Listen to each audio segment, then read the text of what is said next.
Good morning to all our viewers to St. Joseph's College ground here in Dali Road for the 55th encounter between St. Joseph's College and Ananda College, Colombo. The series tally now in favor of the Josephians, winning 13 wins, and Ananda have won only on 2 occasions. 39 encounters have been drawn. We also wish to remind all our viewers that these live pictures come to you through Papare.com, the leading #1 sports hub in Sri Lanka. The weather forecast for today looks good and sunny, and we hope a full day's play will be possible. There you see the tally. St. Joseph's College winning 13 and Ananda College winning 2. Out of 54 games played so far, 39 have been drawn. So we go down for the pitch report. We'll see who's down there. Before that, we'll have some the Anandians and the Josephians are in the field doing their warm-ups and their practices, final touches before the game. You see the Anandians.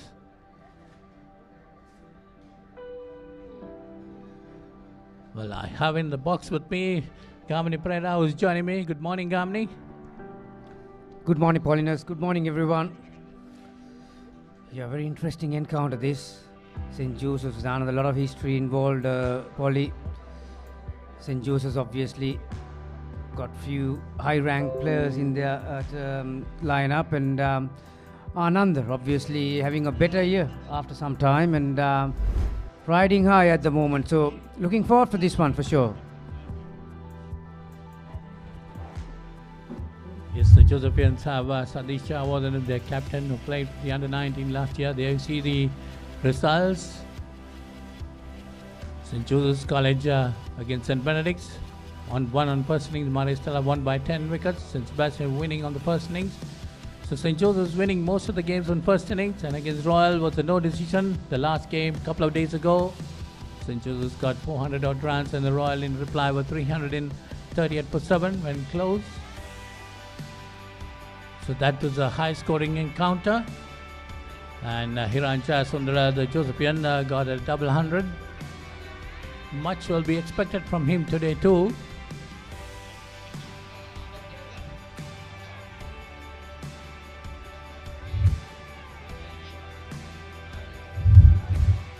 Well, we'll have to see the Ananda results. Yeah, like I mentioned a moment ago, Polly, Ananda having a better year. All their tournament matches, apart from Dharmapala, where there was a no decision, but they have won 2 outrights, 1 first innings against Maristella, Dharma Ashoka, the traditional counter. Interestingly enough, Ananda won on the first innings and the match was tied. But yeah, certainly Anandians are having a much better year compared to the last few years. Yes, definitely. We had Ananda losing the Ananda in the game after 69 years. And now we'll go down to the pitch report. We have our friend Michael Adams down there in the pitch. Good morning. Welcome to Dali Road. I'm down here for the pitch report. Well, first of all, before we look at the pitch, let me tell you the sun is out. Nice, bright and sunny day. We will have cricket starting at a decent time. There is no rain around. And now let's look at this surface. First of all, let me tell you this surface has been used in the previous match 2 days ago. 730 odd runs were scored. And this surface has not changed a bit. Rock hard, and this will be a batting paradise. I'm sure anyone betting on this will enjoy betting on it. Maybe the second day or towards the end of first day, we might see a bit of turn, but not a lot. That's it from me. There you are. We heard from Michael Adams saying that this is a very good wicket to bat on.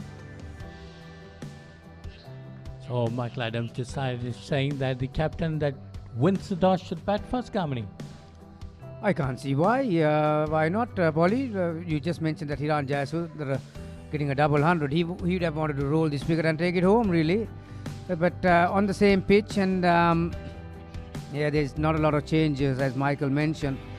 So I think for the game's sake, Polly, we would probably like to see a few changes and for the bowlers and the batters an equal chance really, because batters dominated that last one. See how dry it is, and there's not a lot of grass, and even those very little patches that was worn off are being patched up, and to the naked eye it looks good for batting, isn't it?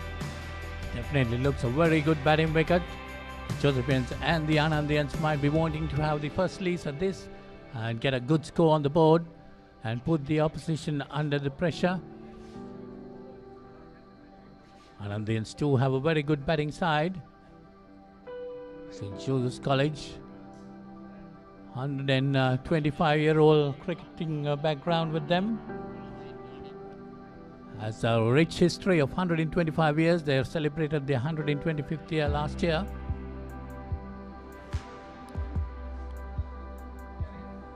So you see the college buildings right round.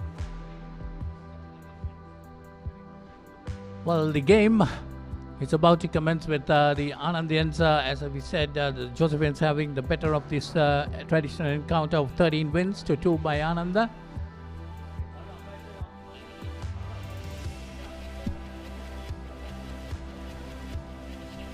Gamli, talking about the Royal Josephian game which took a couple of days ago, I thought the Josephians could have declared their first innings at the end of the first day. They were 313 for 4 or 5, and they kept on batting and went on to get 400 runs. I don't think that should be the way the school cricket should be played at this stage. Shouldn't be. I agree with you. There's no doubt about that, Polly. I just can't fathom out why one team wants to bat for more than 100 overs really onto the second day. Nearly 4 sessions, wasn't it, out of the 6 sessions? But looking at the scores at the end of the day, probably St. Joseph would have thought that obviously they were not going to get any results on a placid pitch like that, so they would have given their batters plenty of time. And having said that, the big match, the conditions will be different, so it'll be interesting to see how they will prepare in the next month or so, because it's what, you're going to have only 60 overs in the first innings, don't you? That's right. The Josephian Pitred will be played a 60-over game in the first innings, and then the normal cricket will continue from the second innings onwards, as we will wait for the captains and the 2 umpires down there in the center for the toss, and we have Satin Janan there down there in the toss for us. අයිබෝන් මරදාන සාන්ත Joseph විද්‍යාලය සහ කොළඹ ආනන්ද විද්‍යාලය අතර පැවැත්වෙන දෙදින සාම්ප්‍රදායික cricket තරඟයේ කාසිවාසී උරංගා බැලීමට සියල්ල සූදානම්. මේ තරඟයේ තරඟ විනිසුරුන් ලෙස හිරන්ත ගෝමස් ඒ වගේම දීපාල් ගුණවර්ධන කටයුතු කරනවා. සදීෂ් ජයවර්ධන සාන්ත ජෝසප් විද්‍යාලයේ නායකයා, ඒ වගේම නිත්ම සමරවීර කොළඹ ආනන්ද විද්‍යාලයේ නායකයා. සදීෂ්, ඔබට අවස්ථාව කාසිය ගුණ මුසු කරන්නට. හෙඩ් සිල්ලා සිටිනවා ආනන්ද විද්‍යාලය. හොඳයි, සාන්ත ජෝසප් විද්‍යාලය කාසිවාසී ජයග්‍රහණය කරනවා. අපි කතා කරලා බලමු සදීෂ්ගේ තීරණය මොකක්ද කියලා. සදීෂ්, කාසිවාසී ජයග්‍රහණය කළා. මොකක්ද ඔයාගේ තීරණය? අප මුලින්ම තීරණය කරන පන්දුර පහර දීමට හොඳ දන දෙල්ලක් අපි අවසන් තරඟයේත් හොඳ ලකුණු ප්‍රමාණය රැස් කරලා දිනවා. එහෙනම් පන්දුර පහර දීම තීරණය කරනවා. කොයි වගේ ලකුණු ප්‍රමාණයක් පළමුව ඉනිමට රැස් කරන්න බලාපොරොත්තු වෙනවද මේ ඉනිම තුළ? අපි ලකුණු 300ට වඩා ප්‍රමාණයක් රැස් කරන්න බලාපොරොත්තු වෙනවා. කලින් තරඟේ නැත්නම් රාජකීය තරඟේ ඉඳලා මේ තරඟෙට එනකොට මොන හරි කණ්ඩායමේ වෙනස්කම් වෙලා තියෙනවද? නෑ, ඒ කණ්ඩායමමයි කිසිදු දෙයක් සිදු වෙන්නේ නැහැ. හොඳයි සදීෂ්, ඔබ ඇතුළු කණ්ඩායමට සුබපතන හොඳ අභියෝගයක් දෙන්න පුළුවන්. නෙත්ම කාසිවාසිය පරාජයටපත් වුණා. යම් හේකින් කාසිවාසිය ඔබ ජයග්‍රහණය කරා නම් මොන වගේ තීරණයක්ද ගන්න හිටියේ? පන්දු යැවීමට තමයි බලාපොරොත්තු වෙන්නේ. දැන් මොනවද ලඩු ලකුණු සංඛ්‍යාවකට තියලා අපේ පැත්තට ගේම් එක ගන්න දා බලාපොරොත්තු වෙන්නේ. කොයි වගේ ලකුණු ප්‍රමාණයකට සාන්ත ජෝසප් කණ්ඩායම සීමා කරන්න බලාපොරොත්තු වෙනවා? අපි දන්නවා කලින් තරඟෙදී මේ තනතිරු ලකුණු 600ක් 700ක් විතර අපිට දැක ගන්න පුළුවන් වුණා. උපරිම ලකුණු 200ක් ඒ වගේ අඩු ලකුණු සංඛ්‍යාවකට දීලා තරඟ අපි පැත්තට ගන්න දා බලාපොරොත්තු වෙන්නේ. කලින් තරඟේ ඉඳලා මේ තරඟේට කණ්ඩායමේ මොන හරි වෙනස්කම් වෙලා තියෙනවද? වෙනස්කම් දෙකක් තියෙනවා. රුවිෂානුයි තව කිරියල්ල ඒ දෙන්න කණ්ඩායමට ඇතුළත් වෙනවා. ආනන්ද විද්‍යාලය ඇතුළු කණ්ඩායමට සුබපතන හොඳ තරඟයක් ලබා දෙන්න පුළුවන්. හොඳයි, කාසිවාසිය උරගා බල අවසන් හිතවතුනි සාන්ත ජෝසප් විද්‍යාලයේ කාසිවාසිය ජයග්‍රහණය කරමින් පළමුව පන්දුවට පහර දීමට තීරණය කළා.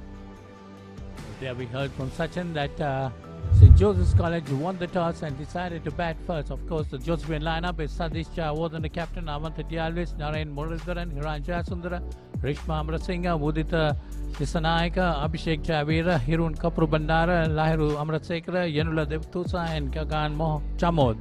So that's the Josephian team for today.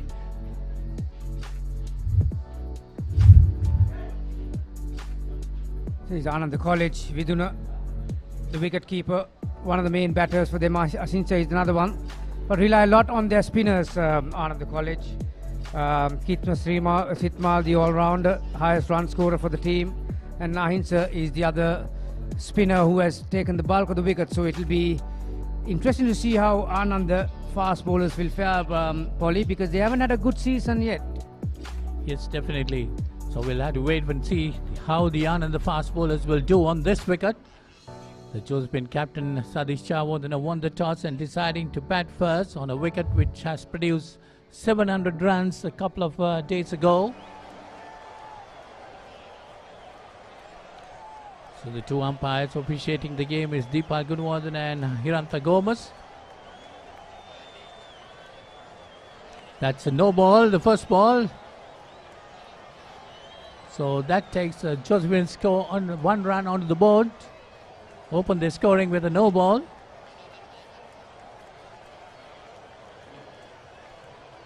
Netma Samaravira, the opening bowler, Polly. He's the keeper of the side too. Sadish Javadhan, terrific player. Plenty of experience behind him.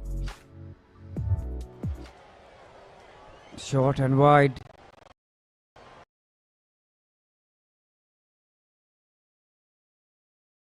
Javadhan is very strong on the back foot, particularly on the offside. He's got plenty of shots. He's well balanced. Gets in behind it. There is some movement in the air and as well as off the track for Samaravira. Quite tall. Action. There's one thing that I noticed, Paulie, this morning is that although we are playing on the same track where 2 days ago where Royal played, that's well bowled. That's around the area, the probing line and length. Pitching on middle stump, batsman has to play at it. Swing and bounce. Yeah, the point that I was making.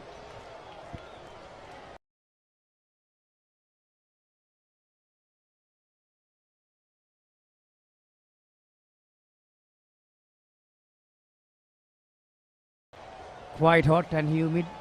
But when you have a look at the wicket this morning, although it looks good for batting, there's a dark color on it. So obviously they would have put a bit of a spray yesterday or day before. So there's a bit of moisture. So I think bowlers will enjoy the first hour or so. Yes, definitely, Gamini. If you see the history of this wicket a couple of years ago too, the first hour and a half will be helping the paces a bit, and then of course it's definitely going to be a batting paradise. Sadish Chawadana must be well aware of it. Beautiful batsman. It's the Ananda captain, Netma Samaravira. She got 3 wickets this season, an average of 34.00. Best been 2 for 26. He'll be bowling to the opposite number, Sadish. Sorry, it's not Sadish, it's Avantha Dialves who's on strike now. It's Sadish Chawadana, the Josephine captain, is on strike. Another no ball. Takes the Josephine total onto 2. Yeah, Samaravira is bowling from the swimming pool end, Polly.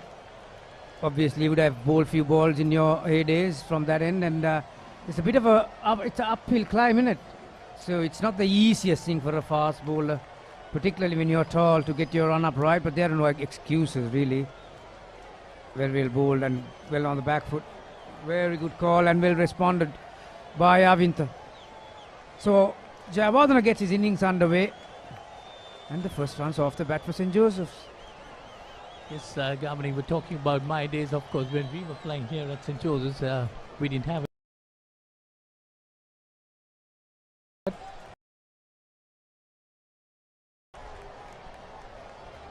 Later on, only St. Joseph's moved on to turf. But yes, as you said, there is a hill there from the swimming pool end, and the fast bowlers have to climb the hill.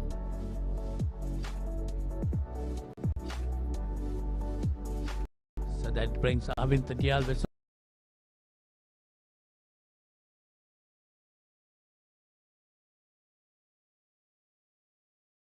average of 31.57. Best been 60.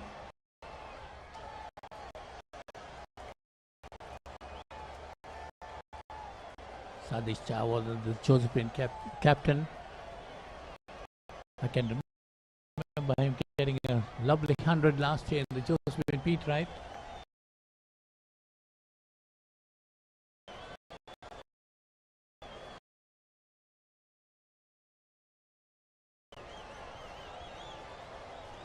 Has been among the runs. The St. Joseph's batting lineup, Polly. They look on paper, don't they? Jayawardena with 245 runs, Abhinta 200 plus runs. Hirana Sundar obviously with a double 100, 300 plus runs. Mudita Dissanayake 200 runs. Kapuru.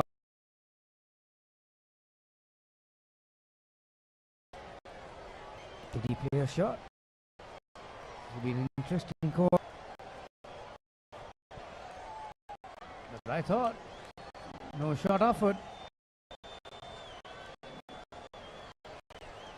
So come back to the original lens. Avinta Dialves will be back in strike.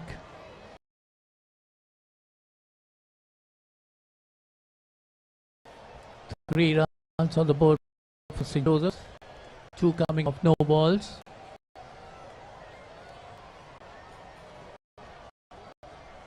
The other one I got 200 odd runs, and they've got quite a few batters who are capable of making big scores. So it will be a daunting task for the to restrict this very exciting lineup. Yes, definitely. But Ananda too, on the other hand, Kamini has done very well this season. A couple of games outright. So they, after look at that lineup, all those batters are as mentioned. Mully played his first game against Roar. He got a 40 odd as well. One name that is missing here is Daniel.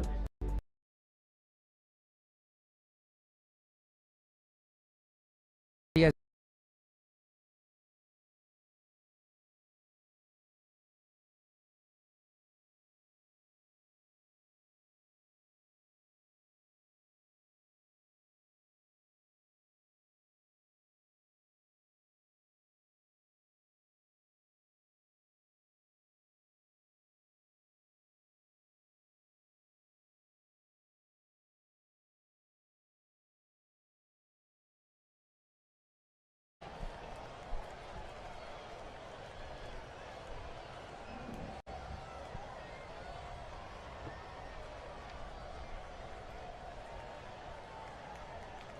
Ruvishan Pereira and skipper Netma Samaravera.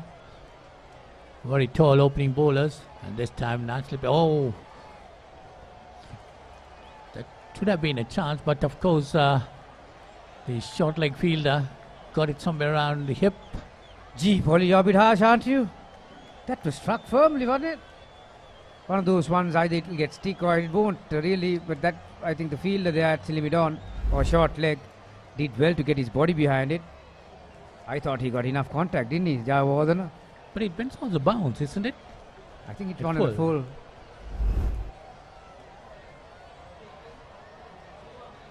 Anyway, we'll say well stop there. That one And again swung a bit. interestingly, sorry Polly, interestingly when the skipper Netma Samaravera was bowling, he had a conventional field, 2 slips of gully, cover, extra cover mid-off, and when the left-hander came back on, he had only just, he just had 2 slips. But it's good to see that they are seeing something about this youngster. They've given him a short leg, 2 slips of gully, so 4 fielders in catching positions, point, extra cover mid-off. So they must be, that's been well picked up. Drop kicked over mid-wicket and gone the distance. Very well timed that. You can't hit a cricket ball any cleaner than that. That's Sadish Jayawardena. Beautiful batsman to watch on full cry. You see, beautifully played. Off his toes, the front foot, over mid wicket. That's into the boundary for 6. He moves on to 7 and the Josephian score goes on to 9. St. Joseph's College winning the toss and deciding to bat first.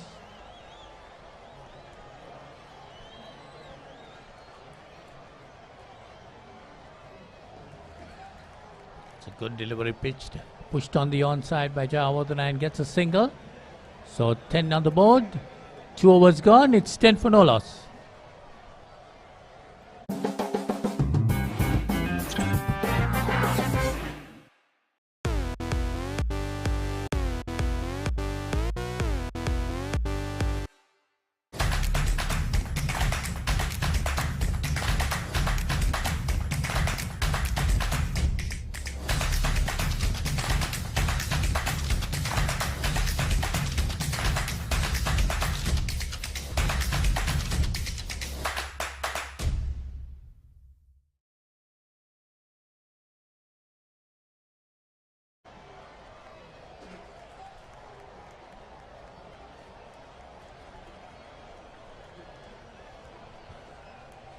You are a bit of a historian, Polly. We all know that. You know your cricket and you know your history.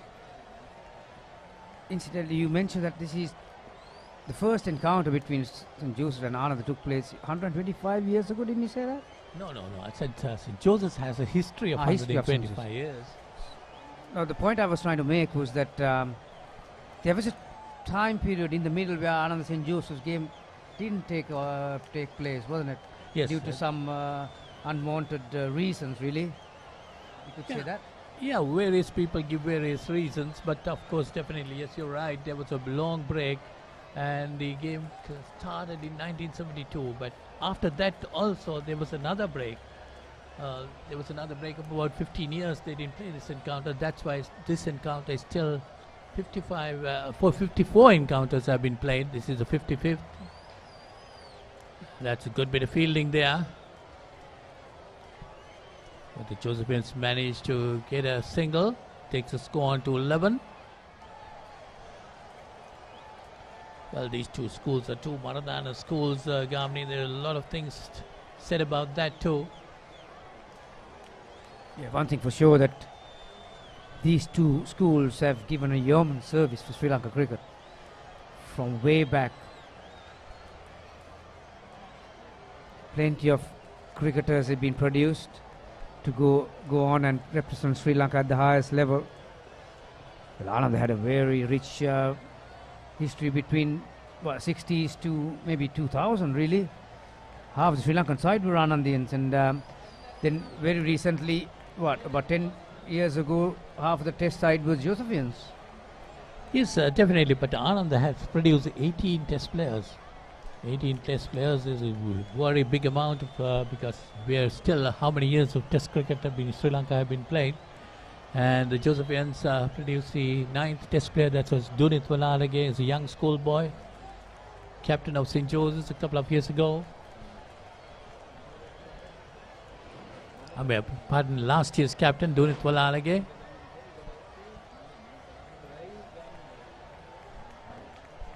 I mean, not long ago, Polly, there was Matthews, Kanaratna, Tisara Pereira, Roshan Silva. They were all playing in that same team, weren't they? So it was a good watch for the Josephians. Yes, definitely. You can add Sadira Samaravikram also into that list.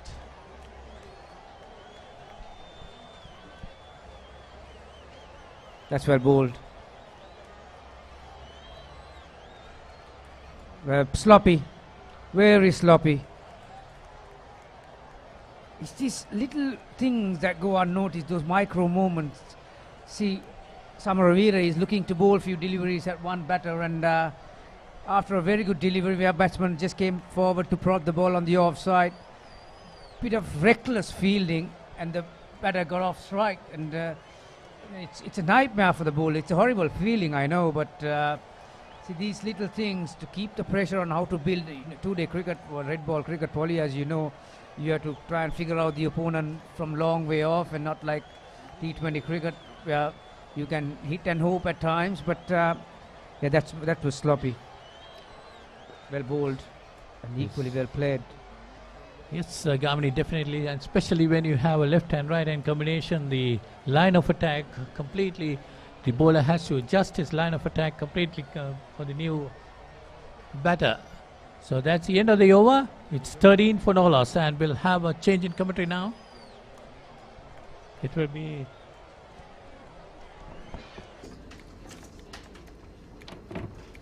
ලොකු වැඩක්ද? නෑ කමක් නෑ කියන්න. Big match එකක් කවද්ද?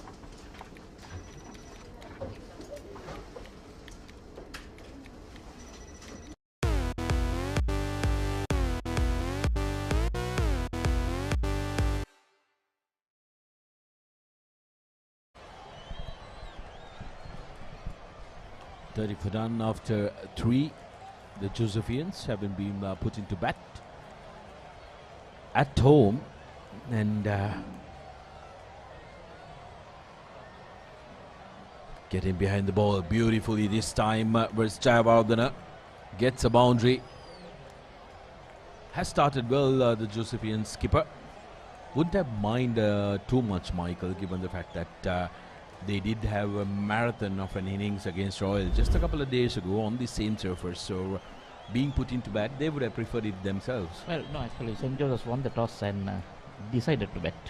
So, Sadish couldn't make a lot of runs during the trial game, so I'm sure he'll be licking his lips to get some runs today. Nicely defended there. Getting behind the ball pretty easily. Played a lovely flick in the previous over for 6. I think that would have given him a lot of confidence. Absolutely. I think he'll be looking to make some runs, get some runs behind his back. You took a look at the wicket, and you said that the wicket surfers looked really, really good, despite over 700 runs being scored on it just a couple of days ago. What do you think, how do you think this first hour of play is going to affect this game? Will there be any assistance to the quicks from this surface? Well, there was a bit of moisture in the morning, but not really bad. But we saw the 2 quicks getting some movement away from the right hander. So that means there was some assistance. Just need to keep it in the right areas. And they'll need to do something in that first hour, like you said, because once the day progresses, I'm sure this is going to be as good as batting on concrete. And mind you, this is the 3rd day, Sudarshan. But I didn't see any cracks or anything that would suggest, this is the 3rd day wicket. Maybe towards the end of the day there might be slight turn, but it's not going to be dangerous. It's going to be a batting paradise basically during the course of this whole match. So the onus is on the Josephians to make sure that they've I was beg your pardon, because I was under the impression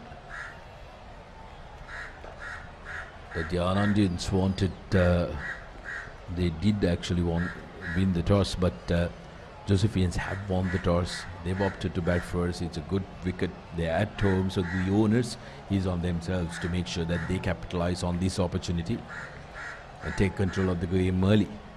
I'm sure the Anandians also would have wanted to bat first. And they've done pretty well, winning 2 outright games during their season and both tournament games. They must be high on confidence. This surface has always been good for batting. Lots of batsmen love coming here to score runs. Some brilliant double century on Friday.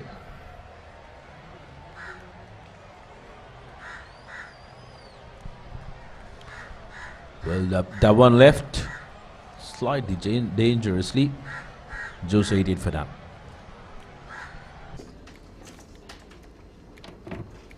ලොකු වැඩක්ද? නෑ කමක් නෑ කියන්න. Big match එකක් කවද්ද?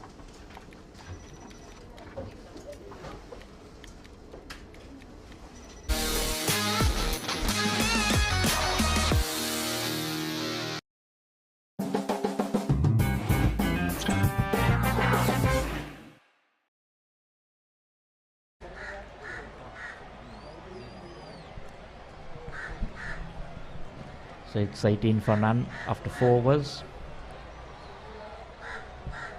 Natma has gone for 6 runs of 2. the skipper. Well, it's slightly louder here at the Dali Road, with the school having the intervals, the junior school. The young Josephians out in force, not necessarily cheering on this game, having their own little games, enjoying themselves. Most of them must be not knowing there's a match going on.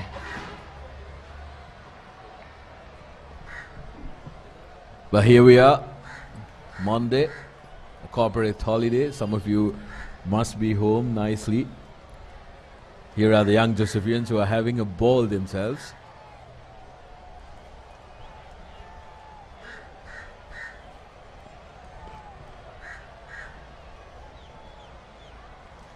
That's a beautiful shot driven.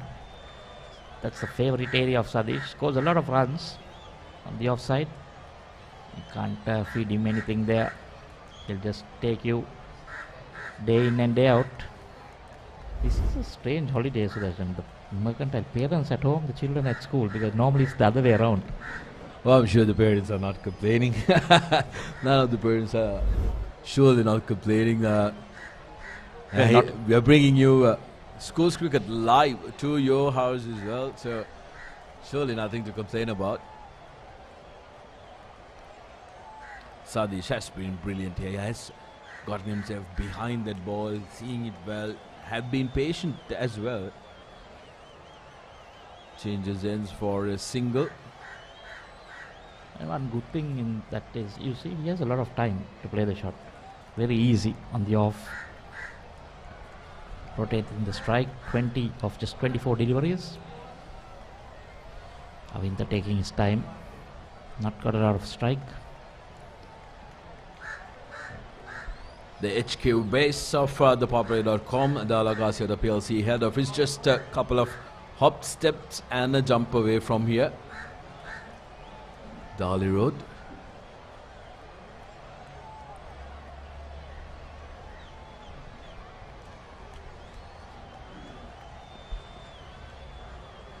Strain down leg side, but Avinta probing on it tentatively. That has been his normal movement, away from the right hander and going down the leg side there. Sometimes it can get easy for the batsman when you know that the ball is just swinging it one way. Yes, your line is going to be paramount, isn't it, when you're attacking that sort of line, and also your length, because that would have been a good delivery to the right hand. But on the pads, always difficult to try and get that decision.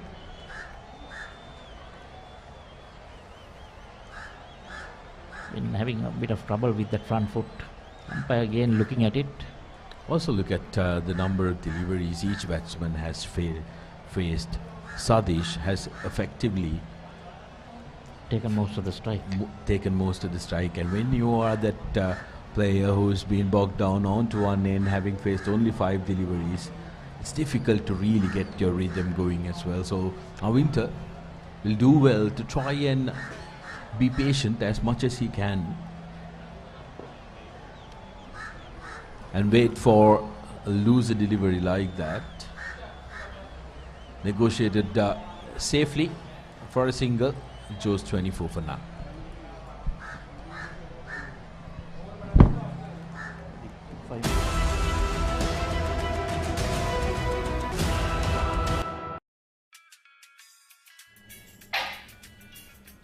Meeting එක ඉවරද? ඔව් අනේ. Big match එක කවද්ද?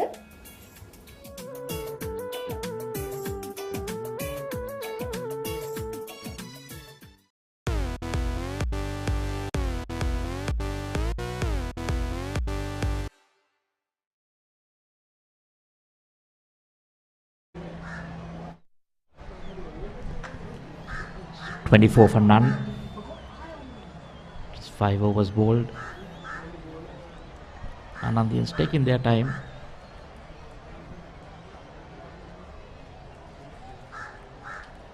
Just need to get things right. Rovishan 2 overs, 12 runs. Running in for his third.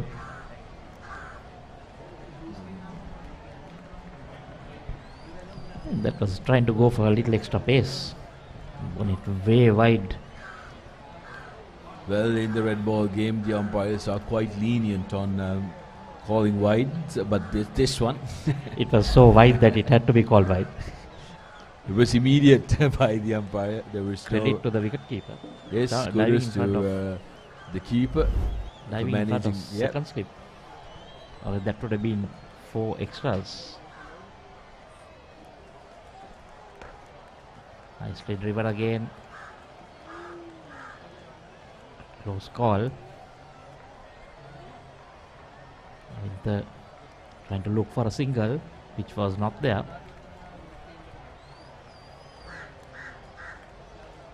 It was a good call by Sadish, sending him back.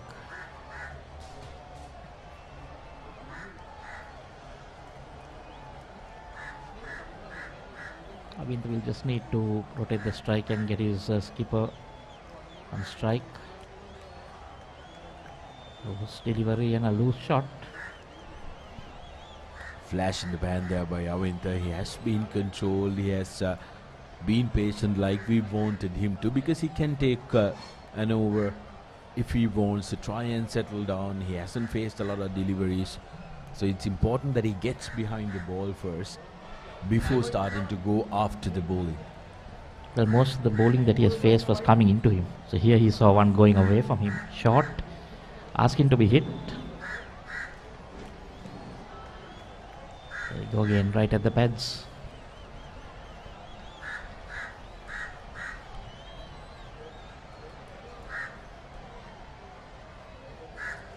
That's his natural, with his action. It's going to come into the left-hander.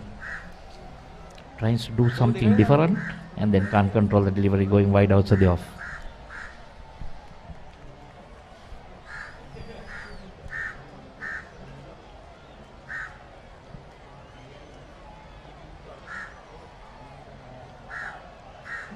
Okay, nicely played and equally well fielded there.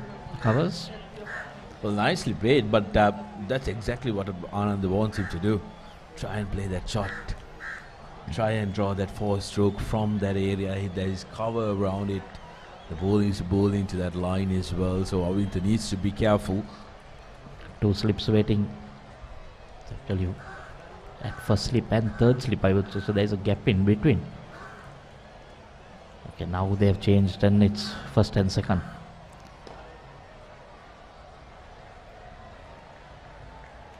Straighter delivery from Ruiz Shan.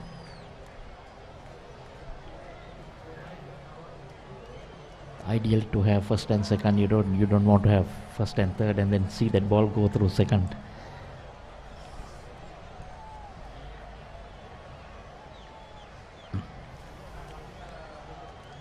Shan has been bowling a decent line in this over, keeping the left-hander quiet. 13 balls for just 2 runs.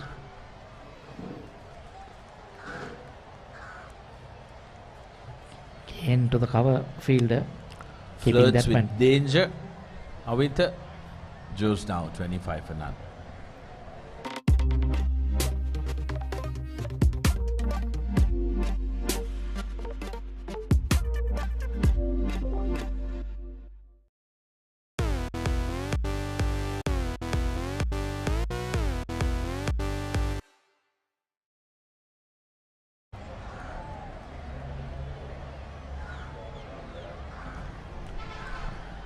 So 25 for no wicket. After winning the toss, Josephines will be pretty happy with this score at the moment. Skipper Sadish Jayawardene on 20 of 24. And now in the Alvis, the left hand, just 2 of 14, taking his time. And Netma Boy running in for his 4th. Wide outside the off stump and swinging even further away.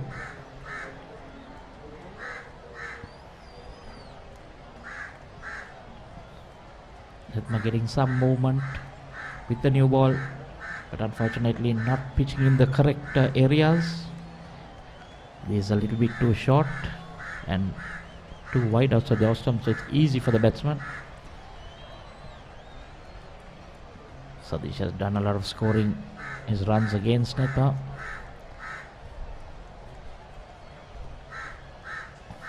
There again, wide outside the off stump, swinging away. Batsman not bothered, just letting it go. St. Joseph's College grounds here at Dali Road, like many school grounds around the country, serves a lot of sports. And as you can see, 2 lanes being drawn inside the grounds, and this is clearly preparation for inter-house athletics meet, the sports meet as it's commonly known, where young athletes are found who may not necessarily remain in athletics, will be drawn into many other sports naturally, Michael. But this is where the talent at a very, very young age is identified. I think every year during January and February is the time that the ground is used most by most of the school children. You get the Saturday morning football practices on this same ground.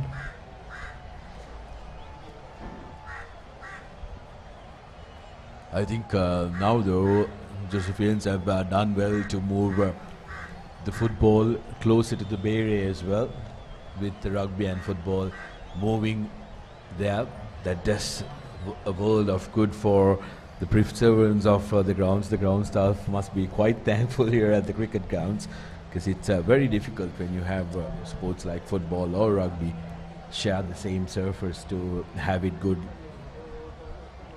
Well, still they use it on Saturday mornings. They use the front ground till whatever match starts.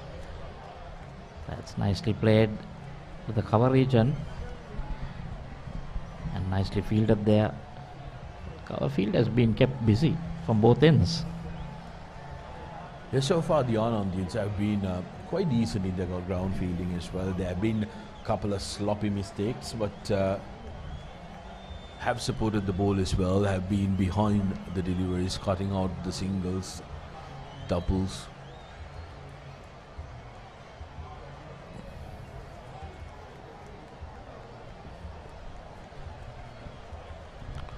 Down leg side this time to finish the over, and that's a maiden. 25 for now, St. Joseph's.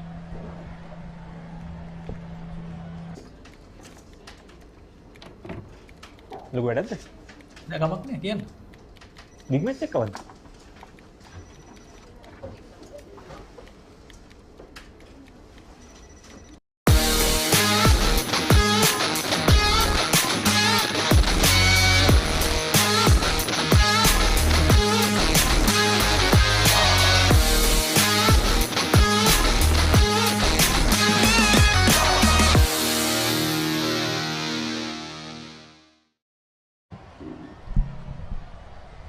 අයිබෝවන් සුබ උදෑසනක්. මරදාන සාන්ත Joseph විද්‍යාලය සහ කොළඹ ආනන්ද විද්‍යාලය අතර පැවැත්වෙන මේ තරගය අද උදෑසන කාසිවාසිය ජයග්‍රහණය කළේ මරදාන සාන්ත ජෝසප් විද්‍යාලය. ඔවුන් පළමුව පන්දුවට පහර දීමට තීරණය කළා. සුබ උදෑසනක් අසන්. සුබ උදෑසනක් සචින්, ඒ වගේම තරගය නරඹන සියලු දෙනාටම. නැවතත් අලංකාර ප්‍රහාරක්, ලකුණු 4ක් අවින්ත ඩිස් අල්විස්ගේ පිත්තෙන්.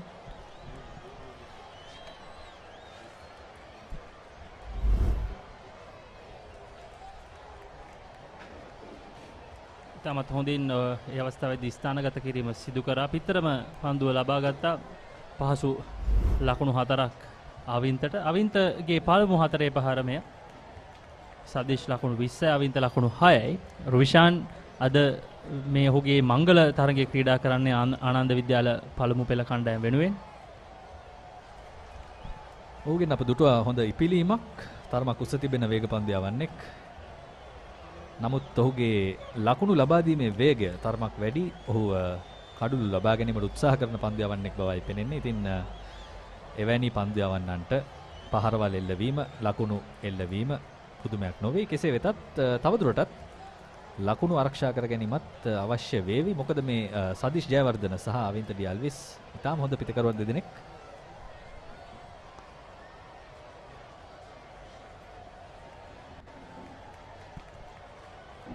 වරත් ස්ථානගත කිරීම ඉතාමත් සාර්ථකයි. ඒ ස්ථානගත කිරීමේ සාර්ථකත්වයට ඉතාමත් දක්ෂ පන්දු රැකීමකින් පිළිතුරු ලබා දුන්න ආනන්ද ක්‍රීඩකයා.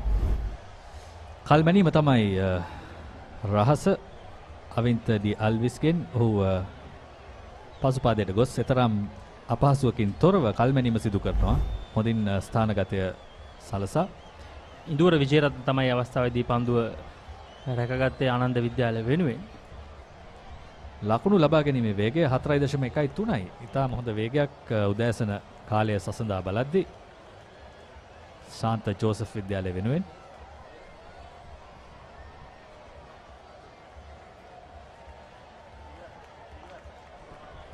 එවර ඩ්‍රයිව් කිරීම දුවද්දී දවා ගැනීමකට අවස්ථාවක් නමුත් පන්දුව රැකගන්නේ නැහැ. නිසි පරිදි පිතිකරුවන් දෙදෙනා ආරක්ෂිතයි. නමුත් එකවර රැකගත්තා නම් සමහර විට සදීෂ් ජයවර්ධනගේ අවසානයේ වන්නට ඉඩ තිබුණා. ඔව් මේ අවස්ථාවේදී වමත් සහ දකුණත් පිතිකරුවන් යුගලයක් තමයි කඩුල්ලේ රැඳී සිටිනේ ශාන්ත ජෝසප් විද්‍යාලය වෙනුවෙන්. ඉතින් මෙය රැකගෙන ඉතාමත් හොඳින් ක්‍රීඩා කළ යුතුයි. මොකද මේ ආරම්භක කඩුල්ලේ සමබරතාවය ශාන්ත ජෝසප් කණ්ඩායමට මේ තරඟාවලිය පුරාවට ඉතාමත් වැදගත් වුණා. එවර ඩ්‍රයිව් කිරීමට උත්සාහය නමුත් පිටේ පිටත දාරේ වැදී පන්දුව හතරේ සීමාව පසු කර යනවා. ඒ අවස්ථාවේදී අවින්ත වාසනාවන්ත වුණා. රුවිෂාන් අවාසනාවන්ත වුණා. පිට පන්දු දෙකකදී වාසනාවන්ත අවස්ථාවන් දෙකක් ශාන්ත ජෝසප් විද්‍යාලයට මේ බලන්න උඩ පන්දුව.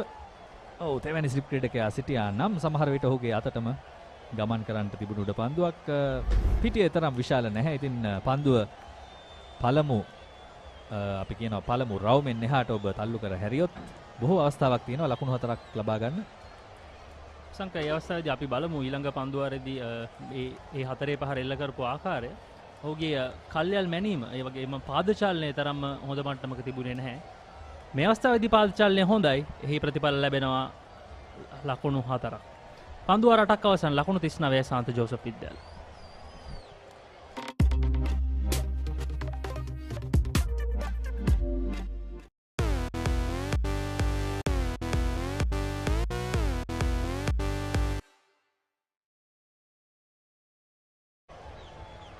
ලකුණු 39 කිසිවෙක් නොදවී ශාන්ත ජෝසප් කණ්ඩායම ඔවුන්ගේ පළමුවෙනිම වෙනුවෙන් පන්දුවාර 8ක් තුල. අපි බලමු පෙර පන්දුවාරයේදී අවින්ත හතරේ පහර දෙකක් එල්ල කරා රුවිෂාන්ගේ අවසන් පන්දු දෙකට. මේ පළමු හතරේ පහර ඔහුගේ පාදචාලනය තිබුණේම නැති තරම්. ඔහු එක තැන සිට තමයි ඩ්‍රයිව් කිරීමට උත්සාහ කරේ. නමුත් දෙවනි පහරේදී ඔහු පාදේ තරමක් ඉදිරියට ගෙනල්ලා ඩ්‍රයිව් කිරීම කරනවා. නමුත් හානියක් වන්නේ නැහැ. හතරේ සීමාවට පන්දු යනවා පිටේ පිටත දාරේ වැඩි. නෙත්ම ආනන්ද විද්‍යාලයේ නායකයා නැවතත් පැමිණෙන්නේ පන්දු යැවීමට. මේකත් තරමක ප්‍රවණතාවයක් ශ්‍රී ලංකා පාසල් ක්‍රිකට් වල. අපි ඒ ගැන කතා කරමු. වේගවත් පහරකට උත්සාහය සදීෂ් ජයවර්ධන නමුත් පන්දු රකින්නෙකු සිටිනවා බෑක්වර්ඩ් පොයින්ට් හි. ඉතින් අපි කතා කරමින් හිටියේ අලුත් ප්‍රවණතාවයක් වේග පන්දු යවන්නන් කණ්ඩායම් වල නායකයන් හැටියට ඔවුන් පන්දු යැවීම ආරම්භ කිරීම පාසල් ක්‍රිකට් වල මේ වන විට ප්‍රවණතාවයක් වශයෙන් පෙනෙන දෙයක්. මින් පෙරත් අප දැක තිබෙනවා ඇන්ජලෝ මැතිව්ස් වැනි පන්දු යවන්නන් කණ්ඩායම් වල නායකත්වයේ දරද්දී ඔවුන් පන්දු යැවීම ආරම්භ කරනවා. ඒ වගේම මේ වන විට නායකයන් කිහිප දෙනෙක් ඉන්නවා පන්දු යැවීම ආරම්භ කරනවා.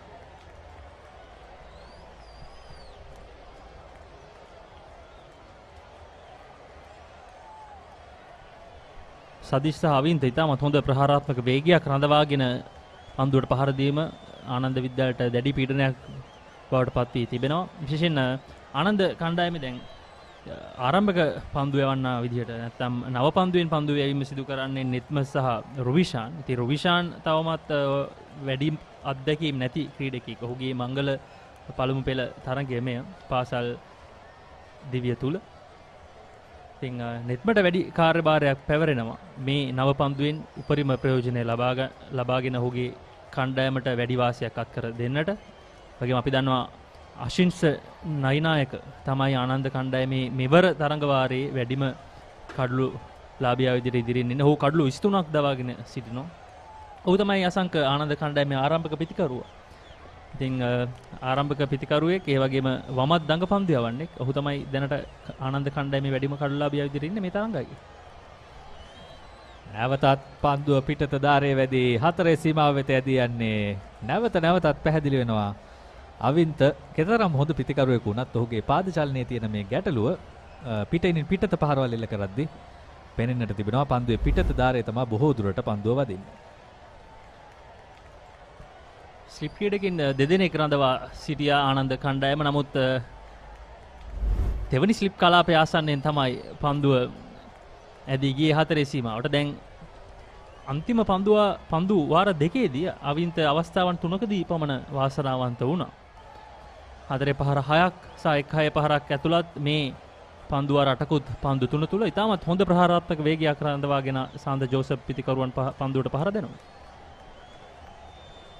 නැවතත් ඩ්‍රයිව් කිරීම ස්ථානගතයේ තරම් සාර්ථක නැහැ. පන්දු රකින්නෙක් සිටිනවා එතන. අවින්ත හදිසියෙම වේගෙන් පන්දුවට පහර දීමට ආරම්භ කොට තිබෙනවා. ඉතින් ලකුණු 20 කරා ඔහුගේ ලකුණු තත්ත්වය පන්දු 22කදී ආරම්භයේ තරම් වේගවත් උනේ නැහැ. අනෙක් අතින් සදීෂ් ඉතාම හොඳින් ආරම්භ කරා ඉනිම. නමුත් මේ වෙනකොට සදීෂ්ට බලා සිටින්නට සිදු වෙලා තිබෙනවා.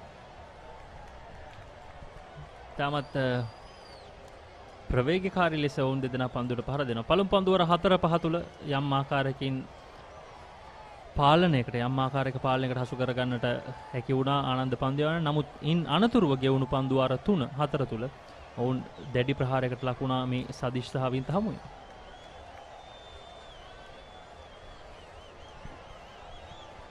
යම් කිසි ගැටලුවක් විනිසුරු පන්දුව අජීවී පන්දුවක් වශයෙන් සටහන් කළා පන්දුව යැවීමට පෙර. නමුත් අවසන් ස්ථානයටම පැමිණ තිබුණේ නෙත්ම සමරවීර.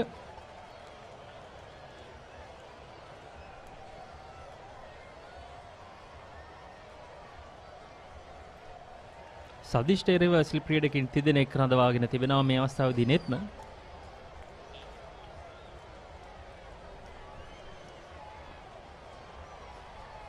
රිතාමත් හොඳ පන්දුවක්.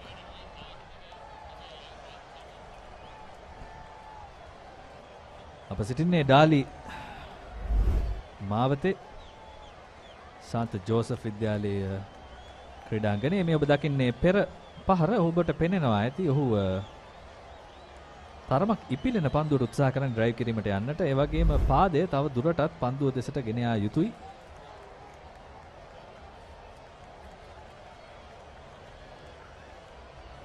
සාමාන්‍යයෙන් මෙවැනි කාලයකදී පාද චලනය ගැන තරම් විශ්වාස කරන්නේ නැහැ ක්‍රිකට් ක්‍රීඩකයන්. අපි ඒ ගැන කතා කරමු තවත් සුළු මොහොතකින්. ලකුණු 45යි පන්දු වාර 9කදී ශාන්ත ජෝසප් විද්‍යාලය.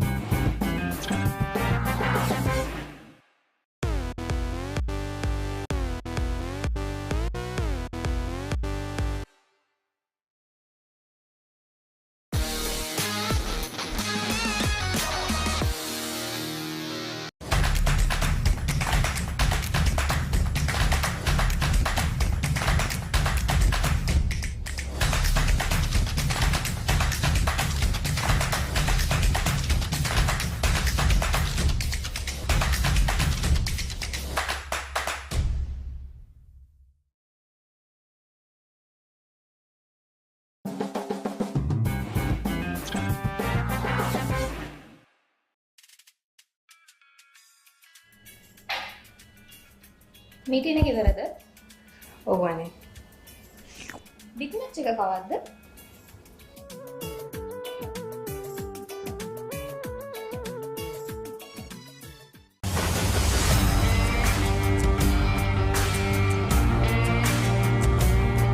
நேரடி ஒளிபரப்பு யாழ்ப்பாணத்தில் මාතර කොටවිල ගම්පියසට ඇවිල්ලා තියෙනවා.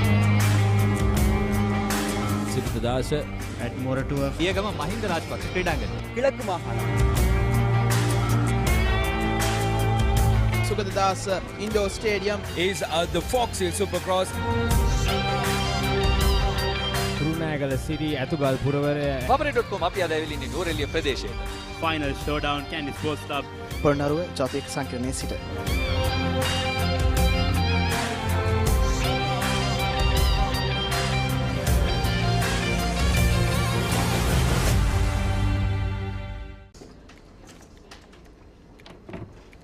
ලොකු වැඩක්ද?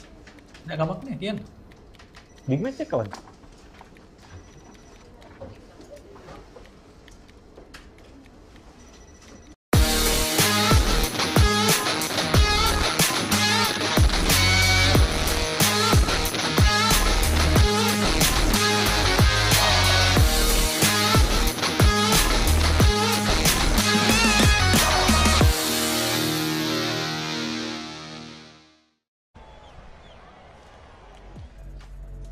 නැවතත් ඔබ සාදරයෙන් පිළිගන්නවා මරදාන සාන්ත ජෝසප් විදුහල් ක්‍රිකට් ක්‍රීඩාංගණයට. සාන්ත ජෝසප් කණ්ඩායම ඉතාමත් වේගවත් ආරම්භයක් ලබාගෙන තිබෙනවා මේ පන්දු වාර 9 තුල ලකුණු 45 කිසිවෙක් නොදවි.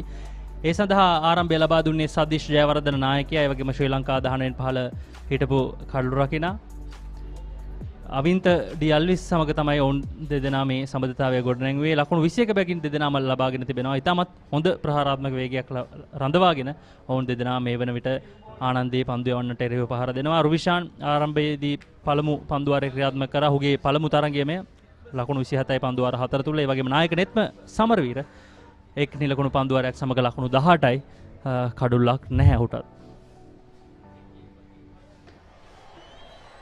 වාසනාවත් ශාන්ත ජෝසප් විද්‍යාලයේ පිටිකරුවන් දෙදෙනාට තිබුණා. අද දිනය තුලදී අප දුටු අවස්ථා කිහිපයකදීම දුවද්දී දවා ගැනීම ලබා ගන්නට තිබුණු අවස්ථාවන්, ඒ වගේම උඩ පන්දු රකින්නන්ගෙන් තරමක් ඈතින් ගමන් කරන ආකාරය, පන්දු යැවීමේ වෙනසකටයි සූදානම ආනන්ද විද්‍යාලය. කිත්ම සිත්මල් කැඳවා තිබෙන්නේ පන්දු යැවීමට පිටිය සකසමින් තිබෙනවා. ඉතාමත් හොඳ තීරණයක් නෙත්මගින්.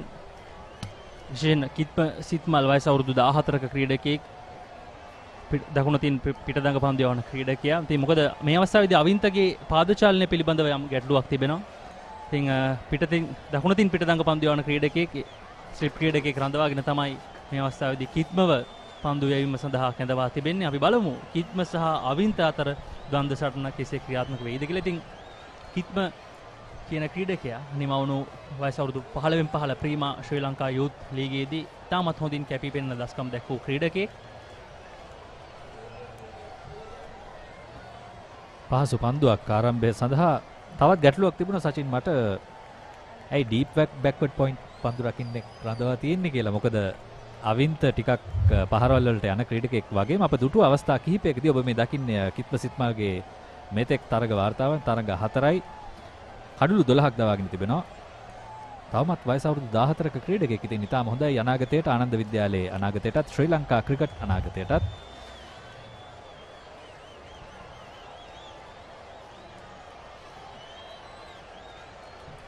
තමත් ආසන්න අවස්ථාවක්. ඒ අවස්ථාවේදී සදීෂ් ජයවර්ධන මේ අවස්ථාවේදී පන්දුවට පහර දෙමින් සිටින්නේ. ඔව්, කතා කරමින් හිටියේ අවින්තගේ පිටිය සැකසීම ගැන, අවින්ත වෙනුවෙන් සැකසූ පිටිය ගැන. ඉතින් ඩීප් බෑක්වර්ඩ් පොයින්ට් පන්දු රකින්නේ කොහොට අවශ්‍ය වෙයි කියලා මම හිතන්නේ නැහැ. තවත් දුරටත් ආක්‍රමණයේ රැඳීම තමයි වැදගත් වෙන්නේ ආනන්ද විද්‍යාලයට. තවමත් දිනය ආරම්භ වුණා පමණයි. ඔව්, අනිවාර්යයෙන්ම සංක මේ ඉස්සලා අවස්ථාව තාමත් ආසන්න අවස්ථාවක්. ඒ අවස්ථාවේදී පිටිකරුවා තරමක් ඉදිරියට පැමිණ පන්දු පිළිගැනීමට උත්සාහ කරේ. නමුත් එය සාර්ථක වුණේ නැහැ. නැවතත් අවින්තට අවස්ථාව. එක් ලකුණක් සදීෂ්ට. අපි බලමු පිටිය සකසන්නේ කෙලෙසද කියලා ඔහුට. මොකද තවදුරටත් ආක්‍රමණය වැඩි කිරීම වැදගත් කියයි මා හිතන්නේ. ඔහුට නැවතත් බෑක්වර්ඩ් පොයින්ට් ක්‍රීඩකයා තරමක් ඈතින් සිටින්නේ. පන්දු ඉහළ නැගීමේ හැකියාවක් තිබෙනවා අප දුටුවා උදෑසනදී. මලිෂ පෙරේරා තමයි සිටින්නේ පිටිකරුවා අසලම.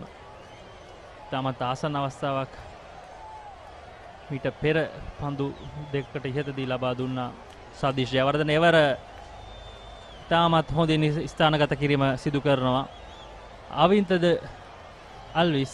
නැවතත් ඔහුගේ පිතිකරන දස්කම් පෙන්වනවා සාන්ත ජෝසප් ක්‍රීඩාංගණයේදී. පන්දු වාර 10ක් අවසන් ලකුණු 51යි සාන්ත ජෝසප් කණ්ඩායම.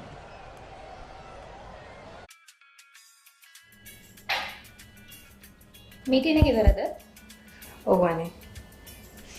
බිග් මැච් එක කවද්ද?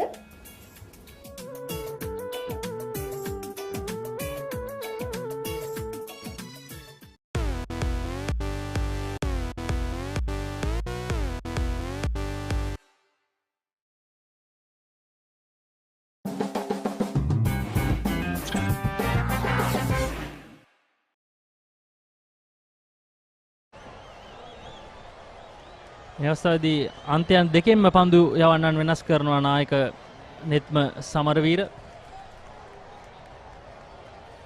මේ අවස්ථාවේදී ඉසුරු අයේෂ් කැඳවා තිබෙන්නේ. තවත් අත්දැකීම් බහුල ක්‍රීඩකයෙක්. නමුත් තවමත් වයස අවුරුදු 18යි. තවත් වසරක් ක්‍රීඩා කිරීමට හැකි ක්‍රීඩකයෙක්. මේ අවසන් පන්දුවාරයේ අවසන් පන්දුවට අවින්ත ඩියල්විස් හෙල්ල කර 4 පහර. ඔහු ඉතාමත් හොඳ ප්‍රහාරාත්මක වේගයක් රඳවාගෙන පන්දුවට පහර දෙනවා. ලකුණු 26 ලබාගෙන තිබෙන්නේ පන්දු 25ක් තුල. ඔව් පන්දුව හොඳින් ගෝනට මුසු කරමින් පන්දු යවන පන්දු යවන්නේ වමත් දඟ පන්දු යවන්නා ඉසුරු. තරමක් ඔහුගේ වයසට වඩා මොහුකුරාගේ පෙනුමක් තියෙන පන්දු යවන්නේ.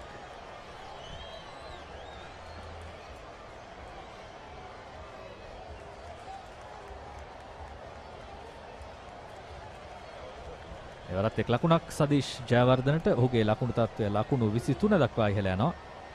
ඉසුරු ආයේෂ් කාලයක් තිස්සේ ආනන්ද විද්‍යාලය නියෝජනය කරන ක්‍රීඩකයෙක්.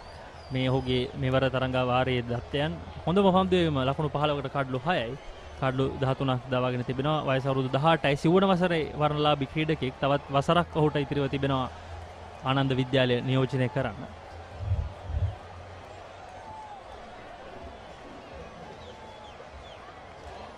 වේගවත් පහරක් අවින්තගේ පිටෙන් ලකුණු 6ක් අවින්තට එවර ස්ලෝක් ස්වීප් පහර සාර්ථකයි. කුඩා ක්‍රීඩා පිටියක් නමුත් හොඳ පහරක්. අනිවාර්යයෙන්ම අසංක ඉතාමත් හොඳින් පන්දුව තෝරා බේරා ගන්නවා. තරමක් ගුණ මුසු කරන පන්දුවට ස්ලෝක් ස්වීප් පහර ඉතාමත් මනරම්. පන්දුව අතින් ගිලිහෙන විගසම ඔහුගේ පහර තීරණය කර හමාරයි. ඉතාමත් හොඳ කල්ලල් මැනීමක් සිදු කරා මේ අවස්ථාවේදී අවින්ත. දැන් අවින්ත ඔහුගේ ප්‍රහාරාත්මක වේගය තවදුරටත් වැඩි කරනවා ආනන්ද පන්දු යවන්නන්ට එරෙහිව.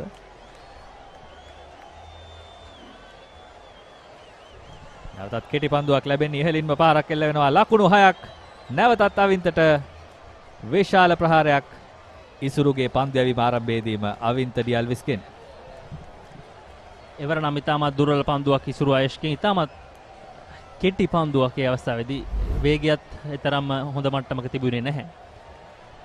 අවින්ත ඩියල්විස්ට ඉතාමත් හොඳින් වේලාව තිබ්බ පසුපාදයට ගොස් ඒ පහර හයේ සීමාවෙන් පිටට යොමු කරන්නට. ඒ වගේම අසංක ඉසුරු ආයේෂ් කියන ක්‍රීඩකයා ගිය අවුරුද්දේ නැත්නම් පසුගිය වසරේදී ටික කාලයක් කණ්ඩායමෙන් එළියට වෙලා ඉන්නට සිදු වුණා. විශේෂයෙන් දෙවනි පෙළ කණ්ඩායම නියෝජනය කරන්නට සිදු වුණා. ඔහුගේ මේ පන්දු යැවීමේ තිබුණු යම් අඩුපාඩු නිසා. නමුත් දැන් ඔහු නැවතත් ඔවුන්ගේ පළමු පෙළ කණ්ඩායම නියෝජනය කරන්නට අවස්ථාව දිනාගෙන තිබෙනවා.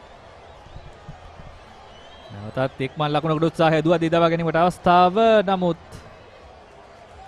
නැවතත් පිතිකරුවන්ට සෑහෙන කලබලයක් තිබෙන බව පෙනෙනවා. කෙසේ නමුත් ආරක්ෂිතයි අවසානයේදී පිතිකරුවන් දෙදෙනාම. අපි බලමු මොකද්ද මේ කලබලය කියලා. මේ පන්දුවාරයට දැනටමත් ලකුණු 13ක් ලබාගෙන තිබෙනවා.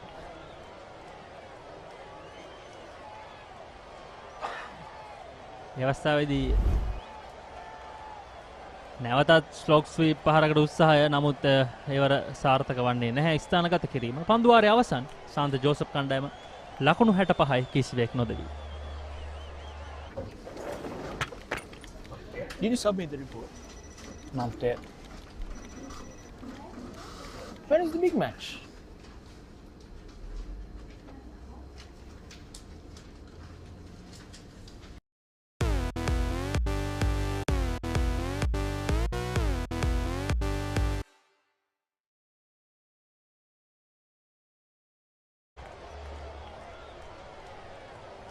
සාන්ත ජෝසප් කණ්ඩායම පන්දුවාර 11ක් අවසානයේ ලකුණු 65යි.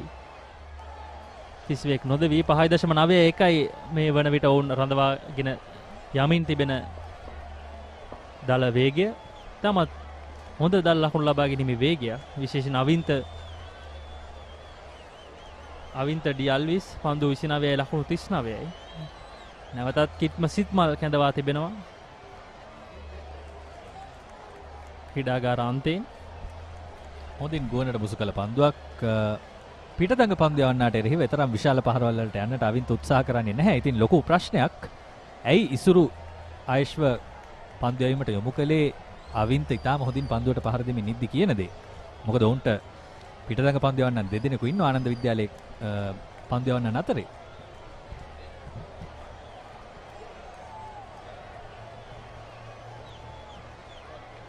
එවර තාමත් වේගයෙන් එල්ල කරපු පහර සදීෂ් ජයවර්ධන 4 සීමාව පසු කර යනවා. ඉතින් දැන් සදීෂ් සහ අවින්ත මේ අන්තයන් දෙකෙන්ම වේගවත් ප්‍රහාරයක් එල්ල වෙනවා ආනන්ද පන්දු යවන්නට එරෙහිව. ඔවුන් දෙදෙනා හොඳින් හඳුනාගෙන තිබෙනවා කවුද අවදානම ගත යුතු පිතිකරු කියලා එක් පන්දු යවන්නාට එරෙහිව. පිටතින් දඟ පන්දු යවන දකුණ අතින් පිට දඟ පන්දු යවන පන්දු යවන්න ඔහුගේ අවදානම ගන්නවා සදීෂ්. ඒ වගේම අනෙක් අන්තයෙන් ඉසුරු ආයෂ්ගේ අවදානම අවින්ත ඩියල්විස් ඉතාම හොඳින් ගනිමින් සිටිනවා. ඉතින් මේක තමයි පිතිකරුවන් අතර තිබිය යුතු සම්බන්ධතාවය. ඒ වගේම අපි කියනවා ක්‍රිකට් සෙන්ස් එක කියලා, ක්‍රිකට් බුද්ධිය. මෙන්න මේ දේ තියෙනවා නම් සෑහෙන දුරක් යන්න පුළුවන් ක්‍රිකට් ක්‍රීඩාවේ ඔබ පිතිකරුවෙකු වශයෙන්. ඉවර නැවතත් පිටේ පිටත ධාරයේ වැඩි පන්දු ඇදී යනවා 4 සීමාව වෙත. ඒ අනුව තවත් 4 පහරක් 4 පහර වරුසාවක් කියලා වෙනවා මරදාන සාන්ත ජෝසප් ක්‍රීඩාංගණයේ මේ වෙන විට. ඔවුන් දැනටමත් 4 පහර 9ක් සහ 6 පහර 3ක් එල්ල කර තිබෙනවා. තරමක පිළිමක් තිබුණා පන්දුවේ ලේට් කට් පහර. කෙසේ වෙතත් අවදානමට අවශ්‍ය ප්‍රතිඵලය ලැබුණා. යම් කිසි කතා බහක් ආනන්ද විද්‍යාලයේ පන්දු යවන්නන් සහ නායකයා අතර. කිත්මසිත්මල් තවමත් ලාබාල ක්‍රීඩකයෙක්, වයස අවුරුදු 14යි. මේ තරඟ වාරයේ තමයි ආනන්ද පළමු පෙළ නියෝජනය කර ඔහුගේ පළමු වසර. ඉතින් මෙවැනි ක්‍රීඩකීන්ගේ පීඩනය කළමනාකරණය කර ගැනීම ඉතාමත් වැදගත්. විශේෂයෙන් කණ්ඩායමේ සිටින ජ්‍යෙෂ්ඨ ක්‍රීඩකීන්, ඒ වගේම නායකයා පැමිණ කතා බහ කිරීම ඉතාමත් වැදගත් මෙවැනි අවස්ථාවන් වල.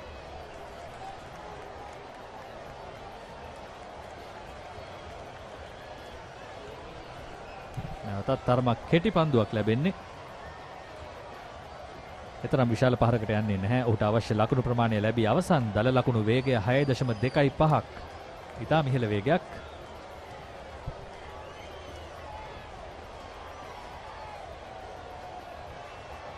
එවර ඉදිරියට පැන පන්දු පිළිගන්නවා. නිරන්තරයෙන් පන්දු යවන්නාගේ ලෙන්ත් එක වෙනස් කිරීමට උත්සාහ කරනවා මේ පිතිකරුවන් දෙදෙනා. තවත් පන්දු වාරයක් අවසන්. ලකුණු 75යි කිසිවෙක් නොදිවි සාන්ත ජෝසප් කණ්ඩායම.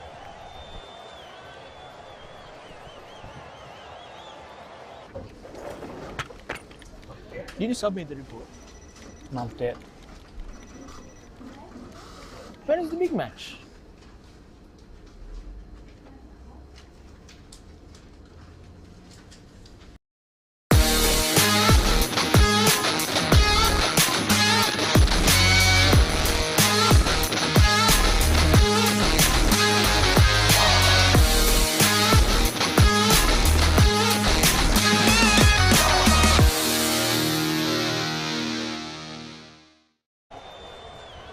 So as we come back, St. Joseph's, after winning the toss, selected to bat first.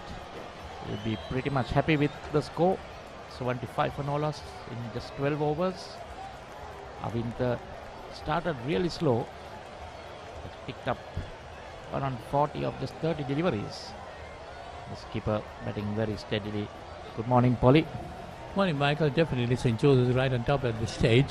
75 runs coming off 12 overs. Ananda College on 40 and Sadicha was now on 32. Both have been playing some very good shots, Michael. They're trying to set up a pace. I enjoyed the Anand spinners, taking the Anand spinners to the cleaners instead of going for 14 in his first over. Coming back well, the next two deliveries. Ananda College getting 2 sixes in the previous over.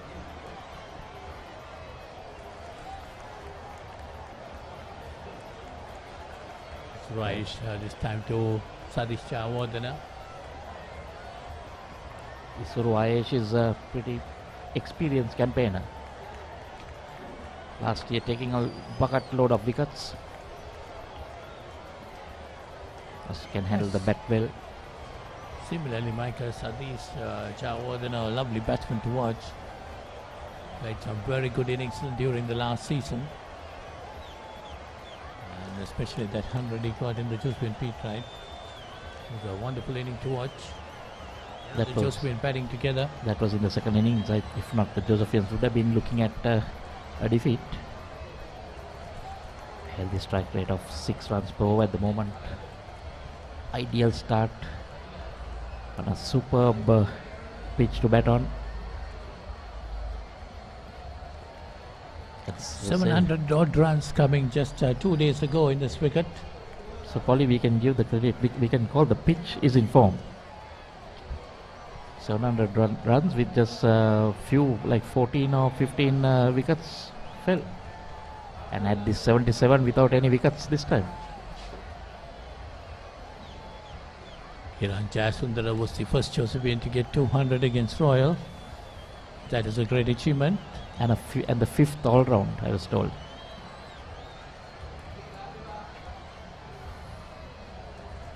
So after 13 overs, St. Joseph 77 for no wicket.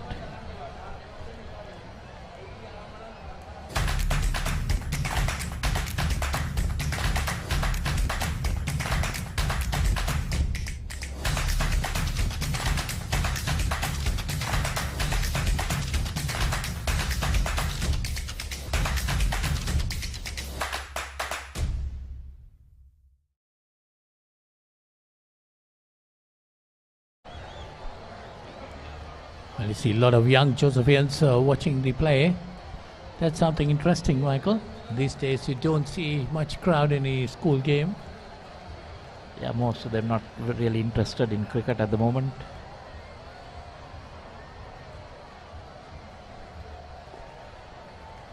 Kitma bowling his third over, one for 16 runs. Well, both the captains might have wanted to win the toss. The Josephian captain was lucky, definitely with a background of 700 runs.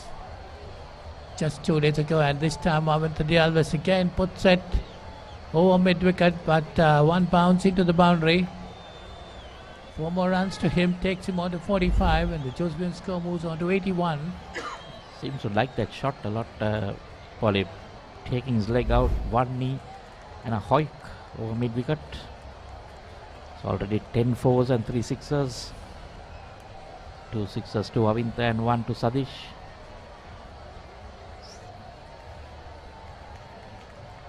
Well, the Josephians are trying to set up a pace. Get some quick runs. Most probably wanting to get a good score today too. They definitely might as well make maximum use of it. So basically a third day pitch. This time he missed time set, but the falls between 2 fielders, gets 2 there.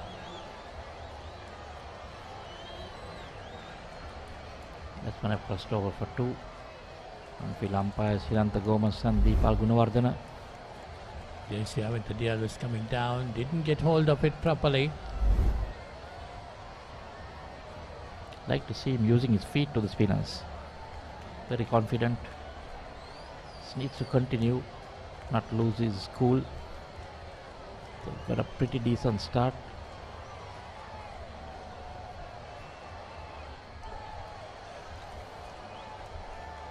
Time he gets off the back foot, trying to push it and get a single, but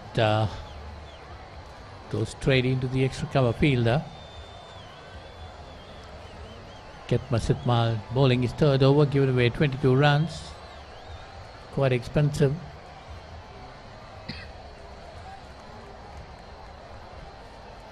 Avinta trying to hang on the back foot. See what the delivery is going to do.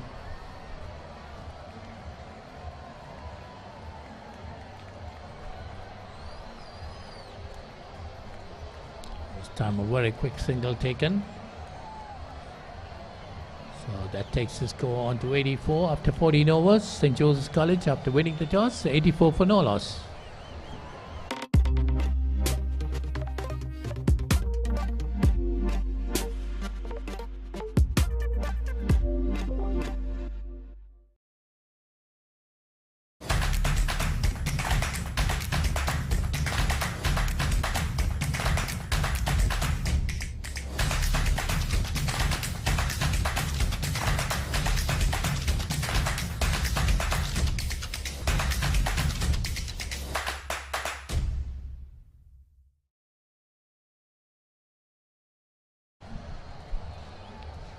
Well, Ananda College was hitting 48 of 37 deliveries, Michael. St. Joseph's have a couple of good batsmen who can hit the ball hard and get some quick runs, isn't it? There's a change. Avinta at the start at first for 13 deliveries for just 2 runs, Polly, and then really took over. This time again he goes on the back foot, pulls it towards mid wicket, and they get 2. A bit of misfielding there on the boundary. Diving and stopping it, and that's Avinta's half century. It's to his 15, just 38 deliveries. Sajesh playing the supporting role now, 33 of 49.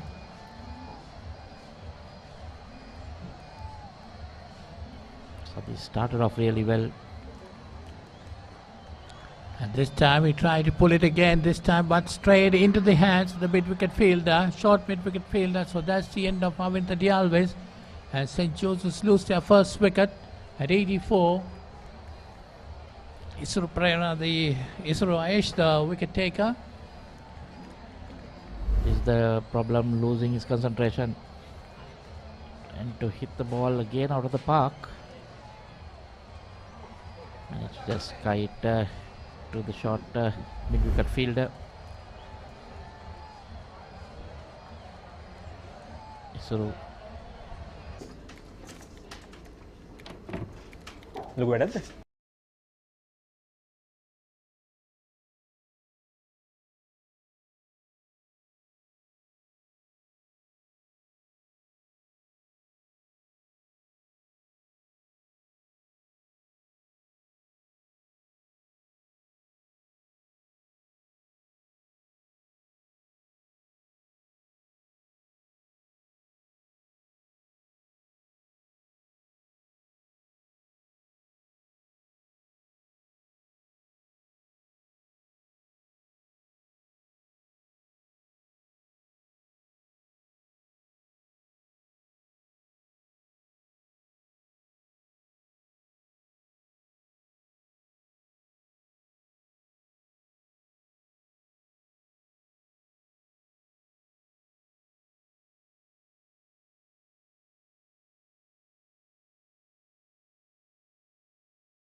Wearing his delivery well.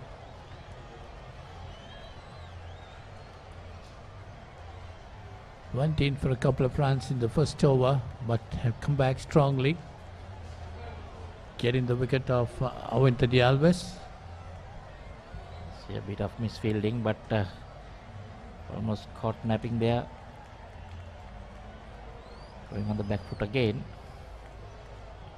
That's the end of another over, 86 for 1. St. Joseph's.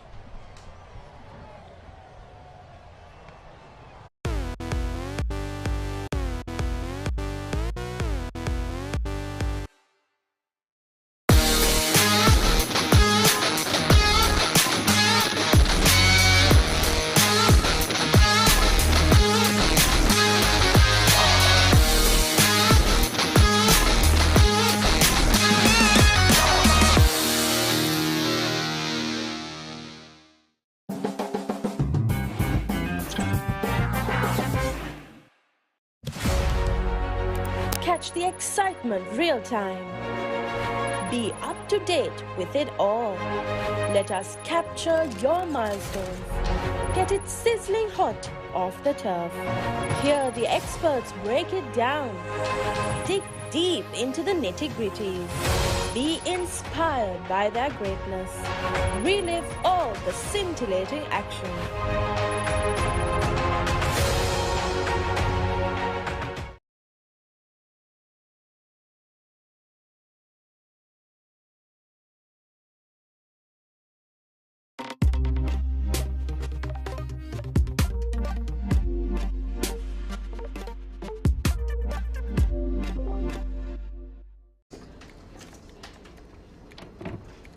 ලොකු වැඩක්ද? නෑ කමක් නෑ කියන්න. Big match එකක් කවද්ද?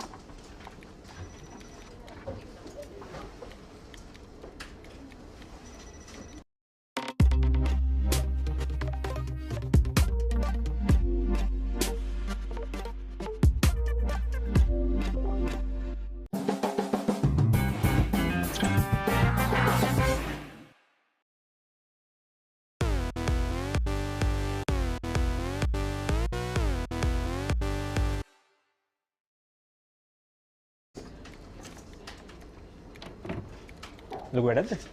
නෑ කමක් නෑ කියන්න. බිග් මැච් එකක් කවද්ද?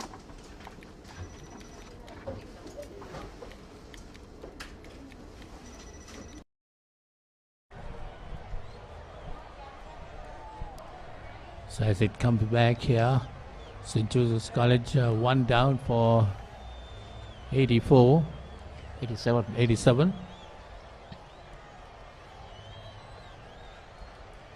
It's Rice, the wicket taker. He has 1 for 19 of 3 overs.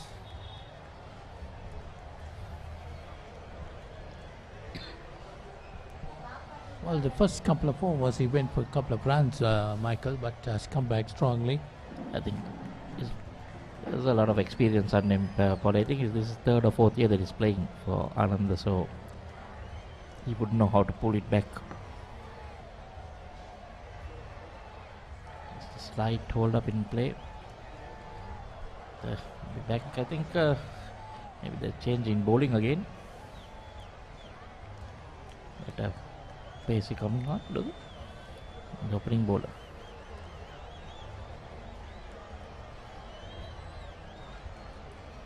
Yes, definitely they're going to bring in their pace bowler. I think that's Ruvishan. It's like good change as well, because I think Muralidharan has come in. Just try to see whether they can inch out another wicket.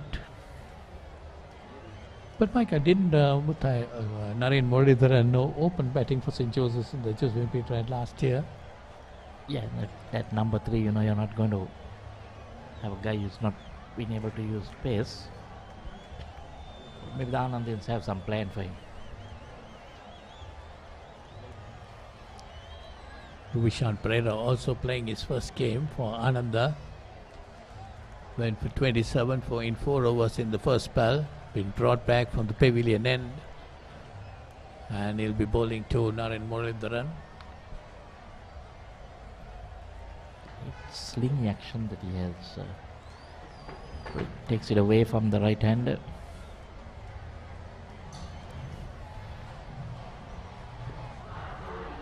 An appeal for an LPW and it's given out. So the first delivery in the second spell, he got the wicket of Muralidharan, who's walking back for 1. So the plan worked. The change was brought about. So I think they had some plan for him to play across the line. Yeah, definitely going. They've hit midland leg. Definitely that was pitched full up to him. Muralidharan was off the back foot trying to flick it. A delivery which he should have been on the front foot. So that's the end of him. He's out for 1. LPW to Ruvishan, and St. Joseph's losing their second wicket at 87. So Ananda College brought themselves back into the game, picking up 2 quick wickets.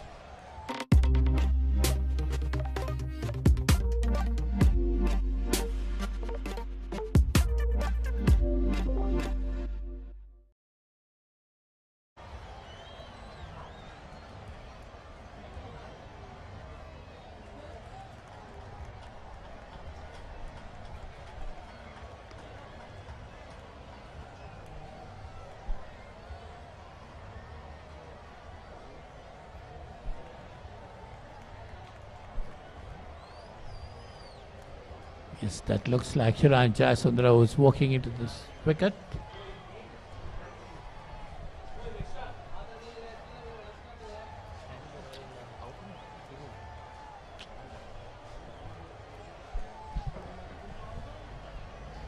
There's been a bit of a shuffle in the batting order. Kapuru Bandara was the man out, and it's Naren Muralidharan is the new batsman. Apologies from our end. Trying to flick that ball, hitting on the inside of the leg. Looked out.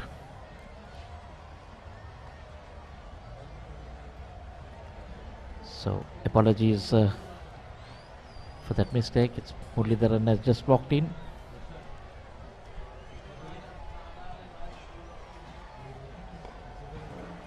Nicely played there on the stumps, coming on the front foot.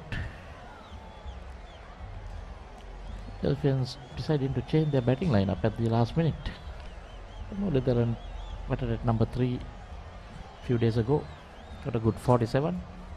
No idea why they wanted to change the batting order. But Hirun Kapuru Bandara is also a very good player, Michael. Played some wonderful innings. Yeah, but Joseph's. they've been having this number 3 problem, Polly, for a few matches now. Tried a couple of batsmen, different positions, and I don't see why, you get a guy who's got 47 runs and, why would you want to change it? Yeah, exactly. Number 3, the 2 openers and number 3 should be fixed batsmen. The So problem that was, will give them the confidence also. The problem they're having was Siobhan Daniel was occupying that for the last 2-3 years, and he's also due to play this year, but because of certain commitments with Sri Lanka cricket. But without saying Siobhan Daniel, I think the Josephines have a very strong batting lineup. Well, bring Siobhan Daniel in there, then Josephines will be really a very, very strong side. In batting aspect, I don't know about their bowling. Can't speak that much about their bowling. Yes, I think no one has mastered that role, because Siobhan has occupied it for at least 3 years. I wouldn't have wanted to change it. And going down the leg, trying to hit the batsman's pads.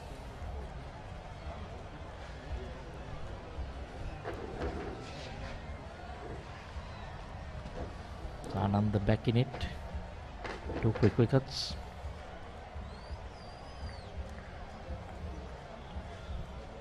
Avinta for 50 and Kapuru Bandara for just 1 run. So that was a really good plan, probably by the Ananda skipper. Yes, definitely bringing Ruvishan Pereira back into the attack was a good move. Of course, Sadish Chavodana has been out of strike for some time. Now the first delivery he faces gets a single, and that takes the score on to 88. 88 for 2 St. Joseph's.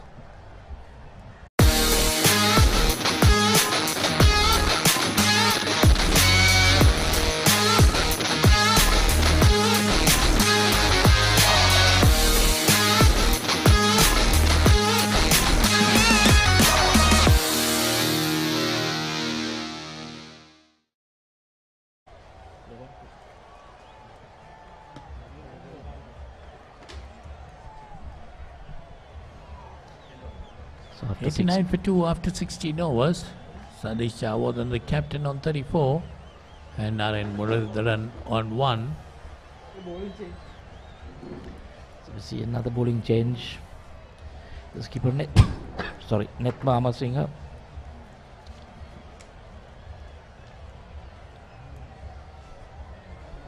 Netma Samaravira, sorry.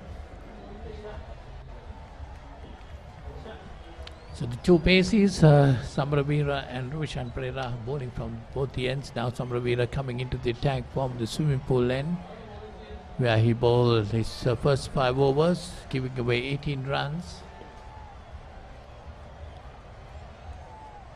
Anandians getting back into the game the last couple of overs, getting 2 quick wickets. The wickets of Avinta de Alves and Hirun Kapru Bandara. Still the Josephians going at a healthy run rate. They'd like to maintain that.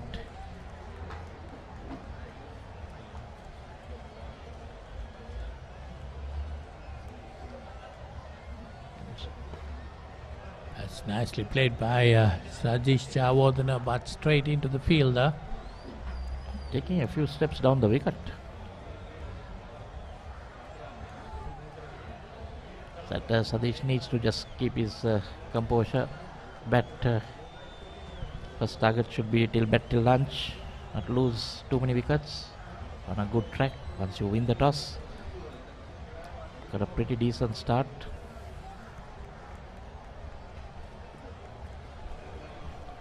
And wide out of the off stump. Satish Chawadana, they are trying to put his bat onto that, which is a delivery which he should have let it go. This is what happened, Michael, when you don't get the strike, you lose your concentration a bit. And not easy losing 2 partners as well within that period. St. Joseph still have a very healthy run rate of 5.39, as you see it on your screen. This time nicely played by Chawadana, that's racing towards the boundary. 4 more runs to him. He moves on to 38 and the score moves on to 93.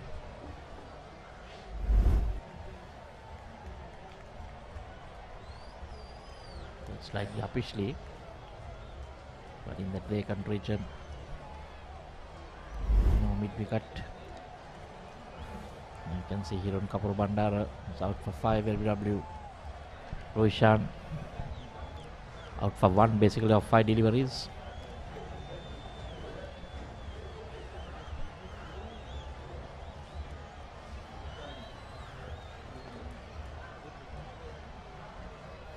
Among the stumps, nicely played.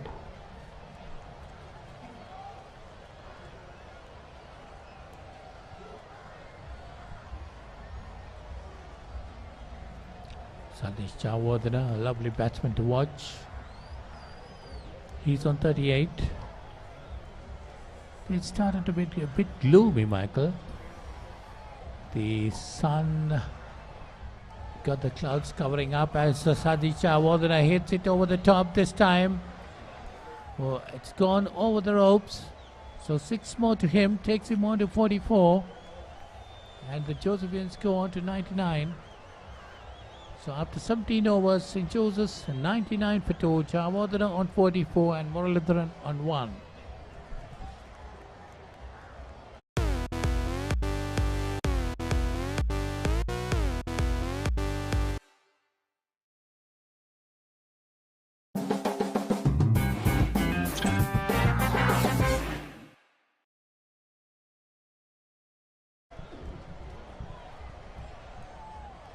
සාන්ත Joseph කණ්ඩායම කඩලු දෙකක් වෙඳ වැටි ලකුණු 99යි. සදිෂ් සහ අවින්ත ඉතාමත් හොඳ සමබරතාවයක් ගොඩනැගුවා පළමු කඩුල්ල වෙනුවෙන් ලකුණු 86ක සමබරතාවයක්.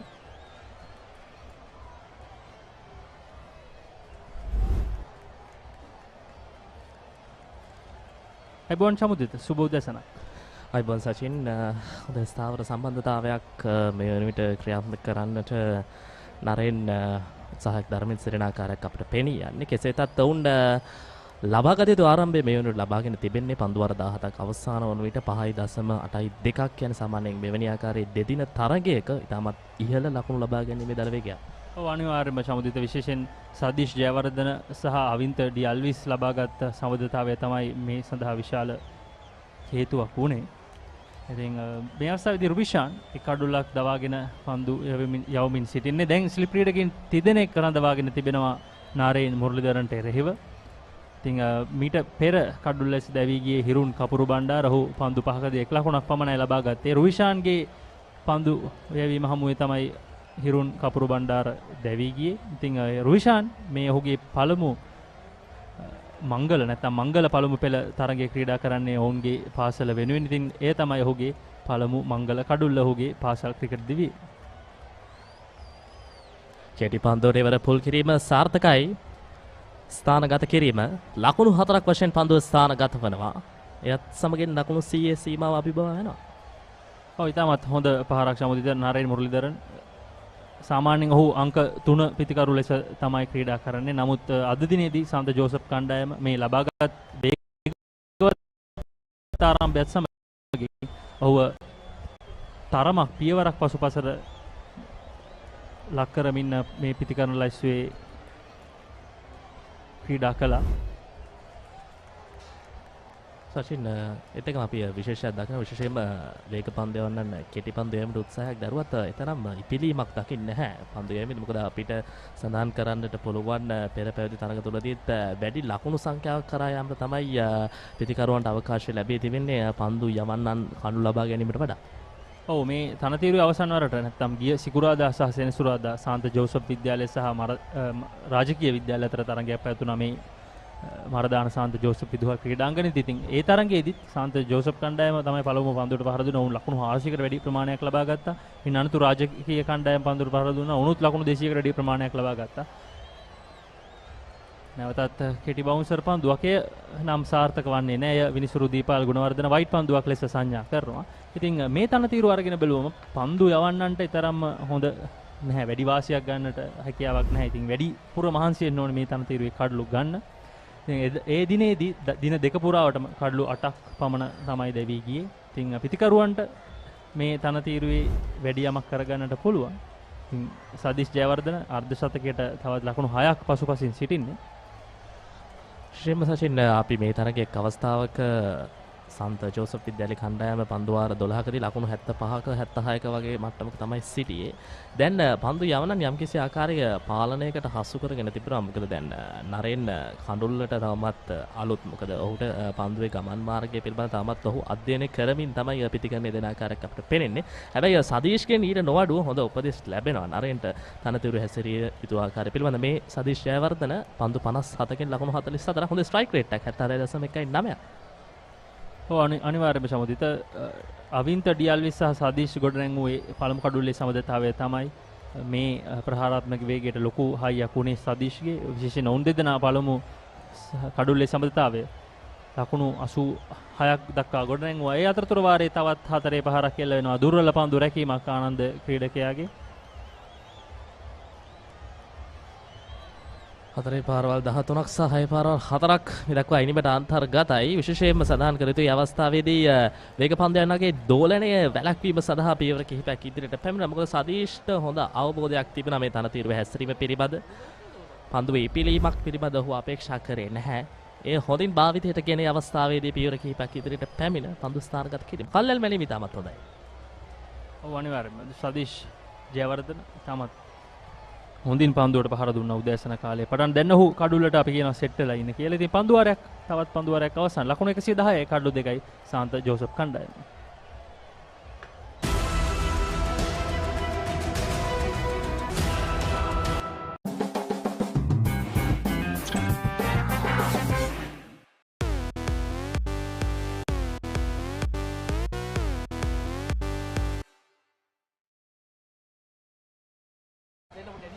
එකසේ 10යි කන්ලු 2යි ශාන්ත ජෝසප් විද්‍යාලයේ කණ්ඩායම පන්දු වාර 18ක් අවසන් වන විට සදීෂ් සමගින් නරෙන් කඩුල්ලේ රැඳී සිටින ක්‍රීඩකයින් දෙපළ.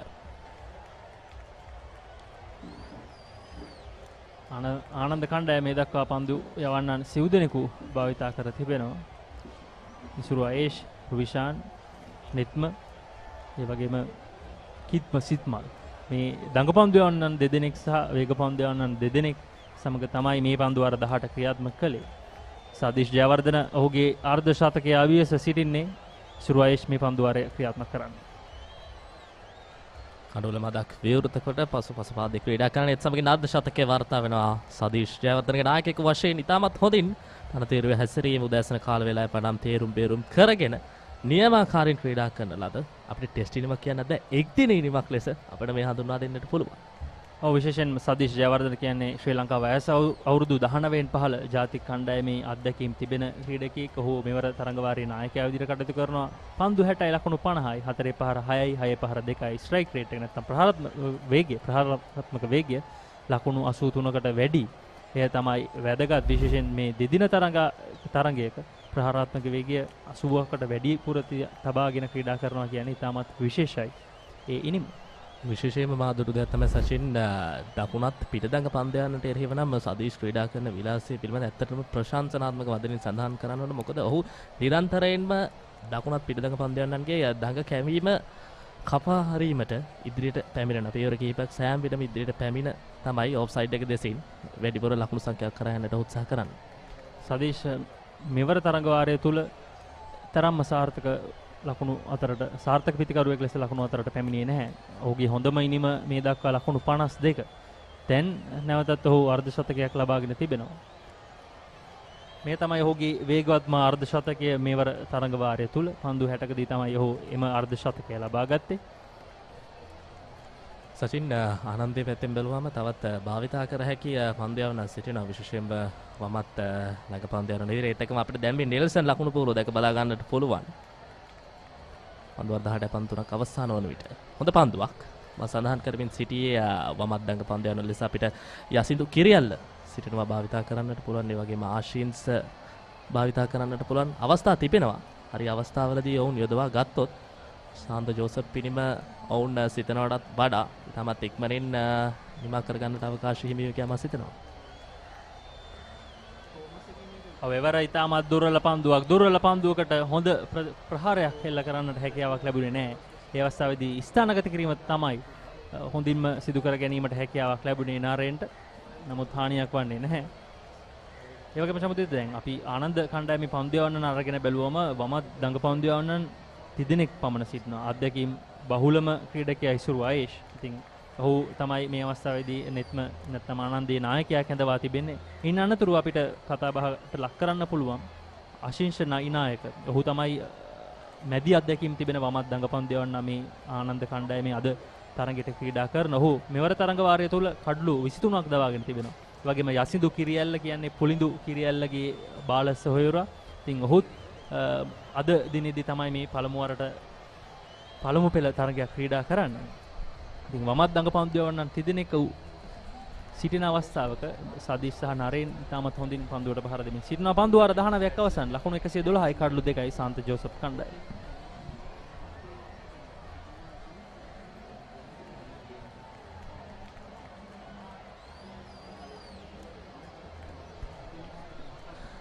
මේ සදීෂ් ජයවර්ධන අර්ධශතකය ලබාගත් ආකාරය වේග පන්දයන්ට ආරම්භයේ ඉතාමත් හොඳින් පාදස්සලට පැමිණෙන පන්දු ඔෆ්සයිඩ් එක දෙසින් ලෙග් සයිඩ් එක දෙසින් ස්ථානගත කිරීම ඉතාමත් හොඳයි. කල්යල් මැනීමේ සාර්ථකත්වය අපිට දැක බලා ගන්න පුළුවන්. මේ ඩ්‍රයිව් කිරීම කවස් අතරින් ස්ථානගත කිරීම ක්‍රීඩකයන් දෙදෙනෙකු සිටියත් ක්‍රීඩකයන් හොඳින් කල්පනාකරණය කරගනිමින් ඔහුගේ පහරට ඇති අවකාශය ඔහු විසින්ම නිර්මාණය කරගත් ආකාරයක් අපිට දැක බලා ගන්න පුළුවන්. මේ පියවර කිහිපයක් පැමිණීම දඟ පන්දයවන්නන් වේග පන්දයවන්නන්ට අවස්ථාවක් දුන්නේ නැහැ. සදීෂ් ජයවර්ධනම ආරම්භයේ පටන් පීඩනයකට හසු කර ගැනීමට මේ ක්ලික් කිරීම අපිට දැක බලා ගන්න පුළුවන්. නායකයෙකු වශයෙන් ක්‍රීඩා කරන ලද සුවිශේෂීම ගණයේ ඉනිමක්.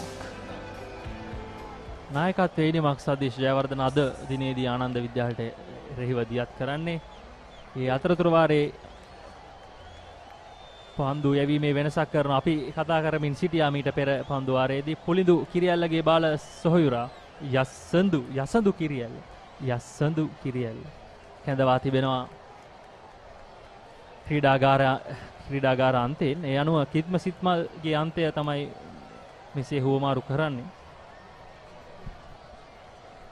හොඳ මේ වෙනසක් සිදු කර තිබෙනවා නායකයා අවකාශ උදා කරන තිබෙන වෙනසක් සිදු කිරීමට. සමුදිත මං හිතුවේ මේ අවස්ථාවේදී යසඳු ගේනවට වඩා අශිංශව ගෙනේ කියලා. මොකද ඔහු තමයි වැඩිපුර කඩලු දවාගෙන ඉන්න ඉන්ෆෝම් වමත් දඟ පන්දුව. නමුත් මේ අවස්ථාවේදී නෙත්ම වෙනස්ම ආකාරයේ තීරණයකට යන්නේ. ඒවරත් ඩ්‍රයිව් කිරීම ස්ථානගත කිරීම සාර්ථකුනේ නැහැ. සිල් ක්‍රීඩකයෙක් නදවා තිබෙනවා. තාමත් ආක්‍රමණශීලී පිටියක් තමයි මේ අවස්ථාවේදී සකස් කර තිබෙන්නේ නරේන්ට එරෙහිව. විශේෂයෙන්ම ක්‍රීඩකයා ආසන්නයේ පන්දු රකින්නන් දෙදෙනෙකු යොදවා තබා ගැනීම පිටිකරුවාට යම්කිසි ආකාරයේ මානසික අභියෝගයක් වන්න පුළුවන්. නමුත් ඒ අභියෝගේ පස්ස කළා ඔහු පියවර කිහිපයක් පැමිණෙන්න. දැන් අපිට දැක බලා ගන්නට පුළුවන් එක ලකුණකට ඔවුන් දෙදෙනා තමන්ගේ ස්ථානයන් මාරු කරගන්නවා. ක්‍රීඩකයින් දෙදෙනෙකු පිටිකරුව ආසන්න යොදවා තිබුණත් ඒ උපක්‍රමයේ හරියට භාවිතා කරන්නේ නැහැ. දැන් මොකද අපි දැක්ක එකවරක ෆුල්ටොස් පන්දුවක් යොමු කරේ ඊළඟ පෙර අවස්ථා දෙකේම යොමු කරන ලද පන්දු දෙකේම කිසිදු ආකාරයක දඟ කැවීමක් දුටුවේ නැහැ. කෙලින්ම ඇදී ගිය පන්දු දෙකක් වශයෙන් තමයි මාය ඉවර දුටුවේ. නමුත් සදීෂ් ටේරේව නම් ඒ ආක්‍රමණශීලී පන්දු රකින්නන් ස්ථානගත කිරීම එසේ සිදු කරන්නේ නැහැ. තරමක් ලිහිල් පන්දු රකින්නන් ස්ථානගත කිරීමක් තමයි සිදු කරන්නේ සදීෂ් ටේරේව. අපි විශේෂයෙන්ම සඳහන් කරොත් වමත් දඟ පන්දු යන පිළිබඳව කතා කරද්දී අපිට සඳහන් කරන්න පුළුවන් ජාතික මට්ටමින් ජාත්‍යන්තර තලයට ගිය සුවිශේෂී ගණයේ පන්දු යවන්නෙක් ලෙස ආනන්දේ නියෝජනය කළ දිනු කෙට්ටිආරච්චි අපිට සඳහන් කරන්නට පුළුවන්. පළමු පෙළ ක්‍රිකට් ක්‍රීඩාව තුළදී ඔහුගේ නම සැහෙන්න උඩින්ම කියු නමක් විදිහට අපිට නිවාරයෙන්ම හඳුන්වා දෙන්නට පුළුවන්. හොඳ පාදචාරණයක් දාක්ෂ පන්දු අතර කිරීමක්. එවිට ආකාරයෙන් පියවර කිහිපයක් පැමිණෙනවා. ඔහු එක්ස්ට්‍රා කවර්ස් සහ මිඩ් ඔෆ් අතරින් තිබුණු හිඩැස භාවිතා කරගනිමින් ලකුණක් කරා සානගත වෙන්නට සහය දැරුවේ. සාර්ථකයි. තමත් දක්ෂ පන්දු රැකීමක් හේ පන්දු රැකීම නොවන්නට නිසකවම 4 පහරක් වන්නට ඉඩ තිබුණා. සදීෂ් ජයවර්ධන ලකුණු 51යි. පන්දු වාර 20ක් අවසන් සාන්ත ජෝසප් කණ්ඩායම ලකුණු 115යි කඩලු 2යි.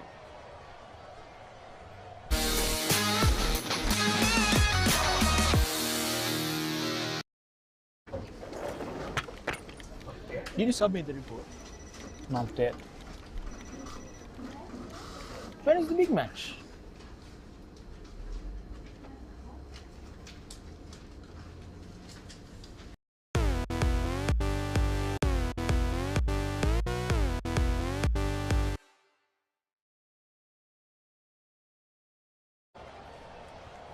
කසේ 15 කඳුළු 2යි මරදාන ශාන්ත ජෝසප් විද්‍යාලයේ කණ්ඩායම පන්දු වාර 20ක් අවස්ථානවලදී සදීෂ් ජයවර්ධන සමග නරේන් මුරලිදරන් කඳුල්ලේ රැඳී සිටින ක්‍රීඩකයින් දෙපළ 5.75ක හොඳ ක්‍රමානුකූල ලකුණු ලබා ගැනීම විද්‍යාල වේගයක් ඔවුන් 5.5ට අඩු වෙන්නම දෙන්නේ නැහැ. හොඳින් ඔවුන් පවත්වාගෙන දල වේගය පවත්වා ගැනීම ක්‍රීඩා කරන ආකාරය අපිට පේන්නේ. ඉතින් යලිතරක් ඉසුරු. ඉදිරියට පැන පන්දුව පිළිගන්නා නරේන් දැන් කඩුල්ලට ක්‍රමානුකූලව කඩුල්ල තුල ස්ථාවර වන බවක් තමයි අපිට පේනෙන්න තිබෙන්නේ. නැවතත් සාන්ත ජෝසප් කණ්ඩායමට යම් සම්බන්ධතාවයක් අවශ්‍යයි. අඩුම තරමින් ලකුණු 300ක් වත් ඔවුන්ට පළවෙනිමට ලබා ගන්න පුළුවන් නම් මේ තනතිරුව මත හොඳ ලකුණක්. ලකුණු 300 350 පමණ. තාමත් හොඳ පළවෙනි මේ අභියෝගයක් ලබා දීමට හැකි ලකුණු පෝරුවක්.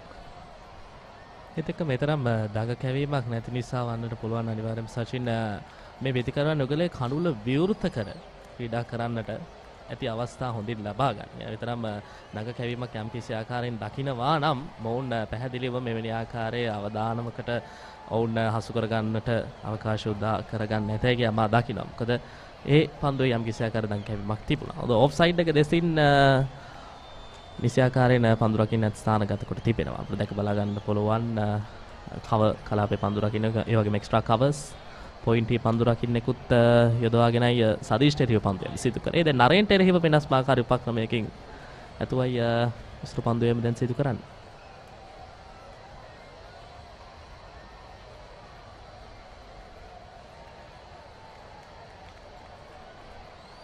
දීපල් ගුණවර්ධන සහ හිරන්ත ගෝමස් තමයි මේ තරඟයේ තරඟ විනිසුරුන් ලෙස කටයුතු කරන්නේ. අවින්ත ඩියල්ලි සහ හිරුන් කපුරු බණ්ඩාර මේ වන විට සාන්ත ජෝසප් කණ්ඩායමේ දෙවී ගිය ක්‍රීඩකින් දෙදෙනා බවට පත්ව තිබෙනවා.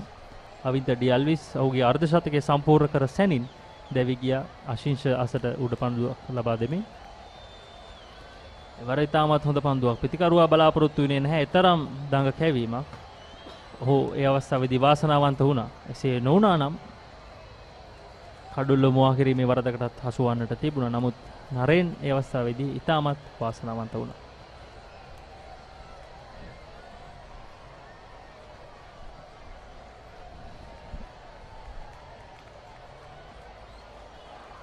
යවන පිටිනට එපිටින් බැක්කට් පහර කරමින් උත්සාහයක් දැරුවේ සාර්ථක වන්නට හැකියාවක් ලැබුණේ. පන්දු වාරයේ අවසාන 117කට 2යි ශාන්ත ජෝසප් විද්‍යාලයේ කණ්ඩායම.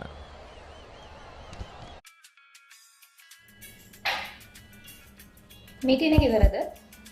ඔව් අනේ. බිග් මැච් එක කවද්ද?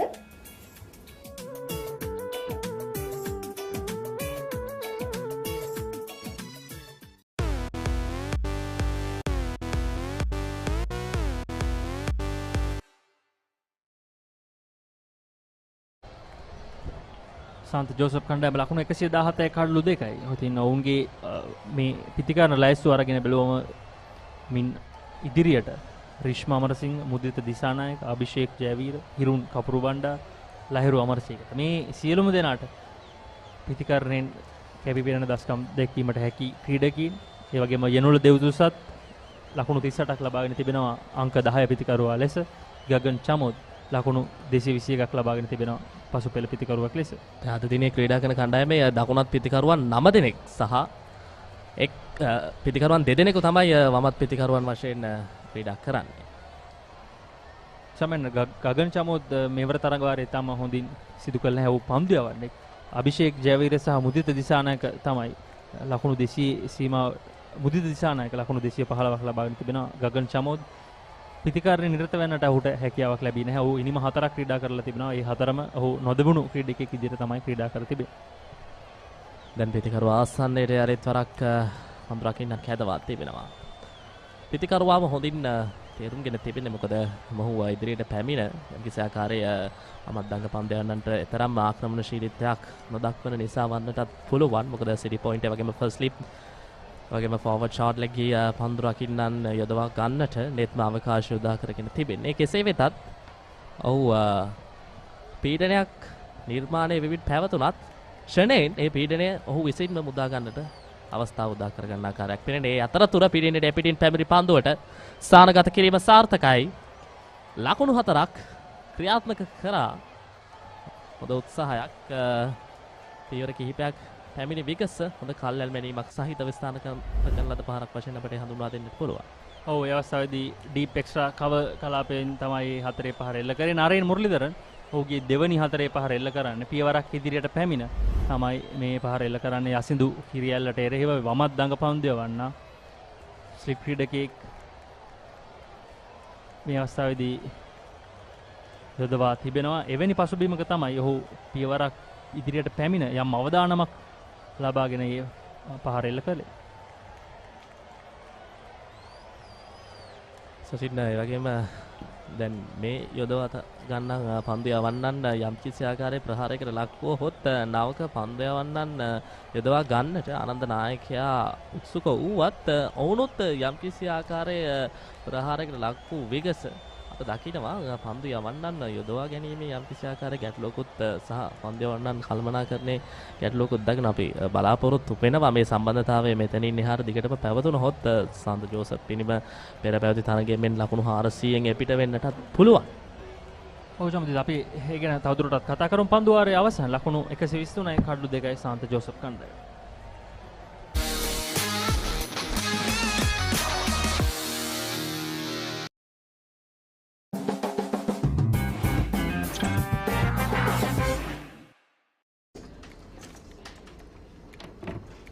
ලොකු වැඩක්ද? නෑ කමක් නෑ කියන්න. බිග් මැච් එක කවද්ද?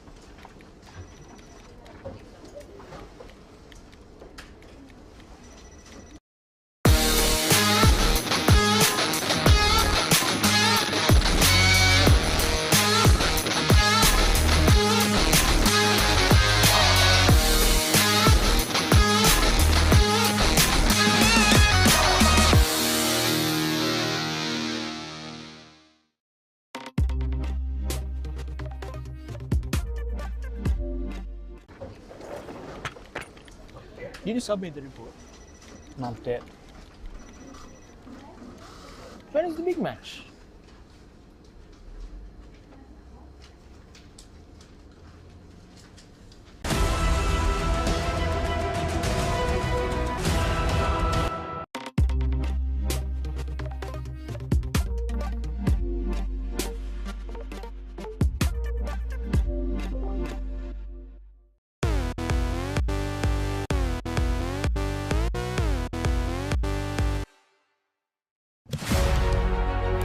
catch the excitement real time. Be up to date with it all. Let us capture your milestones. Get it sizzling hot off the turf. Hear the experts break it down.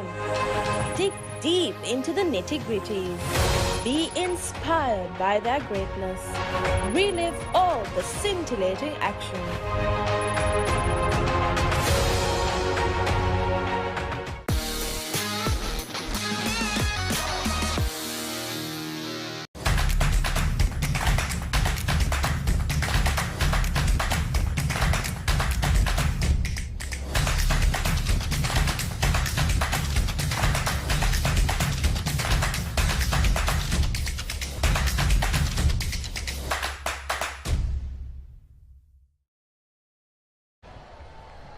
සිසිල් පැන් පානේ අනතුරුව නැවතත් තරගය ආරම්භ කිරීමට සියල්ල සූදානම් මරදාන සාන්ත ජෝසප් ක්‍රිකට් ක්‍රීඩාංගණයේදී. ඉතින් සාන්ත ජෝසප් කණ්ඩායම ඉතාමත් හොඳ ආරම්භයක් ලබාගෙන තිබෙනවා මේ වන විට. සදීෂ් ජයවර්ධන ඒ වගේම අවින්ත ඩියල්විස් අර්ධශතක ලබා ගත්තා උදෑසනම. මේ තිබෙන්නේ සාන්ත ජෝසප් ලකුණු සටහන පළමුවෙනි මේ. සදීෂ් ජයවර්ධන ලකුණු 53 නොදවි තවමත් කඩුලේ රැඳී සිටිනවා. අවින්ත ඩියල්විස් පන්දු 39කදී තමයි ඔහු එම අර්ධශතකය ලබා ගත්තේ. ඉතාමත් කැපී පෙනෙන සහ ප්‍රහාරාත්මක ගිණීමක් බවට පත් වුණා අද උදෑසන කාලයේ තුල. ඒ වගේම හිරුන් කපුරු බණ්ඩාර අද දිනේදී සාර්ථක වීමට හැකියාවක් ලැබුණේ නැහැ. ඔහු එක් ලකුණකට දැවි ගියා. නරේන් මුරලිදරන් සහ සදීෂ් තමයි දැන් කඩුල්ලේ රැඳී සිටින්නේ. පන්දු යැවීම පිළිබඳ සඳහන් කරොත් පන්දු යවන්නන් සෑහෙන මට්ටමකින් ප්‍රහාරයකට ලක් වූ ආකාරයක් තමයි විශේෂයෙන්ම රුවිෂාන් පන්දු වාර 6කදී ලකුණු 40ක් ඔහුගෙන් ලබා ගන්නට ශාන්ත ජෝසප් විද්‍යාලය පිතිකරුවන්ට හැකියාව ලැබුණා. පන්දු වාරයකට 6.67ක් අනෙක් පන්දු යවන්නන් නුත් යම් කිසි ආකාරයක ප්‍රහාරයකට ලක් වූ අපි බලමු ඔවුන් තරගයේ පාලනය කෙමෙන් ඔවුන් බෙස්සට යොමු කර ගන්නට හොඳ උත්සාහයක නිරත වෙනවා. පන්දු වාර 22ක් අවසන් වුණේට මේ මොහොතේ එවගේම චමුදිත සාන්ත ජෝසප් පිතිකරන ලයිස්තු අරගෙන බැලුවම වමත් පිතිකරුවන් 30 දෙනෙක් පමණයි මේ ක්‍රීඩකින් 11 දෙනා අතර සිටින්නේ. ඉතින් දකුණත් පිතිකරුවන් 8 දෙනෙක් සිටිනවා. එතකොට ආනන්ද කණ්ඩායමේ වමත් දඟපන්දු දියවන්නන් 30 දෙනෙක් සිටිනවා. ඉතින් එය විශේෂයි. ඉතින් මේ වමත් දඟපන්දු දියවන්නන් 30 දෙනාට අද දිනේදී මේ සාන්ත ජෝසප් පිතිකරන ලයිස්තු පාලනය කිරීමේ වගකීම ඉතාමත් වැඩි වගකීමක් බවට පත් වේ. ඒවල පායින් දෙසට යමු අන්නේ දඟ කැවීමක් නැහැ අපි දකිනවා. හොඳින් ගෝලට මුසු කරන්නට උත්සාහයක් දරනවා. කෙසේ වෙතත් තරම් දඟ කැවීමක් එම පන්දුවේ අපි දකින්නෙත් නැහැ. පිතිකරුවා පෙරපාදිට ගන්නට තමයි ඒ අවස්ථාවේදී ඉසුරු කටයුතු කළේ. නමුත් සදීෂ් ඒ අවස්ථාවේදී ඉදිරියට පැමිණියේ නැහැ. ඉදිරියට පැමිණියා නම් යම් ආකාරයකට හානියක් වන්නටත් තිබුණා. ඒවර පීවර කිහිපයක් පෑමින පන්දු ස්ථානගත කරන්නට සහ දැරුවේ කලකුණයි.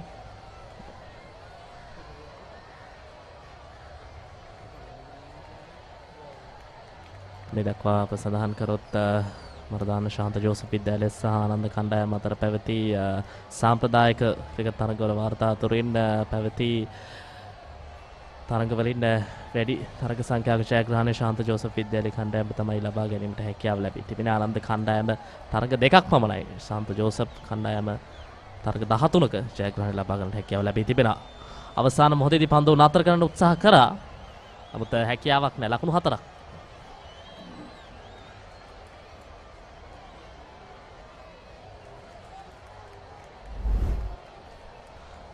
බලමු මේ 4 පහරක් විය යුතුයි. මොකද ක්‍රීඩකයාට නිසියාකාරව පාදයෙන් නවතා ගන්නට හැකියාවක් ලැබුණේ නැහැ.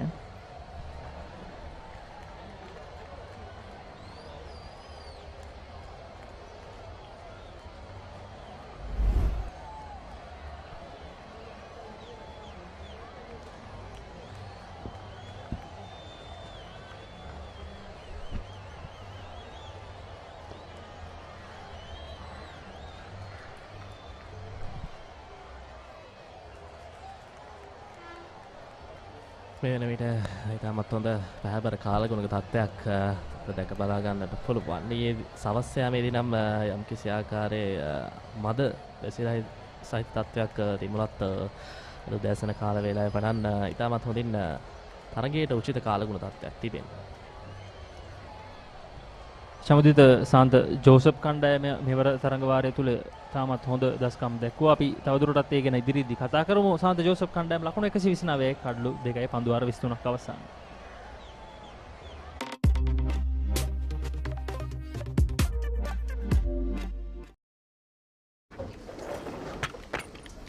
Did you submit the report? Not yet. When is the big match?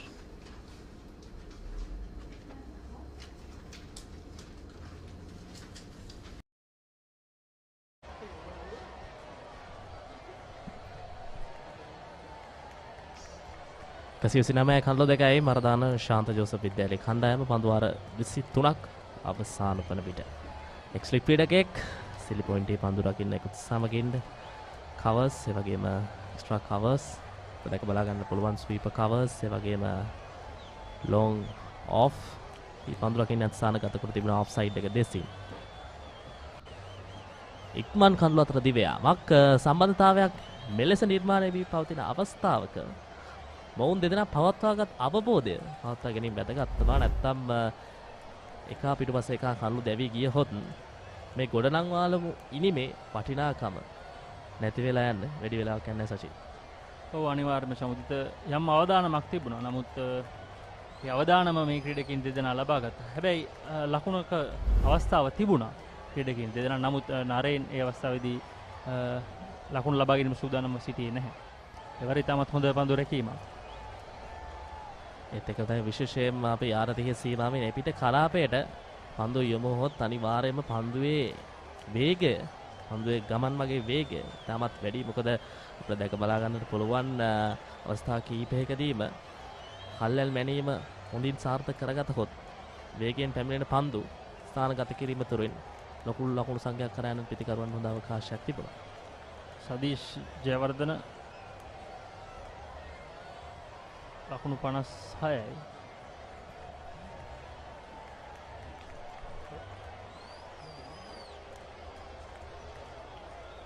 කසියතිස් දෙකයි කන්ලු දෙකයි දක්වා උතරේ ලකුණු 4ක් පමණයි නිවරේ කසුවේ තිබෙන්නේ. කෙටි පන්දුවට එවර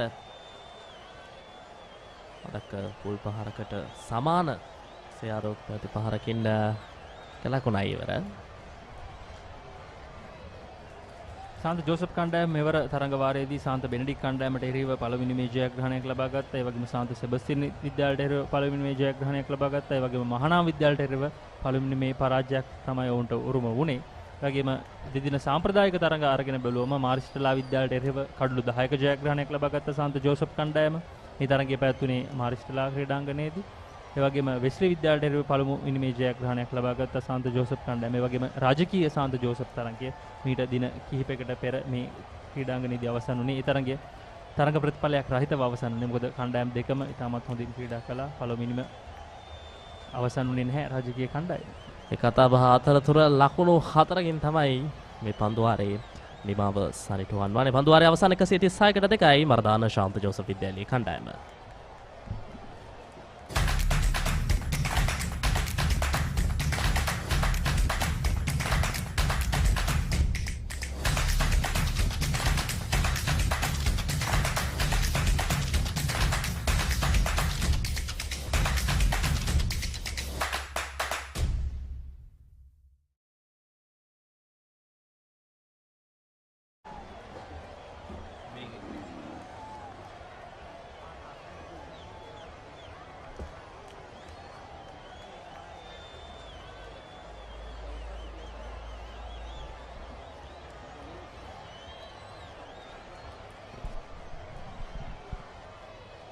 .136 for 2 as Sadish Jayawardena. Nice little scene here at the Dolly Road. 56 to his name. Has been very good using his feet against the spinners. Naren quickly getting to 25 of 30 deliveries. 2 quick wickets, but new man Naren has settled in with the skipper on the other side. Sadish was desperate to get some runs behind him, having not been able to get big runs during that marathon against Royal just a couple of days ago. Yeah, so that's, I think it's a different approach by the Josephians after batting for nearly 4 sessions in that last game. There was an Arden old boy by the name of Paulinus was not very happy. He was not a happy chappy. He said he was not happy first batting for 4 sessions. And I agree with him. Two-day cricket, you have to give yourself every opportunity to have an equal shot at your opponent with the bat and ball in hand. So obviously we spoke about the Joe Pete conditions, 60 over game, so they must be preparing for that as well, Sudarshan. So I think this is a good indication. You mentioned about Naren Muralidharan. I think he has played a tremendous hand. It's not easy as a youngster when you come into bat and when you have a player of the caliber of Sadish Jayawardene. He's a busy player, senior player, likes to move on with the game, likes to be busy, like to have strike. So when you come in, if you get bogged down from one end, it's not an easy situation for the partner in crimes. I think he has played a tremendous hand here.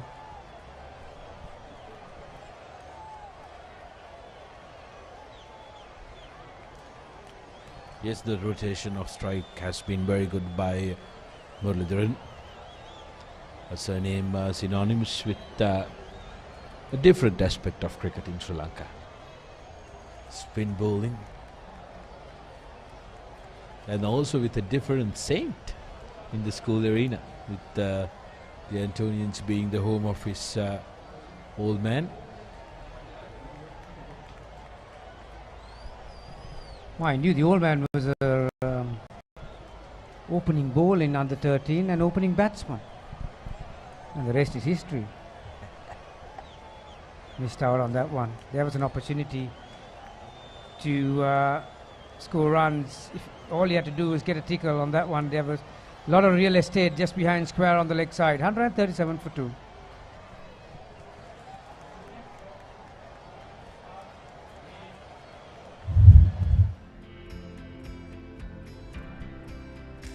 The wicket partnership between these two, Muralidharan and Jayawardene, each contributing 24 and 25 runs respectively, so 50-50. Profitable one for the Josephians. Exactly, and that has a love to keep the momentum as well, because the platform that were laid by the two openers at a good rapid speed, and they lost a wicket straight after. Ink wasn't even dry when the number 3 came and went, and the youngster had to come and put his hand up, and he has been pretty good. 25 of 33. That's a good return. Yes, you'd expect the batsmen to make sure that they play themselves in, but what you need for them is to make sure they play positive cricket, rotate the strike, keep the scoreboard ticking, and like you mentioned, with the 60 over restriction in place for the first innings of the big match, that is what you plan at. You work backwards from the big match, isn't it? When you are playing in a team like St. Joseph's or Ananda College, you need to make sure that you have an eye on that plum.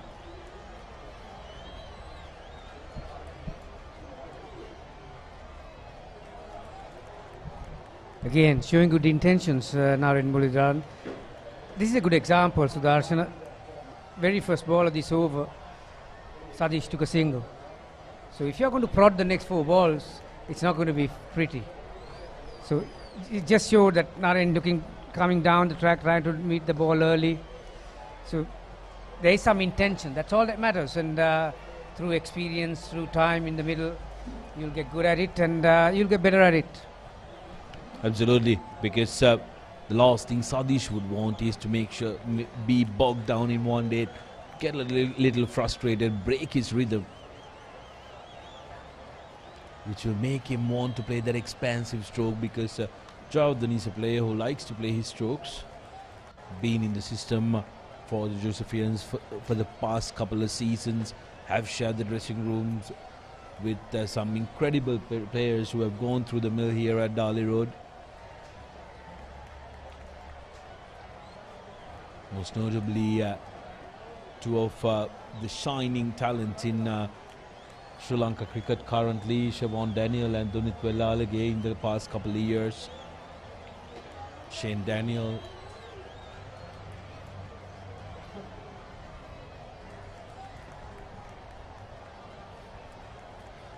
Well, fifth dot ball straight, and then comes the hesitation, then comes the rush, then comes this unnecessary rush wanting to change side.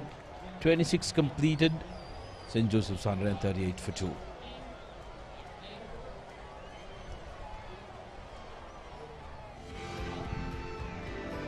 Avinta Dialvis, he just took off the block, didn't he? Played some delightful shots, particularly on the offside. He was not afraid. He was not all the feet, really. There was a lot of hands in those shots.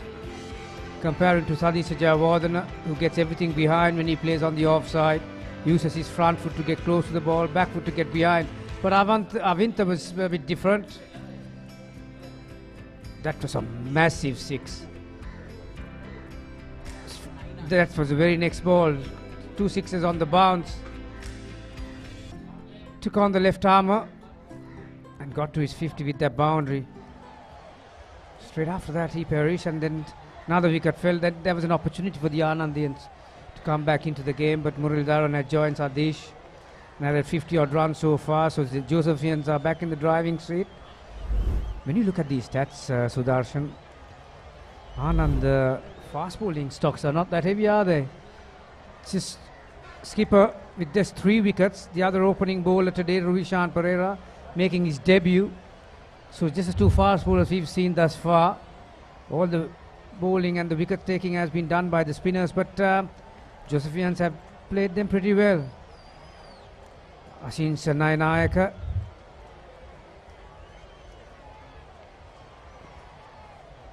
.23 wickets, 122 runs, so he's one of those trusted all-rounders in the team to keep Ananda going.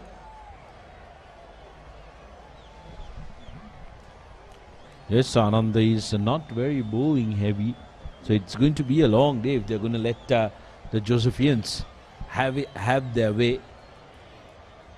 26.3 overs done.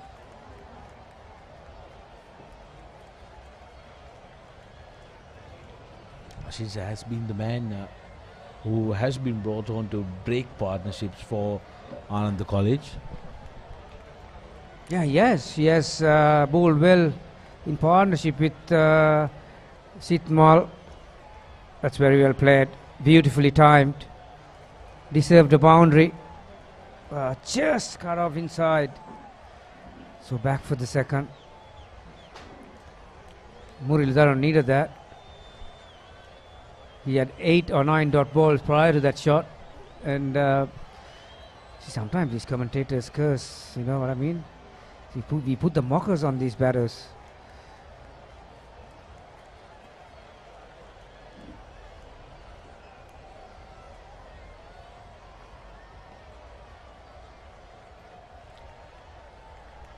We actually didn't see the Royal St. Joseph's game, but obviously high scoring game. We'll come back to that in just a take. 141 for 2.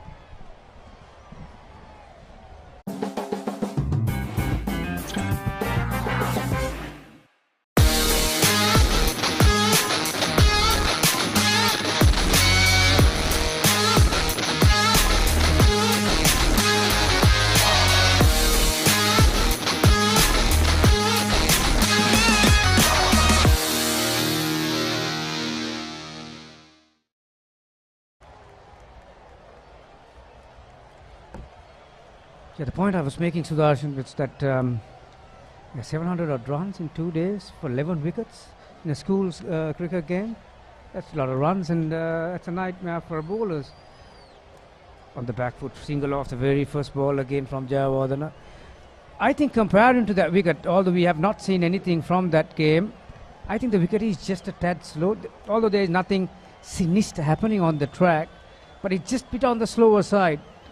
Maybe a bit slower than the previous one also, previous 2 days. So you need to really get close to the ball if you want to drive on the up, or to use the feet to the spinners, lean on the front foot to touch more.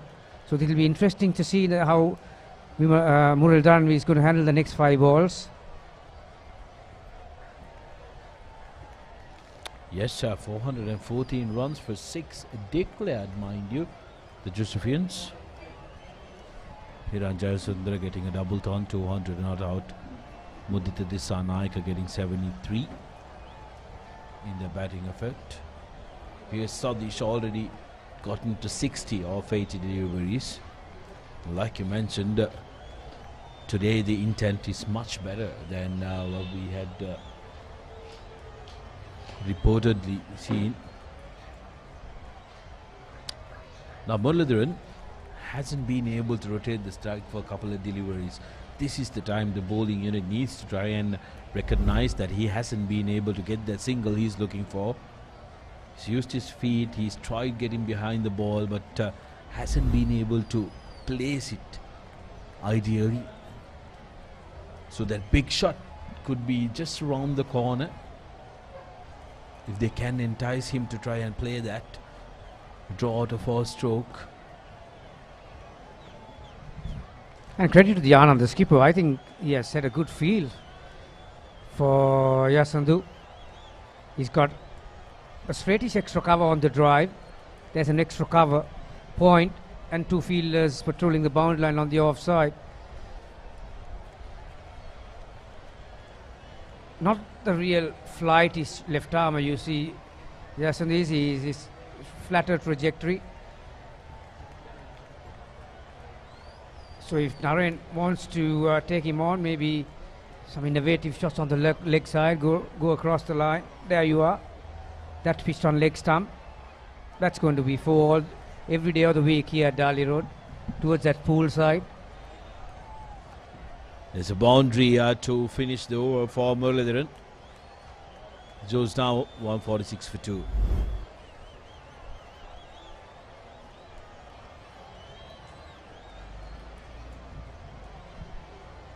The key to that was he was well in control, Sudarshan. Had good control of his hand speed, didn't try to hit it too hard. He knew exactly where he wanted that, and very well executed. 146 for 2.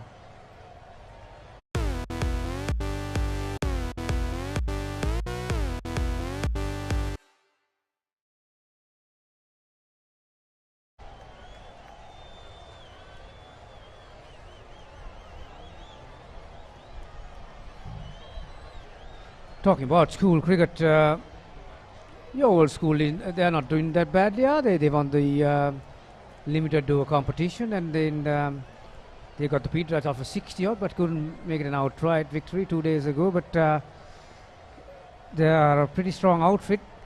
Played across the line, but he was that far outside the line, outside the crease, I should say.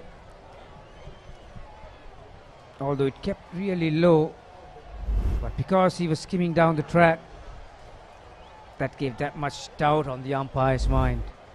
It's very difficult to try and draw that decision, isn't it, when he's dancing down the track. Sadish ever so easily rotates the strike. Coming back to what you said, yes, Trinity College haven't done too bad this season. They've looked like a side that commands respect. Haven't been able to try and see them play, but did have the opportunity to do a couple of commentary stints when our rivals Antonians played Royal College at Royal College, and by the looks of that, Antonians are no pushovers. So Trinity will have to be at their best to try and do well. As beautiful stroke drawn out by Naren. He's been patient. They have lunch coming to them in a couple of overs, so they will have that at the back of their mind. But whenever the opportunity presents, this young lad, Muralidharan, take a look at this. Good use of feet, makes room for himself and penetrates that massive opening on his leg side. Yeah, like you said, not the easiest shot to play against the left-arm orthodox spinner for the right-hander, to get close to the ball and use your wrist against the turn. But the key was to get close to it, and he did get close to it. Good comeback very easily when school bowlers, particularly the spinners, when the batters come out and hit you along the ground or over the top, they get carried away and try to push it quicker and bowl short. But this time he had the presence of mind to push it up there again and asking Naren, okay, go again, mate. I'm ready for that. Absolutely. Kudos to Ashin Shah. in his second over, slowly but surely, steadily get into his rhythm. Yet again, Murudaran uses his feet. Doesn't get the connection that he was looking for. He was a half-hearted stroke. St. Joseph's 152 for 2.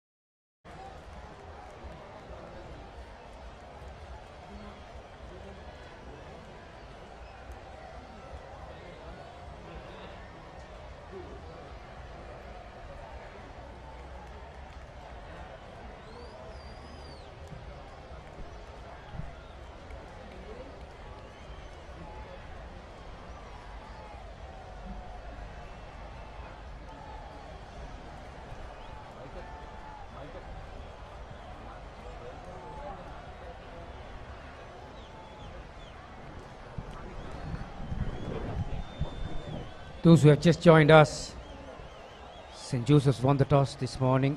There was a 15-minute delay, Sudarshan. Match was supposed to start at 9:30, but it started at 9:45. Normal lunchtime would have been 12 o'clock, so normally the first session 2.5 hours. One thing, when you sit here around 12 o'clock in Maradan area, you smell that biryani all over the place. Well, I think you just decoded the reason why most of the people who joined the Papare.com ended up gaining 10 plus kilos within the first couple of years. It's just around the block from Maradan, all around the park. Delicious, scrumptious biryani available as Sadish Jayawardena plays a scrumptious stroke. Good chase to cut out a couple of runs, but Sadish adds two to his tally. Very busy batsman, Jayawardena. Always busy looking for those runs. He's one of those classical batters who looks delicious on the offside.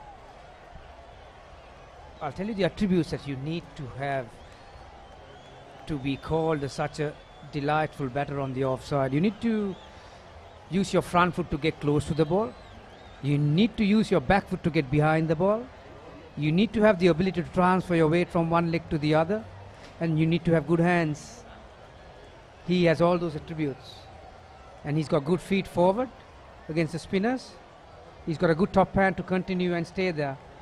So that's a lovely stroke with the spin from Muralidharan. Yeah, so those are the ones that you need, the basic stuff to be called good offside players from our small days. One of the very best was Siddharth Vettamuni. Paulinus will tell you more about him because he's hero really. There was some delight. Mamanatha Pattu was one. I mean, take Maila Jayawardena, Kumar Sangakkara, they were delightful offside players. You know, even when you bowl good balls, they still have the skill to put you away. Looks simplistic, but you need to have a good skill set and a lot of training and commitment. 158 for 2.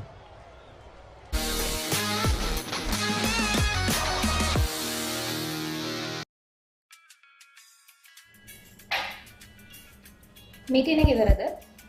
ඔව් අනේ. Big match එක කවද්ද?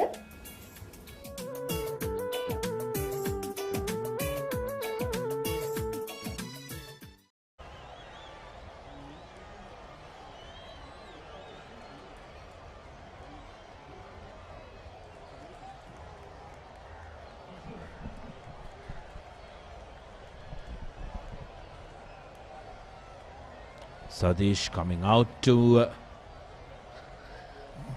meet Ashinsha.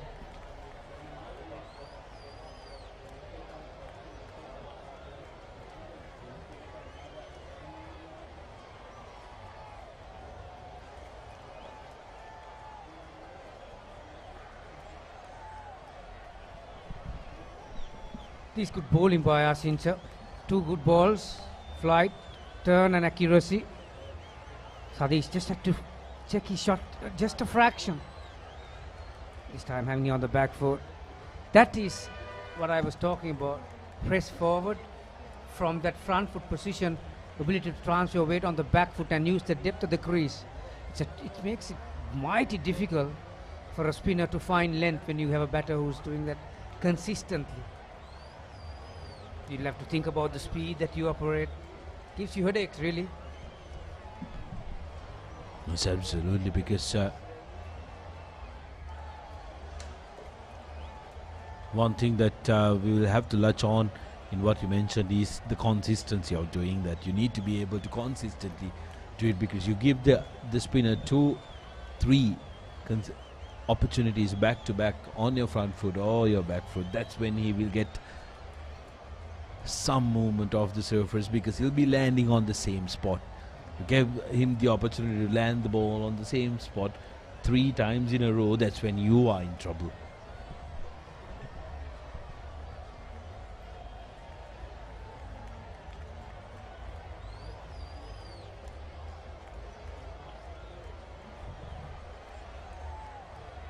He'll work for another single, but not a bad over by Asincha.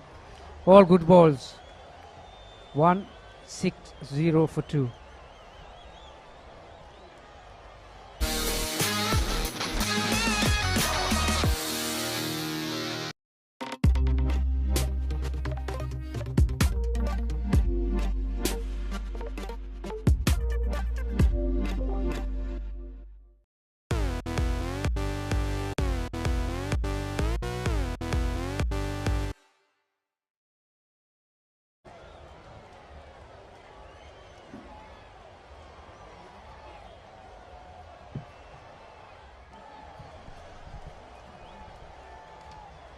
So as we come back, you can see a recovery from the Josephians. 160 now for 2. One stage they were 80 odd for 2. Keeper Sajid Javadana on 66 of 88, and Naren Muralidharan 39 of 56. Ikma bowling. So good afternoon, Polly. Good afternoon, Michael. Yes, Naren Muralidharan had batted quite well, getting 39 runs or 56 deliveries. And the most important thing is he's rotating the strike while giving Sadish Javadana also the opportunity to get some runs. Yes, a 74 run partnership in 96 deliveries. So pretty decent. The run rate has been pretty good. Strike rate of 5.17. St. Joseph's College, after winning the toss, 161 for 2. Got off to a very good start between Javadana and D'Alves. Avinta D'Alves got a half century before he got out. And then they lost another quick wicket. That's of Hirun Kapur Bandara for 1. But since then, these two batters have been batting. That's a boundary to Javadana. Takes him on to 70. That's a bread Michael and butter Sadish shot. has been very steady at the wickets yesterday. Yeah, definitely. Started off in a hurry, then settled down. Loves that offside, whether it's the front foot or the back foot. A lovely play to watch. See again, ball slightly short and just hitting that gap. There you see the previous delivery, he was on the back foot, and this one he comes down the wicket and drives firmly.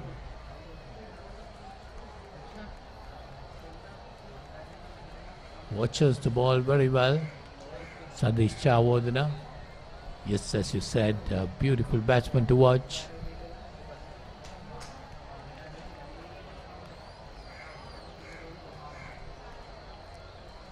Cut away, but nicely fielded by the point fielder.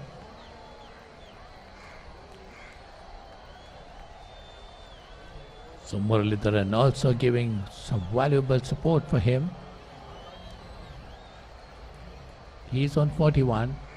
Captain is on 71. Comes down the wicket again and drives it firmly. Wide of mid-on. They get a single.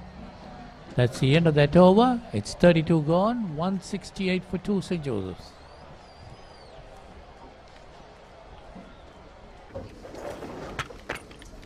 Did you submit the report? Not yet. When is the big match?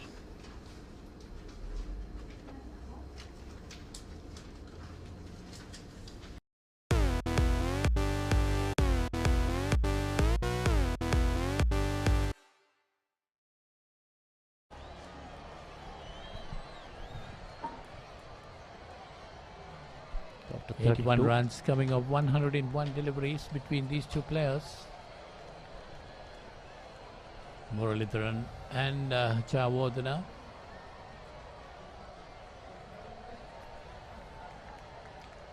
Muralidharan Shah has been 41.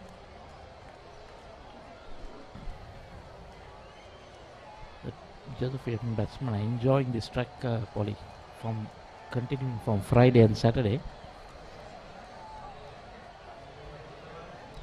Yes, definitely they are full of confidence, getting a 400 plus total. Of course, Hiran Jayasundara getting a double 100. I'm sure he must be also waiting to walk out there and get some runs.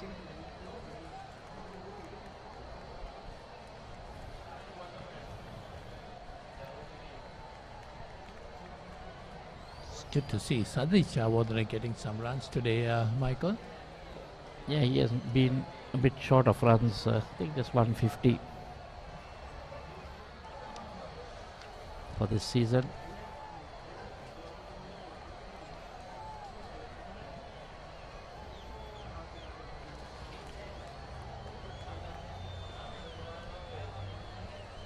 Well, got 245 runs this season out of 10 innings. Runs coming pretty easy now, Polly. The singles, he's putting it into gaps and rotating the strike. I think Ananda will need to do something, create something, not just let the Josephian batsman run away with a big total.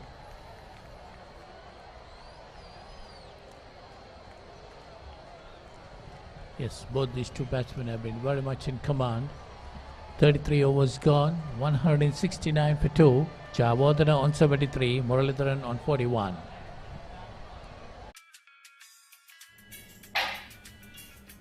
Meeting එක ඉවරද?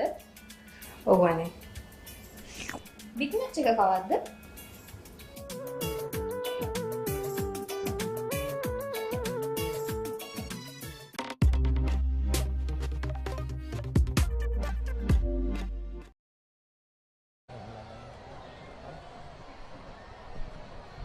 So 169 for 2, 82 run partnership of 107 deliveries. St. Joseph's maintaining a run rate of about 5.12 to be exact. That has been maintained right through this innings, Polly, from the start. Yes, we saw Aventa Dialves really getting after the bowling. Actually, it was Sadish Jadal who started it, and then Avinta took over.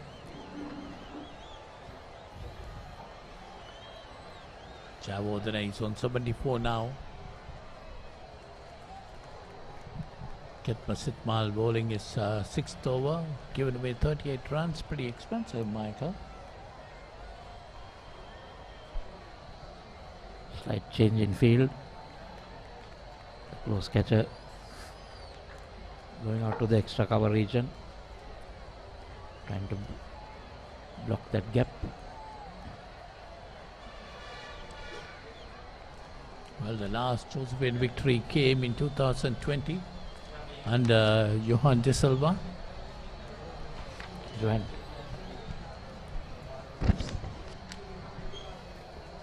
Then also St. Joseph's batted first, got 377 for 8. Siobhan Daniel got 100.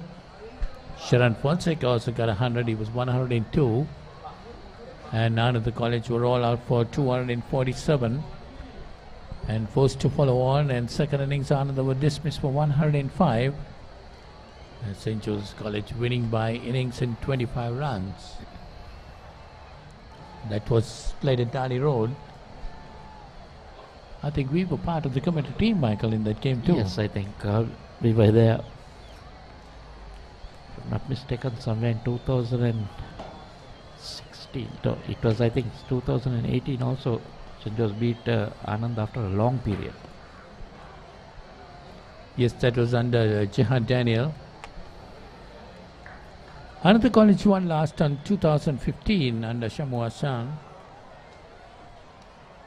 So Ananda might be wanting to get another victory. Well, just remember, just 2 wins into their bag still. Well, this year they've done pretty well, Polly. Winning 2 outright so far. This is the 55th encounter. So that's the end of over number 34. It's 172 for 2.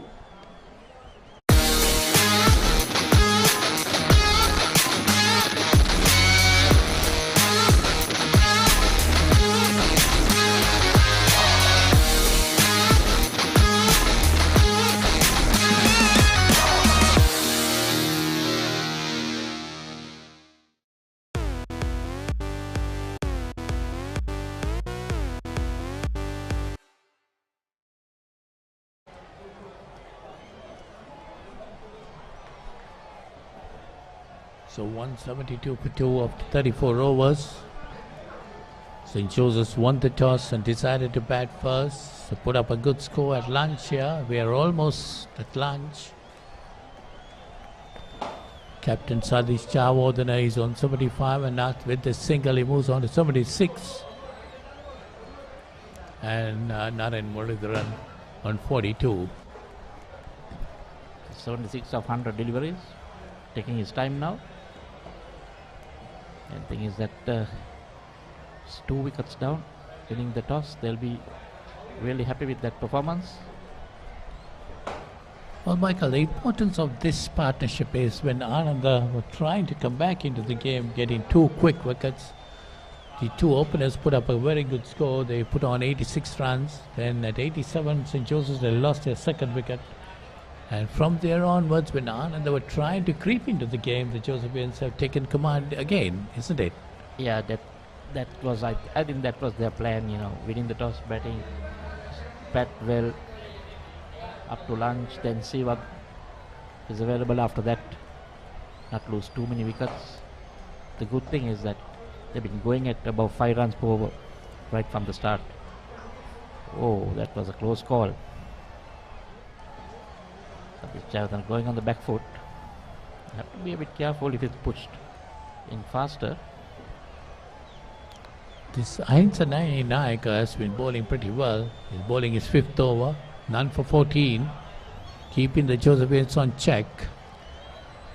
If you notice, Polly, he's varying his pace, throwing one up, darting one in, so keeping the batsmen on their toes.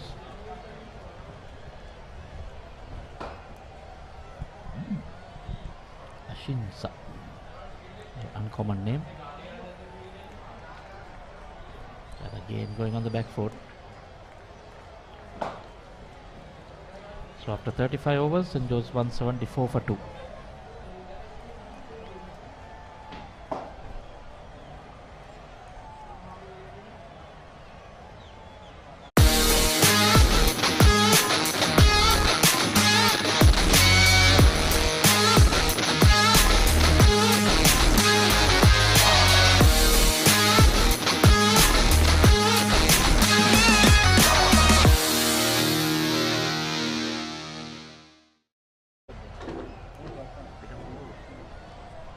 .174 for 2 after 35. St. Joseph's winning the toss and deciding to bat first. Most probably this could be the last over before lunch. But I think the Josephines have done well, Michael, deciding to bat first after winning the toss. Yeah, definitely. They'll be the happier of the two sides. Pretty good run rate. Credit to Ananda. They bowled 35 overs. 2.5 hour session. Basically now, so playing for lunch. Yeah, most probably both the batsmen must be interested to go for lunch. We'll come back after lunch and start again. Kitma has been expensive, Polly. Bowling his 7th for just 40 runs. See a single win taken. Mulidaran saying, over to you, skipper. I'm done for the day. I'm done up till lunch.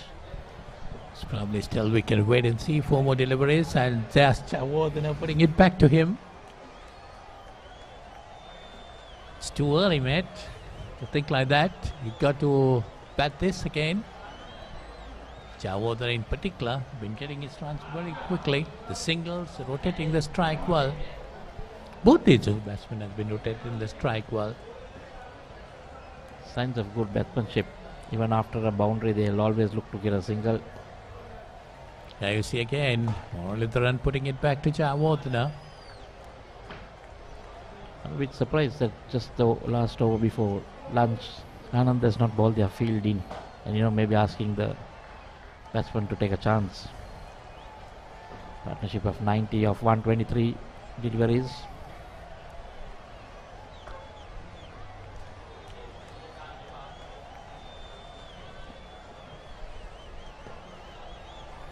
That's another single, so 4 singles in this over. That shows the way how they're rotating the strike. Good partnership of 91 runs of 124 deliveries up to now. Another making it easy for the Josephians, just giving away the singles, not realizing that they're still, giving away 4 or 5 runs.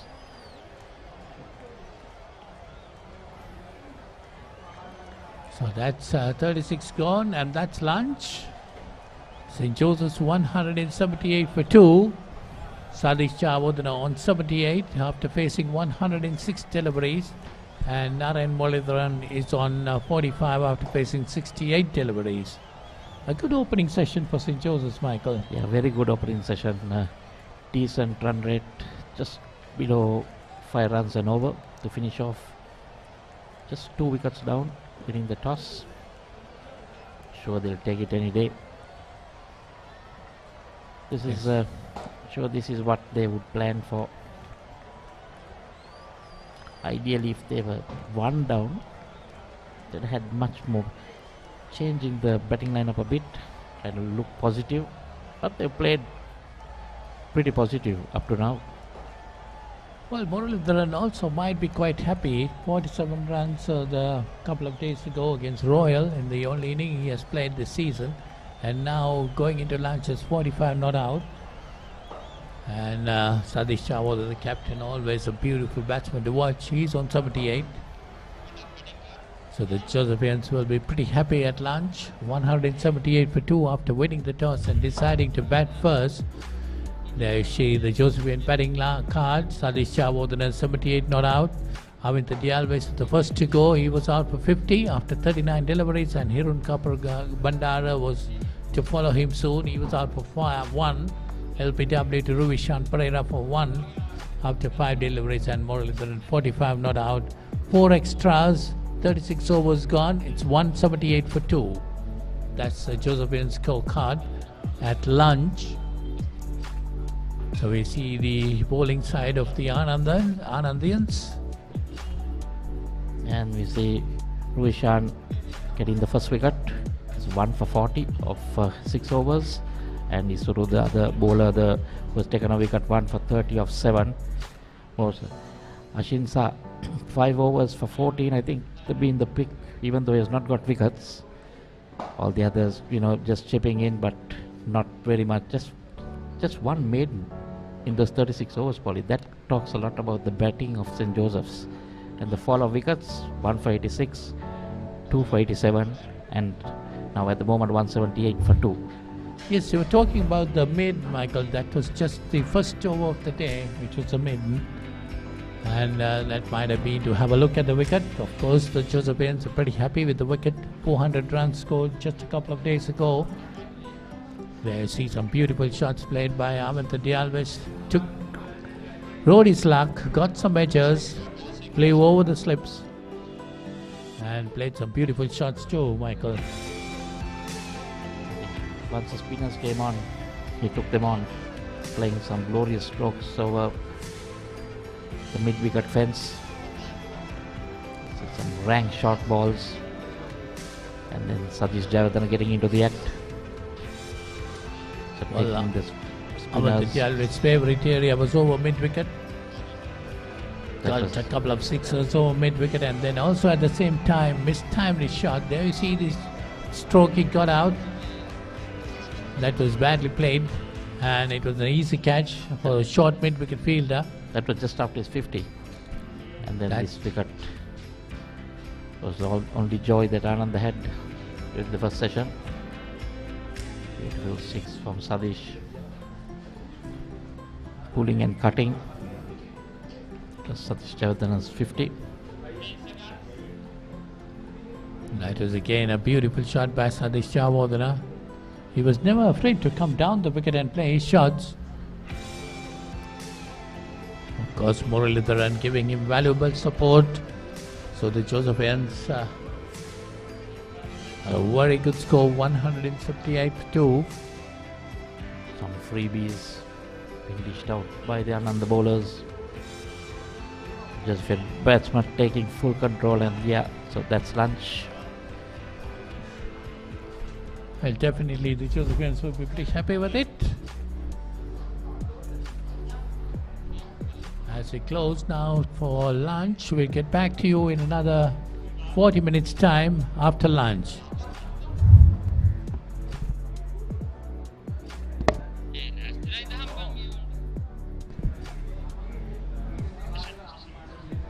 So the session belonging to St. Joseph's, easily just losing 2 wickets and scoring 178. It's the first session of day 1.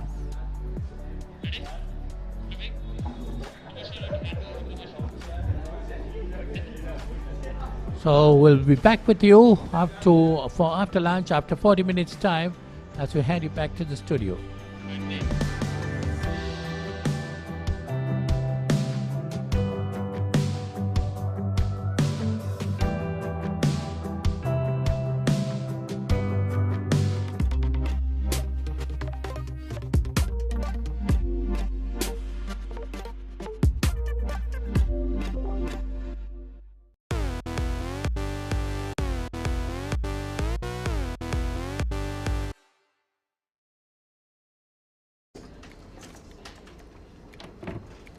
ලොකු වැඩක්ද? නෑ කමක් නෑ කියන්න. Big match එක කවද්ද?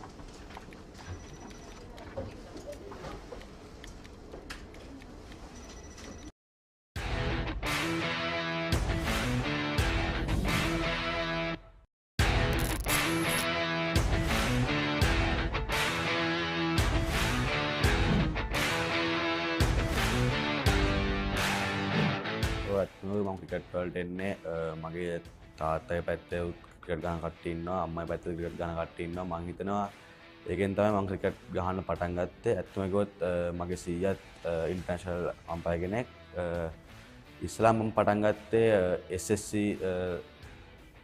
මේ cricket ඇකඩමි එකෙන් එතකොට මට වයස අවුරුදු 7ක් විතර වෙනවා මම ඉස්ලාම් එකෙන් දැන් පටන් ගත්තේ ඊට පස්සේ මට ඉස්කෝලේ ක්‍රිකට් ඇකඩමි එකට යන්න සිලෙක්ට් වුණා එතකොට මම grade 4 ඒකෙන් පස්සේ මගේ ඉස්ලාම කෝච් කරේ ඇකඩමි එකේ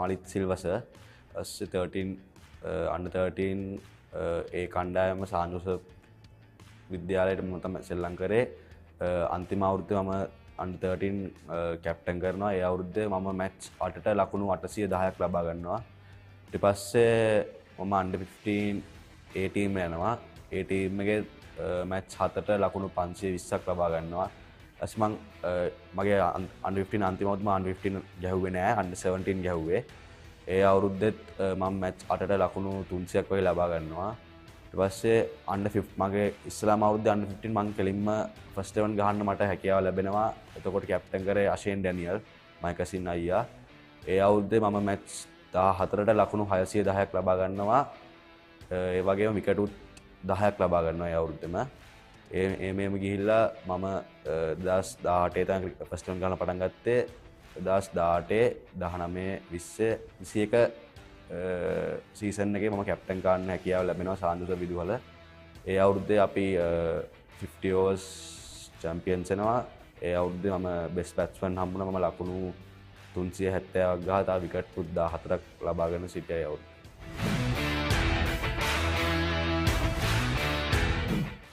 ඇත්තම කිව්වොත් මම under 15 එකේ ඉද්දී මම කෝච් කරේ පසු විනාඩි සර්. එයා තමයි කිව්වේ කවදාවත් මම සාමාන්‍ය හයියෙන් ගහන බැට්ස්මන් කෙනෙක්. එයා කිව්වා කවදාවත් බැටිං වලින් ඔයා ගහන ස්ටයිල් එක කවදාවත් වෙනස් කරන්න එපා. ඔයා ඒ ස්ටයිල් එක වෙනස් කරන්නේ නැත්නම් ඔයාලට ගොඩක් යන්න පුළුවන් කියලා කිව්වා දුර. ඒ වගේම මම ෆස්ට් ලෙවල් ඉස්ලාම අවුරුද්ද මම කෝච් කරේ රොජ විජේසූරිය සර්. එයා තමයි මට කිව්වේ ඩැනි ඔයා බෝල් කරන්න පටන් ගත්තොත් ඔයාට මීටත් වඩා ලොකු තැනක ඉවර වෙන්න පුළුවන් කියලා. මම එදා ඒ වචන හැවුව නිසා තමයි මම දැන් බෝලින් වල ගොඩක් මහන්සි වෙන බැටිං වගේම මං හිතනවා එයා කියපු දේ මම හිතට අරන් බෝලිං පටන් ගත්ත නිසා තමයි මම අද මේ තැන ගොඩක් يعني බැටිං වලින් උත් දැන් මං ඕල් රවුන්ඩර් කෙනෙක් වශයෙන් උත් ගොඩක් දුර ඇවිල්ලා තින්නේ ඒ නිසා තමයි කියලා මං හිතනවා.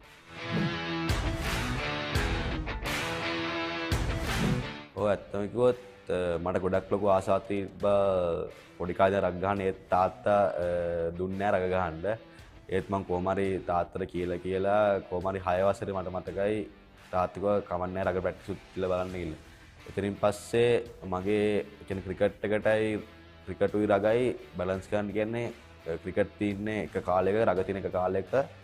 ඒත් රග වලින් මගේ ෆිට්නස් පැත්ත ගොඩක් ඉස්සරහට ආව රග ගහපු නිසා. මං හිතනවා රග ගැහුවා නිසා තමයි මගේ ෆිට්නස් උත් හොඳට තිබ්බේ කියලා. ගොඩක් මේකත් අමතක නොවන සිද්ධියක් තමයි රග වලින් මං 2019 රග බිග් මැච් එකක් ගැහුවා ඉස්කෝලේ වෙනුවෙන්. ඔව් ඇත්තම කිව්වොත් 2019න් පස්සේ ආයෙත් අපිට ගහන්න පුළුවන් වුණේ 2021 මං හිතන්නේ. එතකොට අපිට ඉස්ලාම ආවේ බංග්ලාදේශ ටුවර් එක.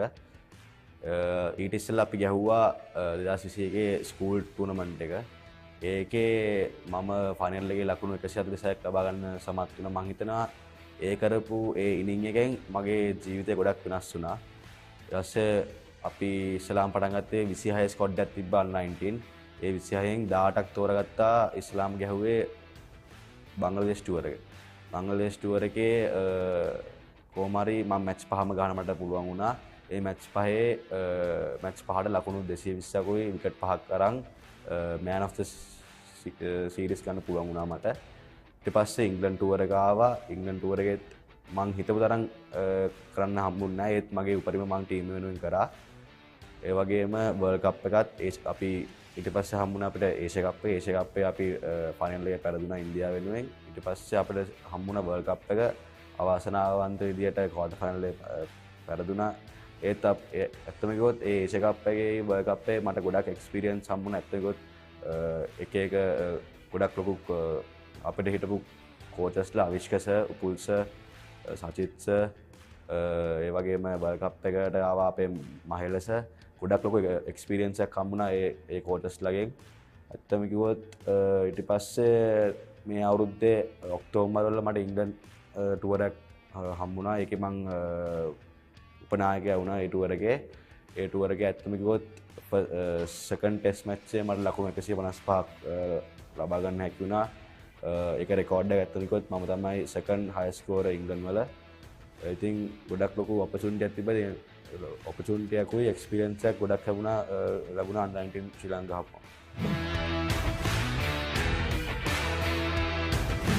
ඔව් ඇත්තම කිව්වොත් මට PGL එකට මං සිලෙක්ට් වුණා කියලා මේක ගන්න ලැබුණේ මං ඉංග්ලන්ඩ් ටුවර් එකේ සෙකන්ඩ් මැච් එකේ තමයි මට මේක ගන්න ලැබුණේ. මම PGL ඩ්‍රාෆ්ට් එකෙන් ටීම් එකේ සිලෙක්ට් වෙලා කියලා. එතකොට ගොඩක් සතුටක් ආවා. ඇත්තම කිව්වොත් ලංකාවේ මේ වෙන රටකට ගිහිල්ලා ඒ වගේ ලීග් එකක් ගහන එක ගැන.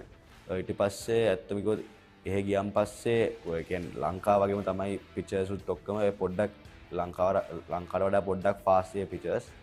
ඇත්තම කිව්වොත් ගොඩක් ලොකු එක්ස්පීරියන්ස් එකක්. එහෙ මගේ ටීම් එකේ හෙඩ් කෝච් විදිහට හිටියේ ඉජාස් අහමඩ්. ඒ වගේම මෙන්ටර් විදිහට ෂොයිබ් මලික්. ඇත්තම ගොඩක් ලොකු ඔපචුනිටි එකක්. ඒ වගේ කට්ටියත් එක්ක එකට ඉඳලා ඒගොල්ලෝගේ එක්ස්පීරියන්ස් ගොඩක් ලැබුණා. ඇත්තම කිව්වොත් තවත් අපිට අනිත් ටීම් වල මෙන්ටර්ස් උත් ඇවිල්ලා කතා කරා like Shahid Afridi, sir Vivian ජෙට්සන්, ඉම්රාන් තහීර්, ඒ වගේ කට්ටිය ඇවිල්ලා අපිත් එක්ක කතා කරා. අපිත් ගිහලා ඒගොල්ලොත් එක්ක කතා කරා මොනවාද මේ වෙන්නේ කියලා. ඇත්තම ගොඩක් ලොකු ඔපචුනිටි එකක්. මට ඒකෙත් හොඳට මේ ගන්න හමුණා පර්ෆෝම් කරන්න හමුණා මම මැච් 5ට ලකුණු 80යි ලකුණු 50යි ලබා ගන්න හැකි වුණා. මම හිතන්නේ 6 වෙනියට වැඩිම ලකුණු මම ඒ PGL ටූර්නමන්ට් එකේ. ඇත්තම කිව්වොත් මට ක්ලබ් ක්‍රිකට් ඇත්තටම කිව්වොත් ක්ලබ් ක්‍රිකට් ගහන්න ආරාධනාවක් ලැබුණේ මම 2021 ෆයිනල් එකෙන් පස්සේ තමයි මට SSC ක්‍රීඩා සමාජයට එන්න කියලා ආරාධනාවක් ලැබුණේ. ඇත්තම කිව්වොත් මට කතා කරේ තිරින කණ්ඩායම් තමයි කතා කරේ.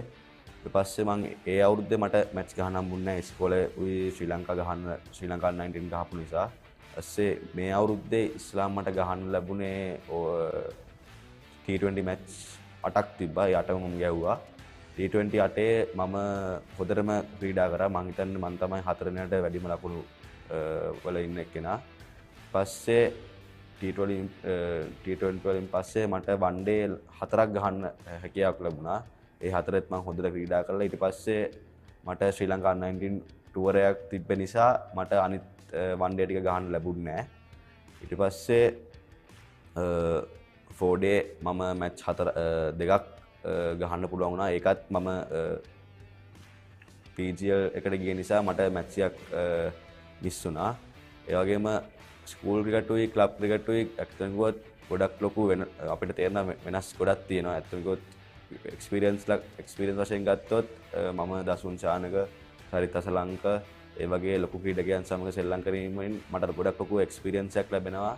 ඒ වගේම මෙතන ඉන්න කෝචස්ලාත් ගොඩක් ලොකු මට සහයෝගයක් දෙනවා. ඇත්තටම ස්කූල් ක්‍රිකට්ුයි ක්ලබ් ක්‍රිකට්ුයි ඉස්කෝලේ යද්දීම ක්ලබ් ක්‍රිකට් ගහන එක ගැන මම ගොඩක් සතුටු වෙනවා ක්‍රීඩකයෙක් වශයෙන්.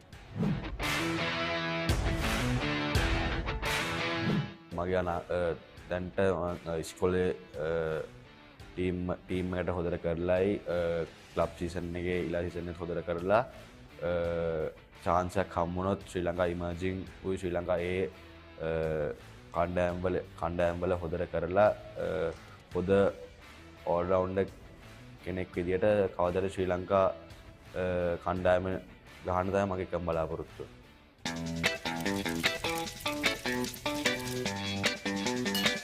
අප්‍රිකාවල ඩ්වේන් ජොන්සන් කැමති විදියන්නේ දිල්වාල මුම්බයි ඉන්ඩියන්ස් කොලම්බෝ ස්ටාර්ස් විතර තමයි ඩැනි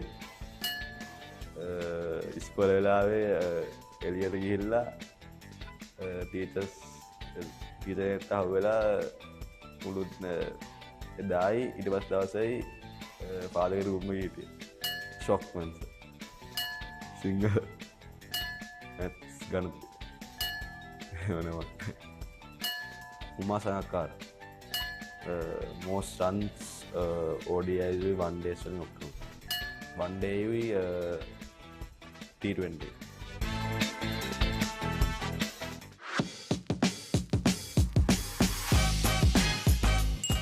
iOS, WhatsApp, Instagram, mobile games, Netflix, YouTube, Virat Kohli, Sana, 300 run, IPL, cover drive, off stick, Hindi movie, T-shirt.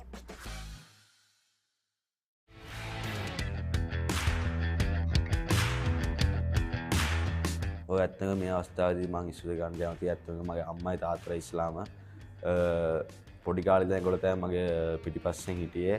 ඒ වගේම මගේ අයියයි මගේ කසින්ස්ලයි අංකල්ස්ලයි ආන්ටිස්ලා මම මෙතන මතක් කරනවා. ඒ වගේම ඉස්කෝලේ මං පොඩි කාලේ ඉඳන් හිටපු මගේ කෝචස්ලයි මාස්ටර් ඉන්චාර්ජ්ස්ලා මම මෙතන මතක් කරනවා. ඒ වගේම තව ක්ලබ් එකේ ඉන්න කෝචස්ලයි මැනේජර්ස්ලාත් මම මේ අවස්ථාවේදී මතක් කරනවා. ඒ වගේම මට පොඩි කාලේ ඉඳන් මුගෙන් හරි උදව් කරපු කට්ටියටත් මම මේ අවස්ථාවේදී මගේ ස්තුතිය ප්‍රකාශ කරනවා.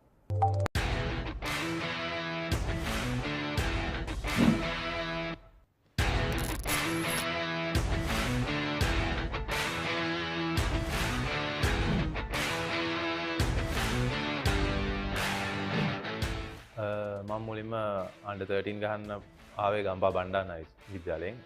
එතනින් under 13 පටන් අරන් ඊට පස්සේ එහෙ ගැහුවා 13 15 17 වෙනකන් ගහලා ඊට පස්සේ තමයි ආනන්ද විද්‍යාලයට ආවේ. 13 සෙල්ලම් කරද්දී මම 13 under 13 best player වුණා all island. ඊට පස්සේ under 15 හොඳට කරද්දී under 15 මැලේසියා ටුවර් එක ගියා. ඊට පස්සේ තමයි මම ආනන්ද විද්‍යාලයට ආවේ. ආනන්ද විද්‍යාලය සෙල්ලම් කරද්දී under 17 ඉංග්ලන්ඩ් ටුවර් එක ගියා. එහෙමම එතකොට ආනන්දේ බිග් මැච් දෙකකුත් ප්ලේ කරා. ආනන්දේ ගහද්දී under 19 බෙස්ට් බැට්ස්මන් උත් වුණා මම ශ්‍රී ලංකාව. ගොඩක්ම ආනන්ද විද්‍යාලය සෙල්ලම් කරා තමයි. හැබැයි බණ්ඩාරනායක විද්‍යාලය සෙල්ලම් කරද්දිත් under 13 බෙස්ට් ප්ලේයර් වෙච්ච එකයි. ආනන්දේ ගහද්දී බිග් මැච් එකේ මම බිග් මැච් දෙකේම වන් ඩේ බිග් මැච් දෙකේම බෙස්ට් බැට්ස්මන් වුණා. ඒක මට හිතෙනවා මම ගත්ත ලොකු දෙයක්. ඒකයි under 19 ශ්‍රී ලංකා ටුවර්ස් 3ක් මම රිප්‍රසන්ට් කරා. ඒෂියා කප් එක, බංග්ලාදේශ ටුවර් එකක් තිබ්බා, ඕස්ට්‍රේලියා ටුවර් එකක් තිබ්බා. ඒ තුන තමයි ඉතින් ගොඩක්ම මගේ ජීවිතේ වැදගත්ම දෙයක්. ඉස්සර 13 ගහද්දි මම මිඩ්ල් ඕඩර් බැට්ස්මන් තමයි දිගටම. හැබැයි මම ෆාස්ට් බෝල් දැම්මේ. හොඳට කරා. ඊට පස්සේ මට ඉන්ජරිස් වගේක් ආවා. එතනින් මම වෙනස් වුණා විකට් කීපරට. ඊපස්සේ විකට් කීපනුත් කරා අවුරුදු 2ක් විතර. ඊට පස්සේ තමයි මම ස්පිනර් කෙනෙක් වුණේ. under 13 ඉඳන් බණ්ඩාරනායකේ ඉද්දි මට කෝච් කරේ කනිෂ්ක සර් හිටියා, ඉස්රු සර් හිටියා, රනිල් සර් කියලා සර් තුන් දෙනෙක් හිටියා. ඊට පස්සේ මාව ආනන්දට ගත්තේ අපේ 15 ඒ කාලේ ප්‍රොවින්ෂල් හිටියේ විපුල සිත්තමගේ සර් කියලා සමන්ත සර්රුයි. සිත්තම සර් තමයි ආනන්දේ කෝචුත් හිටියේ. එයා මාව ආනන්දට ගත්තා. එහෙදි එයා තමයි කෝච් කරේ. එයයි සිත්තම සර්රුයි චමිත් සර්රුයි. under 17 ටුවර් එකේ ගිය වෙලාවක under 17 ඉංග්ලන්ඩ් අපි ටුවර් එකේ ගියේ. ඒ වෙලාවේ මගේ ෆෝන් එක නැති වුණා.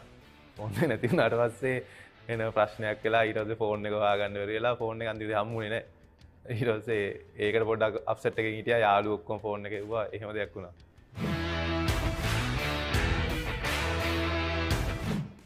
එද්දි දැනන් හිටියා ලංකාවේ සාමාන්‍ය ආනන්ද නාලන්ද බිග් මැච් එක ගොඩක් ප්‍රසිද්ධයිනේ. එතකොට එද්දි ආසාවක් තිබ්බා, ලොකු ආසාවක් තිබ්බා. හැබැයි ප්‍රෙෂර් එකකුත් තිබ්බා. ඉතින් දැන් මම ඒ ඉස්කෝලේ පර්ෆෝම් කරාට මේ ඉස්කෝලේ පර්ෆෝම් කරේ නැත්නම් මට ප්ලේස් නැති වෙන්න පුළුවන් නේ. ඇවිල්ලා ඊට පස්සේ මුල් මැච් එකේ මම ලකුණු ගැහුවෙත් නැහැ. හැබැයි මැච් 4කින් විතර පස්සේ මම දිගටම ලකුණු ගහන්න පටන් ගත්තා. පළවෙනි බිග් මැච් එක හද්දි ඇත්තටම පොඩි ප්‍රෙෂර් එකක් තිබ්බා. ක්‍රවුඩ් එකේ ඉන්නවා තිබ්බා. ඒතකොට මට හිටියේ කැප්ටන් හිටියේ තමාලක අයියයි කෝචුයි කිව්වා ඉතින් වැඩි ඔක හිතන්න දෙයක් නැහැ කියලා. මම බිග් මැච් එකෙත් ලකුණු 40ක් දුකද ගැහුවා. ඊට පස්සේ 40ක් ගැහුවට පස්සේ මට එච්චර ප්‍රශ්නයක් වුණේ නැහැ. ඊට පස්සේ වන් ඩේ එකෙත් හොඳට කරලා බෙස්ට් බැට්ස්මන් වුණා ඒ අවුරුද්දේ. under 17 ටුවර් එක තමයි මම හිතන්නේ ප්‍රධානම හේතුව මම under 19 ටුවර්ස් යන්න. under 17 ටුවර් එක මම යයි කියලා මම හිතන් හිටියේ නැහැ. හැබැයි ට්‍රයිල් මැචස් වලට එන්න කිව්වා. ඒ ට්‍රයිල් මැචස් වල මම හැම එකම වගේ රන්ස් ගැහුවා. ඊට පස්සේ ඒත් මට විශ්වාසයක් තිබ්බේ නෑ යයි කියලා. ඊට පස්සේ මම ස්කොඩ් එකට දාලා කියලා දැනගත්තට පස්සේ මට ලොකු සතුටක් දැනුණා. ඊට පස්සේ මම ටුවර් එක ගිහිල්ලා ඉංග්ලන්ඩ් ගිහිල්ලා එහෙ මම වන් ඩේස් වල හොඳටත් කරලා 3 ඩේ එකේ 100කුත් ගැහුවා. ඒකේ පර්ෆෝමන්ස් එක්කම මම ලංකාවට ආපු ටීම මාව ඒ දවස්වල තමයි under 19 ඒෂියා කප් එක තිබ්බේ. ඒ ස්කොඩ් එකට දාලා තිබ්බා. ඊට පස්සේ ඒකෙත් ට්‍රයිල්ස් වල මම ලකුණු ගැහුවා. ගැහුවට පස්සේ තමයි under 19 ඒෂියා කප් එකේ මම ගියේ. එතකොට හිටියේ නවිත්ස. නවිත්ස තමයි කෝච් හිටියේ. එයාගේ යටතේ තමයි ගියේ. කුසල් මෙන්ඩිස් කැප්ටන් කරේ. ලොකු සතුටක් දැනුණා. මොකද තිබ්බ දෙයක් අර ඩ්‍රීම් එකන්නේ තිබ්බේ මේ ලංකාවට ප්ලේ කරනවා කියන එක. ඉතින් පළවෙනියෙන්ම සාමාන්‍ය under 19 ප්ලේ කරපුවාම පුදුම සතුටක් දැනුණා. ඊට පස්සේ ඒක කියන්න බෑ. ඉතින් ලොකු සතුටක් දැනුණා. ඊළඟ ටුවර්ස් දෙකම තිබ්බේ ලංකාවට ආවේ. බංග්ලාදේශ එකයි ඕස්ට්‍රේලියා එකයි. ඒකේ අපි ඕස්ට්‍රේලියාවට ඒව අපි ජයග්‍රහණය කරා. ඊට පස්සේ බංගා ටුවර් එකත් අපි ඒක දිනුවා. අපි කට්ටියම හොඳට කරා. මම ඉස්සර ඉඳන්ම කෝස් ගහන්න ආසාවක් තිබ්බා. ඒ ඇන්ජි අයියා ඇන්ජලෝ මැතිව්ස් සෙල්ලම් කරනවා දැකලා මට හරි ආසාවක් තිබ්බා ඒ ක්ලබ් එකේ සෙල්ලම් කරන්න. එතකොට ඒ වෙනකොට හිටියේ මුතුමුදුලිගේ පුෂ්ප කුමාර මේ කෝච් හිටියේ ඒ සර් හිටියේ. එතකොට අපි ගැහුවා බිග් මැච් එකට කලින් අපි ගහනවානේ අර ඕල් ආනන්දියන්ස්ලා එක මේ මැච් එක.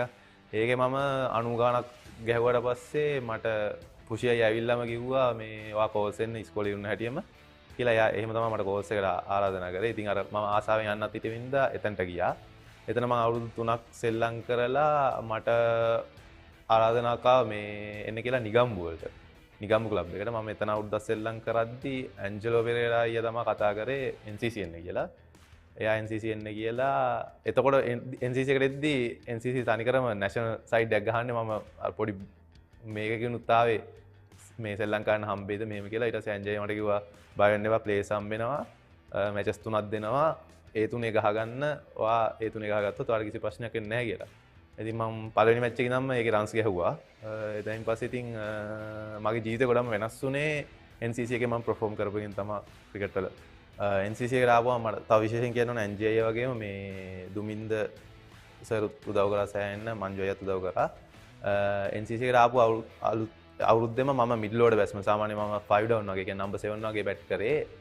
ඒක බැට් කරලා මම ලකුණු 600ක් ගැහුවා. සාමාන්‍යයෙන් විකට් ගිය වෙලාවට බෝලර්ස්ලත් එක්ක ගිහිල්ලා ගහලා ලකුණු 600ක් ගැහුවා ඇවරේජ් 50කට වැඩියෙන් තියාගෙන. ඒක තමයි මම හිතන්නේ සාමාන්‍යයෙන් මාව ඒ ටීම් එකකට සිලෙක්ට් වෙන්න ඒ ටුවර්ස් වලට මේක වෙන්න හේතු වුණේ ඒක. අපි ඒ අවුරුද්දෙම 50 overs චැම්පියන්ලා වුණා NCC කණ්ඩායම. ඉතින් මට ගොඩක් අර සතුටුයි ආපු හැටියෙම අපි එතන 50 overs championship එකකුත් ගත්ත එක.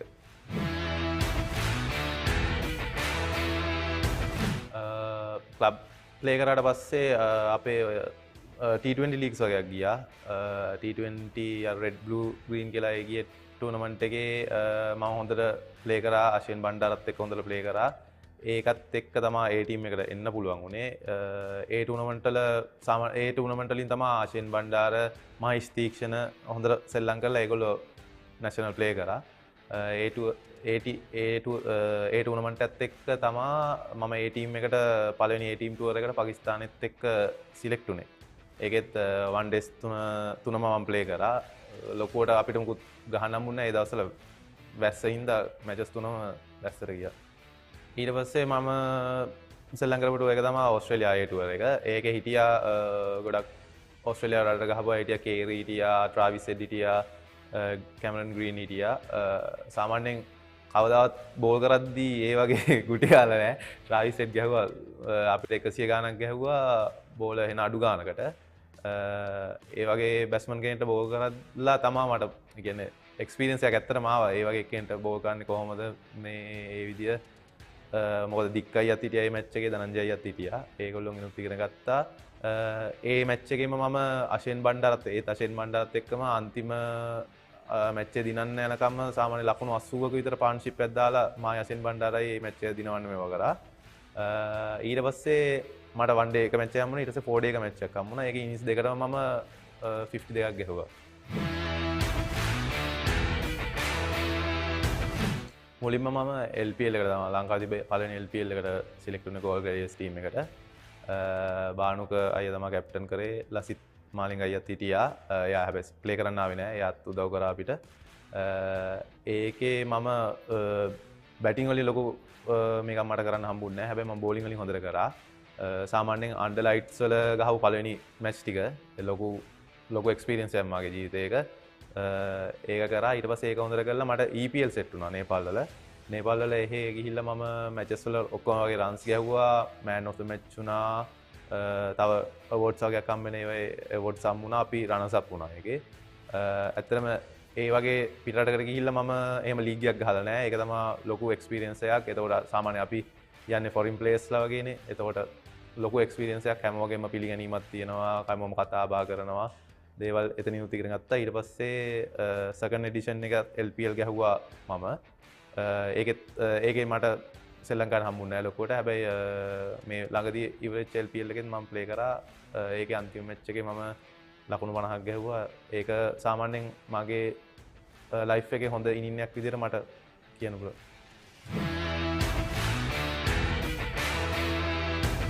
අන්ඩර් 13 කාලේ වගේම තමයි. කියන්නේ ඒ කාලේ 7 වසරේ 8 වසරේ වගේදී මම චෙස් කරලා තියෙනවා. චෙස් කරලා ගම්පා දිස්ත්‍රික් එක වෙලා තියෙනවා. ඒතර ඕල් අයිලන්ඩ් 16 හරි 14 වුණ ඔය වගේ මේක කරන් තියෙනවා. ඒ වගේම අන්ඩර් 15 කාලේ හයි ජම්ප් කරා. ඇත්ලටික් වල හයි ජම්ප් කරලා ජෝන් ටාබට් ගිහිල්ලා අන්ඩර් 15 එකේ මම ඕල් අයිලන්ඩ් 4 වෙලා තියෙනවා. හයි ජම්ප් කරලා.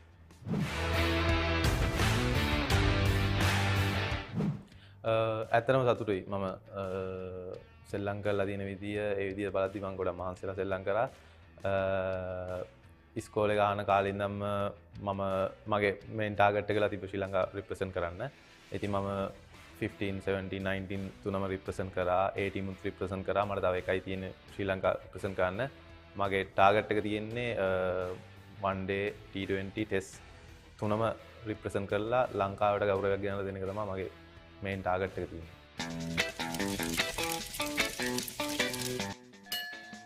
හිටි හැටියේම චරිත අතලගිලි Tom Cruise, Preity Zinta, Mission Impossible, Royal Challengers Bangalore, Galle Gladiators, fried rice, nickname යන්නේ සයියා කියලා තමයි කියන්නේ. නන්දනි මිස් කියලා කෙනෙක් හිටියා විනය බාරෝ හිටු ගුරුතුමිය, එයා ගොඩක් සැරයි. එක දවසක් ඉස්කෝලේ ඒකත් PT පීරියඩ් එක ක්‍රිකට් ගහන්න යන්න ගිහිල්ලා ප්‍රින්සිපල්ට අහුවෙලා පීරියඩ් දවසම වගේ හිටියා දනගාගෙන හිටියා ප්‍රින්සිපල්ට අමතක වෙලා අපිව යවන්න. ඊට පස්සේ ආවට පස්සේ මේ ඇහුවා තම්සල මොකද මෙතන කරන්න කිව්වම අපි කිව්වා අපිව දන ගැස්සුවනේ කියලා. ඊට පස්සේ දැන් යන්න කියලා කිව්වා. පීරියඩ් 4ක් විතර හිටියා එක දිගට. ගණිත ඉතිහාසය අකමැති වෙන්න හේතුව අර සැරම ටීචර් තමයි උගන්වන්නේ. ගිනි ගත්තේන ග්ලැඩියේටර්ස්. one day T20 තමයි. හොඳම ලෝකෙ පියච්ච හොඳම ඕල් රවුන්ඩර් කෙනෙක්.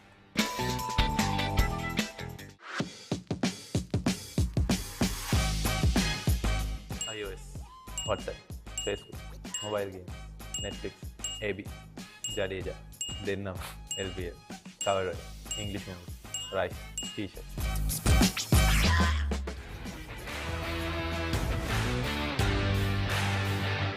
විශේෂයෙන්ම ස්තුති කරන්න ඕනේ මගේ පවුලේ අයට. මොකද අම්මා තාත්තා නංගිලා දෙන්න ලොකු කැපවීමක් වෙනවා. ලොකු කැපවීමක් වෙනවා ඒගොල්ලෝ. ඒගොල්ලන්ට විශේෂයෙන්ම ස්තුති කරන්න ඕනේ. ඊට පස්සේ මම මුලින්ම ඉස්කෝලේ ක්‍රිකට් පටන් ගත්තේ බණ්ඩාරනායකගේ. බණ්ඩාරනායක හිටපු කනිෂ්ක සර්, රනිල් සර්, ඉසුරු සර්, ඒ සර්ලා තුන් දෙනාට ස්තුති කරන්න ඕනේ.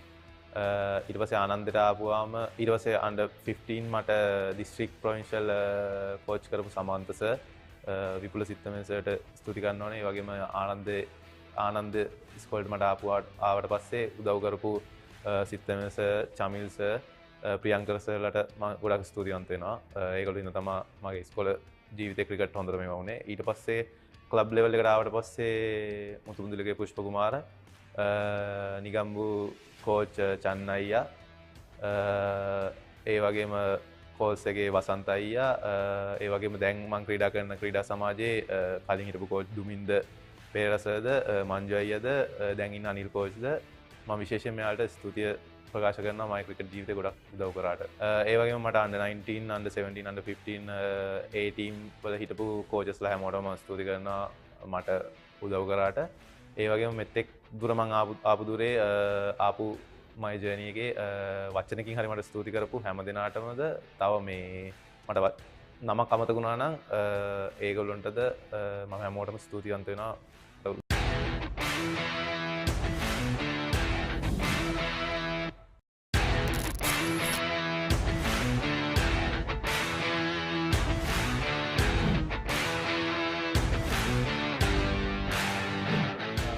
මගේ ගෙවල් පස්යාලේ මගේ ඉස්සලම ඉස්කෝලේ ගියේ මම ලයිසියම් ගම්පහ. දැන් ඉස්කෝලේ යන්නේ සෙන්ට් පීටර්ස් කොලෙජ් කොළඹ. ඉතින් මම ක්‍රිකට් පටන් ගත්තේ ඉස්සලම 2 වසරේදී ලයිසියම් එකේදී 2 වසරේ ප්‍රැක්ටිස් ගියාම ඒ ඉස්කෝලේ 3න් තමයි ක්‍රිකට් වලට ගන්න ඇකඩමි එකට. ඒ වුණාට දැන් අපේ තාත්තා කෝච්ට කියලා තිබ්බා මෙයාව බලන්න බැලුවා හොඳ නම් 2ේදීම ගන්න කියලා. ඊපස්සේ කෝච් මාක දවසක් ගෙන්නලා බැලුවා බලලා කිව්වා මෙයා හොඳයි 2ේදීම ගන්නම් මෙයාව.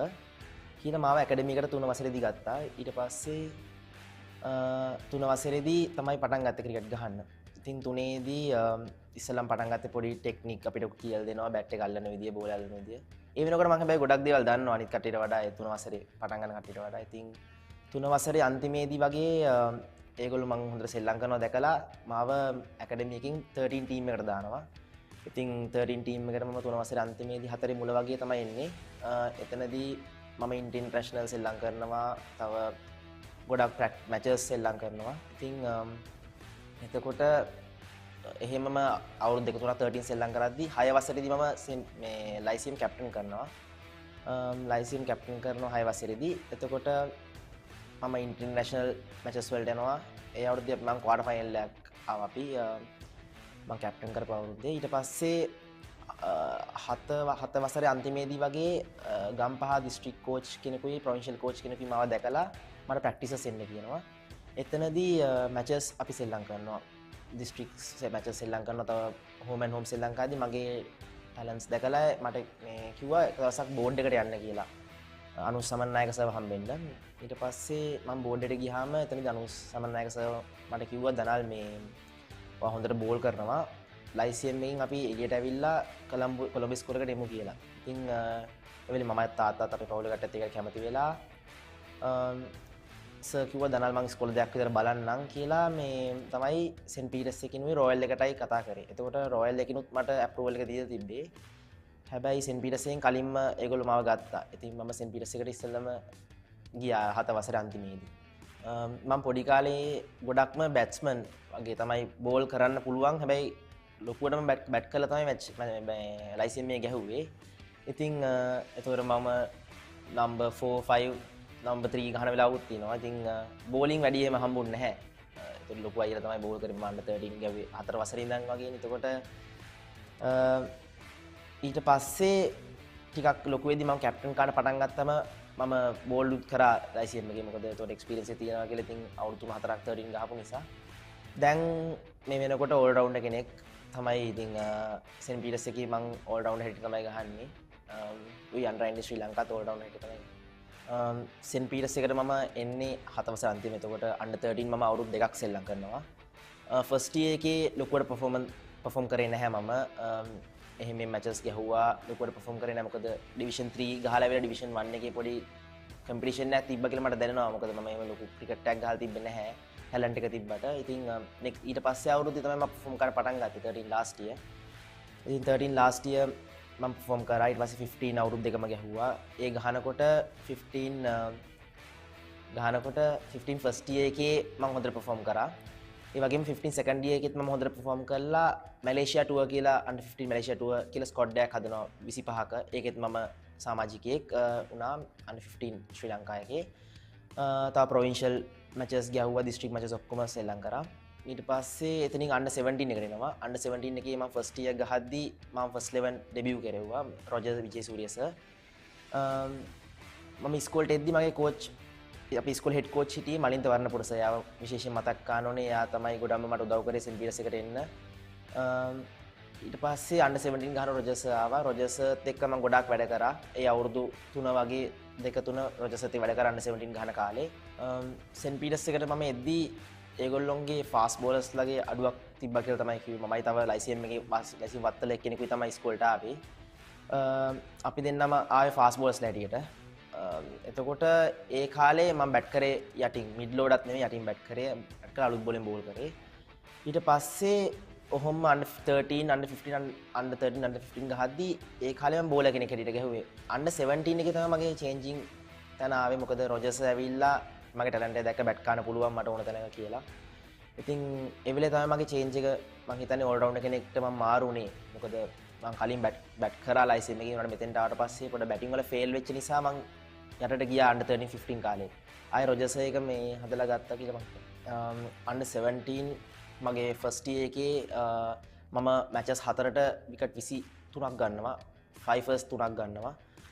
ඒ අවුරුද්දේ ඇත්තටම කිව්වොත් ඇත්තටම රොජර්ස් එන්න කලින් අවුරුද්ද. ඒ අවුරුද්දේ අපේ කෝච් කරේ ශානක ෆර්නැන්ඩෝ සර්යි ක්‍රිෂාන්ත පීඩිස්සයි කෝච් කරේ අපිට. ඉතින් ඒ අවුරුද්දේ තමයි ගොඩක්ම මගේ පර්ෆෝමන්ස් එළියට ආවේ. මොකද මැචස් 5කට විකට් 20 ගණන් ගත්තාම මගේ නම පොඩ්ඩක් හයිලයිට් වෙන්න පටන් ගත්තා. එතනින් ඊට පස්සේ රොජර්ස් ආව මගේ 70 අන්තිම අවුරුද්දට.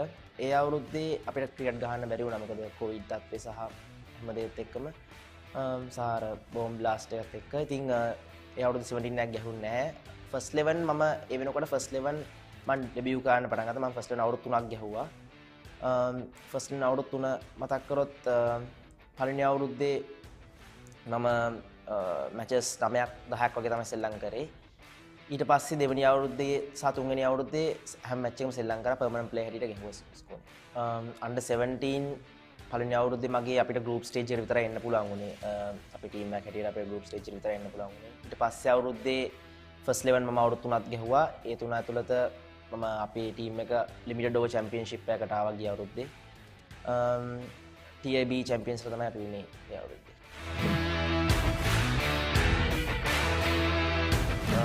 විශේෂ තරගයක කතා කරොත් ගොඩක් තරග තියෙනවා. ගොඩක්ම under 19 සිස්ටම් එකට එන්න උදව් වුණේ Trinity එක්ක මැච් එකක් තිබ්බා. ඒක ටෙලිකාස්ට් වුණා papare.com එකෙන්. ඉතින් ඒ මැච් එකේ මම විකට් 7ක් ගන්නවා. මම හිතන්නේ ගොඩක් සිලෙක්ටර්ස්ලා මැච් එක දිහා බැලුවා. මම බෝල් කරපු විදිය, ඒරියාස් ඔක්කොම බලලා එතනින් තමයි මගේ චේන්ජින් පොයින්ට් එක කියලා මම හිතනවා.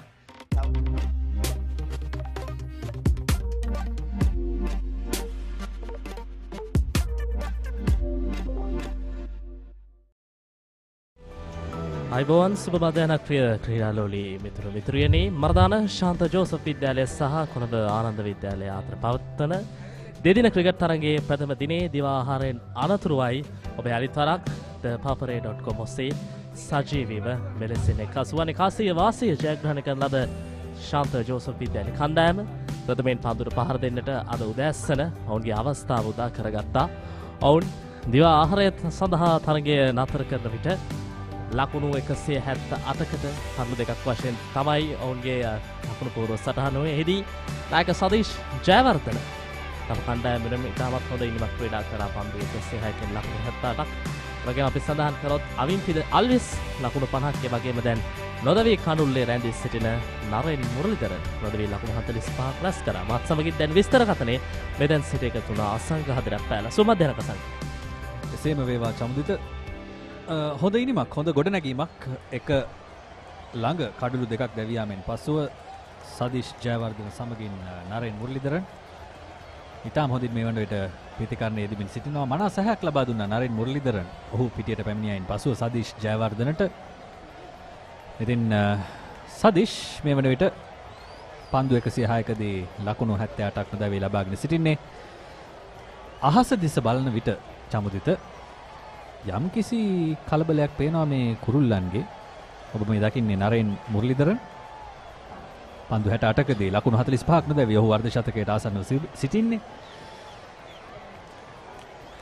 ඒ කලබලයේ කොච්චර පිටිකරුවන් දෙදෙනාට බල තියෙනවද කියලා අපිට බලා ගන්න පුළුවන්. තවත් පන්දු වාර දෙකක් තුනක් යාම පිටිකරුවන් දෙදෙනාගේ විලාසය පොඩ්ඩක් ලකුණු කරා යන්නට නම් උන් සමහරක් විට තවත් ඉක්මන් පැයක හෝ පැයකමාරක් ඇතුළත යම්කිසි ලකුණු සංඛ්‍යාවක් කරා පැමිණ අනිවාර්යයෙන්ම ආනන්දයේ දෙසට අවස්ථාව ලබා දෙන්නට පුළුවන්. අපි බලමු කෙසේ වෙතත් තාමත් පන්දුවේ ආරම්භ කොට නැහැ දිවාහාරයෙන් අනතුරුව. විශේෂයෙන්ම අපි දකිනවා අසංක දිවාහාරයෙන් අනතුරුව සදීෂ්ට සෑහෙන කර්තව්‍යයක් සිදු කළ හැකියි. මොකද ඔහු තමයි මේ දක්වා ඉනිම ගොඩනංවාලීමේදී විශේෂිතම සම්බන්ධතා නිර්මාණය කරන්න ලෙස අපට හඳුන්වා දෙන්න පුළුවන්. මොකද ආරම්භයේදී අවින්තිදි අල්විස් සමගින් හොඳ සම්බන්ධතාවයක් නිර්මාණය කරා. ඊන අනතුරුව දැන් නරේනොත් හොඳින් කල්පනාකරණය කරගනිමින් හොඳ සහයෝගයක් කණ්ඩායමකට ලබා දෙන ආකාරයක් අපිට දැක බලා ගන්න පුළුවන්. මේ ප්‍රථම පන්දුව දිවාහාරයෙන් අනතුරුව යොමු කරන රොවිෂාන් සෙකන්ඩ් ස්ලිප් එක උසයිද එලිම කරනවා. ප්‍රබල අයුරින් එවර දැවී යනවා. සාර්ථකයි කල්යල් මැනීම සහ පන්දුවේ පැමිණි ගමන් මඟ පිළිබඳව යම්කිසි ආකාරයේ චකිතයකින් යුතුව එවර සදීෂ් ජයවර්ධන පිටිකරණයේ යෙදුණා. ඔහු ගැන සඳහන් කරා පමණයි යම්කිසි ආකාරයේ මානසික ස්ථාවරත්වයක් පිළිබඳ තමයි ගැටලුවක් එවර තිබෙන්නටත් ඇත්තේ. රුවිෂාන් පෙරේරා තමන්ගේ පළමු තරගයේ ක්‍රීඩා කරමින් සිටින්නේ මේ තරග වාරයේ. ඉතාම හොඳ පන්දුවක් දිවාහාරයෙන් පසුව ප්‍රබලතම පිතිකරුවාවයි දවාගන්නේ. කඩුල්ල මුවා කිරීමේ වරදට හසු කර ගනිමින් සදීෂ් ජයවර්ධන ශාන්ත ජෝසප් විද්‍යාලයේ නායකයා දැවී යනවා ලකුණු 78කට. 178යි කඩුළු 3යි ශාන්ත ජෝසප් විද්‍යාලය.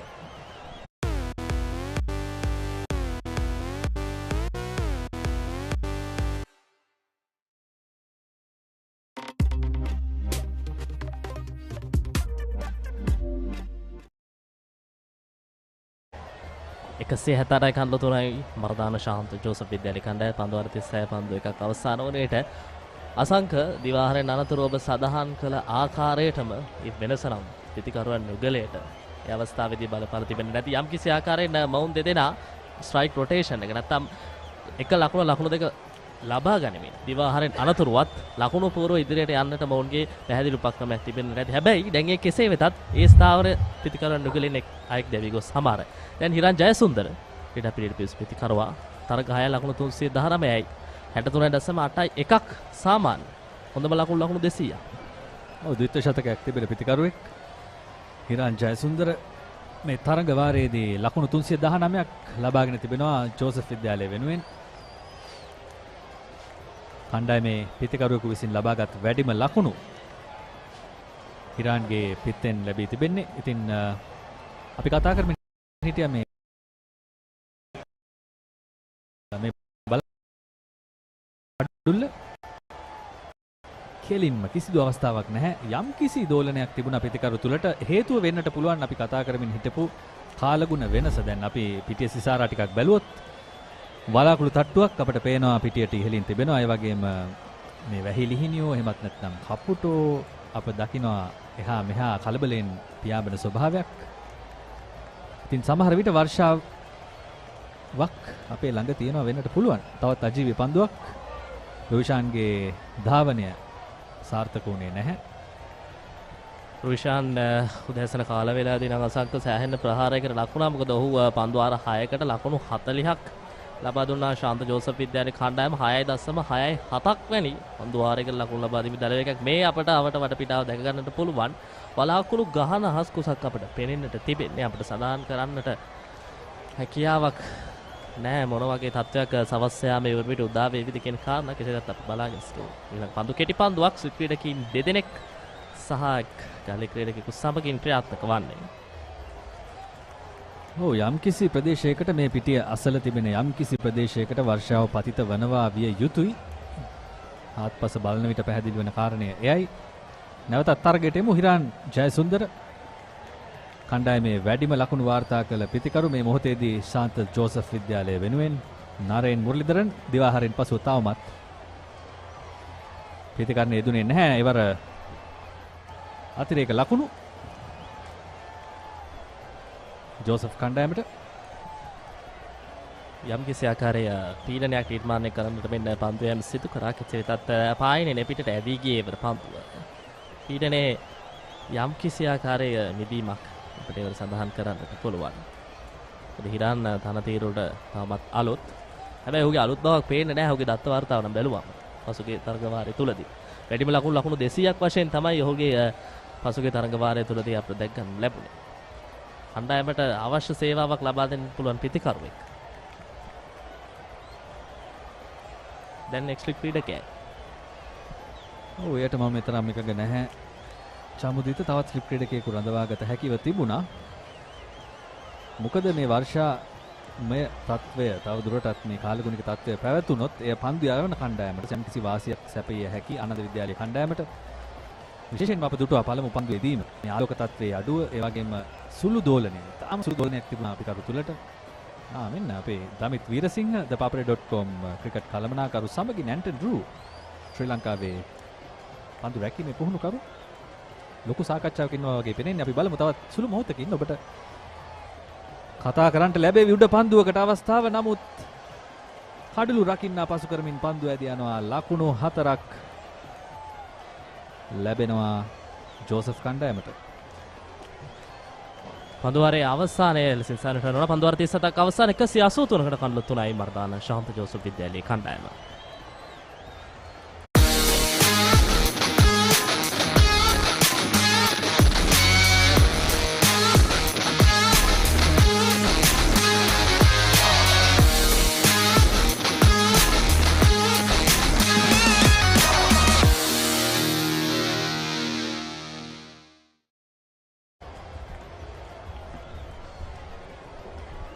කසියසු 3යි කඩළු 3යි පන්දුවාර 37ක් අවසාන වන විට දඟ පන්දයවන්නෙකුගේ කැඳවීමක්. ප්‍රථම පන්දුවාරයේ වේග පන්දයවන්නෙකු යමු කිරීමෙන් අනතුරුව අපිට දැක බලා ගන්නට පුළුවන් දඟ පන්දයවන්නෙක් කැඳවන ෂෝට් ලෙග් ක්‍රීඩකයෙක් සහ එක්ස්ලික් ක්‍රීඩකයෙකු සමගින් පන්දුවම සඳහා වමත් දඟ පන්දයවන්නෙක් කැඳවා තිබෙනවා. දැන් දල වේගයේ අඩුවක් දකින්නට තිබෙන්නේ අසංක. මොකද දිවාහාරයට ප්‍රථම ඔවුන් නිරන්තරයෙන්ම 5කට නොඅඩු ලකුණු ලබා ගැනීම දල වේගයක් පාක්තා ගත්තේ 4.95 5ක දල වේගයක්. අවසන් පන්දු 10ට බැලුවම 1-4 පාරක් පමණ අන්තර්ගත වන්නේ. පන්දු යවන්න නියතින් සාර්ථකයි. ඔව් පන්දු අර 3ක් පමණයි ගත වෙලා තිබෙන්නේ. ඉතින් තවමත් ප්‍රතිකරණ අන්තේ මා හිතන්නේ වැඩි වාසි තිබෙන්නේ මේ කඩුල්ල නොදෙවී යන්නට. සමහර විට තවත් පියවරක් ඉදිරියෙන් තිබෙන්නට තිබුණා ශාන්ත ජෝසප් විද්‍යාලය. දිවාහරෙන් පසුව ආනන්ද විද්‍යාලය පළමු පන්දුවෙන්ම කඩුල්ලක් දවා ගැනීමට සමත් වීම සෑහෙන අභියෝගයක් සෑහෙන පීඩනයක් එල්ල කරාවේ ශාන්ත ජෝසප් කණ්ඩායමට. අශින්ස් නයිනායක නැවතත් කැඳවා තිබෙන්නේ පන්දු යවීමට. වමතෙන් දඟ පන්දු යවන්න පන්දු යවන්න.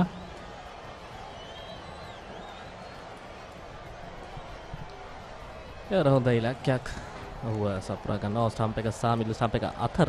මේ ඉලක්කය ඉවරදි ලෙස සඳහන් කරන්න පුළුවන්. මොකද ගෝනට මුසු කරන සෑම පන්දුවක්ම ඕ ස්ටම්ප් එක දෙසින් ගෝනට මුසු කරන සෑම පන්දුවක්ම පියවර කිහිපයක් පැමිණ ක්‍රීඩා කරන්නට පිතිකරුවන් උත්සුක වූ ආකාරයක් අප උදෑසන කාල වේලාවේ සිට අන්දුටුවේ විශේෂයෙන්ම සදීෂ් ජයවර්ධන. ඔහුට හොඳින් මෙල්ල කරන්න පුළුවන් පහරක් තමයි පෙරපාදයේ අපි දුටු ආකාරයට පසුගිය තරගවලදී මේ තරගයේදී ඩ්‍රයිව් පහර සහ පෙරපාදයේ ආරක්ෂිත පහර. ඒ පන්දුවේ දෝලනය තිබෙන නිසා තමයි ප්‍රධානම ගැටලුව වන්නට ඇත්තේ අසංක අනිවාර්යයෙන්. ලෙග් කට් පහර දක්ෂ පන්දු රැකීමක් බෑක්වර්ඩ් පොයින්ට් සිට අනිවාර්යයෙන්ම ලකුණු 4ක් නැවතුවා විය යුතු. යම් කිසි ආබාධයක් ඔහුට තිබෙන බවයි පෙනී යන්නේ. යම් කිසි වේදනාවක් තිබෙනවා. එක්වරම ඔහු ඇද වැටුණා පිටේ මත. පොයින්ට් එක පන්දු රකිමින් සිටින ක්‍රීඩකයා ඉතාමත් හොඳින් පන්දුව නතර කර ආකාරයක් අප දුටුවේ. විශේෂයෙන්ම සඳහන් කරොත් ආනන්දේ ඉතාමත් හොඳ දක්ෂ පන්දු රකින්නන් ශ්‍රී ලංකා ජාතික ක්‍රීඩා ශ්‍රේෂ්ඨයට බිහි කරයි ගැන සඳහන් කරන්න ඕන. මේ අද දවසේ ඔහුගේ පන්දු රැකීම මේ මොහොතේදී විසක වශයෙන්ම ලකුණු 2ක් 3ක් එන්න තිබූ පන්දුවක් ඔහු නතර කිරීම සිදු කළේ. ඉතාම කුඩා ක්‍රීඩා පිටියක්. ඉතින් ඔහුගෙන් පසුපසට පන්දුව ගියා නම් අනිවාර්යයෙන්ම ලකුණු 4ක් වන්නටත් ඉඩ තිබුණා. ශාන්ත ජෝසප් ක්‍රීඩා පිටියේ අපි ඉන්නේ. ඊතරම් විශාල ක්‍රීඩාංගණයක් නොවේ. අපි විශේෂයෙන්ම දුටුවා යාර 30 සීමාවෙන් එපිටට පන්දුව ඇදී ගියොත් අනිවාර්යයෙන්ම යාර 30 සීමාවෙන් එපිට කලාපයේත් අපි සඳහන් කරොත් අවුට්ෆීල්ඩ් එක ඉතාමත් වේගයෙන් පන්දුව ඇදී යනවා. මොකද ඊයේ සවස් යාමේ යම් කිසි ආකාරයේ වර්ෂාපතනයක් පොද වැස්සක් ඇද හැලුණත් ශාන්ත ජෝසප් ක්‍රීඩා පිටියට වටපිට ආවේ. අද උදෑසන තරම්ම ගැටලුවක් තිබුණේ නැහැ. උදෑසන කාල වේලාවේ පටන් ඉතා හොඳ අවුරශ්මයක් පතිත වුණේ. ඉතින් මේ ක්‍රීඩා පිටියේ වාසියත් පිතිකරුවන් ඉතාමත් හොඳින් මේ වුණිට ලබා ගන්න ආකාරයක් තමයි අපිට සඳහන් කරන්න තිබෙන්නේ. එනිතරක් ආශින්ස් මේ වන විට කාලගුණ තත්ත්වය කිව්වොත් චමුදිත අපටත් යම්කිසි දහදිය අධික ස්වභාවයක් තිබෙනවා. මේකට හේතුව වෙන්නට පුළුවන් ආර්ද්‍රතාවය නැත්නම් හියුමිඩිටි එක. අප කියනවා වලාකුළු පිරුණයින් පස්සේ අහසේ වර්ෂාවට ආසන්න වෙද්දී ඔබ සතුව තියෙන ජල වාෂ්ප අහස විසින් උරා ගන්න ස්වභාවයක් තිබෙන්නේ. ඉතින් වායුගෝලයට එකතු වෙන ස්වභාවයක් තවත් එක් ලකුණක් නරෙන්ට. ඉතින් ඒ නිසා මේ දහදිය අධික ස්වභාවය තවත් කාලයක් තිබෙන්නට පුළුවන්. පන්දුවාරේ නිමාව ලකුණු 185යි. කඩලු 3කට නරෙන් මුරලිදරන් ඔහුගේ අර්ධ ශතකය වාර්තා කළා මීට පන්දුවකට පෙර.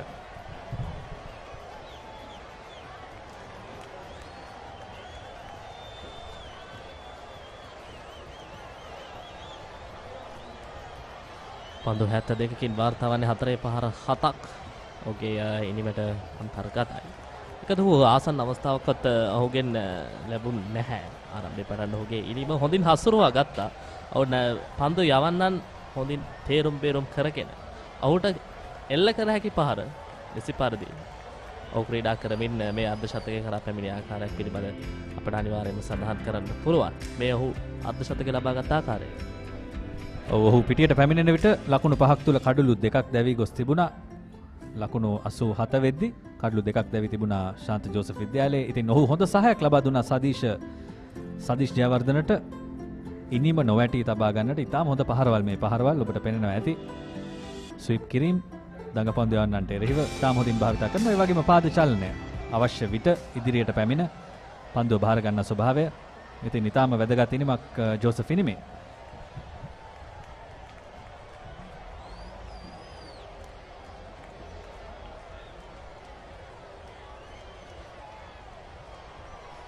දිවාහාරයේ අනතුරුව දෙවිගේ සදීෂ් ජයවර්ධන ඔහුව දවාගන්න හැකියාව ලැබි. රොවිෂාන් විශේෂයෙන්ම දකුණත් මද වේග පන්දයන් දෙදෙනෙකු අද සංචිතයේ ක්‍රීඩා කරන නායක නෙත්ම සමරවීර සමගින් රොවිෂාන් එවර දෙකිට පන්දුවක් නෙත්මටත් ඕනෑ මොහොතක පන්දුවේම සිදු කළ හැකි. මේ දක්වා නෙත්ම පන්දුවාර 6ක් පමණ යොමු කොට තිබෙන්නේ. ලකුණු 28ක් ඔහුට එළිව ලබාගෙන තිබෙන්නේ. විශේෂයෙන්ම සම්බන්ධතා බිඳ දැමන්නට net මගෙන් රාජකාරියක් සිදු ආකාරයක් අපි සඳහන් කරන්න පුළුවන් පසුගිය තරග තුලදී. ඔව් නායකයෙක් හැටියට ඔහුගේ වගකීම ඉටු කරන ආකාරය තමයි ඒ ඔහුගේ පන්දු යැවීමෙන්. අප උදේත් කතා කරමින් හිටියා මේ ප්‍රවණතාවය ගැන. ඔව් ඉවර හරි හැටි රැකගන්නේ නැහැ. කඩළු රකින්න එක් ලකුණකට අවස්ථාව. ආබාධයක් නැහැ.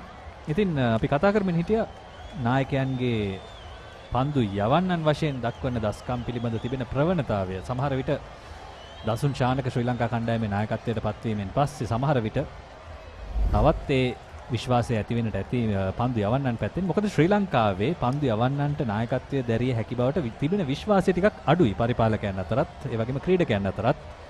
සාමාන්‍යයෙන් ඉතිහාසයේ පුරාම අපි බොහෝ විට දැක තිබෙන්නේ ඉතිකරුවන් නායකයන් හැටියට ක්‍රීඩා කරන ස්වභාවයක්. අලංකාර බෑක් ෆුට් ඩ්‍රයිව් පහර හතරේ සීමාව කරා ඇදී යනවා. ඒවර හොඳ පන්දු රැකීමක්. නැවතත් පන්දුව බාර දෙද්දී ලකුණු 3ක් ලබා ගැනීමට සමත් වෙනවා පිතිකරුවන් දෙපළ. විශේෂයෙන්ම අසංක ඔබ සඳහන් කරේ කාරණාව මෙවැනි ආකාරයේ පාසල් මට්ටමේ තරග තුලින් තමයි ඒ විශ්වාසය උන්ට ගොඩනංවා ලන්නේ. විශේෂයෙන්ම නායකයෙකු වශයෙන් පිතිකරුවෙකු ලෙසත් ඒ වගේම පන්දු යවන්නෙකු ලෙසත් හොඳින් දක්ෂතා අතරට පිවිසෙන්නට හොඳ ආත්ම විශ්වාසයක් තිබෙනවා. මේ පාසල් මට්ටමේ පටන් අනිවාර්යයෙන්ම ජාත්‍යන්තර මට්ටම තුලදී ඔහුගේ දක්ෂතා අපිට වඩාත් කැපී පෙනෙන අන්දමින් දැක බලා ගන්නට පුළුවන්. ඒ වර්ධනය කිරීම තමයි වැදගත් වෙන්නේ රටක ක්‍රිකට් අනාගතයට. මේ අප දකින්නේ දක්ෂ පන්දු රැකීම කිසි මොහොතක පන්දු අත්හැරිය යුතු නැහැ. ඔබට හඹා යන්නට හැකි නම් හඹා යා යුතුයි. නැවතත් කඩු රකින්න හරි හැටි පන්දුව රැකගන්නේ නැහැ. තවත් වයිට් පන්දුවක්.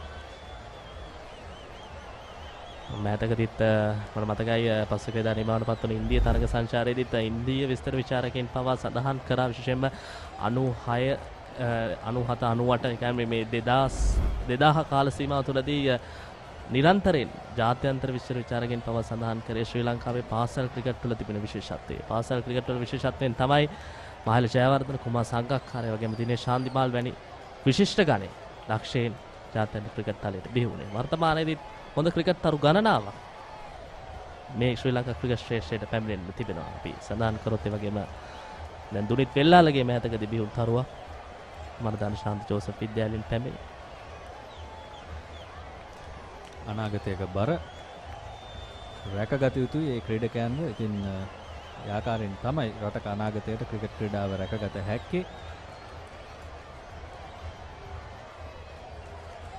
නැවතත් පසුපාදේ ඩ්‍රයිව් කිරීම ඉක්මන් ලකුණක් සාර්ථකයි. හිරන් ජයසුන්දර ඔහුගේ දෙවැනි ලකුණ ලබා ගන්නේ. පන්දුවාරය අවසන් 190යි කඩළු 3යි.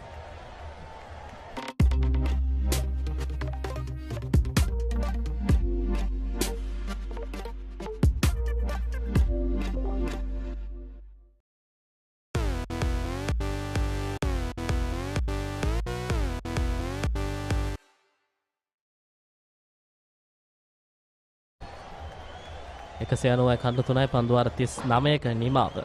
ඉරාන් සමගින් නරෙන් කනුල්ලේ රැඳී සිටින ක්‍රීඩකයන් දෙපළ වර්ධන ශාන්ත ජෝසප් විද්‍යාලයේ ක්‍රීඩා පිටියේ සිට සජීවීවද papare.com ඔස්සේ ඔබ මේ ක්‍රිකට් තරගය රස විඳිනේදී යලිතරක් ආශිංස කියනවා තිබෙනවා වමත්දක පන්දු පන්දු යැවීම සඳහා 4.8ක ගාල වේගයක් මවුන් දැන් කළමනාකරණය කරගන්න ක්‍රීඩා කරන්නේ. එක්ස්ට්‍රීම් ක්‍රීඩකයෙක් වගේම ෂෝට් ලෙග් ගී පන්දු රකින්නෙකුත් සමගින් පන්දු යැවීම සිදු කරා. ඔන් ඩ්‍රයිව් පහර ඉක්මන් ලකුණක්. ඉරාන් ඉක්මන් වෙන්න ඕන. හැබැයි පරිස්සමත් ඒ වගේම තියෙන්න ඕන සංක. පරිස්සමෙන් සහ ඉක්මනින් ඉනිම ඉදිරියට රැගෙන යාම තමයි අවශ්‍ය වෙන්නේ. මොකද ඔවුන්ට හොඳ ලකුණු තත්ත්වයක් තිබෙනවා. අද දිනේ අවසන් වෙද්දී ඔවුන්ට හැකියාව තිබුණොත් තවත් ඉක්මනින් තවත් ලකුණු 60ක් පමණ ලබා ගන්න. තරගය ටිකක් තරගකාරී කරගන්න ඉඩ තිබෙනවා. නැවතත් අනෙක් කණ්ඩායමට පන්දුවට පහර දීමට අවස්ථාව ලබා දෙන්නට අවස්ථාව තිබෙනවා. මොකද තරගකාරී විය යුතුයි ක්‍රිකට් ක්‍රීඩාවේදී. ඒ තරගකාරීත්වය පාසල් ක්‍රිකට් වල ටිකක් අඩු වෙලා තිබුණා. දැන් ඉස්සෙල්ලා ඔබ කතා කරා පාසල් ක්‍රිකට් වල තියෙන වැදගත්කම. ඒ ක්‍රිකට් නිසා තමයි ශ්‍රී ලංකාවට නවක ක්‍රීඩකයන් බිහි වෙන්නේ. ඒ වගේම සමාජ මට්ටම් වල කතරම් ප්‍රශ්න තිබුණත් අපේ පාසල් ක්‍රිකට් එක තුලින් තමයි අපිට ක්‍රීඩකයන් බිහි වෙන්නේ. ඉතින් අපි මේ පාසල් ක්‍රිකට් ක්‍රීඩාව තුල තරගකාරීත්වය රැක ගැනීම, ඒ වගේම පුහුණුකරුවන් කතරම් මේ ක්‍රීඩකයන්ව දිරිමත් කරනවද ජයග්‍රහණය වෙනුවෙන් තරගකාරීව ක්‍රීඩා කරන්න, ආක්‍රමණශීලීව ක්‍රීඩා කරන්න, ඇටැකින් ක්‍රිකට් ගහන්න කියන දේ ඊටාම වැදගත් වෙනවා. මොකද සංක ඔබ සඳහන් කර කාරණාට යමක් එක්හසු කරොත් දැන් මෙවැනි ආකාරයේ දෙදින තරග තුලදී එක් කණ්ඩායමක් යම් කිසි ආකාරයේ හොඳ ආක්‍රමණශීලී ලකුණු සංඛ්‍යාවක් කර අපි කියමු දැන් මොවුන් පන්දුවාර 40ක් නිමා වන ආසන්නයේ 200කට ආසන්න සීමාවකට පැමිණලා සිටිනවා. මොවුන් අපි හිතමු අද දිනේම පිටිකරණය දෙන්න අවස්ථාව උදා කරගත්තොත් අනිවාර්යයෙන්ම අපිට සිතෙන්නේ පළමුවෙනි මේ ජයග්‍රහණයක් කරා මෙම තරග යනවා කියලා. දැන් අපි බොහෝ ක්‍රිකට් තරගවල දුටු ගැටලුව මා පෞද්ගලික මා දකින ගැටලුව ඒ තමයි ප්‍රථම ඉනිමේ ජයග්‍රහණ වලට යනවට වඩා සඳහන් කර ආකාරයේ ආක්‍රමණශීලී ක්‍රිකට් තරග ජයග්‍රහණ නැත්නම් කණ්ඩායම් දිත්වයටම හොඳ අවකාශයන් නිර්මාණය කරගෙන ක්‍රීඩා කළ හැකි තරගවලට මේ පුහුණුකරුවන් හොඳ අවස්ථාවක් උදා කරලා දෙනවා නම් ශ්‍රී ලංකා ක්‍රිකට් වල අපි සඳහන් කරමු ශ්‍රී ලංකා පාසල් ක්‍රිකට් වල ඉදිරිය තවත් අපිට ඉක්මනින්ම දැක බලා ගන්න පුළුවන්.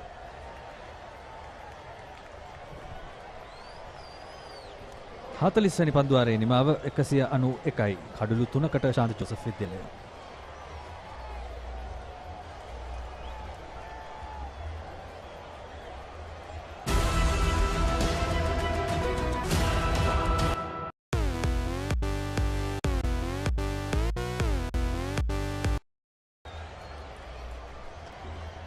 එකසිය 90 කඩ 3යි පන්දුවාර 40ක නිමාව සනිටුහන් තිබෙන 4.8ක ලකුණු ලබාගෙන ඉන්න දරවේගයක් අපි සඳහන් කරොත් කණ්ඩායම් දිත්වයේම ශ්‍රී ලංකා ක්‍රිකට් ශ්‍රේෂ්ඨයට දක්ෂයින් ගණනාවක් බිහි කරා.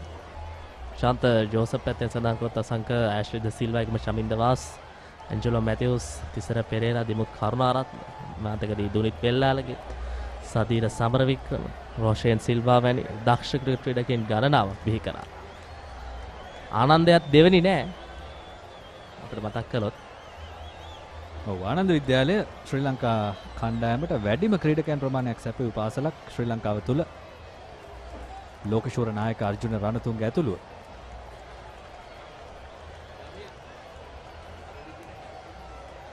නමුත් තවත් දෙයක් චමුදිත මෑත කාලීනව ආනන්ද විද්‍යාලයෙන් එතරම් හොඳ ක්‍රීඩකයන් ජාතික තලයට නිර්මාණය කරන අප දුටුවේ නැහැ. මේක ඇතුළේ තියෙන හේතුව ඔවුන් සෙවිය යුතුයි. මොකද ආනන්ද විද්‍යාලයේ ක්‍රීඩකයන් ශ්‍රී ලංකා ක්‍රිකට් වලට ඉතාම වැදගත්. ඔවුන් වැදගත් කාර්යභාරයක් කරලා තියෙනවා ශ්‍රී ලංකා ක්‍රිකට් ඉතිහාසය තුල. අර්ජුන රණතුංග, එමත් නැත්නම් මාව නතපත්තු, අවිෂ්ක ගුණවර්ධන, තිලාන් සමරවීර විශාල ක්‍රීඩකයන් ප්‍රමාණයක්. පායිනර් මදක් බර පැමිණි පන්දුර ෆ්ලික් කිරීම. එතන මිඩ් විකට් දෙසට පන්දුරකින් පැමිණෙද්දී එක ලකුණයි. විශේෂයෙන්ම සමු අශාන් තමයි දැන් ආනන්දයේ පැත්තෙන් මෑතකදී දුටු නැගින ක්‍රීඩකයෙක් වශයෙන් ඔහු හඳුන්වා දෙන්නට පුළුවන්. මොකද ඔහුගේ දක්ෂතා පරම පෙළ ක්‍රිකට් පිටිය තුළදී මෑතකදී කතා බහට ලක් කෙරුණා. නමුත් අප බලා සිටිමු ඉදිරියේදී හෝ ආනන්දයේ දෙසින් තවත් ක්‍රීඩකයින් පැමිණෙන්නට අවස්ථාවක් තිබෙනවා. මොකද ආනන්දය සෑම මොහොතකදීම ක්‍රිකට් ක්‍රීඩාව වෙනුවෙන් සෑහෙන ලොකු මෙහෙවරක් සිදු කරනවා. ශ්‍රී ලංකා ක්‍රිකට් ශ්‍රේෂ්ඨයට ක්‍රිකට් තරු බිහි කරපු පාසලක්.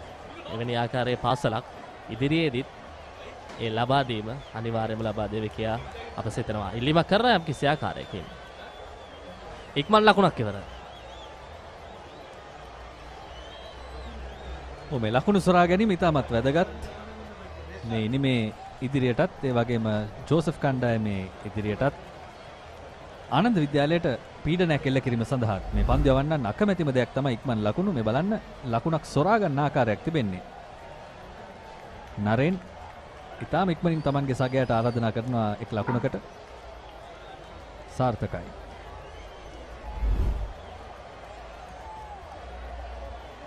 ඒ රින්සික පන්දුවක් හිතේ ඇතුළත ධාරේ වදින්නේ එක ලකුණයි. දෙවන ලකුණ එදී දැන් මා දුටු දේ තමයි අසංක පන්දු රකින්නන් දෙදෙනා අතර සම්බන්ධතාවයක් තිබුණේ නැහැ. වුන් බලනවා කුමක්ද සිදුුනේ කියලා. එසේ වෙතත් අවසන් මොහොතේදී අප දුටුවා අශින්ස නායනායක ඉවත් වෙනවා ඒ අවස්ථාවේ. නැත්නම් සමහර විට අපි කියනවා කලයිඩ් එකක් වෙන්නත් ඉඩ තිබුණා, හැපෙන්න ඉඩ තිබුණා ක්‍රීඩකයන් දෙදෙනා. කෙසේ වෙතත් අවසානයේදී ඇඟ බේරුණා කියන්න පුළුවන් ක්‍රීඩකයන් දෙදෙනාගේ මෙවැනි අවස්ථාවන් අපි හැමදාම මතක් කරනවා ඉතිහාසයේ. ඒ වගේම පන්දු රැකීමේදී සිදුවිය හැකි අනතුරු මේ ඊයේ පෙරේදත් එකක් වුණා. හැමෝම බලමු තරගයක උනේ. එවර ස්ථානගත කිරීම සාර්ථකයි. ලකුණු 4ක්. දැන් හිරාන්ට අස්වැසිල්ලක් තිබෙනවා. ඔහුව පහරක් සොයමින් සිටියේ. අවස්ථාව හිමි වූවා පමණයි. විරුද්ධයාකාරයෙන් ස්ථානගත කරා. හොඳ පිතිකරුවෙක් මේ තරග වාරයේ වැඩිම ලකුණුලාභියා ශාන්ත ජෝසප් විද්‍යාලය වෙනුවෙන් හිරාන් ජයසුන්දර අලංකාර ස්ථානගත කිරීම. ෆයින් ලෙග් සහ බෑක්වර්ඩ් ස්ක්වයර් ලෙග් අතරින්.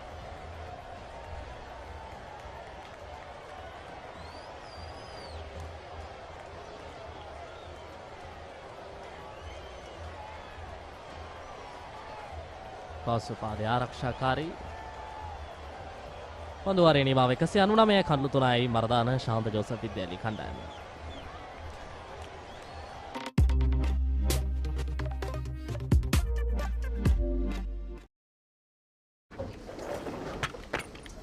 Did you submit the report? Not yet. When is the big match?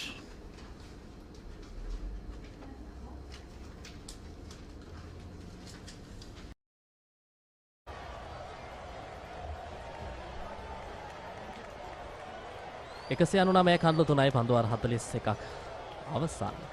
Iran සමගින් නරෙන් කඳුල්ලේ රැඳී සිටින ක්‍රීඩකයන් දෙපළ ආශින් සැලිතරක් කැදවා තිබෙනේ පන්දුවේ සඳහා.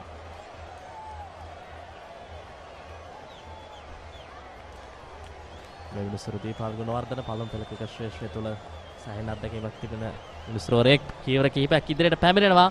පන්දුව ස්ථානගත කිරීම සාර්ථකයි. ලකුණු 4ක් නරයින්ගේ පිටෙන් එකතුවක් දී දැන් ශාන්ත ජෝසප් පිළිබ ලකුණු 200 සීමාව ඉක්මවා යනවා. අලංකාර පහරක්. ඊටම අපහසු පහරක් ක්‍රිකට් පොතේ තිබෙන ක්‍රීඩා කිරීමට අපහසු පහරක්. නමුත් ඊටම හොඳින් Tamanගේ ස්ථානගතය ලබා ගන්නවා අවශ්‍ය ස්ථානෙන්ම. ඉතින් පිතිකරුවෙකු හොඳ පිතිකරුවෙකු බවට පත් කරන්නේ මේ ස්ථානගත කිරීම. ඔබ දැකලා ඇති හොඳ පහරවල් කොපමණ එල්ල කළත් ස්ථානගත කිරීම ඔබට ලබා ගන්න බැරි නම් සමහර විට ලකුණු වන්නේ නැහැ මේ පහරවල්. ඉතින් හොඳ පිතිකරුවෙක් බිහි වෙන්නේ හැම විටම ස්ථානගත කිරීමත් එක්ක. පෙරපාදේ ආරක්ෂාකාරී ලකුණු 203යි කඩලු 3කට. ආශින්ස පන්දුවාර 7යි පන්දු 2යි. තාමත් කඩලු දවා ගන්න හැකියාවක් ලැබෙන්නේ. හොඳ සම්බන්ධතාවයක් පන්දු 200කින් ලකුණු 25ක සම්බන්ධතාවයක් නිර්මාණය වෙයි. පෙරපාදේ ආරක්ෂාකාරී අපි නරේන් මුරලිදරන් ගැන කතා කරද්දී ඉතින් විශේෂ ගණයේ පුද්ගලික මතක් වෙන්නේ. ඉතින් මුතය මුරලිදරන් ඔහුගේ පියා දක්ෂ පන්දු යවන්නෙක්. පුතා දක්ෂ තුන්ග්‍රියා ක්‍රීඩකයෙක්. හැබැයි පියත් යම් කිසි අවස්ථාවලදී අවශ්‍ය වූ විට පිට ක්‍රියාත්මක කරා ශ්‍රී ලංකාව වෙනුවෙන්. ඔබ විශේෂයෙන්ම ප්‍රවීණයෙක් ලෙස ඔබට තරඟ නරඹා ඇති. එම තරඟවලදී ඔබ දැක ඇති අනිවාර්යයෙන්ම මුරලිදරන්ගේ පිට ක්‍රියාත්මක වූ ආකාරය අවශ්‍ය සෑම මොහොතකදී ඔහු පිටිකරුවෙකු වශයෙන් උත් කණ්ඩායමට හොඳ සවියක් ලබා දුන්නා.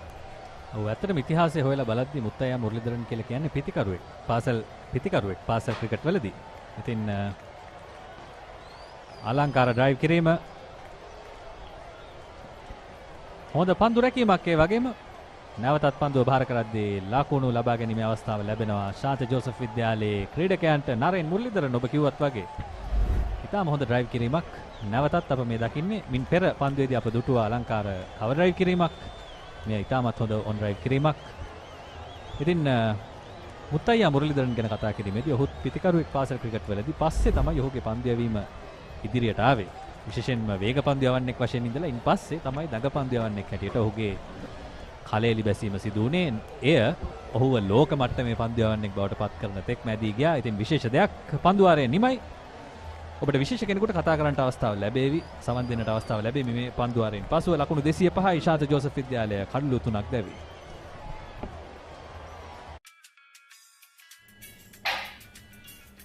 මීටින් එක ඉවරද? ඔව් අනේ. big match එක කවද්ද?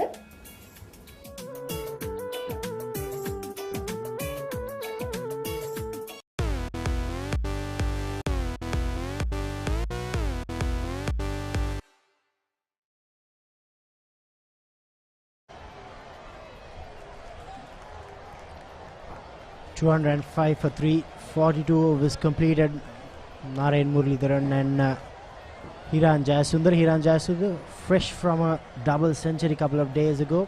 And I've got a very special person with me, Anton Roo from the Sri Lankan cricket national team, the fielding coach. Anton, a very good afternoon to you, and how's it been here to watch a school's cricket game?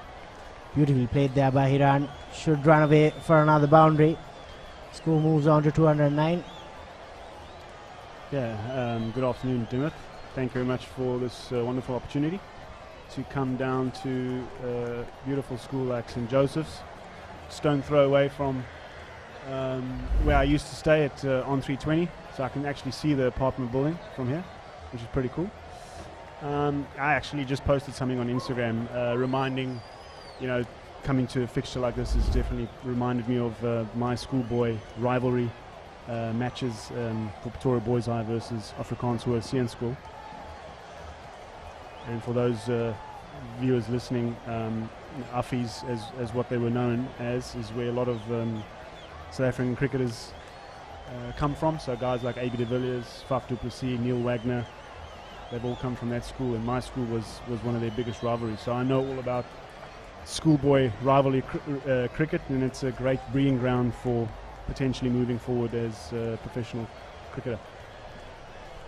Also, let's dig your brains through some of the fielding skills, because most of these guys, they've not had professional training in terms of fielding. They just do batting, bowling, fielding as a schoolboy. But if you want to teach someone the basics of fielding, what's the best age to start off? Is there like an age limit, or how do you start off to introduce someone to proper fielding techniques? There's definitely not a starting age, I would say, for fielding, because, you know, as the old saying goes, in cricket you probably spend most of your time, not probably, you definitely spend most of your time in the field rather than batting and bowling. So in effect you should be a really good fielder first before you are anything else. But for me, I think the biggest thing about fielding is if you can't move well, you can't get to the ball, right? So you've got to try and encourage young sportsmen, whether you're a female or a male, especially in the game of cricket, to just play as many sports as they can, which allows them to figure out what their bodies can and can't do in terms of movement. I think from there things will come a lot more naturally, especially from the fielding sense, because you're automatically moving a lot better. So if you're an athlete with some sort of athletic ability first, I think it's very easy for you to be a really good fielder in the game. But what happens, in my experience, is as the game has become a bit more professional and people are trying to become really good cricketers and hopefully become professional cricketers moving forward, they tend to go to, you know, private coaching to work on their batting and bowling specifically, but no emphasis or there's no real focus on their fielding, you know.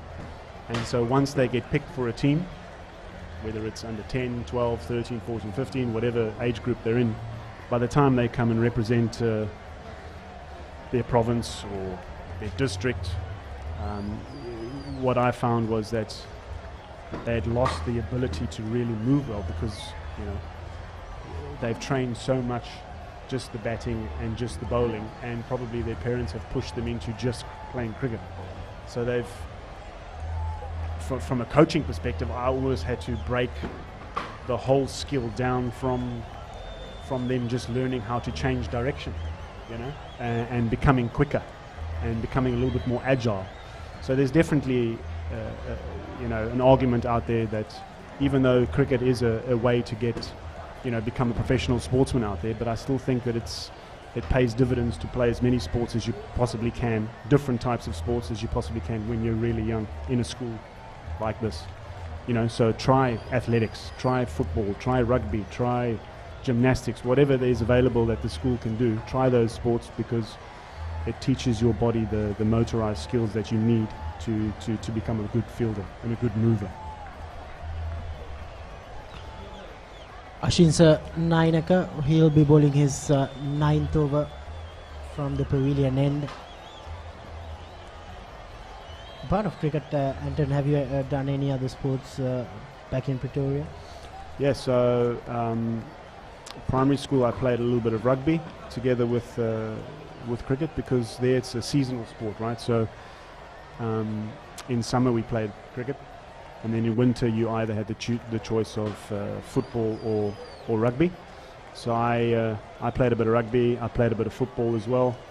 I was actually offered a scholarship in football before cricket, and I had to make a choice when I moved into high school what sport I was going to do. Luckily, I ended up choosing cricket because it's a wonderful game, as we all know.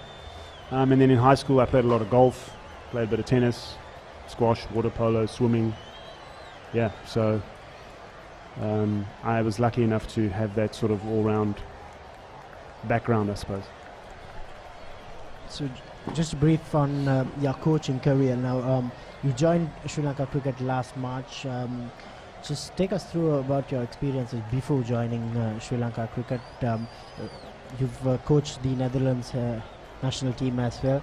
Yep. And then you've been part of the New Zealand domestic setup. Just run us through about your coaching career.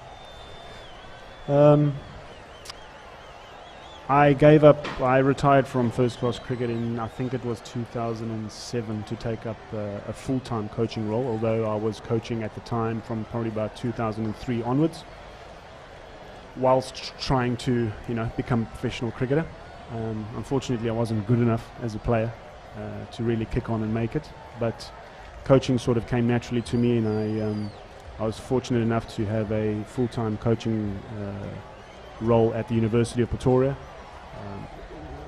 Probably one of the greatest sporting institutions in the Southern Hemisphere, I would say, in terms of facilities and just the opportunity that you get there to test yourself against the best. So that started over there, and then from there I went to the Netherlands and coached them in their setup for about 6 or 7 years. 6 years, I think, 7 years, something like that.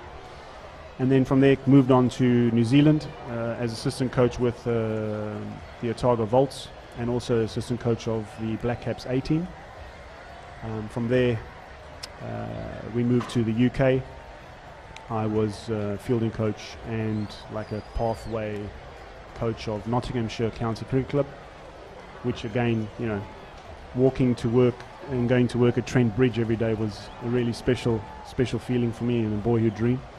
And there obviously I got the opportunity to come to Sri Lanka and work as a fielding coach over here. But funnily enough, I was actually here with the Netherlands A team in 2014.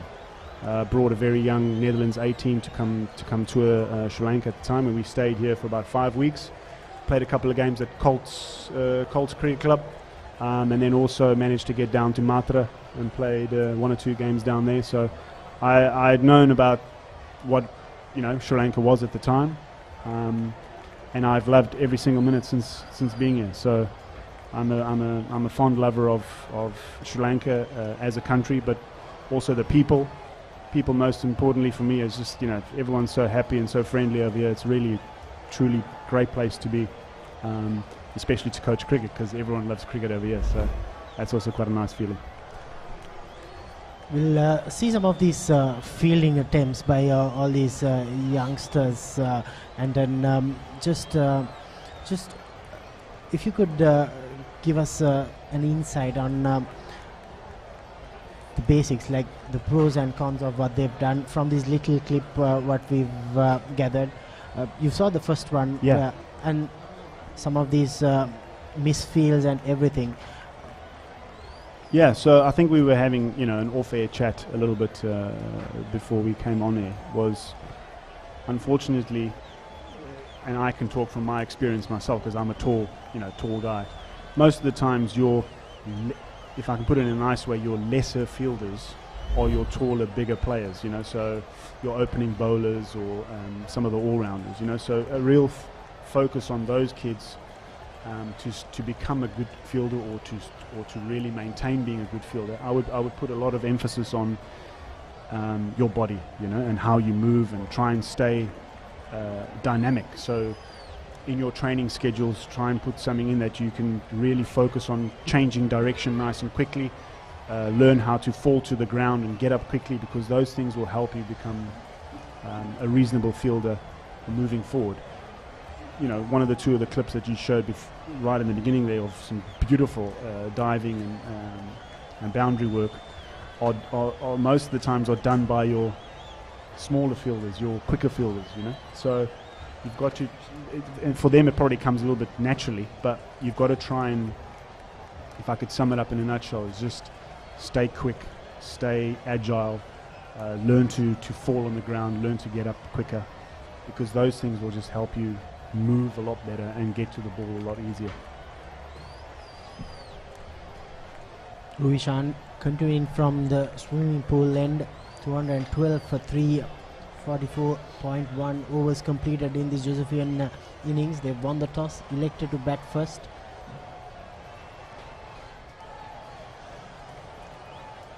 So since March 2022, Anton, you've worked with most of these professional cricketers, the national team, the A team, the women's team.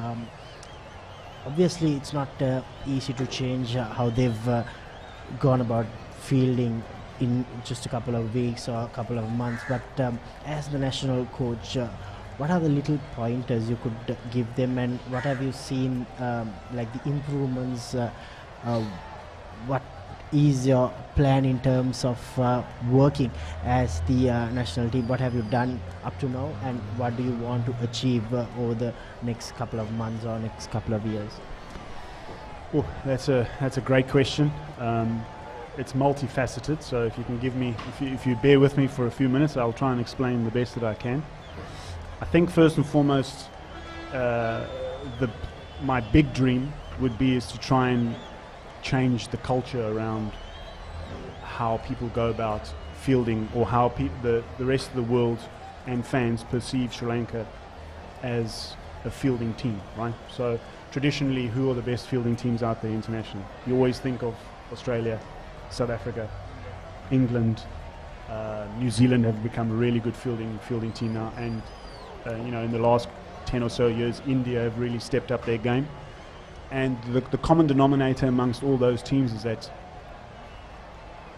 they're fit, they're fit, they're strong, they're athletes. When you walk next to them and you look at them and you look at them and you think, these guys are athletes, So for me, fielding and athletic ability is very closely linked.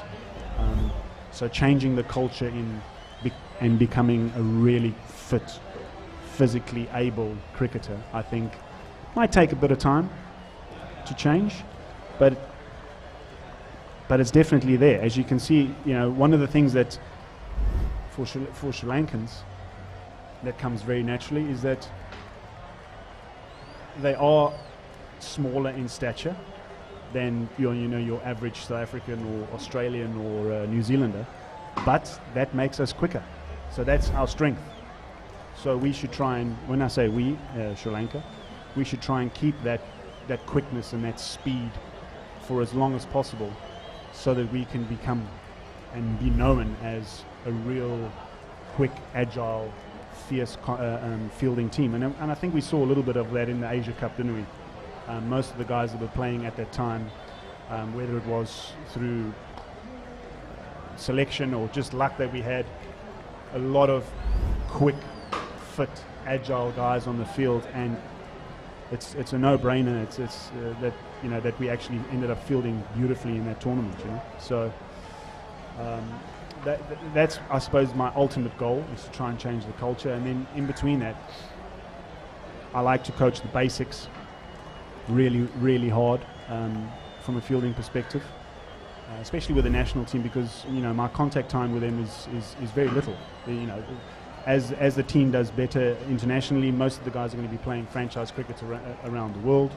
So for me to actually have time to work with an international cricket is very little. So the time that I do have, I spend a lot of it on basics and help them understand how to get better. So I've done away from having team drills, because during that time the players don't really know what they're doing, if they're doing it right, if they're doing it wrong, and how they can improve. So I try and break it down into individual sessions, which is what I've done with the national ladies team. I spent a week with them in December, just before they leave to South Africa for the World Cup, and just try to show their coach how to make time for the fielding coach to actually work with a smaller group and really focus on the basics, and doing the basics at pace, really quick, to encourage players to be quick on their feet. Everything that you do, just be really quick at it. So yeah, that's what I've done in the first couple of months since I've been here. It's almost been a year now, and then together with Tim McCaskill, there's a mis-stumping, I think. There. Yeah, I just want to interrupt you there, and now see.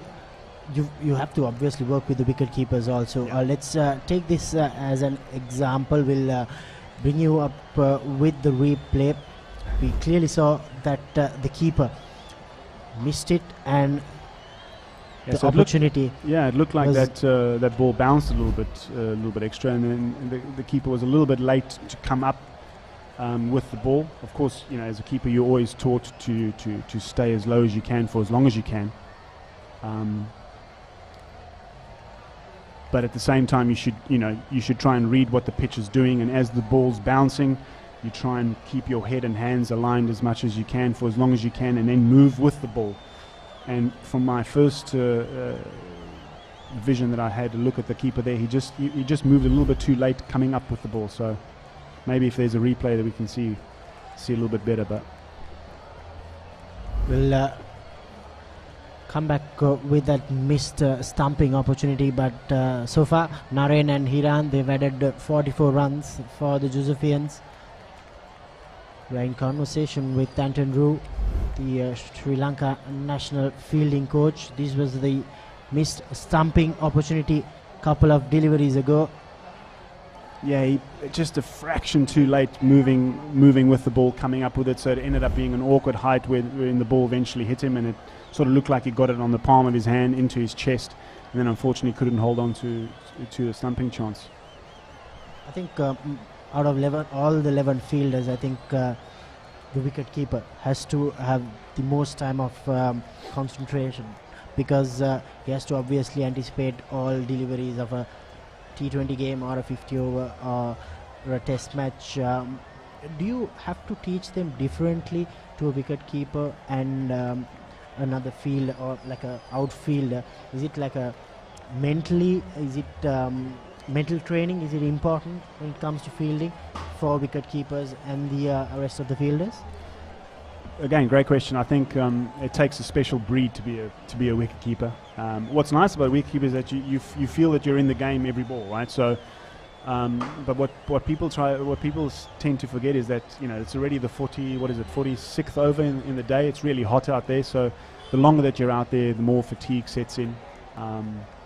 So it's really tough for everyone, not just the keeper, but for everyone to keep their concentration. But think about a two-day game like this at a schoolboy cricket, or think about a test match. How many times a keeper moves up and down? How many squats does he do a day? And how much strain does that put in your legs and in your body? So I was actually having this exact conversation with two of the 18 keepers that I was working with last week. And I just said to them, well, how many squats do you do in a game? First of all, do you know how many you do? And second of all, do you replicate that in your training? So when you go to the gym, not to just do running or do bicep curls or whatever it is, you do a lot of work on your legs, because that's where your energy and your power comes from. So if you can condition your legs properly, get them nice and strong, so that you can actually stand out there for 90 overs and be in the right position when that chance comes. Most of the test matches are played in Gaul, if I'm not mistaken. And I think, you know, how many opportunities from a keeper perspective, caught behind off a seamer, do you get during a day? Not many. So you need to be ready for that chance when it comes, and they don't happen all the time. So again, we come back to conditioning. You know, conditioning is and fielding and wicket keeping, they're all interlinked. So let's not go to technique too quickly. Let's focus on conditioning as well as working on your technique. Netma Samaravira, the Ananda College captain, is coming in from the swimming pool end. Narayan Muralidharan has faced 103 deliveries, 65 unbeaten, playing his second season for St. Joseph's College. Just a reminder, this is a traditional encounter between St. Joseph's College and Ananda College, brought to you live from Dali Road. St. Joseph's College having opted to bat first. They are 226 for 3. This is the 47th over in progress. And I'm in conversation with the national fielding coach of Sri Lanka Cricket, Anton Rue, who has joined us to see and analyze about these youngsters, these under-19 cricketers, and talk about the importance of fielding, which is, in my opinion, the most important facet in cricket. Beautifully played from Muralidharan. Lovely. That's its 11th boundary. Always nice to see a beautiful cover drive, isn't it? Yeah, you've not only fielded, you've done, you've worked as the head coach also, and just talk us through about that cover drive. Oh, like I said, no matter what age group or what level you're playing at, cover drive, I don't know, there's something about it. I think it's the timing of it, you know. It's not a powerful shot. The real good cover drivers in the world make it look effortless.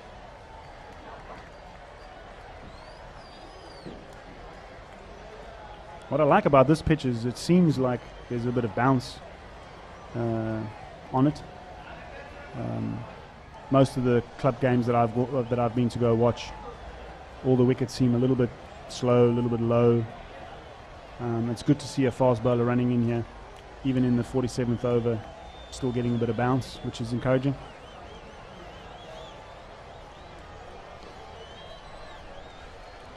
That's the end of the 47th over. St. Joseph's College 230 for 3.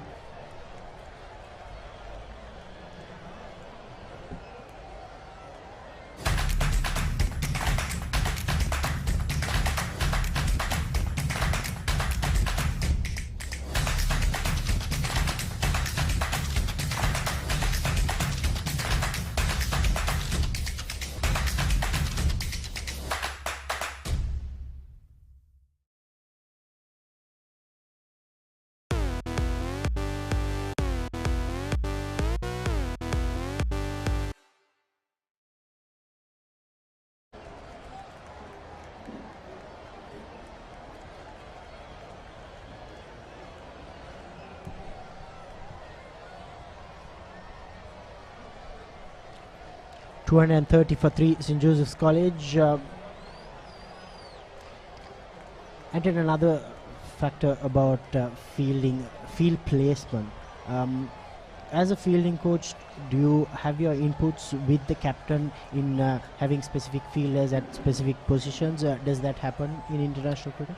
Yeah, definitely. In our pre-match team meetings, you know, you have your bowlers meetings, you have your batters meetings. We also speak about fielding, but it does vary per team, because some captains or some teams prefer a lot of input. Some captains and some teams prefer the game to flow a little bit more naturally.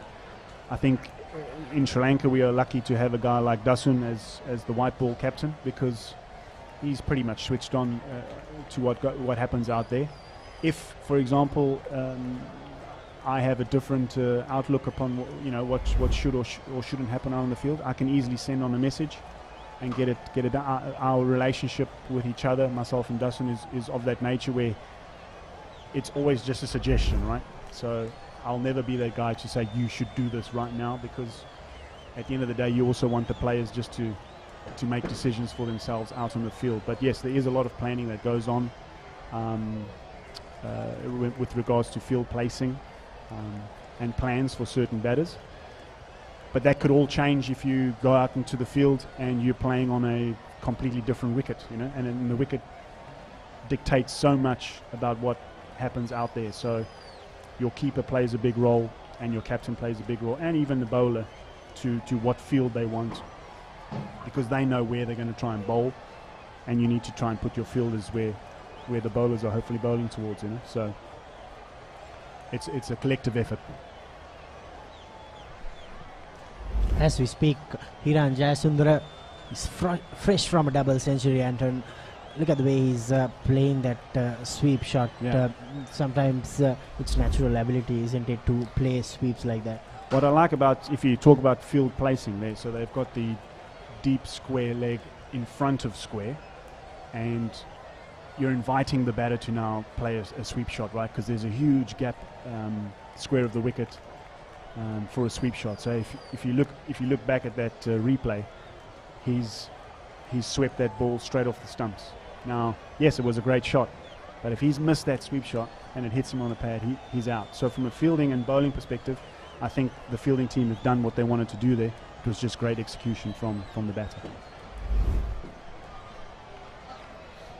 Jayasundara have collected a couple of boundaries in this over. St. Joseph's College running away at a very healthy run rate.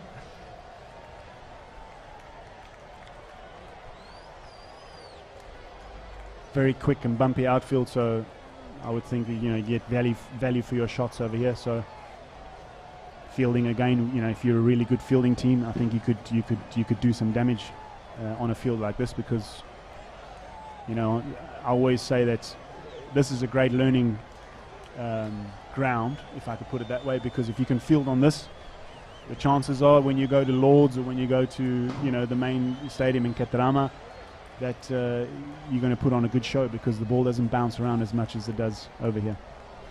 242 for 3, 48 overs completed. We'll give the mics back to Sudarshan and Paulinus. We'll be back with Anton in a little while. St. Joseph's College coasting here at Dali Road.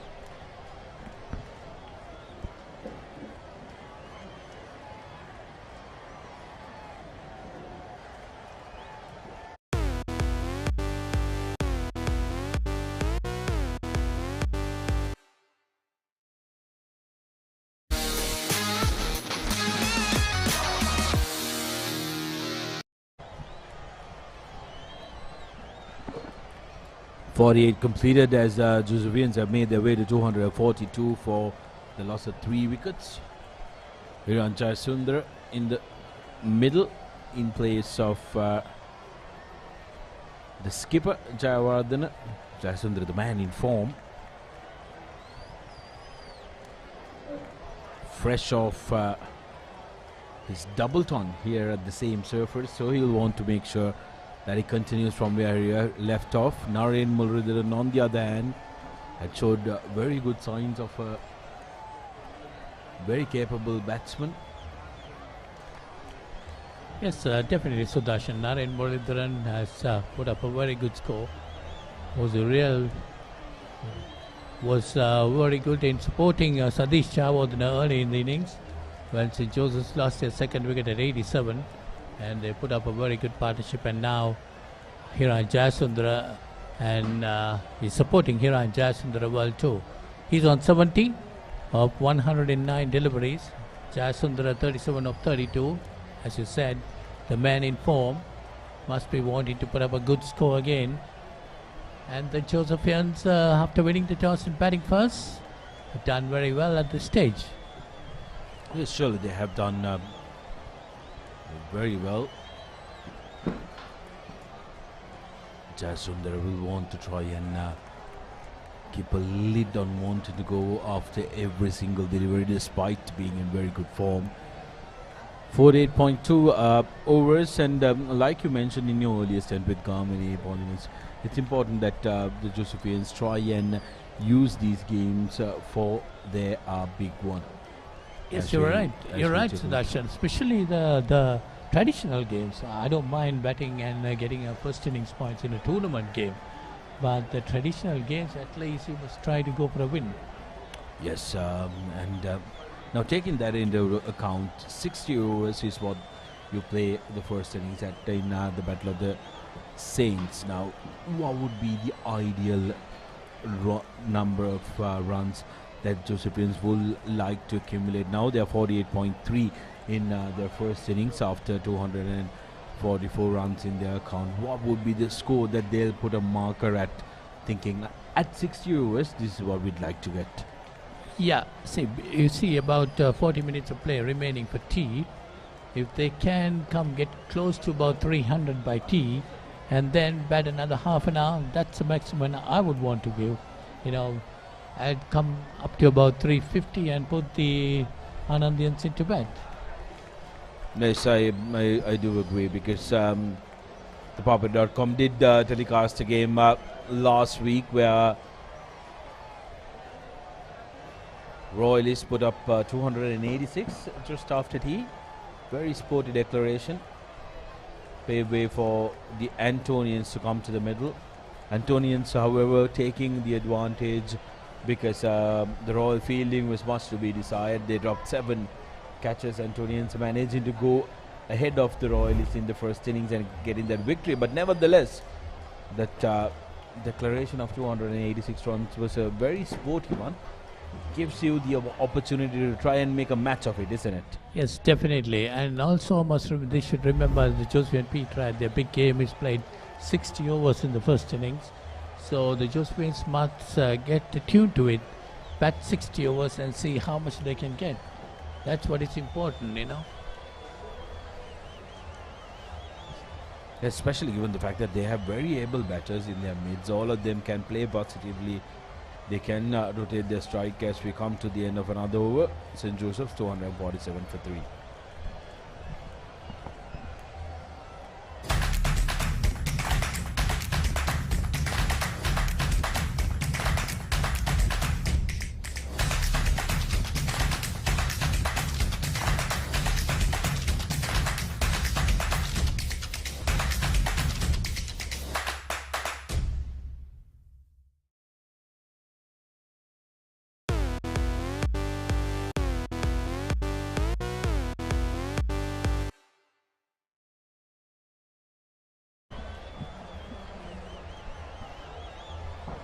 It's 247 for 3 after 49 overs. Hiran Jayasundar on 39 of 35 deliveries and Narayan Muralidharan on 71. Both these two players have been batting very well. They put on about 70 runs. They lost their third wicket at 178. Current run rate, the Josephians have a very healthy run rate of 5.04.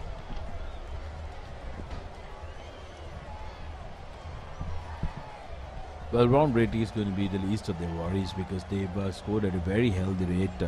It's just the fact that you got to continue playing positive cricket. And the thing about two-day cricket is the fact that even though you are getting runs fluently, it's important that you make sure that you get it in a very quick fashion in order to make a game out of a two-day encounter. You need to make sure that you manage the time as much as you play with positive intent.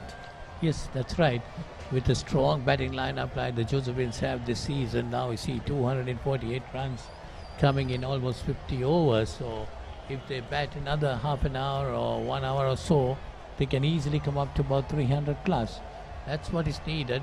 Play some attacking cricket and give your bowlers to dismiss the opposition twice if they want to win a game. Absolutely. After toiling hard the whole day in the field, the Anandians wouldn't want to come out later in the evening. They'd rather go through the same motion. So it's important that you try and get as much as you possibly can for your bowlers to go at the Anandians. Hiran, on the other hand, Hiran Jayasundar has been absolutely impeccable from the time he came to the middle. He's shown signs of a player who's in a real good touch. Muralidharan's footwork has been pretty admirable so far, especially facing the spinners. He's used his front foot down the back foot very well, used the crease to make sure that he has enough space to attack the ball. Yes, he's a lovely batsman to watch, no doubt about it.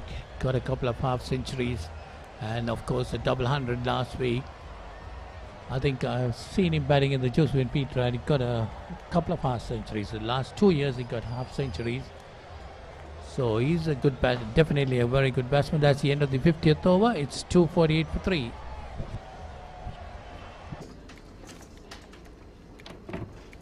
ලොකු වැඩක්ද? නෑ කමක් නෑ කියන්න. Big match එකක් කවද්ද?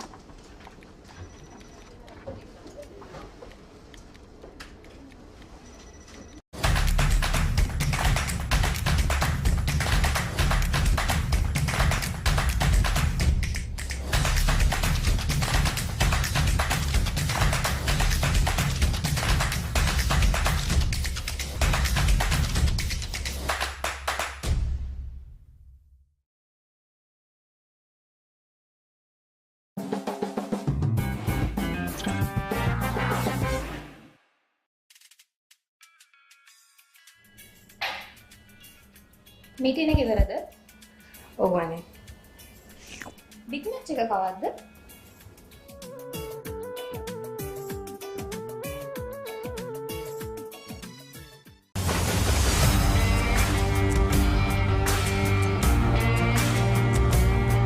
නේරඩි ඔලිබරපු යාල්පානතිල්ල. මාතර කොටවිල ගම්පියසට ඇවිල්ලා තියෙනවා. සිද්ධාස ඇඩ්මොරටුව පියගම Mahinda Rajapaksa ක්‍රීඩාංගණය. කිලක්කු මාහල. Sugadadasa Indoor Stadium is the Fox Hill Supercross. Kurunegala සිරි ඇතුගල් පුරවරය Papare.com අපි අද ඇවිල්ලා ඉන්නේ නෝරෙලිය ප්‍රදේශයට. Final showdown Candy Sports Club. Polonnaruwa ජාතික සංකීර්ණයේ සිට.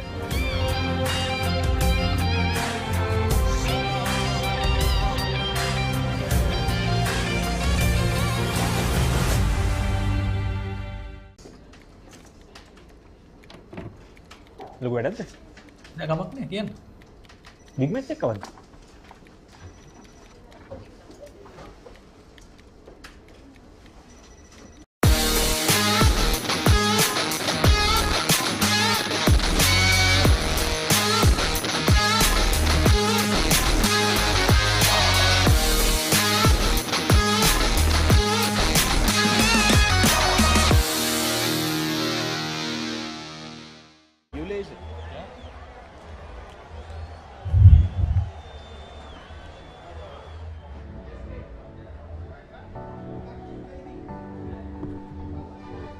St. Joseph's won the toss and now opted to bat first.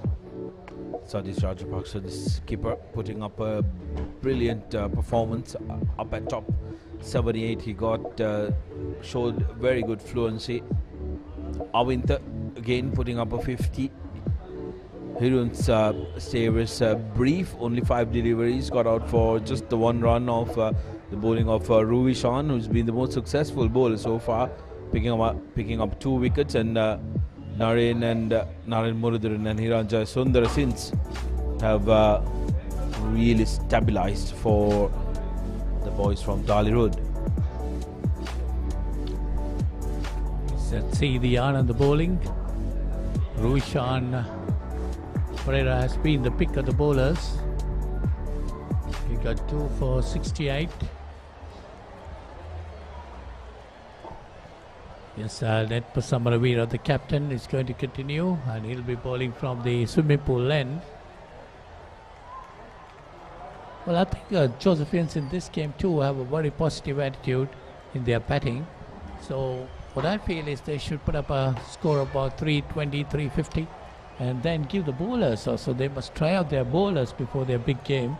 That's what is important, because their bowlers have not been doing that well. So they must give the opportunity for the bowlers to perform. Yeah, surely that will be at the back of the minds of the coaching and the management staff of the Josephians, as Another boundary is credited to the account of Muralidharan. Strong player in the offside, isn't he? Does very well. Has a lot of time on his hands. Take a look at that. Took all the time he needed. Got on top of that ball. Through the cover region. Too much for the boundary rider as we move on to 252. That's again nicely played. But this time straight to final eight. They're looking for the second, but they're happy with one. That takes Jayasundara on to 45 and the score to 253. 253 runs coming off 50 overs, 50.3 overs. Hiran Jayasundara on 45. Narayan Muralidharan on 71. They put on a 70-odd run partnership now. The third wicket fell at 178. That was skipper Sadish Chawodana, who was out for 78. And this time nicely played past mid-on. That's going towards the boundary for 4. So that's another boundary for Muralidharan. Takes him on to 75.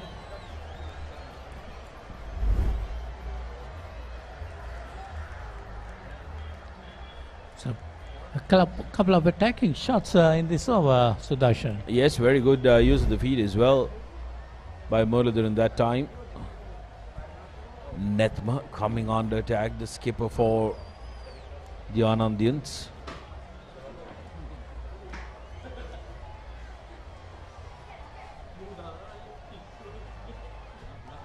.35 boundaries so far in the innings, 31 fours and 4 maximums.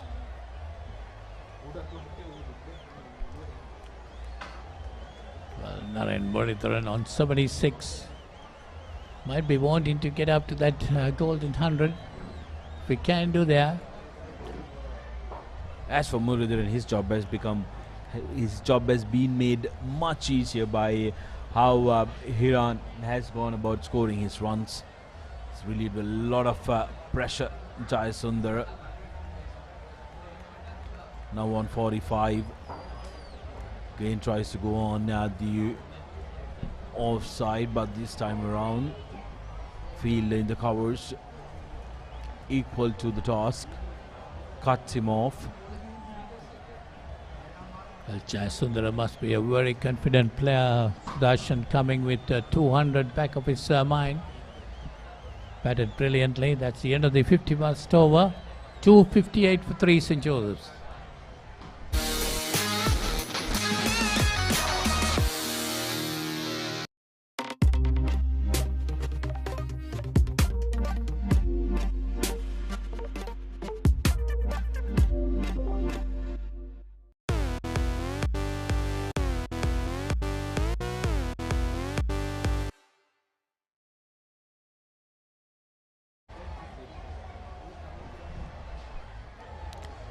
Jayasundara is on 45, Muralidharan on 76, he's on strike.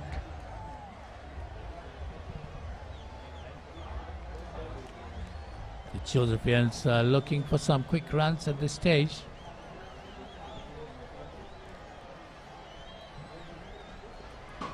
Comes down the wicket and drives it firmly past mid-on. Gets a single.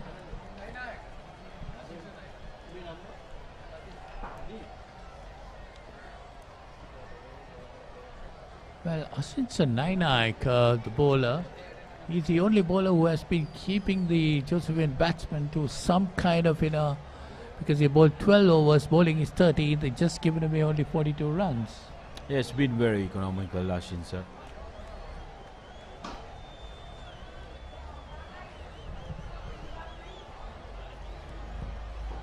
Well, you'll be fooled. You'll think that he's a man capturing pictures in the wild of some wild creatures, but no, that's Kamal, one of our cameramen. Must be enjoying inside the tree shade. The sun comes out here in here at Dali Road. It's not very easy, isn't it? So he must be enjoying the shade there. It's definitely must be. It's not an easy job to do. So that's hard work by the Papare staff here to bring you live pictures. The leading sports hub in Sri Lanka, papare.com. Done a wonderful job. Well taken couple there by Murugaran and Jayasundara. Ran the first one really hard, putting the pressure on the fielders, collecting the second. Very good intent, very good positivity, more importantly.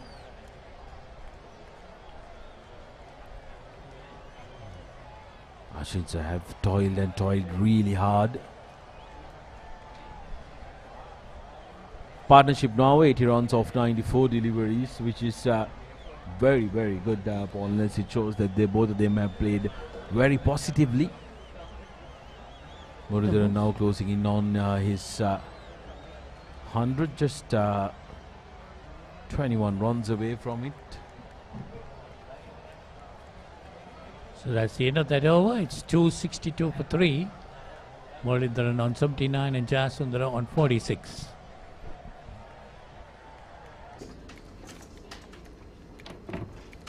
ලොකු වැඩක්ද? නෑ කමක් නෑ කියන්න. Big match එක කවද්ද?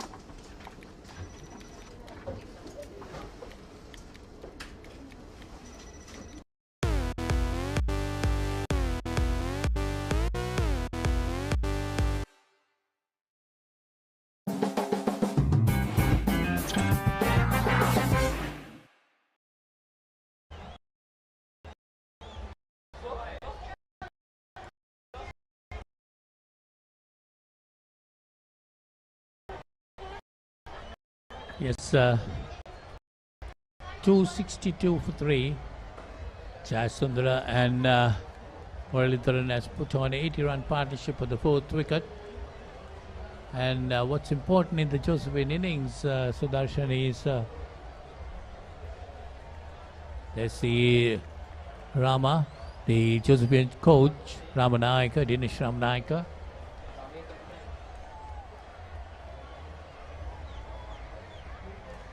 So Josephians 262 for 3 after winning the toss and deciding to bat first.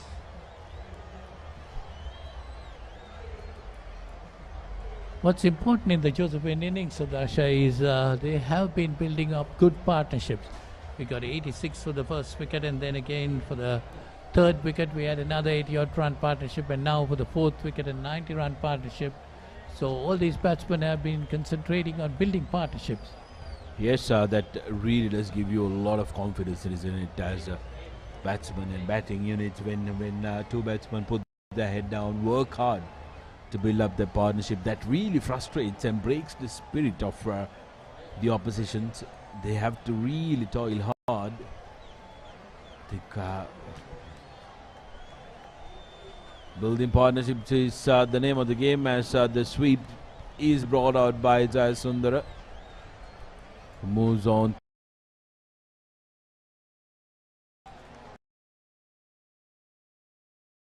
in very, very quick succession. And like you mentioned, we did see an exhibition on how not to create partnerships and how not to bat yesterday in India. The lesser we talk about it, the better. Sri Lanka slump into the largest margin in the one-day cricket history when it comes to the runs. This time Murugaran pushes it on the onside, gets a single. The other good thing in the Josephine batting is they know how to rotate the strike. They've been rotating the strike right throughout the innings, getting those singles, and give the other batsman who's on the other end also an opportunity to get some runs rather than getting stuck there. Yes, absolutely. We spoke about partnerships. We spoke about how important the partnerships were. The initial partnership being 84 runs, then again 91 runs, and this current one amounting to 82 runs.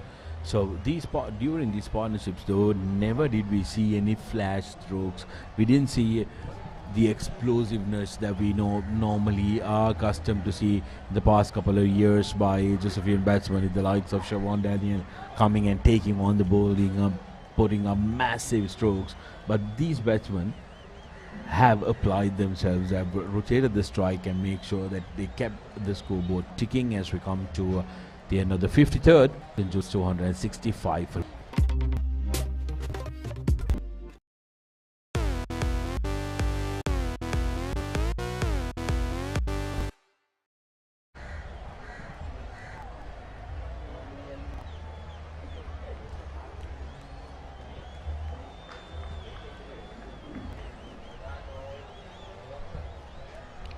So it's Ashinsa Naika to continue. That's a quick single taken there. Next Jasundara on to 49. And the score to 266.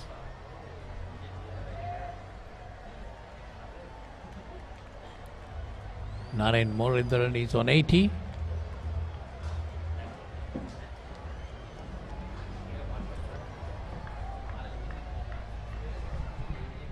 Jasundara now was one hit away from a half century. Steps out,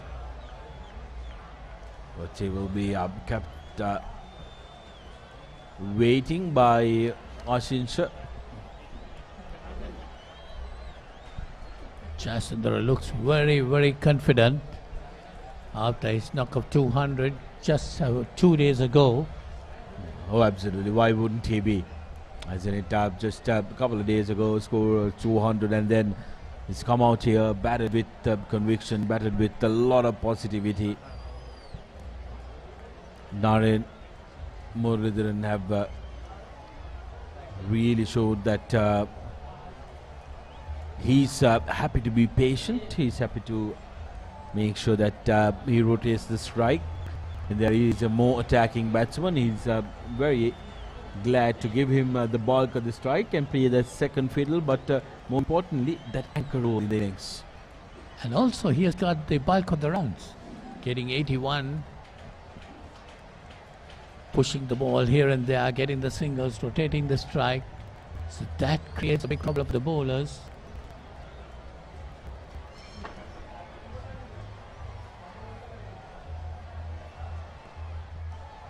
That time. Yes, Jasundara picking up where he left off. Marks his half century.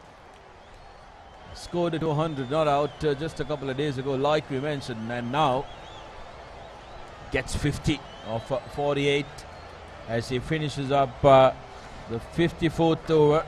St. Joseph 268 for 3.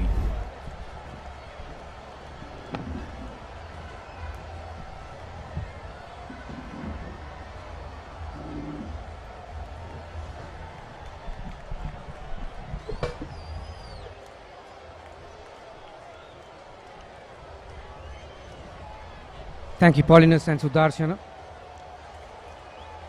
This is Hiran Jasundara. He's continuing from where he left off 2 days ago. Double 100 and another 50 at his home ground. St. Joseph heading for another mammoth score, 268 for 3.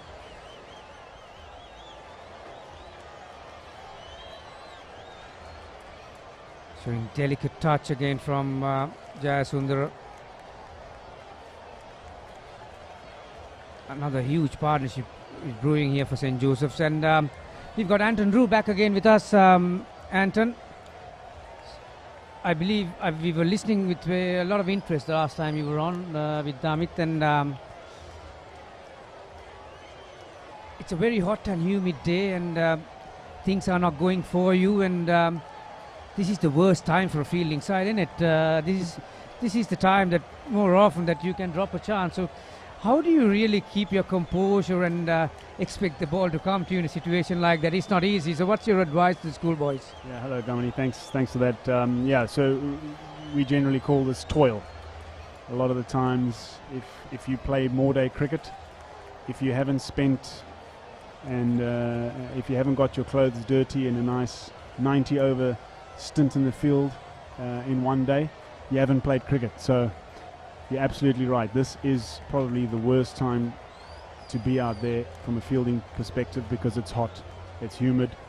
They've got a lot of runs on the board, hardly any wickets.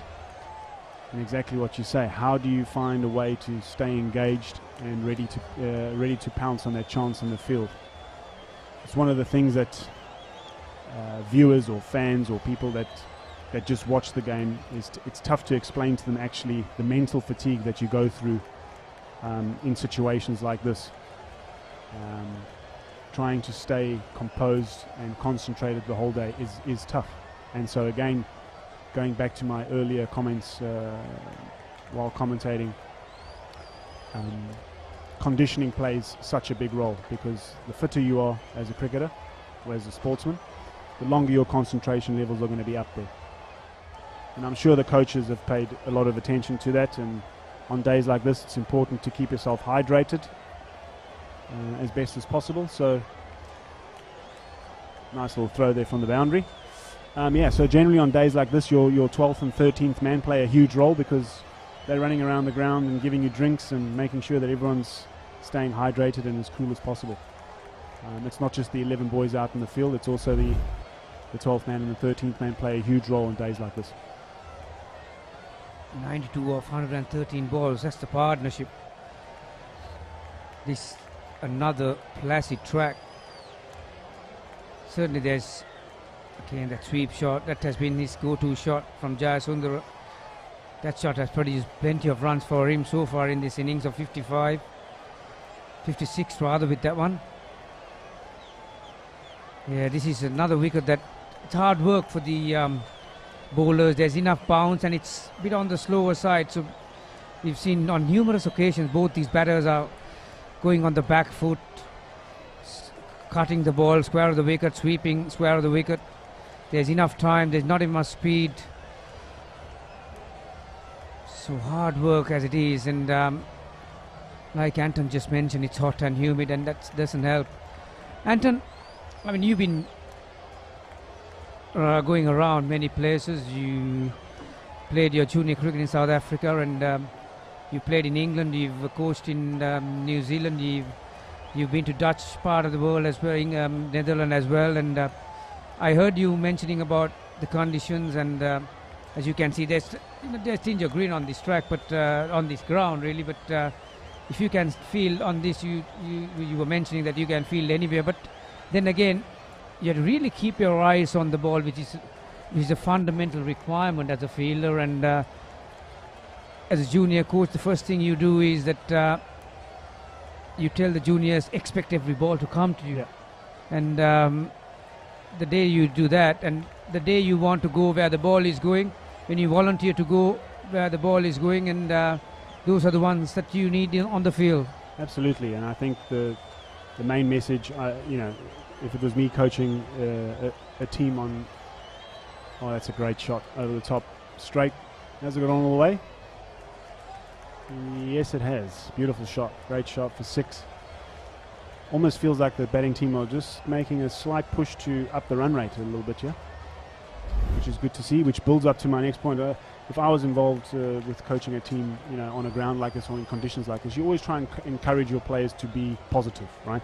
So rather, I think the chances of you knocking a ball on here or a ball taking a bump and going past you, I mean, that's going to happen. That's part of the game, right? As long as you are positive and attacking the ball, you can't get angry with players, in conditions like this. But if you are tentative and you sit off the ball and you don't really want the ball to come to you, not only are you going to make more mistakes, but that's not necessarily the way that you want to go about your cricket. So you always try and encourage the players to be aggressive and positive when it comes to those sort of things. Yeah, too right. That a bit more bounce, top edge towards short fine leg. Yeah, too right, Anton. I mean, end of the day, these youngsters, people who have had knowledge in the middle, and your knowledge is your experience in it, and who've had time in the middle will know that how difficult it is. And these guys try, and sometimes no matter how much you try, and you're going to make mistakes. It's only human. Yeah, The Jan and the reserves. Good to see that they're still smiling and having good attitude. You know, this is where you get to learn a lot about yourself in moments like this. This is why I made, you know, reference to the word toil. It just takes me back to my playing days, and you know, when you're in a situation like this as a team, you've just got to dig deep. You've got to dig deep in your energy reserves, and you've got to find a way to make it enjoyable out there. Otherwise, this game will break you. Now, you can imagine how tough it is in you know, playing a test match, and this happens. And they're the opposition. They don't have any mercy, right? So they can keep you out there for 2 days, maybe even 3 days if they want to. You know, so you have to find a way to make it enjoyable, and you have to find a way to dig through, you know, to get through days like this, because otherwise it's going to be a very, very, very long day out there. These are some of the shots that came off Jayasundara's bat. He's been very busy since the time he came on. Don't forget that he's coming off a double 100 just only 2 days ago, so he's seeing this like a football at the moment, and as you can see, he's playing with all 5 gears, forcing shots, helping shots, weighing shots, deft touch, and playing with dead weight. So all kinds of shots involved in that 63, and pretty efficient too during those 57 balls, and a lot of singles and twos involved. You mentioned that you used to play school cricket with the likes of A.B. de Villiers, and so you'd have seen the very best from the very small days.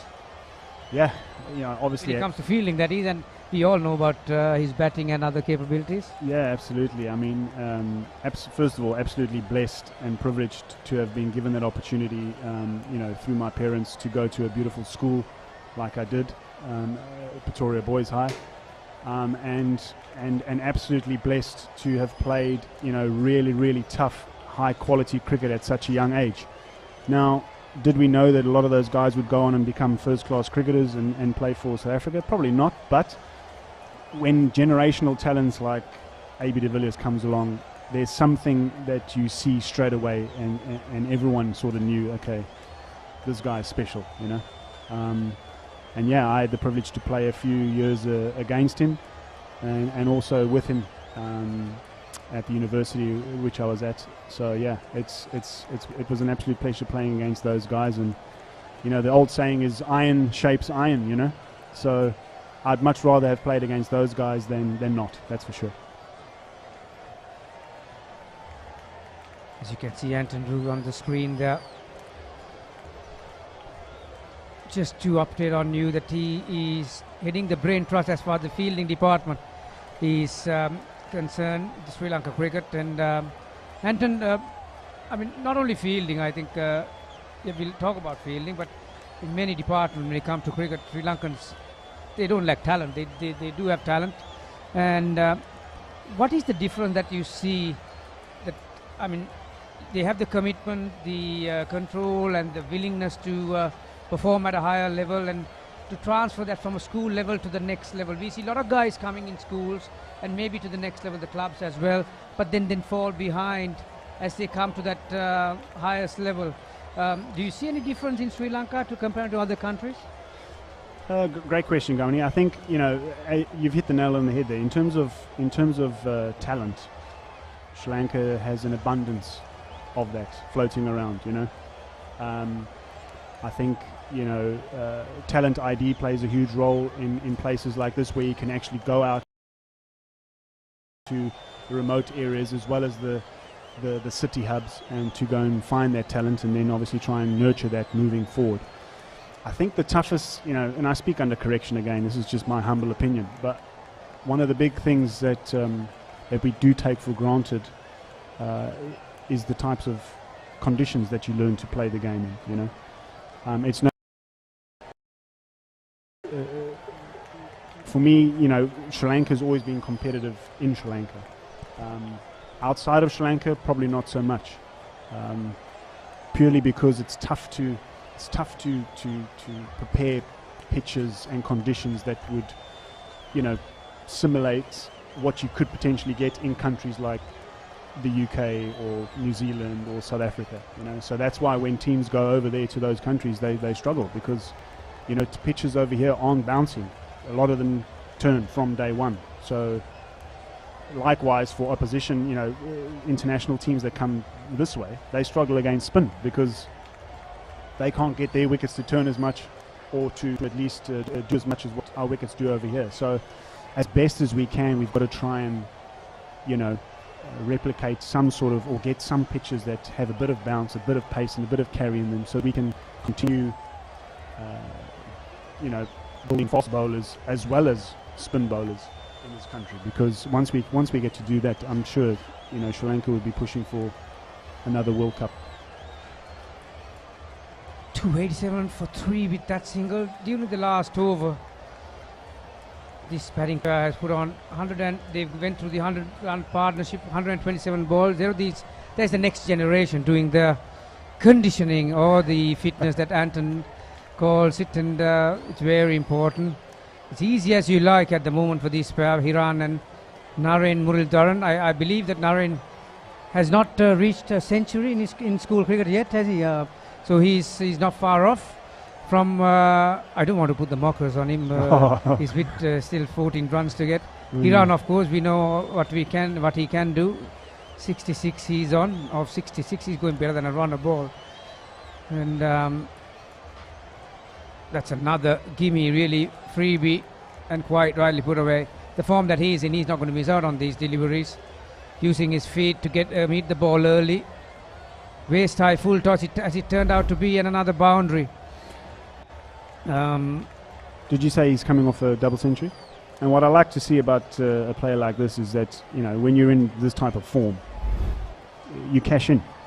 There's a saying that you need to fill your boots when you're in form like this, because you never know how long it's going to last for. And what I've liked so far from this young boy is that he's playing with. It seems like he's got a very mature head on his shoulders there. He's not doing anything rash. He's putting the bad balls away.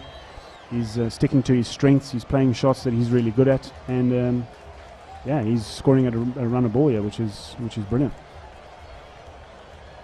Just want to touch on that conditioning part, Yeah. Anton.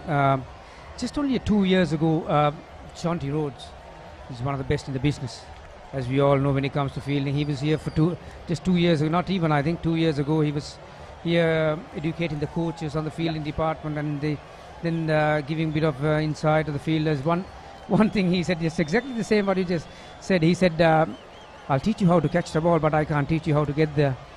You have to get there. Yeah. So now, you as the head of the brain trust in the fielding department, do you have a say lies with the fitness and the conditioning coach or the guru to say that this guy is lacking this much of speed, this guy needs to improve from ground to ground? Do you lies with that with the fitness coach? Yeah, we're trying to put I wouldn't say a program, but we're trying to put something together where we can actually, exactly like you say, not have a blanket rule or program for all the players, but you actually want to try and delve down into an individual mindset where you say, okay, actually you need to work on your change of direction, you need to work on your speed, you need to work on your endurance, you need to work on more strength. I think we're getting there. We've got very well and capable people working at the High Performance Centre. The one thing I must say though is that the more international cricket there is being played around the world, not just international games but also franchise cricket, it is very tough to find a window where you can actually work on your game when it comes to technique, or even work on your game when it comes to conditioning. So as an individual, if you're a player in these modern day times, you almost have to take the onus on yourself and to stay sharp and on top of your game. So when you go on tours and when you're playing for the Mumbai Indians or the Emirati Lions or whoever it may be around the world, you have to find a window for yourself to stay sharp, stay fit, improve your game, because otherwise you become stagnant, So it's a bit of a two-way race at the moment where we're trying to push the players to become a lot more self-sustainable as well. You're too right there, Anton. It's feeling is something that is within your control. Sometimes you can be the best batter in the world, and on a grassy track or against a very good bowler, you might get an absolute pearler and you'll be out in no time, and you're only allowed to have one mistake. But fielding is not like that. You have enough time, and room for you to contribute something throughout the day, whether it's a T20 game or so. It's a contribution at the end of the day, isn't it? In modern day cricket, whether it's T20 or not in form of run out. It's these micro moments that people don't understand. Now, for an example, there's a fielder extra cover and there's a long off, but by cutting across, he might create a hesitation and you might create a run out. So like that. So it's an area where you can contribute immensely. Absolutely, and I think every ball that's being bowled, I think it gets magnified a little bit more in 2020 cricket, where you could literally change the game through doing what you do in the field. But even in games like this, so many, you spoke about the wicket earlier, right? So it doesn't look like there's a chance coming here anytime soon, but when that chance comes, are you in a position to take it and capitalize? And I think that is the beauty of the sport when it comes to fielding specifically, because the ball might not follow you at all the whole day, and then out of nowhere in the 60th over on a hot, humid day, the chance comes to you.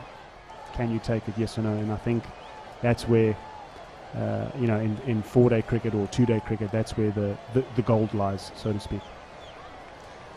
This has been a terrific performance from St. Joseph's College. Beautiful use of the feet again, Naren. He will be disappointed that he couldn't put that away after reaching it on the full. Front rate just a tick over 5 runs per over right throughout the day, and so we have 59 overs, 1 ball short of it. Again, these two batsmen have shown tremendous quality by using their feet forward and also transferring their weight into the back foot on a slow track like this. That's a quality that will give nightmares to a spinner really. 296 for 3 after 59 overs. Will be back in a tick.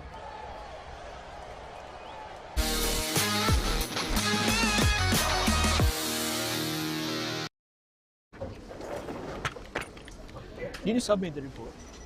Not yet. When is the big match?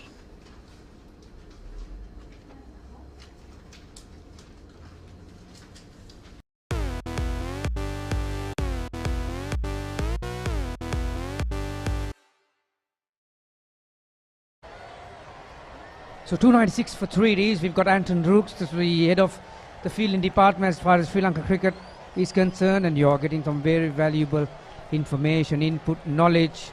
So one more area that I want to touch before we finish off, Anton. How important is to be cricket smart as a fielder? How you judge a situation awareness, cricket smart. As for an instance, we'll say the new batter comes in, and we all know that he's looking to get off the mark. So as a fielder, you need to expect that, and vice versa. You have to think like a batsman when you're on the field. When you think like a bowler when you're on the field, that bowler is trying to bowl 6 balls at the batter, so I need to back him up by helping him to keep that striker on one end. So it's very important area, isn't it? Yeah, definitely. I think your captain plays a huge role there, because he's the one making the decisions out in the field in terms of who's going to be bowling the next over, what your plans are. Are you bowling fuller? Are you bowling shorter? Are you bowling spin from one end and pace from the other end? Is there a new batter at the crease? So for the new batter, am I standing 5 yards closer? For the guy who's potentially in and close to 100, are we sort of leaning closer to the fence?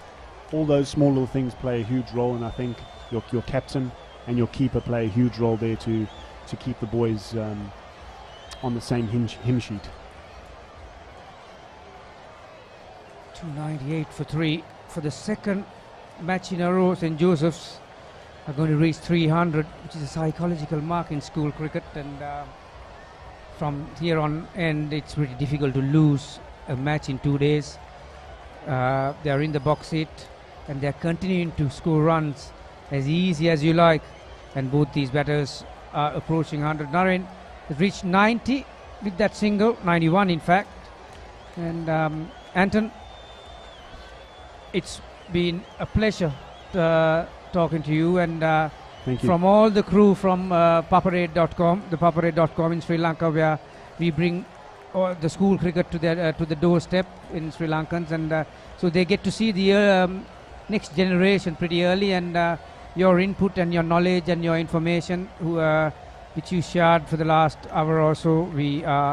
We appreciate and ever thankful for you for being here. Thank you very much. The pleasure is all mine. I'm a big advocate for schoolboy cricket, and I love every minute of watching this game. And a lot of memories came flooding back against some good tussles against some friends of mine back in the day.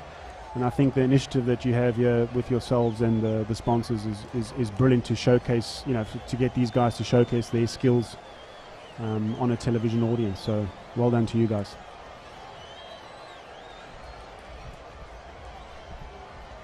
And I hope to be back. Oh, we would love to have you back.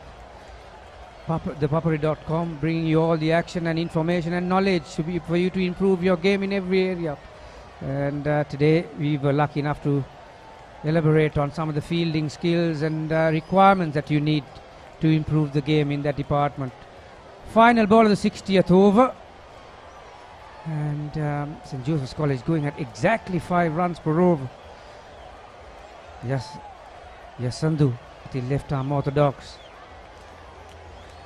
Still trying his heart out. Good delivery to finish. So after 60 overs, St. Joseph's College are 300 for 3.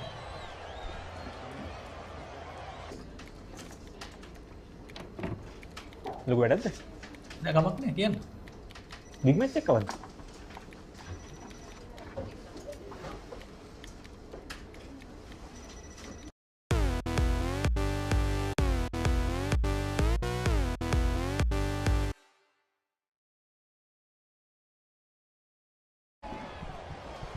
ශාන්ත ජෝසෆිනි මේ ලකුණු 300 වාර්තා වුණා මීට සුළු මොහොතකට පෙර කඩුළු 3ක් පමණයි තවමත් දැවී තිබෙන්නේ. හිරාන් සහ නරේන් අනර්ග සම්බන්ධතාවයක් දෙදෙනාම ශතක ආසන්නයට ගමන් කරමින් සිටිනවා. නරේන් මුරලිදරන් ශතකයට තවත් ලකුණු 9ක් පිටුපසින් ඉතාමත් සාර්ථක ඉනිමක් මේ වනතෙක්.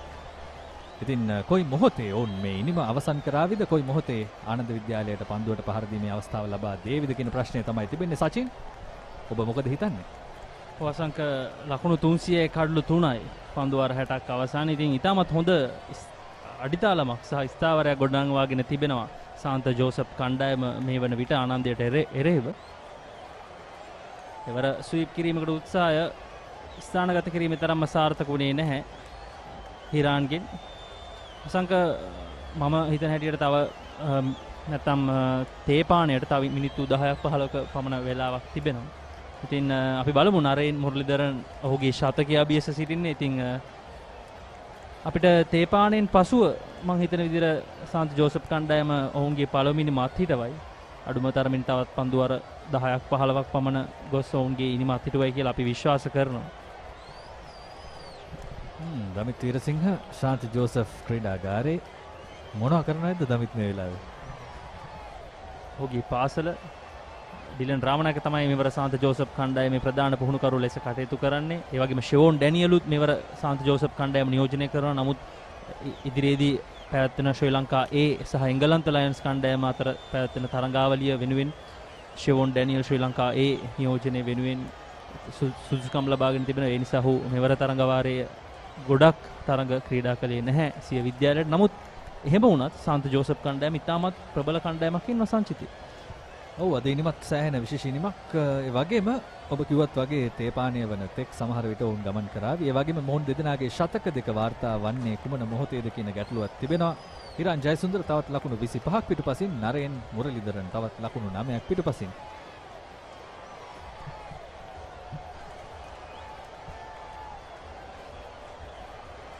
නැවතත් පහසුවෙන්ම තල්ලු කර හරිනවා නරේන් විසින්. පිටින්නට එපිටින් ලැබෙන පන්දුව. මෙතනදී විශේෂ දෙයක් සචින්, හිරාන් ජයසුන්දරගේ පන්දුවට පහර දීම ගැන සඳහන් කළ යුතුයි. ඔහු ඊටාම සරලව, හරීම සරලව පන්දුවට පහර දෙන පිටිකරුවෙක්. කිසිම බරපතල දේවල් ඔහු ගන්නෙ නැහැ. මේ බලන්න ඔහුගේ පැවැත්ම, ඔහුගේ ස්ටාන්ස් එක කියලා අපි කියනවා. ඔව් ඒවර ඔහුව මං හිතන්නේ විස්තර විචාරකයාගේ සාපේට අහු වෙනවා මේ වෙලාවේදී. ඔහු ගැන කියමින් හිටියේ. හිරාන් ජයසුන්දර මෙවර මේ අවසන් තරඟ දෙකේදීම ඉතාමත් හොඳ රිද්මයක සිටි පිතිකරුවා ඉසුරුවායේෂ් පිතිකරුවාව පොළඹවනවා ස්ට්‍රේට් ඩ්‍රයිව් කිරීමකට. නමුත් සාර්ථක වන්නේ නැහැ. ඔහුගේ කුරුමානම වැරදුනා. පන්දුව කෙලින්ම කඩුල්ලේ වදින්නේ. කිසිම අවස්ථාවක් ලැබුණේ නැහැ එවරනම්. ඔව් සමා වෙන්න හිරාන් ජයසුන්දර කමෙන්ටේටර්ස් කර්ස් කියලා අපි ඔකට කියන්නේ විස්තර විචාරකයාගේ සාපය. කෙසේ වෙතත් අනර්ගිනිමක් පන්දු 73කදී ලකුණු 75ක් ඉතාමත් සවිමත් කරන්නට හේතු වුණා ඔහුගේ ඉනිම ජෝසප් ඉනිම. ඉතින් ඔහුට සුබ පැතුම්. ලකුණු 304යි කඩුළු 4යි ජෝසප් විද්‍යාලය.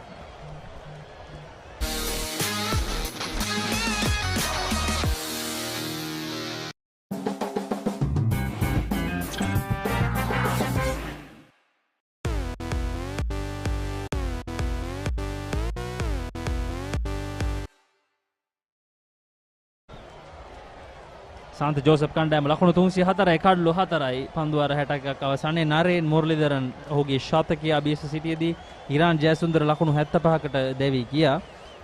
නවක පිතිකරුවා ලහිරු අමරසේකර තවත් ඉතාමත් හොඳ රිද්මයක සිටින පිතිකරුවෙක් මේ අවසන් කඩුල්ලේ දැවියාම.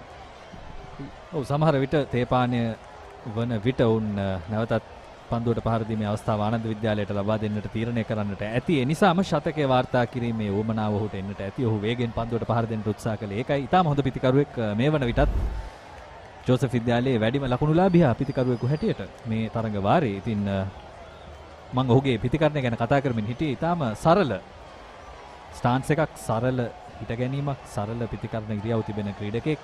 ඉතින් ඒ ඊටම වැදගත් මේ කාලෙදී මම දැකලා තියෙන සාමාන්‍ය පාසල් ක්‍රීඩකයෝ ගොඩක් දුරට වෙන වෙන අයව අනුගමනය කරන්න පෙළඹෙන කාලයක්. ජාත්‍යන්තර පිතිකරුවෝ සමහර විට විරාත් කෝලි වෙන්න පුළුවන්, සමහර විට ස්ටීවන් ස්මිත් වෙන්න පුළුවන්. ඔව් නවක පිතිකරු ලහිරු අමරසේකර තරග 6කදී ලකුණු 114ක් වාර්තා කරගෙන තිබෙනවා. ලකුණු 28ක සාමාන්‍යයක් ඔහුට තිබෙන්නේ. අවුරුදු 18යි මේ වන විට. ඔබ කතා කරමින් සිටිය හිරාන් ජයසුන්දර ගැන. ඔහු මීට දින කිහිපයකට මේ තනතිරුවෙම පැවැත්වුණු රාජකීය සාන්ත ජෝසප් තරගයේදී ද්විත්ව ශතකයක් ලබා ගත්තා. ඉතින් ඉතාමත් හොඳ රිද්මයක සිටිනේ මේ අවසන් නැත්තම් ගෙවුණු ඉනිම 2 3 තුල ඉතාමත් හොඳ ප්‍රතිකරණ දස්කම් පෙන්වුවා හිරාන් ජයසුන්දර. නවක පන්දුවාරය මේ 62 වෙනි පන්දුවාරය ක්‍රියාත්මක කිරීම සඳහා යසඳු කිරියල්ල කැඳවා තිබෙනවා. පොලිදු කිරියල්ලගේ බාල සහෝදරයා. ඒ වාර ඉක්මන් ලකුණක් ලබා ගන්නවා නරේන් මුරලිදරන්. ලකුණු 2යි ඔහුගේ ලකුණු සංඛ්‍යාව. අපි අර පිතිකරණ ඉරියව් ගැන කතා කරමින් හිටියා. මම කියමින් හිටියේ ලෝකයේ පිතිකරුවන්ව අනුගමනය කරන්නට පෙළඹෙන කාලයකදී හිරාන් ජයසුන්දර ඉතාම සරල ඉරියව් වලින් හරිම පහසුවෙන් පන්දුවට පහර දෙන පිතිකරුවෙක්. ඉතින් ඒ වගේ පිතිකරුවෝ ඉන්න ඕනේ. Tamanගේ ක්‍රමයකට පන්දුවට පහර දෙන පිතිකරුවන්. දැන් විරාත් කෝලි පන්දුවට පහර දෙන්නේ ඔහුගේ ක්‍රමයකට. ස්ටීවන් ස්මිත් පන්දුවට පහර දෙන්නේ ඔහුගේ ක්‍රමයකට. ඔබටත් තිබිය යුතුයි ඔබේ ක්‍රමයක්. සරල ක්‍රමයක්. ආවේනික ක්‍රමයක්.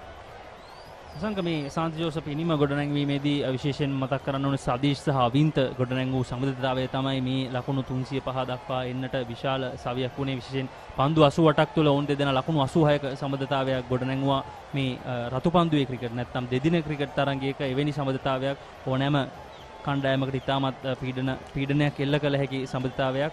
ඉතින් ඒ ආනන්ද කණ්ඩායමට විශාල පීඩනයක් බවට පත් වුණා මේ තරඟයේදී.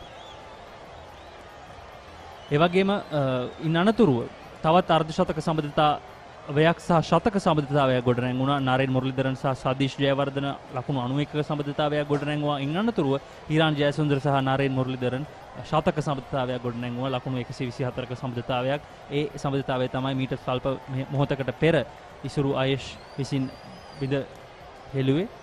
ඉතින් සාන්ත ජෝසප් කණ්ඩායම ඉතාමත් හොඳ සහ ප්‍රබල ස්ථානයක සිටින්නේ මේ තරගය තුල මේ වන විට.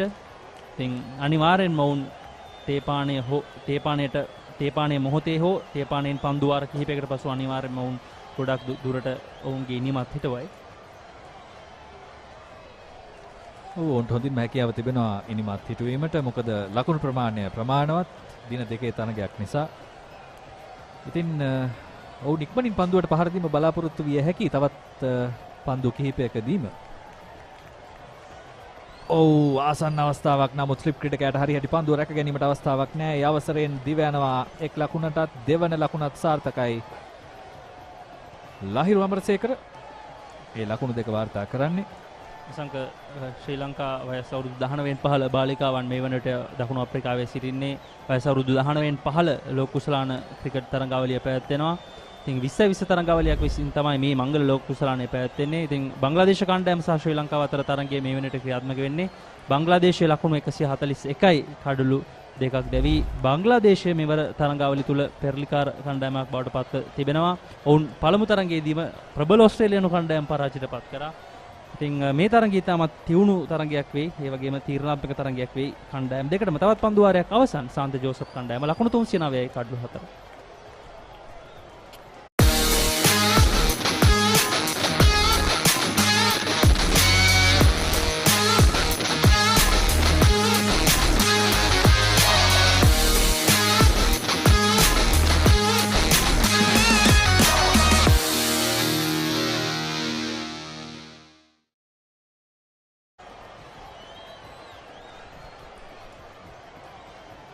නරේන් මුරලිදරන් ලකුණු 93යි පන්දු 147ක් තුල. ලහිරු අමරසේකර ලකුණු 4යි නවක පිතිකරුවා.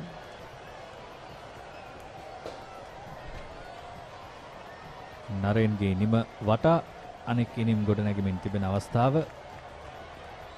ඉසුරු කැඳවනවා යලිත් පන්දු යැවීමට. ඉසුරු අයිෂ් අධ්‍යක්ීම් සහිත වමත් දඟ පන්දු යවන්න. පන්දු පිටිය පිට ඉන්න තමයි ආක්‍රමණය කොට තිබෙන්නේ.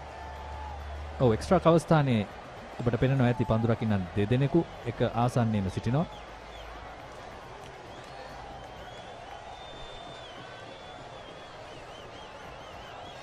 මේ පහර වෙනුවෙන් විය යුතුයි. අප දුටුව අවස්ථා කිහිපයකදීම නරේන් මුරලිදරන් ඉදිරියට පැන කවර් ඩ්‍රයිව් පහර එල්ල කරනවා එක්ස්ට්‍රා කවර් සහ මිඩ් ඔෆ් අතරින්. එය වැළැක්වීමට විය යුතුයි. එක්ස්ට්‍රා කවර්හි පන්දු රකින්න දෙදෙනෙකු රඳවා තිබෙනවා.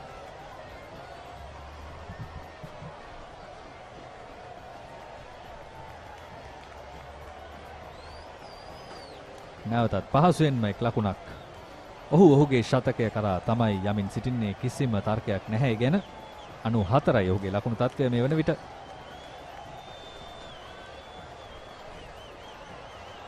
කුඩා දරුවන් ශාන්ත ජෝසප් විද්‍යාලයේ ක්‍රිකට් ඇකඩමියේ දරුවන්. මේ තමයි අනාගතය.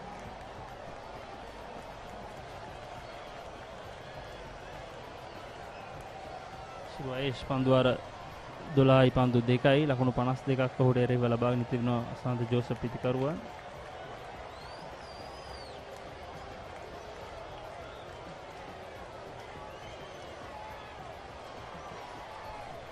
සාන්ත ජෝසප් වයස අවුරුදු 13න් 15 සහ මේ ක්‍රිකට් ඇකඩමිය කුඩා දරුවන් පුහුණු කරමින් සිටින්නේ කල්ප ප්‍රනාන්දු. ඔහු මොරටුව සාන්ත සෙබස්තියන් සාන්ත වේල්ස් කුමර විද්‍යාලය මොරටුව වේල්ස් කුමර විද්‍යාලයේ ආදි ශිෂ්‍යෙක්. ඔහුගේ සිව්වන වසර මේ සාන්ත ජෝසප් ක්‍රිකට් ඇකඩමි නැත්නම් මේ කුඩා දරුවන් සඳහා ගුරුහරුකම් ලබා දෙන. ස්ථානගත කිරීමට හැකි වුණේ නැහැ. හැකි වුණා නම් තවත් 4 පාරක් වන්නට තිබුණා. බෑක්වර්ඩ් පොයින්ට් සහ ෂෝට් තර්ඩ් මෑන් අතරින්.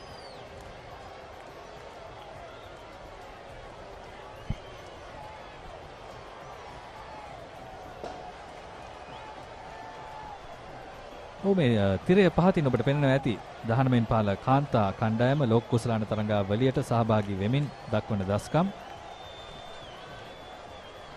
දැන් ඔබ දකින්නේ විස්තර විචාරකයන්ගේ විස්තර. බංග්ලාදේශයේ ලකුණු 149යි කඩලු 2යි පන්දු වර්ධ 8කුත් පන්දු 2ක් අවසානයේ ඉතාමත් ප්‍රබල අභියෝගයක් හෙල්ල වී තිබෙනවා මේ වන විට ශ්‍රී ලංකා බාලිකාවන්ට. මේ අතරතුර වාරේ නරේන් මුරලිදරන් ක්‍රමයෙන් ඔහුගේ ශතකය වෙත ලං වෙමින් සිටිනවා සාන්ත ජෝසප් පිටියේ. පන්දු වාරයේ අවසන් සාන්ත ජෝසප් කණ්ඩායම ලකුණු 313යි 12යි කඩලු 4යි.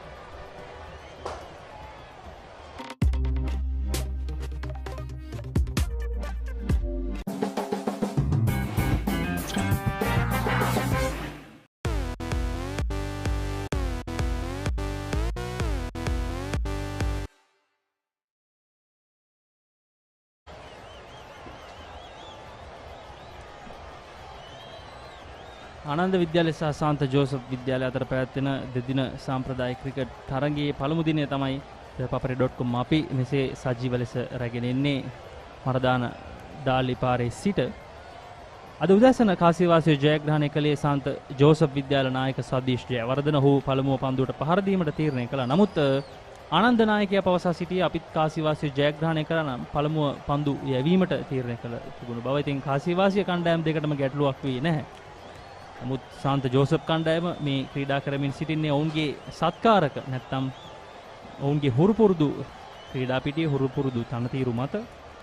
ඉතින් ඔවුන් එහි වාසිය තාමත් පහසුවෙන්ම ලබාගෙන තිබෙනවා මේ වන විට. පන්දුවාර 63යි ලකුණු 312යි කඩලු 4ක් දෙවි. ඔබට කිව් පන්දු රකින්න දෙදෙනා තමයි අපේ දුටුවේ. ඒ පහර නරෙන්ට සුපුරුදු පහරක්. ඉතින් මේ එක්ස්ට්‍රා කවර් ක්‍රීඩකයන් දෙදෙනා රැඳවීමෙන් පස්සේ පහර තව දුරටත් හතරේ පහරක් කරා ගමන් කළේ නැහැ. ඉතින් සමහර විට පීඩනය ගොඩනැගෙන්නට පුළුවන්. ශතකයටත් ලකුණු 5යි තිබෙන්නේ.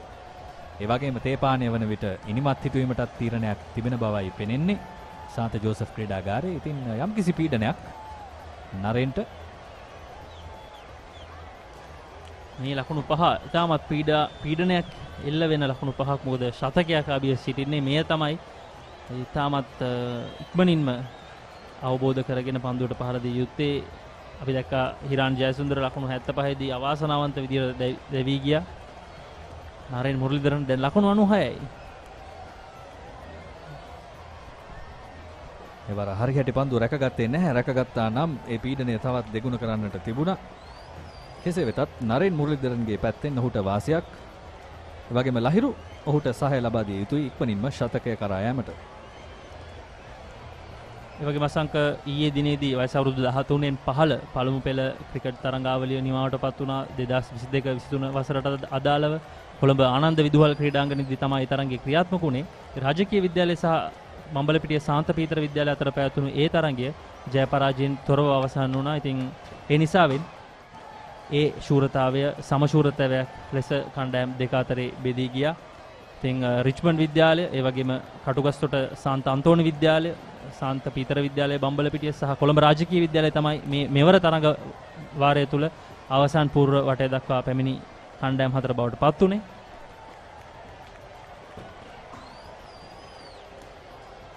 ඒ වගේම මේ දෙදින සාම්ප්‍රදායික තරඟාවලියේ තවත් තරඟ කිහිපයක් අද දිනේදී පැවැත්වෙනවා. මාතර සාන්ත තෝමස් විද්‍යාලය සහ රිච්මන්ඩ් විද්‍යාලය අතර තරඟය මේ වෙනට මාතර උයන්වත්ත ක්‍රීඩාංගණයේදී ක්‍රියාත්මක වෙනවා. සාන්ත තෝමස් කණ්ඩායම ලකුණු 112යි සියල්ලන්ම දැවී ලබාගෙන තිබෙන්නේ ඔවුන්ගේ පළමු ඉනිමට. ඒවර තරමක් ගුවනට මුසු කරන පන්දුව ලහිරු අවස්ථාව ලබා දෙනවා නරේන්ට. නමුත් පන්දුවාරය අවසන්. පන්දුවාර 64ක් අවසන් ලකුණු 314යි කඩලු 4යි.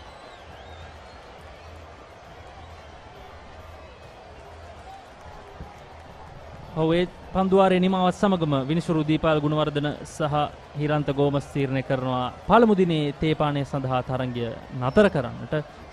සාන්ත ජෝසප් කණ්ඩායම තාමත් ප්‍රබල මට්ටමක සිටින්නේ. අසංක පන්දුවාර 64යි ලකුණු 314යි කඩලු 4ක් දැවි. නරේන් මුරලිදරන් ශතකයේ අභිය සිටින්නේ. මම හිතන්නේ තේපාන අනතුරුවත් ඔවුන් පන්දුවාර 5ක් 10ක් පමණ ක්‍රීඩා කරයි.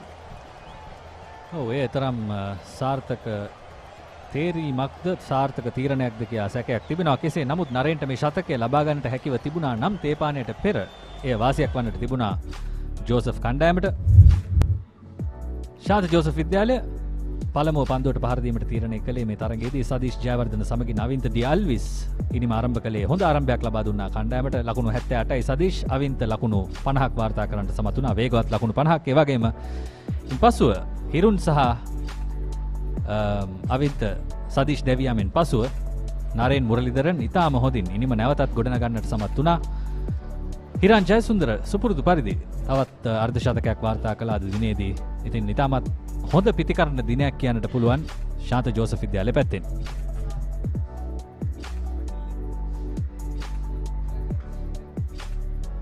සාන්ත ජෝසප් කණ්ඩායම ලකුණු 314යි කඩලු 4යි. හිරුන් කපුරු බණ්ඩාරගෙන ඉනිම හැරෙන්නට අනෙත් පිතිකරුවන් සියලුම දෙනා මේ දක්වා සාර්ථක වී තිබෙනවා. මේ ආනන්දේ පන්දු යැවීමේ දත්තයන් රුවිෂාන් ඔහුගේ මංගල තරගයේදීම කඩලු 2ක් දවාගෙන තිබෙනවා මේ වන විට. ඒ වගේම ඉසුරු අයේෂ් වමතින් දඟ පන්දු යවන ක්‍රීඩකයා 30 වසරේ වරණලාභියා ලකුණු 54කට කඩලු දෙකක් දවාගෙන තිබෙනවා. ඒ පන්දු යැවීමේ දස්කම් හැරෙන අනෙක් සියලුම පන්දු යවන්නන්ට ඉතාමත් හොඳින් පන්දුවට පහර දීමට සාන්ත ජෝසප් පිතිකරුවන් සමත් වී තිබෙනවා.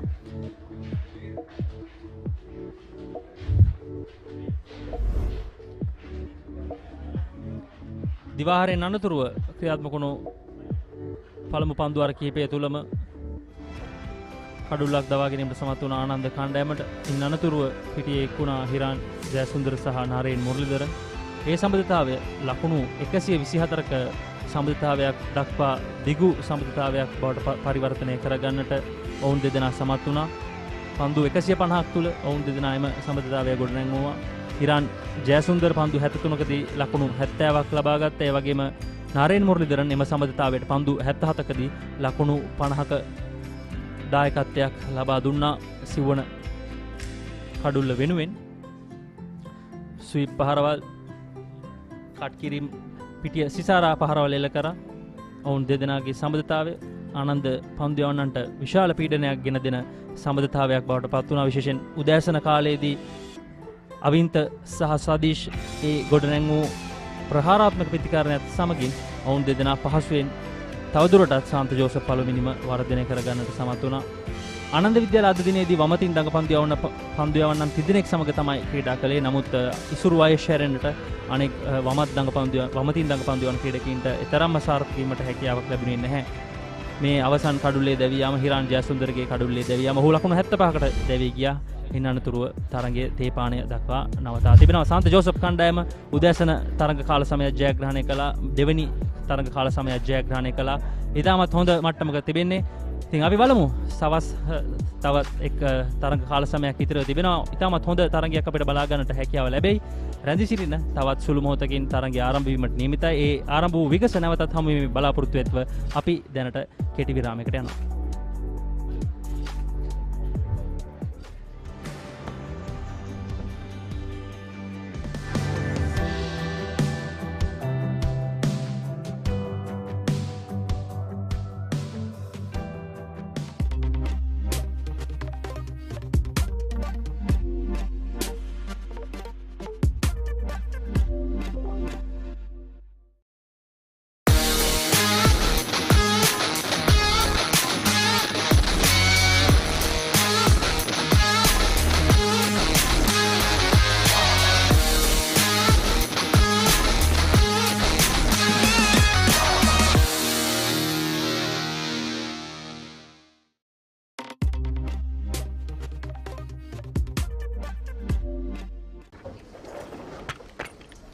Did you submit the report?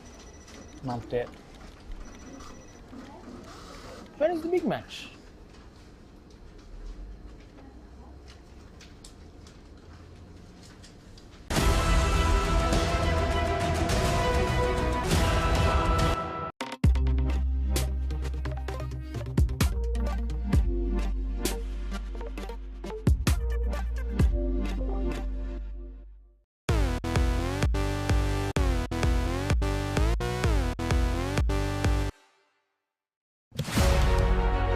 Catch the excitement real time. Be up to date with it all. Let us capture your milestones. Get it sizzling hot off the turf. Hear the experts break it down. Dig deep into the nitty-gritties. Be inspired by their greatness. Relive all the scintillating action.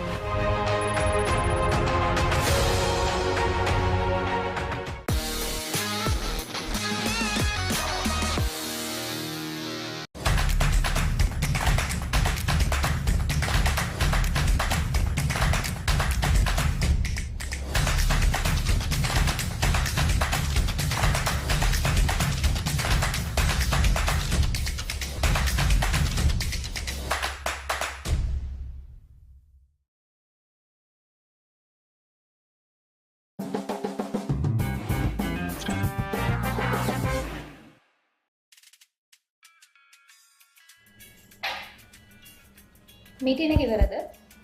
ඔව් අනේ. Big match එක කවද්ද?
නේරඩි ඔලිබරපු යාල්පානතිල්ල. මාතර කොටවිල ගම්පියසට ඇවිල්ලා තියෙනවා.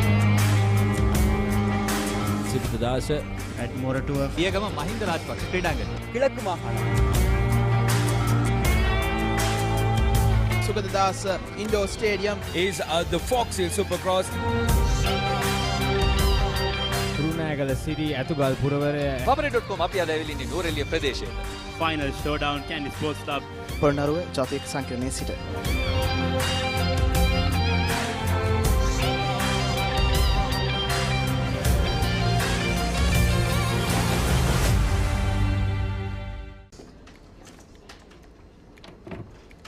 ලොකු වැඩක්ද?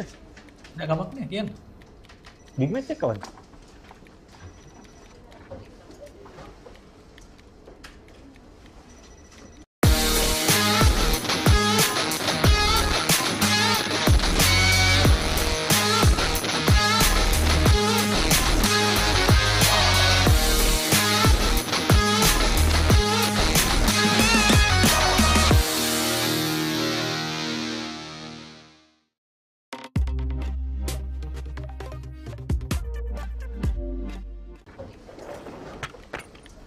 Did you submit the report? Not yet. When is the big match?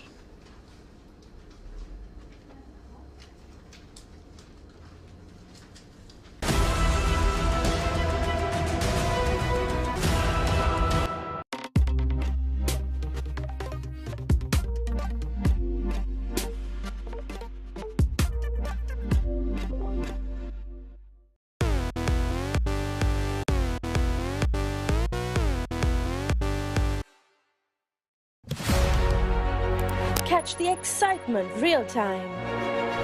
Be up to date with it all. Let us capture your milestones.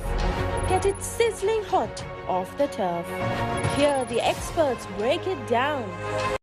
Dig deep into the nitty-gritties. Be inspired by their greatness. Relive all the scintillating action.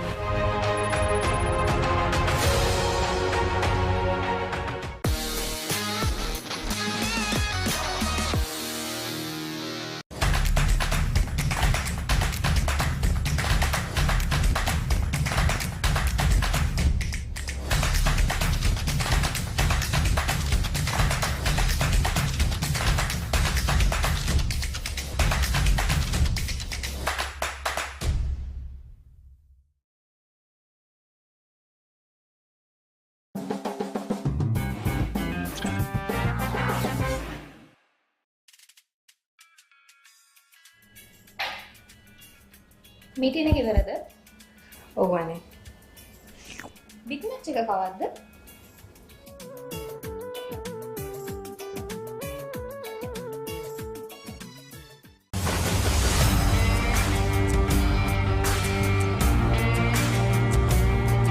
නේරඩි ඔලිබරපු යාල්පානතිල්ල. Matara කොටවිල ගම්පියසට ඇවිල්ලා තියෙනවා.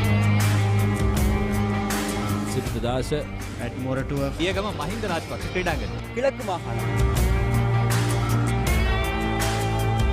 Sugadadasa Indoor Stadium is the Fox Hill Supercross. රුණෑගල සිරි ඇතුගල් පුරවරය Papare.com අපි අද ඇවිල්ලා ඉන්නේ නෝරෙලිය ප්‍රදේශයේ. Final showdown Candy Sports Club Pornaruwa ජාතික සංකීර්ණයේ සිට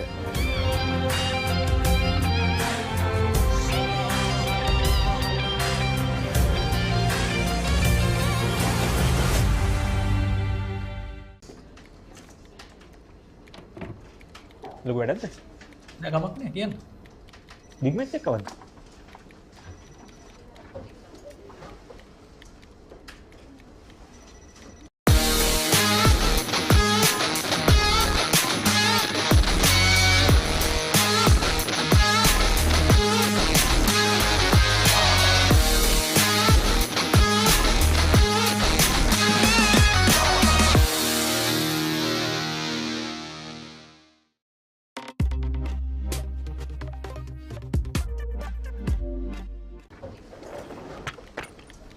Did you submit the report? Not yet. When is the big match?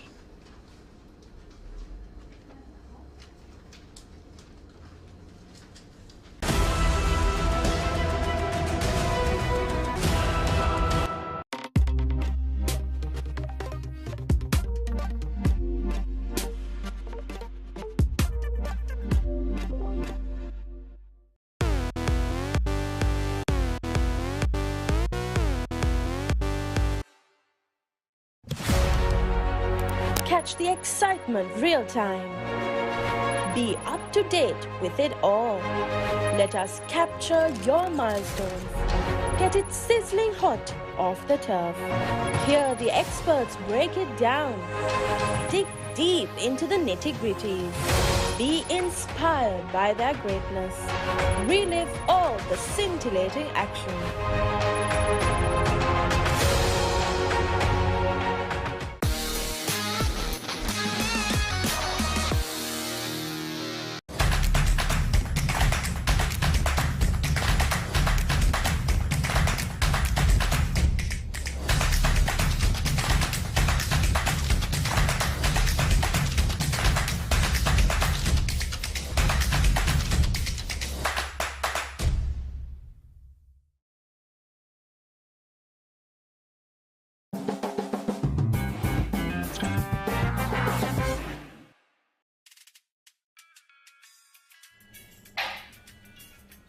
Meeting එක ඉවරද?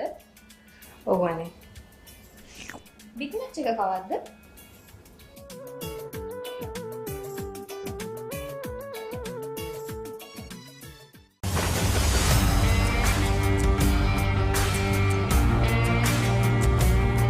நேரடி ஒளிபரப்பு யாழ்ப்பாணத்தில் මාතර කොටවිල ගම්පියසට ඇවිල්ලා තියෙනවා. සිරිපදාස at Moratuwa පියගම මහින්ද රාජපක්ෂ ක්‍රීඩාංගණය. கிழக்கு மாகாணம் Sugadadasa Indoor Stadium is the Fox Hill Supercross. රුණෑගල සිරි ඇතුගල් පුරවරය Papare.com අපි අද ඇවිල්ලා ඉන්නේ නුවරඑළිය ප්‍රදේශයට. Final showdown Candy Sports Club Polnaruwa ජාතික සංකීර්ණයේ සිට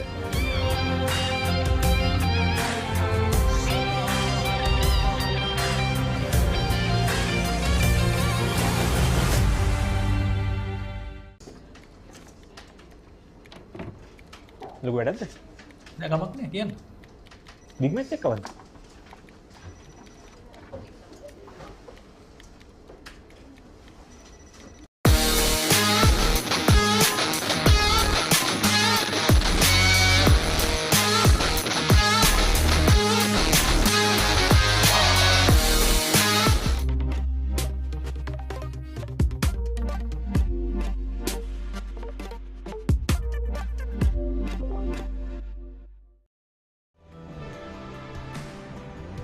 Welcome back to the live coverage of the traditional encounter between St. Joseph's College and Ananda College, live from Dali Road. St. Joseph's College having won the toss at tea on day one. They are 314 for the loss of 4 wickets. 36 overs remaining today on day one. Naren Muralidharan, he's on 96. Lahiru Amarasekar, the vice captain, he's on 6.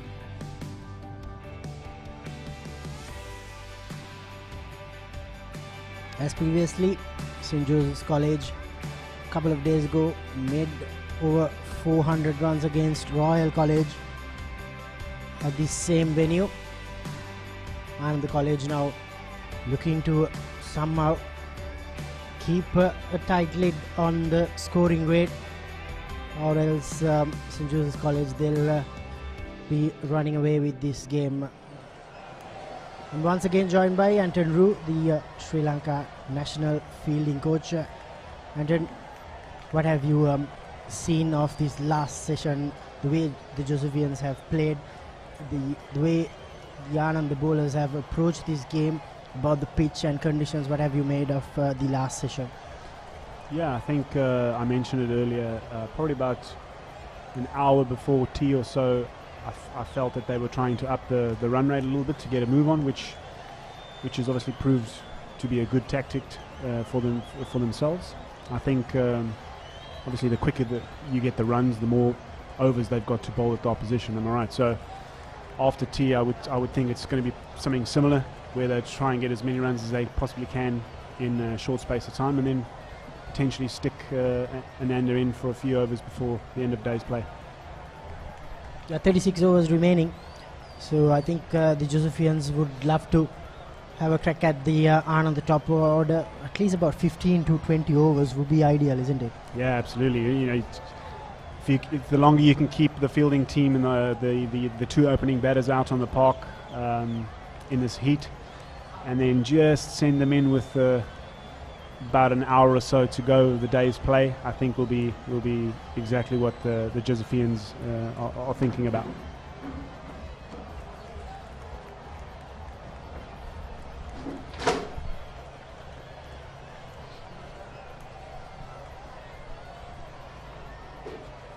It's a tough position to be in as a fielding unit right now, because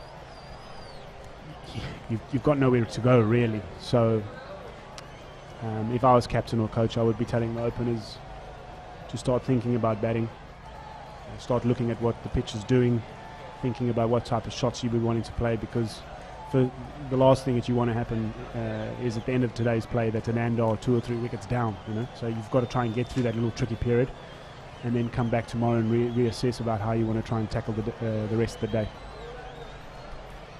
Ruvishan Pereira will start off the third session. Naren Muralidharan, he is unbeaten on 96, his best score in school cricket. Ruvishan, probably the most successful seamer out of the lot. Lahiru Amarasekara straight away looking to rotate the strike.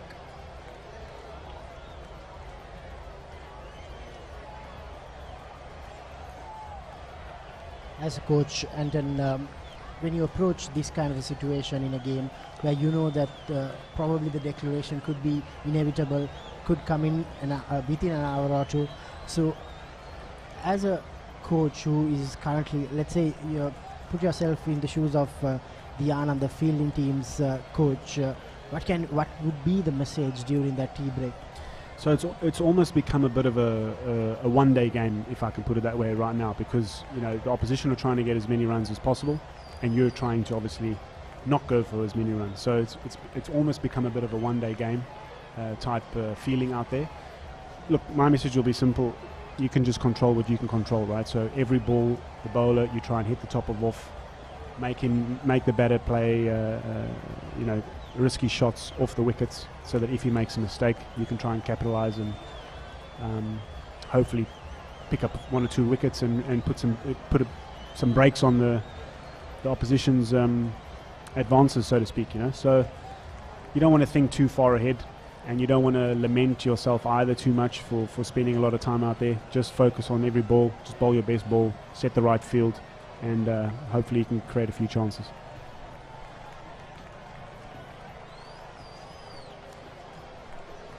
Muralidharan just 4 runs away from a well-deserved century for this youngster.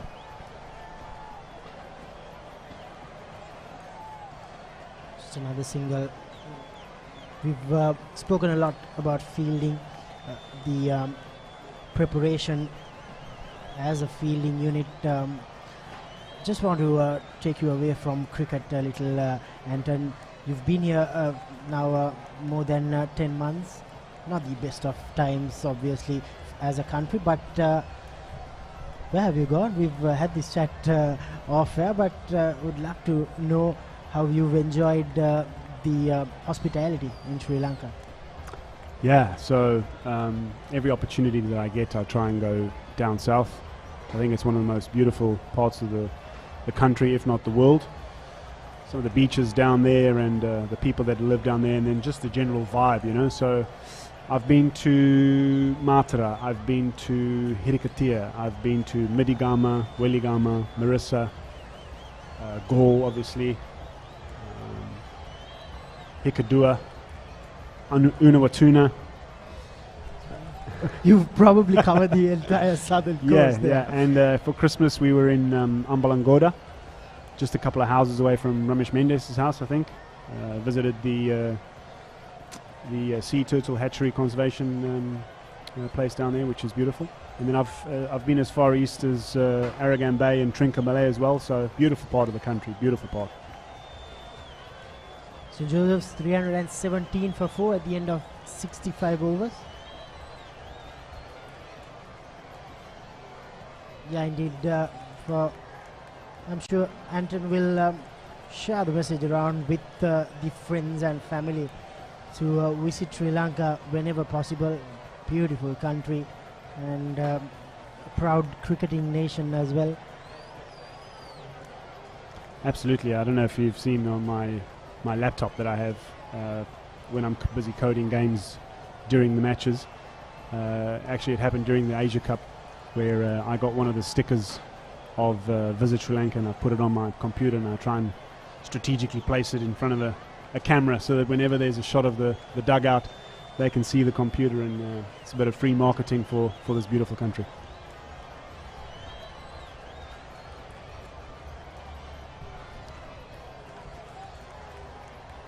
Since you've touched upon a little on coding and the work as coaches do on their laptops, how critical is it, the analytical side of the game, especially in the international cricket? Before we go into that, Lahiru Amarasekara, that's a massive six.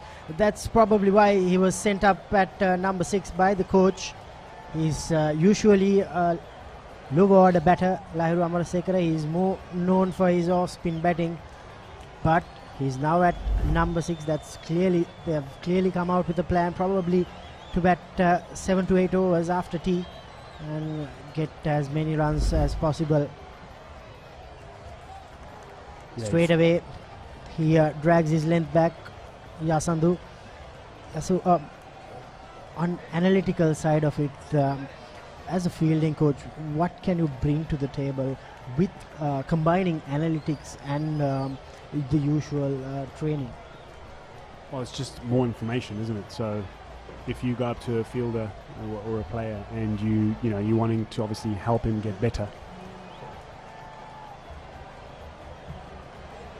he pushes for 2 just around the corner. Has he got it? Yes, I think he has. Yeah, that's his 100. Narayan Muralidharan, son of the great Muthaya Muralidharan, gets his first century in under-19 cricket. What a moment for the young right-hander. Came in at number 4 and has played a brilliant knock. 12 fours in his 156 ball knock so far. The strike rate of just above 64. Has worked hard and a well-deserved century, isn't it? Absolutely. I'm very impressed with the way he's gone about his innings today. As I've mentioned, it looks like he's got a nice mature head on his shoulders, nurdling the ball around the field. Elegant stroke play, clever stroke play too, and well-deserved 100 for this man. I must say, it must be tough shoes to fill when your dad's Murali, but luckily he's decided that batting is his forte. Straight away he tries to up the ante here. Straight after getting to his 100, he gets a boundary. Looks like the Josephians are planning to make a move here. They know how good this pitch is, isn't it? If they are to get 20 wickets or at least 10 wickets, they'll need a lot of overs, a lot of time under their belt. They've got the runs. Now it's about capitalizing this momentum and put Ananda College under further pressure. Yeah, absolutely. So this is the moment right now. So as a batting team, you could really, you could take the game away from the opposition in the next half an hour or so, and you can really demoralize the fielding team. I think from a bowling unit perspective, you've just got to find a way to slow the game down, maybe try a different tactic, try a different angle. Maybe Seamer comes on and bowls a couple of bounces with 3 guys out on the boundary on the leg side, just something different where you're asking the opposition. You don't want to be a bowling machine, right? You don't want to just run up and bowl and say, okay, well, get as many runs as you can, declare, and then we'll try and come out the bat. You've still got to try and put the brakes on here.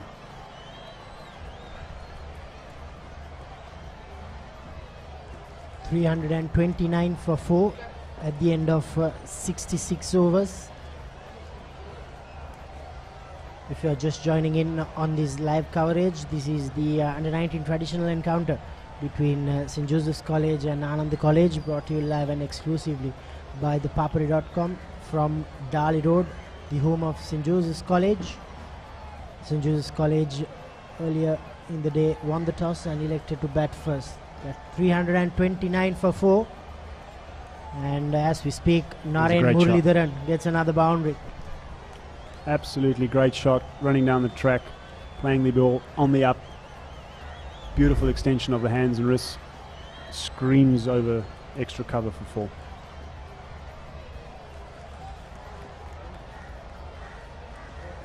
I certainly hope from Anand's point of view that they should identify that they are looking to score runs quickly, so they can possibly push the fielders to the ropes, try and save as many runs as possible. Yeah, and like I said earlier, it's become a bit of a one-day game right now. So as a bowling unit, you also want to try and revert to those sort of skills, you know, so slow balls, bounces, yorkers. Those are the types of deliveries that you want to try and bowl. Otherwise, the batters are just going to take this game away from you.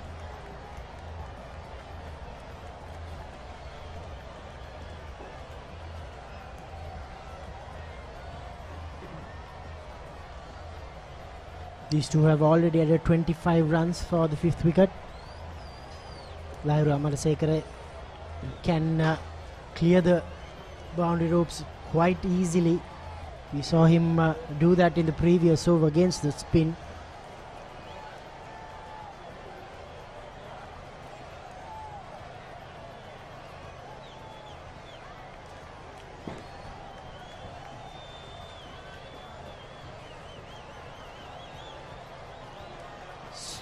So far, the Josephians have clearly dominated this game.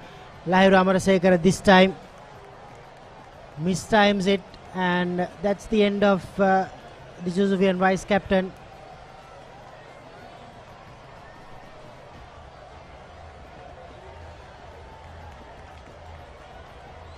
Irud Gimshan, the fielder there. That's the 3rd wicket for Ruvishan Pereira. Dancing down the deck, chancing his arm one too many times. Ball seems to have hit him on the splice of the hand of the bat. Ended up being an easy catch there at mid-off.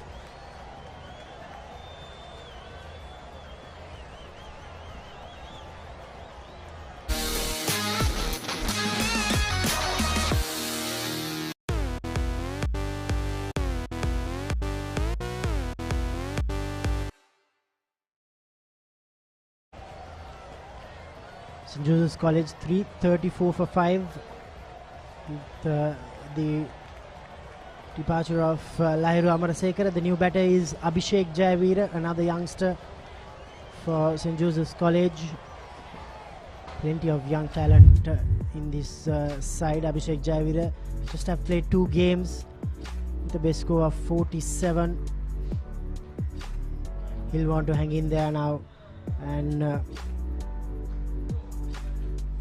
as a new batter, Anton, it's very simple, isn't it? Just to rotate the strike and give the strike back to the guy who has got 100 to his name.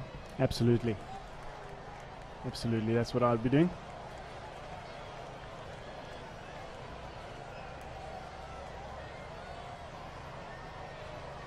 So yeah, just coming back to your question earlier about the analytical side of things from a fielding perspective. Yeah, so the more information I can give to the players of what's happening out there and how they can improve, the better. So that I can't just go up and talk to a person and say, you need to be better at X, Y, and Z when I don't have evidence behind it. So I try and gather as much evidence as I can and use that evidence at a specific time when I try and present it to a player. Jayavira gets off the mark with a single. Naren Muralidharan came in at number 4. Before this game, he had not got a half century to his name. Here's the wicket of Lahiru Amarasekara, the 5th wicket to fall for St. Joseph's College. Do we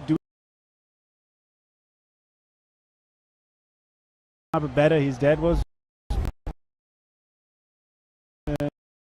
in his school days? But we have heard from that he used to be a leg spinner, then used to be quite a handy all-rounder. not what we've seen in the international scene. Another boundary to Naren Muralidharan. 67 overs completed, 340 for 5 St. Joseph's College. Let's take a look at some of the strokes from his marathon innings. Naren Muralidharan, just 16 years of age, son of great Muttai Muralidharan. Beautiful batting, isn't it? Oh, some of these strokes, effortless, good timing, low risk, albeit on a good pitch, but still you've got to stay out there for 162 balls like he has and converts his good start, and he's potentially going to walk off the field with a nice little not out and a big 100.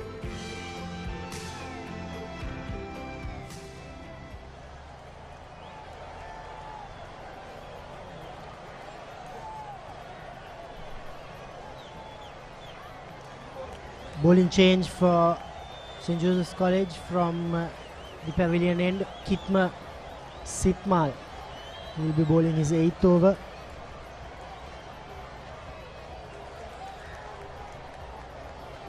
.340 for 5 St. Joseph's College, 67 overs.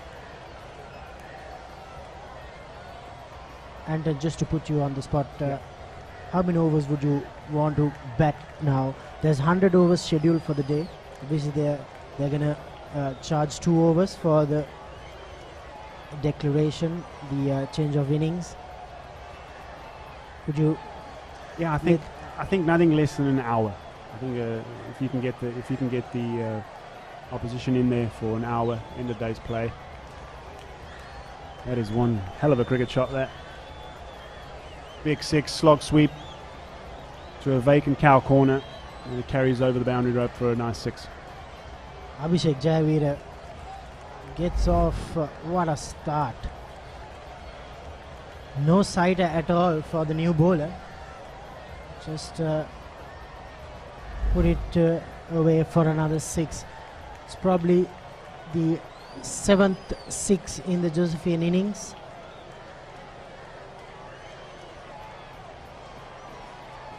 .34 boundaries. Brilliant batting display from the home team. That's some turn. Better turn there. Don't mind seeing that as a batting unit, knowing that you're going to come on and bowl the rest of the day and a bit of tomorrow.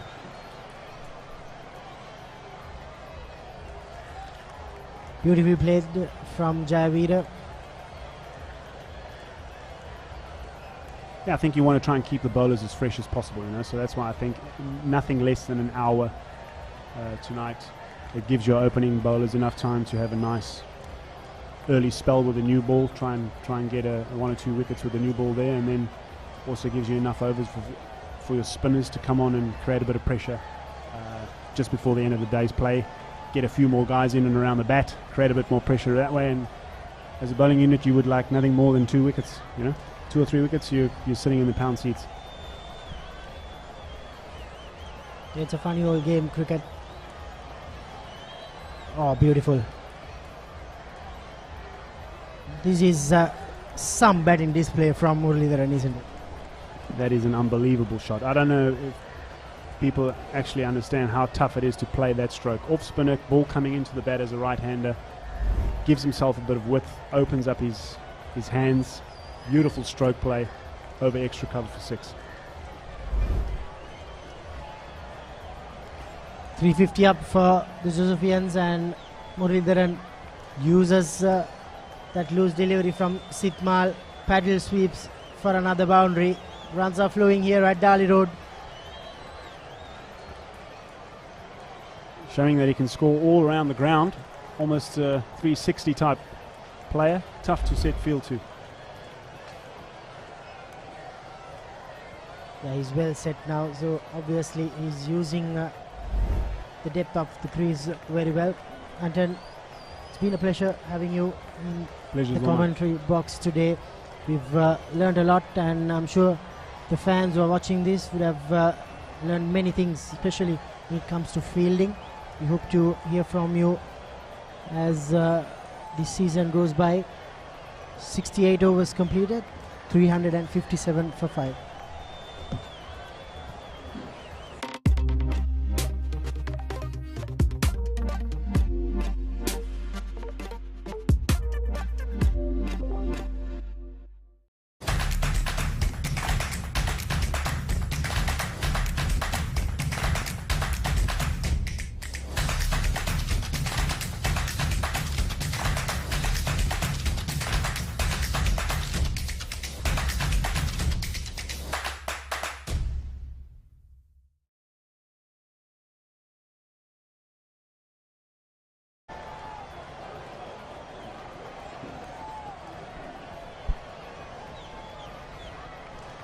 St. Joseph now surely putting their foot on the pedal.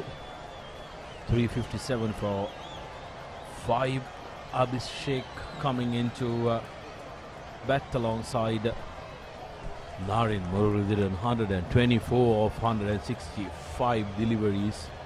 Young man is really showing some colours. He does. What I'm impressed about him is that Sudarshan, as he built his innings, he showed his maturity, and I think Anton just mentioned just a moment ago how he showed the ability to play 360 degrees. He's getting smarter, and that's what a big innings can do for a youngster. Now, it takes a while for you to learn to get 100, and once you do get 100, suddenly you know the art of getting 100, and the way he has carried on after his century, and he scored 24 runs since, maybe in about less than 10 balls. He has shown that he is aware of where the fielders are, and he's aware of the situation. Absolutely. His temperament has been brilliant. Now, wanting to be a little more aggressive, because the inclination from the European camp was maybe they were looking at maybe 70 overs, and then trying to get the opposition to bat. Again, as you can see, he just wanted to get inside the line to open that field behind his hips. As it is, it's a mammoth score, isn't it? 360. St. Joseph's. Well, they want to keep this wicket till the March. Oh yeah, no wonder they'll want to try and play in this wicket as much as they possibly can. But 360 has come in very good time as well. I mean, that's what's important. It has been a sporty knock from the Josephian batting unit. They've looked positive from the get-go. Let's spare a thought though for the Anandian bowling unit as well. They've toiled hard. They've toiled really hard from the beginning. Hasn't been easy, especially with a surface like this, where there is not much assistance. But especially the spinners have been very decent as well. No doubt about that. I don't think Anand, the bowling attack, are that experienced really. Although they've been high riding, they're in the top of the ladder, aren't they, in their group, Ananda? But this is a very strong batting unit. That's up in the air. Who's getting under this? Difficult catch running behind. Well, he was never going to take it. Yes, neither of them did look like they were convinced on committing totally to it, isn't it? It always looked like the other person may get there. Take a look at this. None of them totally committing to it. He's neither going sideways or back, running to that delivery. You spoke to Anton a little while ago about how you need to get there to take the catch. That time the player couldn't get to where the ball was bouncing on. Yeah, if you take a look at that catch, maybe after this break, 363 for 5.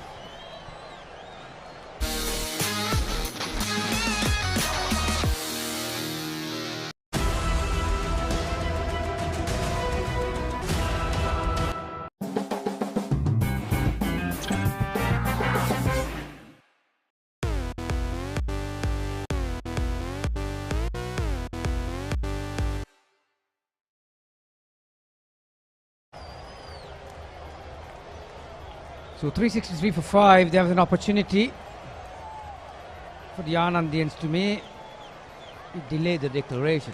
That's all it is. They spoiled Naren's average, Muradharan's average. Yep. Because 126 not out reads much better than 126 out. So either way, maybe delay the declaration, or they could have been heading back to the pavilion now that the centurion gets. This is how it happened. Top edge, it was up in there.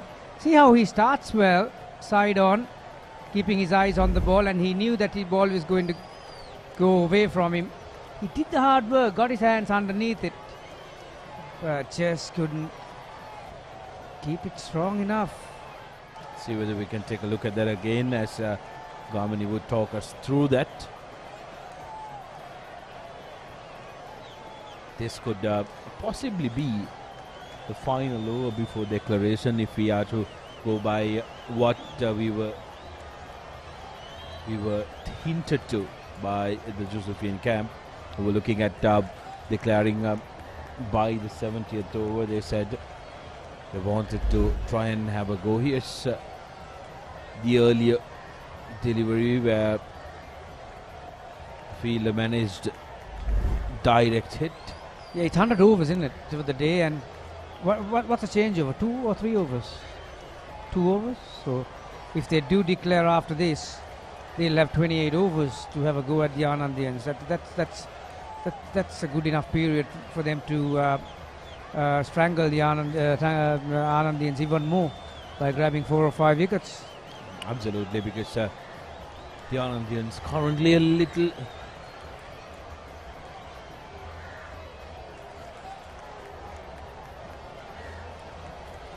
they're looking for the bail, I believe.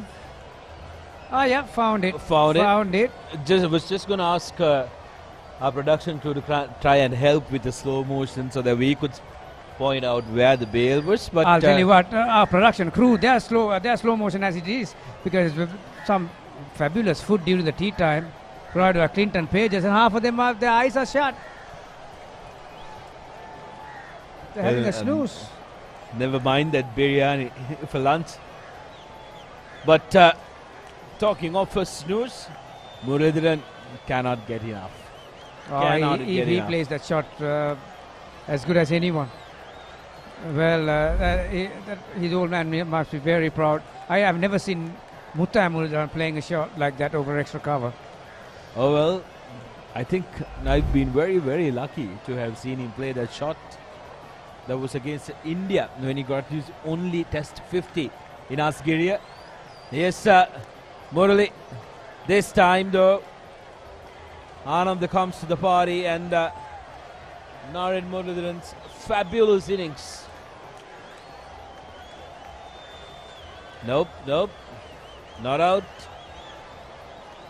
The Anandian player says he's not sure whether he took it cleanly. He says no.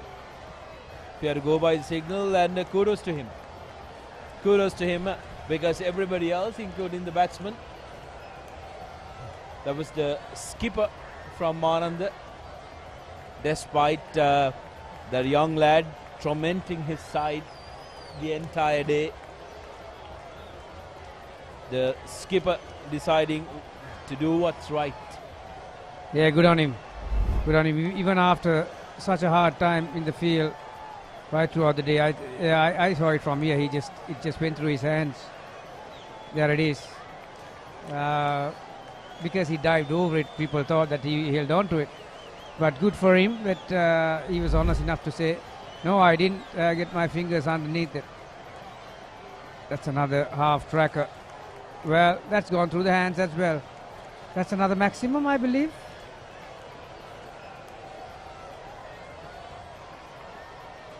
It was travelling.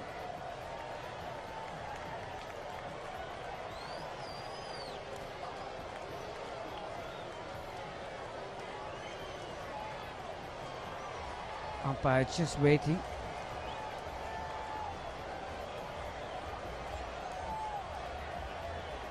Yeah, it was a 6.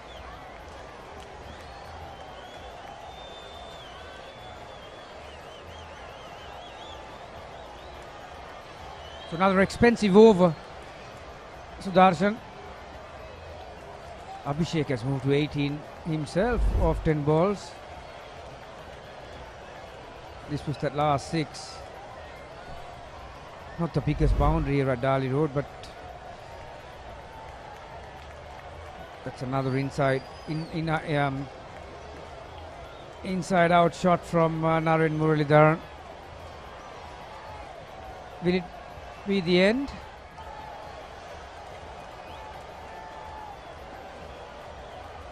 Yes, they have shut the shop. So 376 for 5 after 70 overs. Naren Muralidharan, a mammoth 131. This is his first ever century in senior cricket, and what a beautiful innings that was. There was class, there was touch, there was elegance, there was power, and there was innovation as well. The terrific stuff from Murali. 131, maiden 100 for St. Joseph's.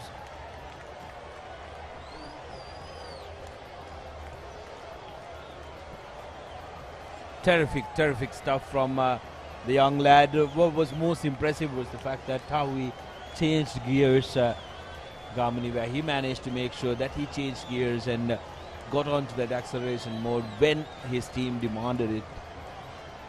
Getting that 31 in very quick succession. And kudos to St. Joseph as well. Declaring 376 up on that 70 mark. The batting unit doing very well. Now it's up to the bowlers to back it up. Yeah, at the start of the day, Sudarshan, we spoke about it, didn't we? Ananda College were up against it, against a very strong batting lineup from St. Joseph's, and now 2 sessions later, or just a tick over 2 sessions, this is the result, and they've got very good batters who are capable of going and getting big scores. And today we saw the turn of Ryan Murali, not Ryan, where am I? Naren Muralidharan. Sadish, 78, he was unlucky. Avinta, quick fire, 50 off 39 deliveries. That laid the platform. Those 2 batters went out of the blocks, flew out of the blocks really. Hiron was the only batter, couldn't get to the double figures. He was out for 1. Naren, a terrific 131. And Hiran carried on from where he left off. He was busy, 75, and Lahiru 12, and Abhishek 18. He did his part as well. Yeah, terrific contributions from Hiran and Avinta, both of them with quick fire knocks really helped out Sadish and Muralidharan. And for the Anandians, Ruvishan was the pick of the bowlers, picking up 3 wickets. Was tad bit expensive compared to the rest, going for 6.29 runs and over. Ashinsha bowled a lot of the overs, 15 overs for him. Very economical, going at 4.07. So very good bowling performance by him as well, bowling a maiden as well. And then Netma, Kidma, Isuru and Yasandu. Isuru picking up 2 wickets for 54 in his 13. But as far as the bowling was concerned, Anandians did have a day to forget today.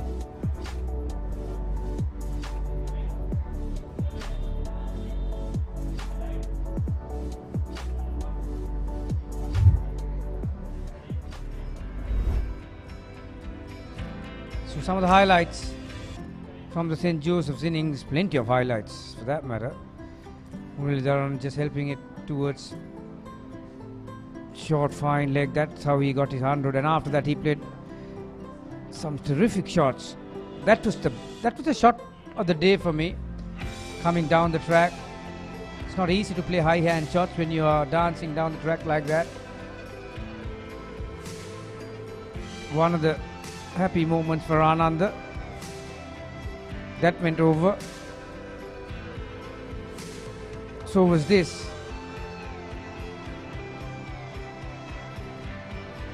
This was beautiful, isn't it, from Muralidharan's innings. He did showcase that he was a 360 player, playing around the park and making sure that he attacks the Josephians all around the park. So we'll go for a quick commercial break. When we come back, Anandians will be put out to bed by St. Joseph's, who are having a commanding lead in this game so far.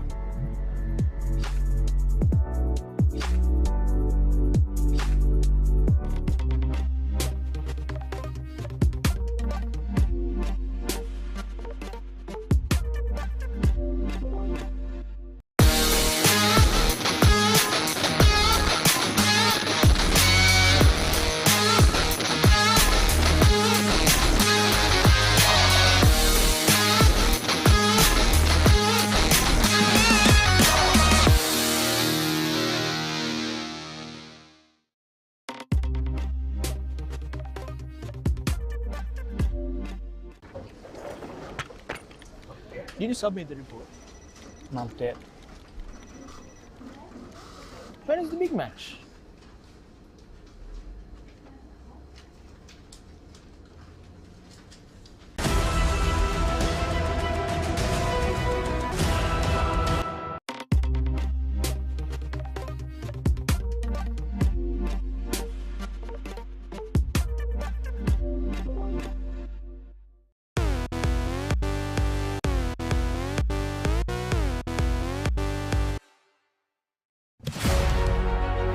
Catch the excitement real time.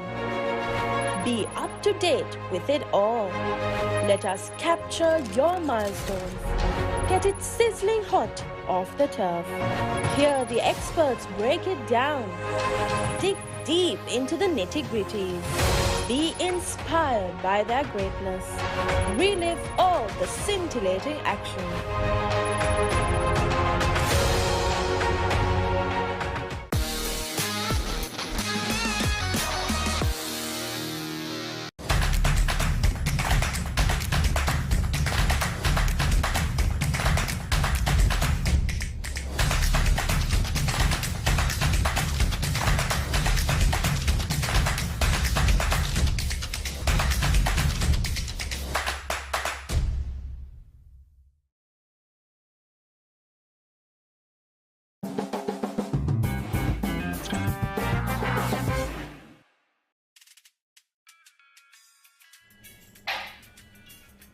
Meeting එක ඉවරද? ඔව් අනේ. Big match එක කවද්ද?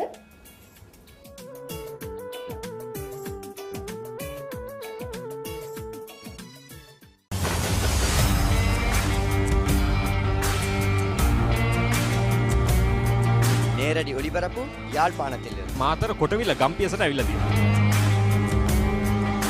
සිද්ධදාස at Moratuwa පියගම Mahinda Rajapaksa ක්‍රීඩාංගණය. கிழக்கு மாகாணம் Sugadadasa Indoor Stadium is the Foxhill Supercross. රුණෑගල සිරි ඇතුගල් පුරවරය Papare.com අපි අද ඇවිල්ලා ඉන්නේ නෝරෙලිය ප්‍රදේශයට. Final showdown Candy Sports Club. Pornaruwa ජාතික සංකීර්ණයේ සිට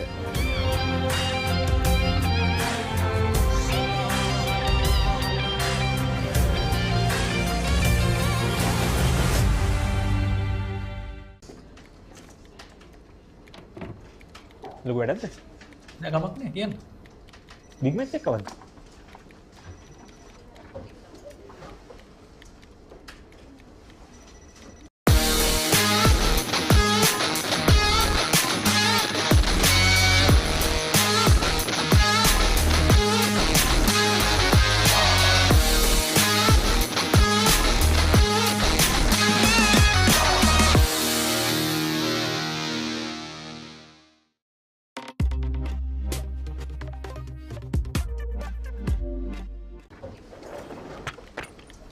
Did you submit the report?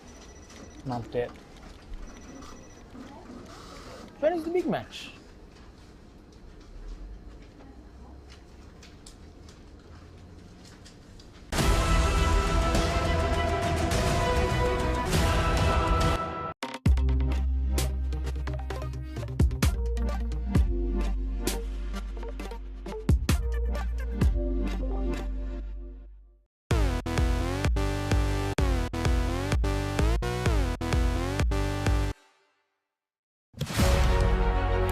Catch the excitement real time. Be up to date with it all. Let us capture your milestones. Get it sizzling hot off the turf. Hear the experts break it down. Dig deep into the nitty-gritties. Be inspired by their greatness. Relive all the scintillating action.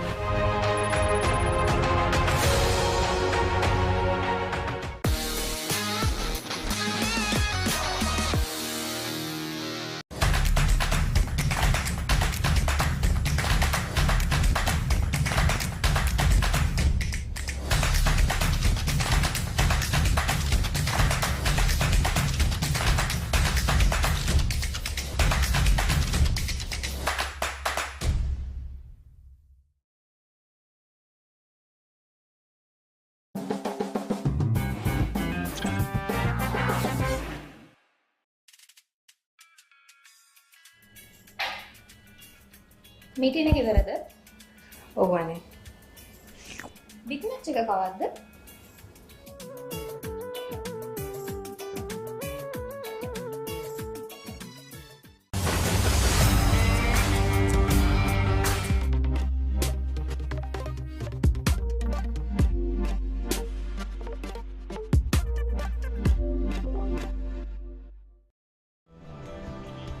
අයිබෝවන් සුබ සන්ධ්‍යාවක් ප්‍රිය ක්‍රීඩාලෝලී මිතුරු මිත්‍රයනි මර්දාන ශාන්ත Joseph විද්‍යාලය සහ කොළඹ ආනන්ද විද්‍යාලය අතර පවත්වන දෙදින cricket තරගයේ පළමු දිනේ මර්දාන ශාන්ත Joseph ඉනිමෙන් අනතුරුව පිළිතුරුවම ක්‍රීඩා කරන ආනන්ද ඉනිමත් සමගිනුයි ද papare.com ඔස්සේ ඔබ වෙතට ගෙනෙන සජීව විකාශයත් සමගින් ඔබ යලිත් එක්හසුවා නිර්දවසේදී කාසිය වාසිය ජයග්‍රහණය කිරීමෙන් අනතුරුව ප්‍රථමයෙන් පන්දුර පහර දුන් මර්දාන ශාන්ත ජෝසප් විද්‍යාලයේ කණ්ඩායම ලකුණු 376කට කණ්ඩු 5ක තිබෙදී ඔවුන්ගේ ඉනිම නිමා කරන්නට ඔවුන්ට අවකාශය ලැබුණා. විශේෂ ගණයේ දක්ෂතා රසක් අපි මර්දාන ශාන්ත ජෝසප් පැත්තෙන් දුටුවා. විශේෂයෙන්ම නරේන් මුරලිදරන් ඒ වගේම සදීෂ් ජයවර්ධන අවින්දිත සිල්වා වැනි ක්‍රීඩකයන්ගේ පිතිකරන දක්ෂතා නිසා මර්දාන ශාන්ත ජෝසප් ඉනිම ලකුණු 376ක් කරගෙන යන්නට ඔවුන්ට අවකාශය ලැබුණා. සවස් යාමේ මාත් සමගින් විස්තර කතනේ අසංක හදිරක් පැල. සුබ සන්ධ්‍යාවක් අසංක. එසේම වේවා චමුදිත. ඉතාම හොඳ පිතිකරන ඉනිමක් අප දුටුවේ. අර්ධ ශතක 4ක් වාර්තා වුණා ඉනිමේදී. ඒ වගේම ශතකයක් වාර්තා වුණා නරේන් මුරලිදරන්ගෙන් නොදැවුණු ශතකයක්. ඉතාම හොඳ ඉනිමක්. ඉතින් පිතිකරන දක්ෂතා නැරඹීමේ පිපාසය තිබෙන අප හැමෝටම නරඹන්නට හැකියාව ලැබුණා. ඉතාම හොඳ ඉනිමක් ශාන්ත ජෝසප් විද්‍යාලයේ පළමු ඉනිම. දැන් අවස්ථාව ආනන්ද විද්‍යාලයට ප්‍රතිචාර දක්වන්නට. කෙසේ ඔවුන් මේ ප්‍රතිචාරය දක්වයිද කියන දේ තමයි තිබෙන ප්‍රශ්නේ.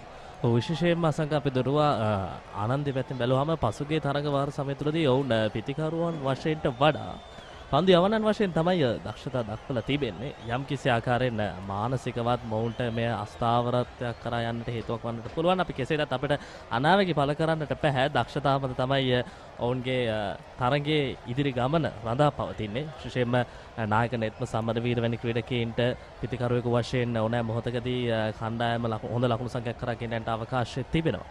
අපි බලමු කෙසේදත් ලකුණු 376ක ප්‍රමාණයක් කියන්නේ මෙවැනි ආකාරයේ දෙදින තරගයක පැහැදිලි අභියෝගයක් ලබා දෙන්නට පුළුවන්. හොඳ ලකුණු සංඛ්‍යාවක් ලෙස අපට හඳුන්වා දෙන්නට පුළුවන්. ආරම්භක පිතිකරුවන් දෙදෙනාට සෑහෙන වගකීමක් තිබෙනවා. සන්ධ්‍යා භාගය තුලදී කිසිදු කඩුල්ලක් ලබා නොදී අද දිනේ අවසන් කරන්නට විදුන විජේ බණ්ඩාර තරඟ 5යි ලකුණු 174ක් වාර්තා කොටගෙන තිබෙනවා. තවමත් අවුරුදු 18ක ක්‍රීඩකෙක්. මේ ලකුණු දත්තයන් තවත් ඉදිරියට ගෙන යා යුතුයි. තවත් හොඳින් අද දිනේ තුලදී ඔහු පන්දුවට පහර දිය යුතුයි. ඔහුගේ පිත්ත ඔබට යමක් සිහි කරනවාද චමුදිත?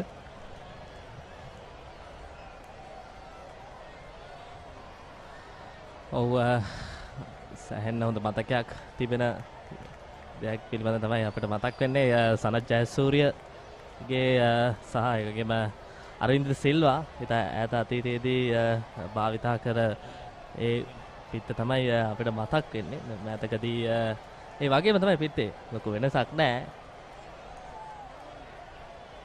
මේ ආරම්භක පන්දුව ක්‍රීඩකින් දෙදෙනයි පිටින්නට පිටින් එක් ගාලේ ක්‍රීඩකෙකු සමගින් ආරම්භක පන්දුව හොඳ පන්දුවක්. හොඳ ඉපිලීමක් තිබෙන පන්දුවක්. සවස් භාගයේ වුණත් හොඳින් ඉපිලීමක් ලබා ගන්නවා මේ පන්දුව යවන්න.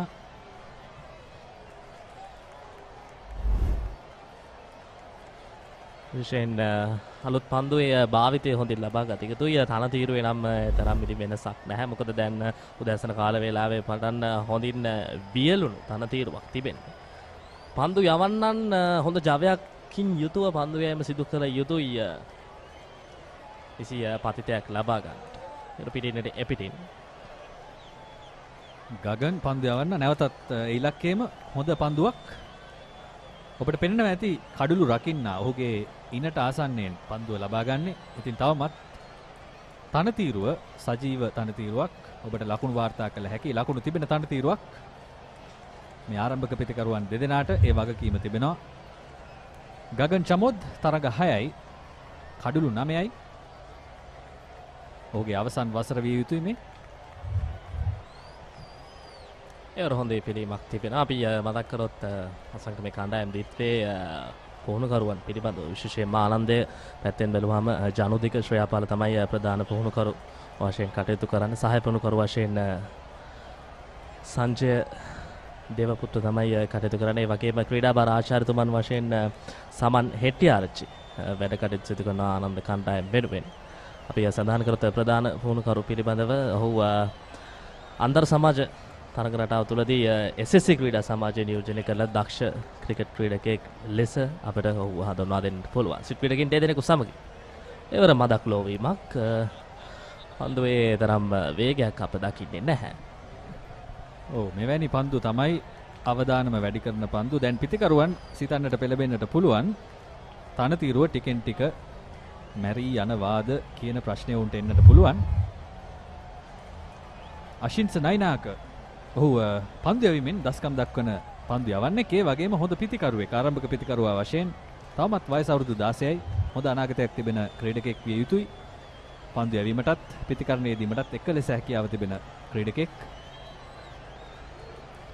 පිත්තේ වදින පළමු පන්දුව විදුන විජය බණ්ඩාරගේ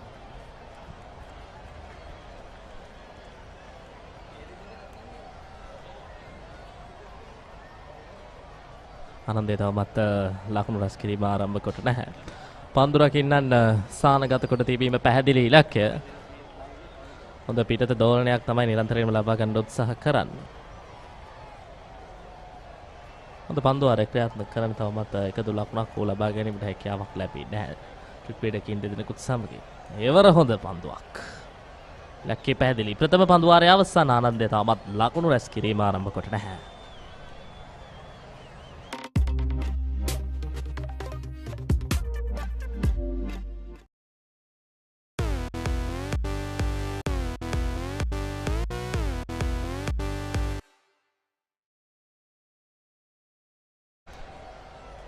අපිට දැක බලා ගන්නට පුළුවන් සබා දහමෙන් නම් මෙතරම් යහපත් පණිවිඩයක් නෙවෙයි මේ මොහොතේදී අපිට දැක බලා ගන්නට තිබෙන්නේ. බොහෝ විට දැන් අපිට වටපිටාවේ ආලෝක තත්ත්වයේ අඩුවීමක් තිබෙන නිසාවෙන් වේග පන්දයන්න්ගේ භාවිතය අඩුවන්නට පුළුවන්. අඩුවිය යුතුයි. ආලෝක තත්ත්වයේ අඩුවීම නිසාවෙන් කිසිදත් විනිසුරුවරුන් තමයි තීරණය සිදු කරන්නේ.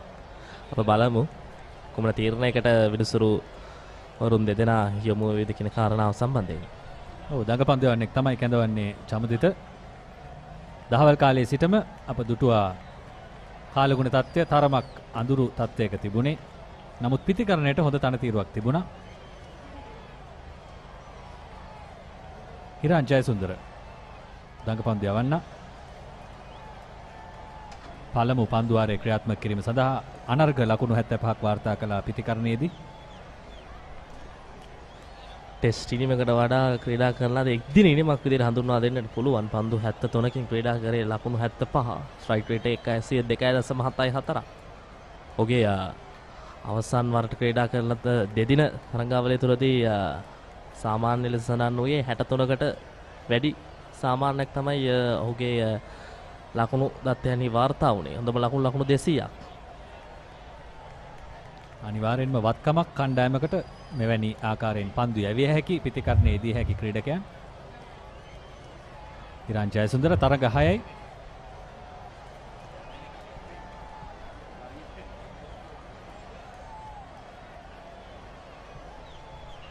පිතිකරුගෙන් පිටතට තරමක් ඇදී යන පන්දු ස්ලයිඩ් වෙනවා කියලා අපි කියනවා. ටිකක් ගුවනේ පා කර හරින්න උත්සාහ කරන්නේ. දඟ කැවීමක් නැහැ තරම්. ඔබ දකින විදියට අසංක දැන් මේ දකුණත් පිටදක පන්දු යන රයිට් ආම් රවුන්ඩ් විකට ආකාරයෙන් පැමිණීමේ උපක්‍රමය කුමක් වන්නද පුළුවන්ද? මොකද අපිට පේනවා ක්‍රීඩකයන් දෙදෙනෙකුත් එක්ක තමයි පන්දු යම් සිදු කරන්නේ. පොයින්ට් ක්‍රීඩකයෙක් කවර්ස් වගේම එක්ස්ට්‍රා කවර්ස් පන්දු රකින්නෙකුත් සහිතව පන්දු යම් සිදු කරන්නේ. ඔව් පන්දු පිටිය සැකසීම ඔබ ටිකක් බැලුවොත් චමුදිත ඔබට පේනවා ඇති පොයින්ට් ක්‍රීඩකයන් දෙදෙනෙක් ඉන්නවා. ඒ වගේම ස්ලිප් සහ ගලී ක්‍රීඩකයන් දෙදෙනෙක් ඉන්නවා. පන්දුව ස්ලයිඩ් වෙන්නේ පිතිකරුගෙන් පිටතට. ඉතින් අනිවාර්යෙන්ම එතන උපක්‍රමයක් ඇති. අපිට මේ අවටි නැහෙනවා ඔහුගේ පන්දු යැවීමේ ඉරියව්ව ගැන. රවිචන්ද්‍රන් අශ්වින්ට ටිකක් සමානයි වගේ පේනවා. අශ්වින්ට ටිකක් මේ දවස්වල වැඩ ගන්නවා අඩුයි. තාමත් ආනන්ද කණ්ඩායම ලකුණු රැස් කිරීම ආරම්භ කරලා හොඳ පන්දුවක්. පන්දුවාරයේ අවසන් ආනන්ද කණ්ඩායම තවමත් ලකුණු රැස් කිරීම ආරම්භ කොට නැහැ.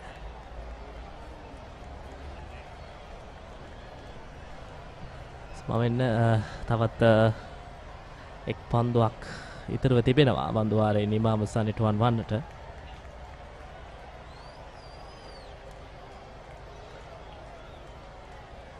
එවරේ පිළිමක් සහිතව පැමිණෙන පන්දු වාරයේ දැන් නිමයි.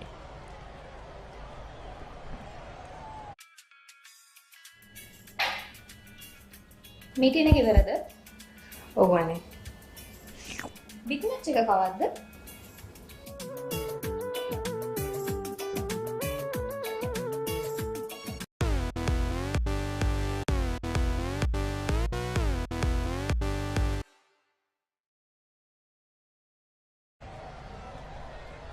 යලිතරක් මරදාන ශාන්ත ජෝසප් විද්‍යාලය ක්‍රීඩා පිටියේ සිට ඔබ සජීවෙක් හසු වන්නේ. විශේෂයෙන්ම අපි කතා කරොත් අසංක මුල් ඉනිමේදී ක්‍රියාත්මක වූ සම්බන්ධතා පිළිබඳ එකදු සම්බන්ධතාවයක් හෝ සඳහා වැඩි පන්දු සංඛ්‍යාවක් යොමු තිබුණේ. අපි ආරම්භක සම්බන්ධතාවය ගත්තොත් පන්දු 88ක් පමණ යොමු වෙන්නේ සදීෂ් සමගින් අවින්තර ලකුණු 86ක් නිර්මාණය කරන්නට. ඉන් අනතුරුව නරයන් සමගින් සදීෂ්ට ලකුණු 91ක සම්බන්ධතාවය නිර්මාණය කරන පන්දු 126යි නිර්මාණය වේ. ඔවුන් තනතිරු හොඳින් හසුරුවා ගත්තා. ඒ තමයි වැදගත්ම දේ මෙවැනි ආකාරයේ සම්බන්ධතා නිර්මාණය කරන්නට හේතු වන දේ මා දකින විදියට. ඔව් එනිමේ තිබෙන වැදගත්කම තමයි චමුදිත ඔවුන්ට දැන් හැකියාව තිබෙනවා ආක්‍රමණය කරන්න. මේ පිටිය සැකසීම ඔබ හොඳින් බැලුවොත් සෑහෙන ආක්‍රමණශීලී පිටියක්. මොකද ඔවුන්ට ලකුණු ඕනේ තරම් තිබෙනවා. අද දිනේ තුලදී කඩළු කිහිපයක් දවා ගැනීම තමයි ඔවුන්ගේ අභියෝගය සහ උපක්‍රමය වෙන්නේ. නැවතත් දඟපන්දු යවන්නේ මේ ආලෝක තත්ත්වයේ මදකම නිසා වේගපන්දු යවන්නන් භාවිත කරන්නේ නැහැ. යෙනුල කැඳවා තිබෙන්නේ පන්දු යැවීමට. උපක්‍රමය කෙසේද කියන කාරණා නම් මෙතරම් පැහැදිලි නැහැ. පන්දු එකවර ලෝවීමක් සිදු වුණා. අප සඳහන් කිරීමක් සිදු කරොත් කණ්ඩායම් දිත්තේම මිනිස්සුරුන් සමාන කණ්ඩායම් දිත්තේම පුහුණු කරුවන් පිළිබඳ තමයි අපි මුලින් සඳහන් කරේ. හොඳ පන්දුවක් ඒ කතා බහ අතරතුර. පන්දු රකින්නන් උද්‍යෝගයට පත් වුණු ආකාරය නැරඹූ විට අපිට හිතෙනවා පිත්තේ වැදුනාද නැද්ද කියලා. ඔව් හොඳ පන්දුවක්. බොහෝ දුරට පිත්තේ වැදුණු පන්දුවක් විය යුතුයි. ඔව් නැවතත් ඔහුගේ ඉලක්කය දඟ කැවීමක් නැහැ. නව පන්දුවෙන් පන්දු යවන්නේ. ඉතින් පන්දුව ටිකක් කෙලින් ගමන් කරනවා වගේම ටිකක් වේගයෙන් ගමන් කරනවා පතිතුණයින් පස්සේ. ඔහුගේ උපක්‍රමයේ පිළිබඳ පැහැදිලි අවබෝධයක් තිබෙනවා. ඔහු පන්දු යන ආකාරය පිළිබඳව දුටුවාම මොකද ඔහු ස්ලිප් ක්‍රීඩකින් දෙදෙනෙකු සමගින් ලෙෆ්ට් ආම් රවුන්ඩ් විකට් ආකාරයෙන් පැමිණෙන්නේ. යම් කිසි ආකාරයක ඔහු ලෙෆ්ට් ආම් ඕදු විකට් ආකාරයෙන් පැමිණියා නම් පිතිකරුවාට පහරකට යන්නටත් වැඩි අවකාශයක් තිබෙන්නට පුළුවන්. මොකද මේ වමත් පිතිකරුවාට එරෙහිව වමත් දඟපන්දු යවන්න එකට සඳහන් කරොත් ඔන් සයිඩ් එක දෙසින් සෑහෙන අවස්ථා තිබෙනවා පහරවල් වලට යන්නට. හොඳ පන්දුවක් ඉල්ලීමක් කරනවා ප්‍රබල අයුරින්. ඔහු පන්දු යවන අන්තේ හොඳයි. ඔහුට යම් කිසි දඟ කැවීමක් සුළු දඟ කැවීමක් ලබා ගන්නට පුළුවන් වුණොත් පිත්ත පරයා යන්නේ නැතිව පන්දුව පිත්තේ දැවටේවි. එසේ දැවටුණා නම් මේ ස්ලිප් ක්‍රීඩකයාටත් ගලි ක්‍රීඩකයාටත් අවස්ථාව තිබෙනවා උඩ පන්දුවක් හැටියට ඒ පන්දුව රැක ගන්න. එවර පායින්නට වැඩි පන්දුව හොඳ පහරක්. හොඳ පන්දු රැකීමක්. ලකුණු රැස් කිරීම ආරම්භ කරා. පන්දු වාරයේ නිමාව පන්දු වාර 3ක් අවසන්. ආනන්ද කණ්ඩායම ලකුණු 2යි කිසිවෙකු නොදෙවි.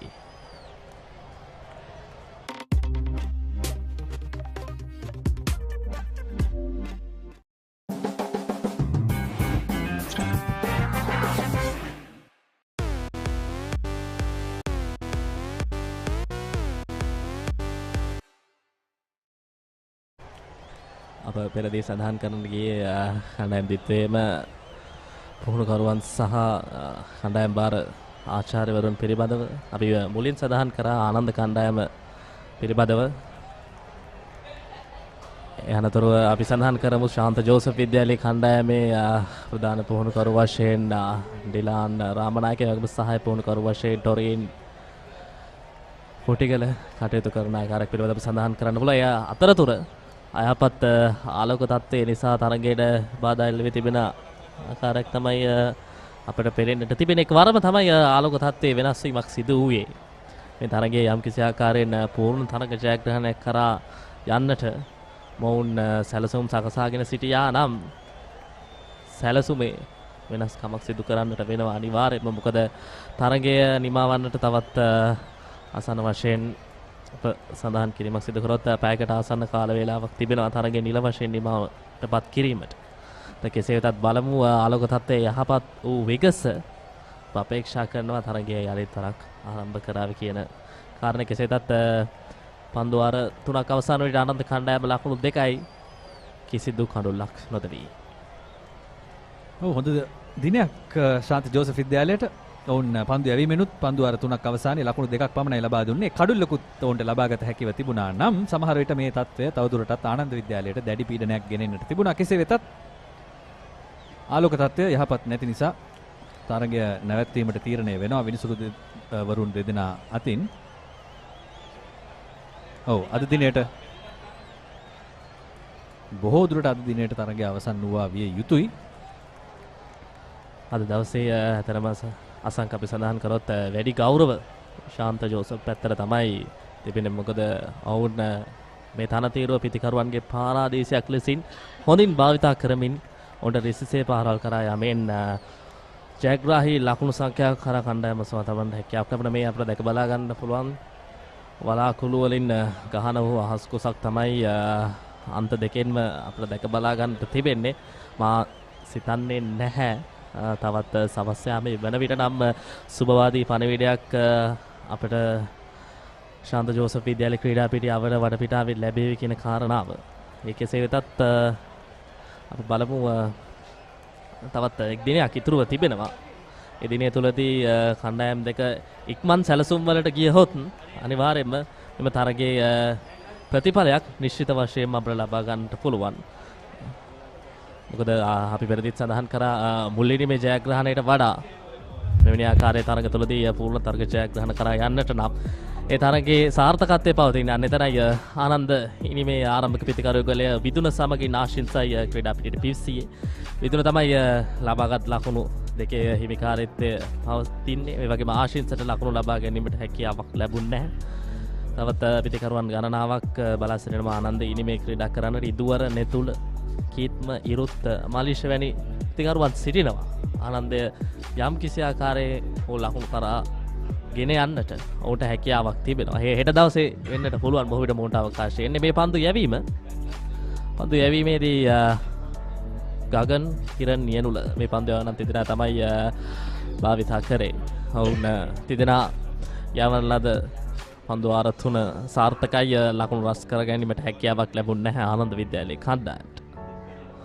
හෙට වෙනස්ම දවසක් වෙයි අසංක අනිවාර්යෙන්ම. මොකද මේ ලකුණු සංඛ්‍යාව කරා යන්නට ආනන්දය අනිවාර්යයෙන්ම උත්සුක වෙයි. මොකද ලකුණු 371 ඉලක්කය කියන්නේ තරම් ලේසි පාසු ඉලක්කයක් නෙවෙයි. ඒ වගේම මතක් කළ යුතුයි අද දිනේ අප දුටු විශේෂ ඉනිමක් ගැන. නරේන් මුරලිදරන් ප්‍රතිකරණයෙන් ශතකයක් වාර්තා කරන්නට සමත් වුණා. නොදැවී ලකුණු 131ක් වාර්තා කළා. ඔහු අලංකාර ඩ්‍රයිව් පහරවල් කිහිපයක්ම ඔහුගේ ඉනිම තුල තිබුණා. ඔබ දකින්නට ඇති ඉදිරියට පැන එල්ල කරන කවර් ඩ්‍රයිව් පහරවල් කිහිපයක් තිබුණා. අලංකාර පහරක්. ඒ වගේම ස්විප් පහරවල් දඟපන්දු යවන්නන්ට එරෙහිව මෙවැනි ආකාරයේ ඉදිරියට පැන එල්ල කරන පහරවල් නිසා දඟපන්දු යවන්නන්ට කිසිම අවස්ථාවක් ලැබුණේ නැහැ ඔහුට අභියෝගයක් වෙන්න.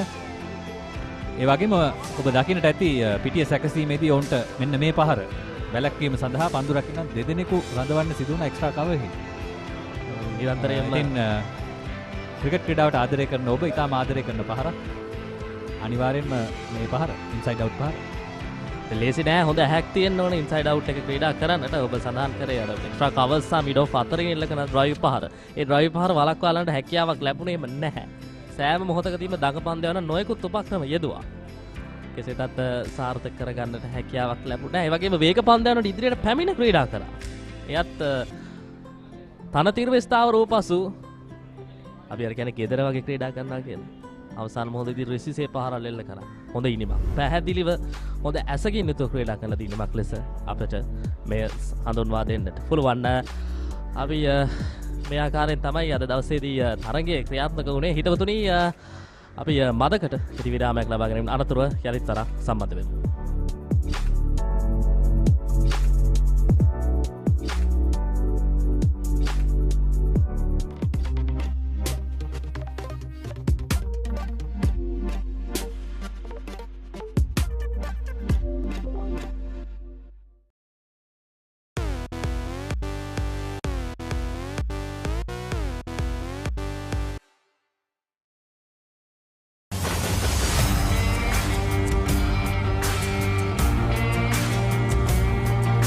නේරඩි ඔලිබරපු යාල්පානතිල්ල. මාතර කොටවිල ගම්පියසට ඇවිල්ලා තියෙනවා.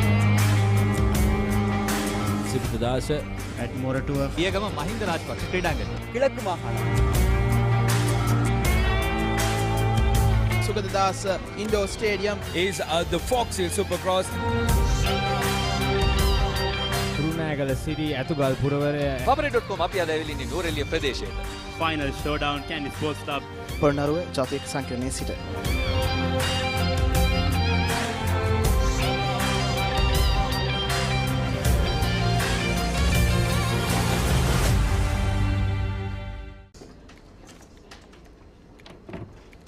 ලොකු වැඩක්ද? නෑ ගමක් නෑ කියන්න. බිග් මැච් එකක් කවද්ද?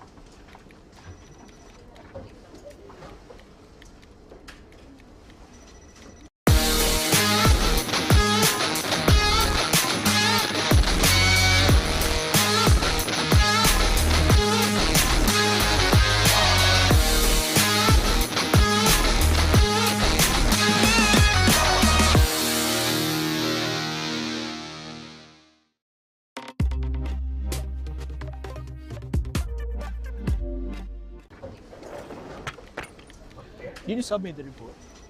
Not yet. When is the big match?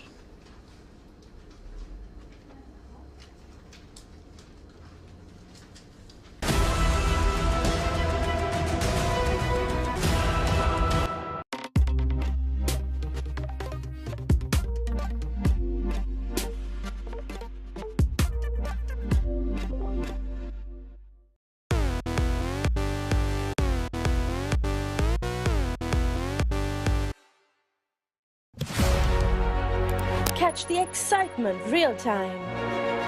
Be up to date with it all. Let us capture your milestones. Get it sizzling hot off the turf. Hear the experts break it down. Dig deep into the nitty-gritties. Be inspired by their greatness. Relive all the scintillating action.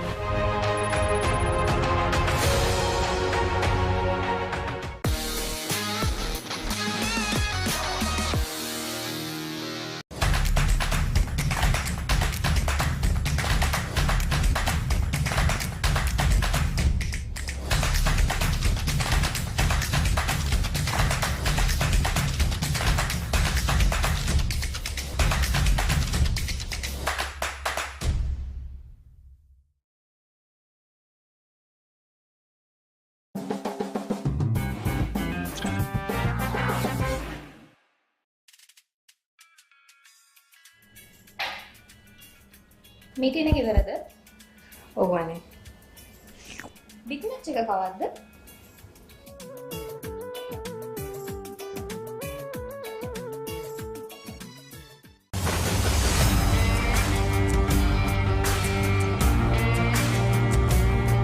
නේරඩි ඔලිබරපු යාල්පානතිල්ල. Matara කොටවිල ගම්පියසට ඇවිල්ලා තියෙනවා. සිද්ධාස at Moratuwa පියගම Mahinda Rajapaksa ක්‍රීඩාංගණය. කිලක්කු මාහාන. Sugadadasa Indoor Stadium is the Fox Hill Supercross. රුණෑගල සිරි ඇතුගල් පුරවරය Papare.com අපි අද ඇවිල්ලා ඉන්නේ නෝරෙලිය ප්‍රදේශයට. Final showdown Candy Sports Club. Pornaruwa ජාතික සංකීර්ණයේ සිට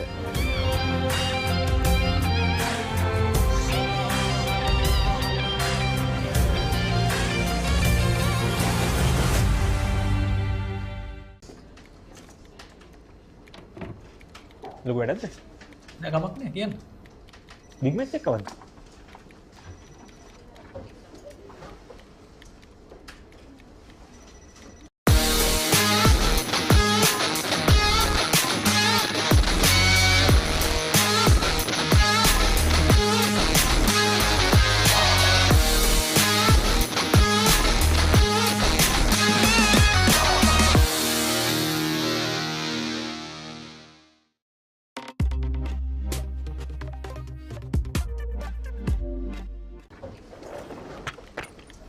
Did you submit the report?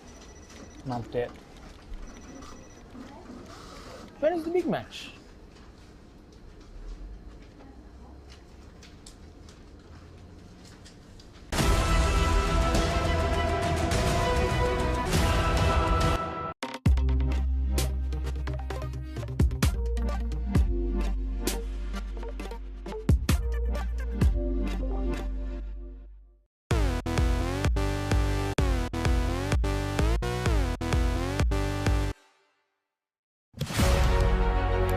Catch the excitement real time.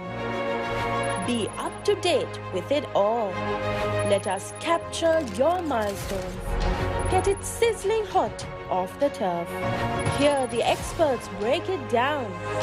Dig deep into the nitty-gritties. Be inspired by their greatness. Relive all the scintillating action.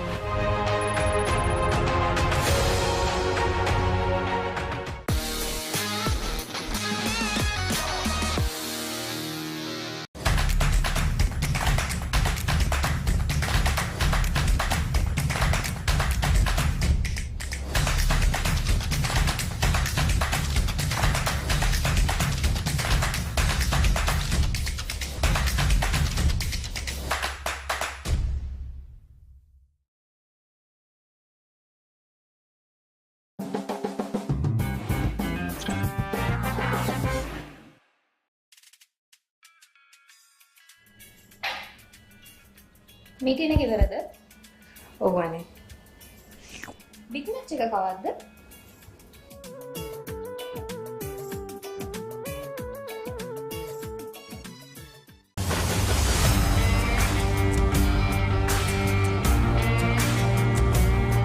நேரடி ஒளிபரப்பு யாழ்ப்பாணத்தில் මාතර කොටවිල ගම්පියසට ඇවිල්ලා තියෙනවා. සිරිතදාස at Moratua පියගම Mahinda Rajapaksa ක්‍රීඩාංගණය. கிழக்கு மாகாணம்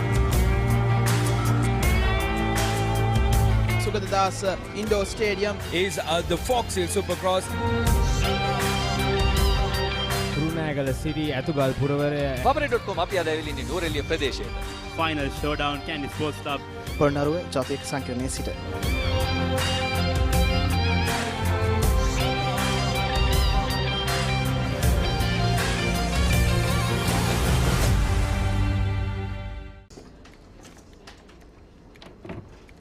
ලොකු වැඩක්ද? නෑ ගමක් නෑ කියන්න. බිග් මැච් එක කවද්ද?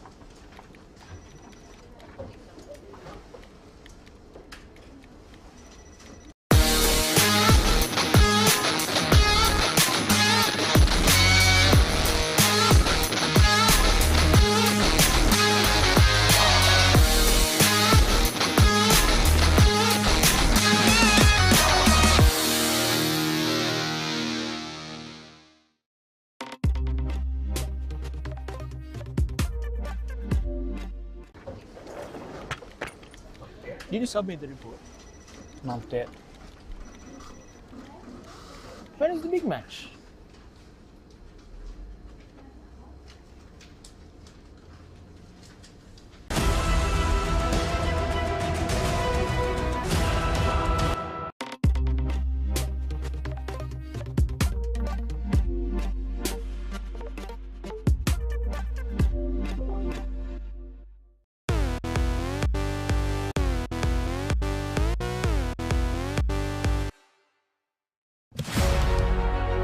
Catch the excitement real time.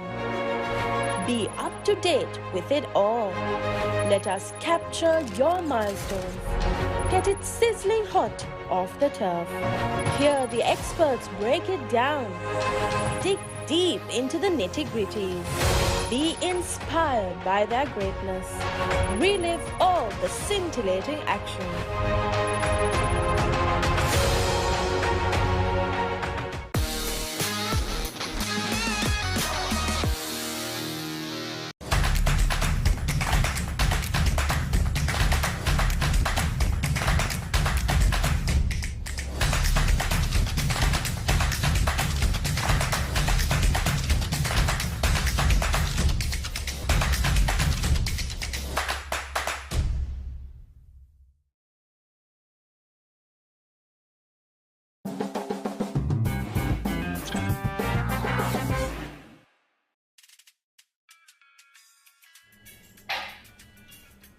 Meeting එක ඉවරද? ඔව් අනේ. බිග් මැච් එක කවද්ද?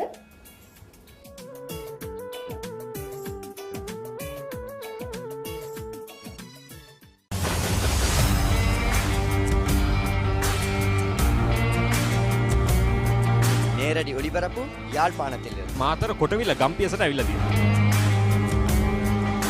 සිරිතදාස at Moratua පියගම මහින්ද රාජපක්ෂ ක්‍රීඩාංගණය. கிழக்கு மாகாணம் Sugadadasa Indoor Stadium is the Fox Hill Supercross. Kurunegala City ඇතුගල් පුරවරය Papare.com අපි අද ඇවිල්ලා ඉන්නේ නෝරෙලිය ප්‍රදේශයට. Final showdown Candy Sports Club. Polonnaruwa ජාතික සංකීර්ණයේ සිට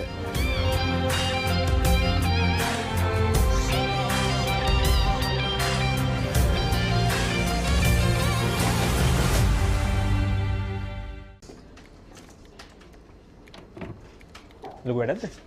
නෑ ගමක් නෑ කියන්න. බිග් මැච් එකක් කවද්ද?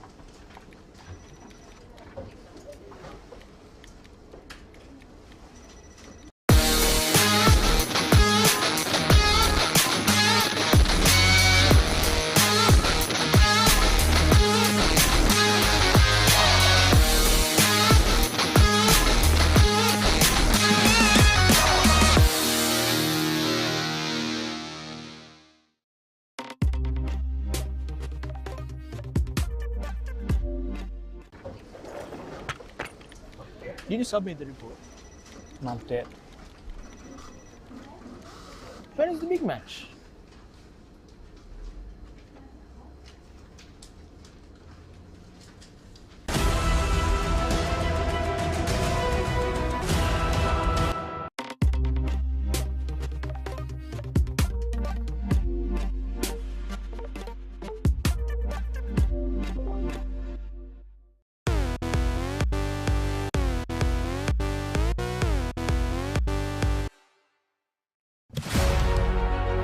Catch the excitement real time. Be up to date with it all.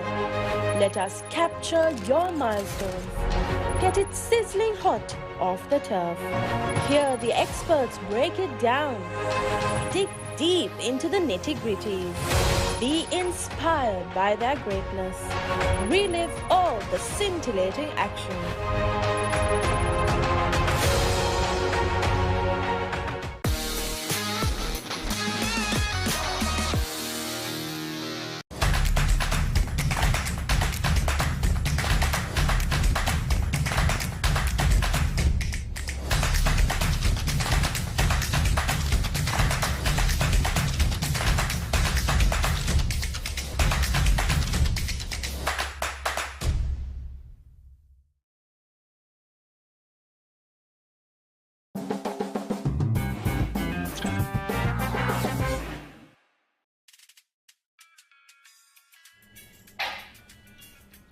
Meeting එක ඉවරද? ඔව් අනේ. බිග් මැච් එක කවද්ද?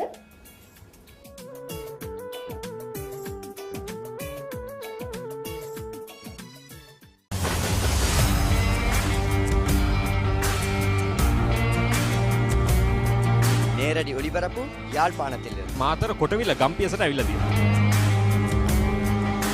සිබිතදාස at Moratuwa පියගම මහින්ද රාජපක්ෂ ක්‍රීඩාංගණය. கிழக்கு மாகாணம்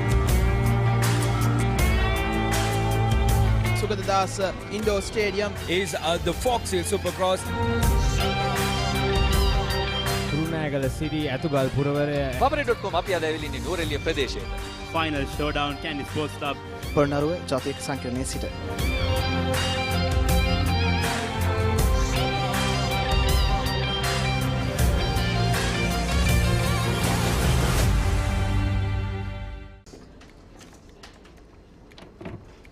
ලොකු වැඩක්ද? නෑ ගමක් නෑ කියන්න. බිග් මැච් එකක් කවද්ද?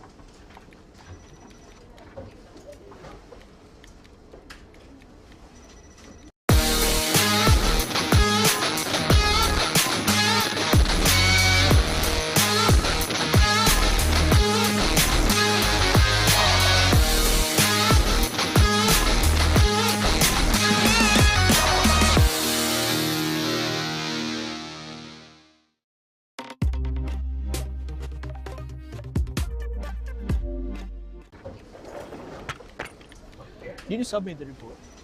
Not yet. When is the big match?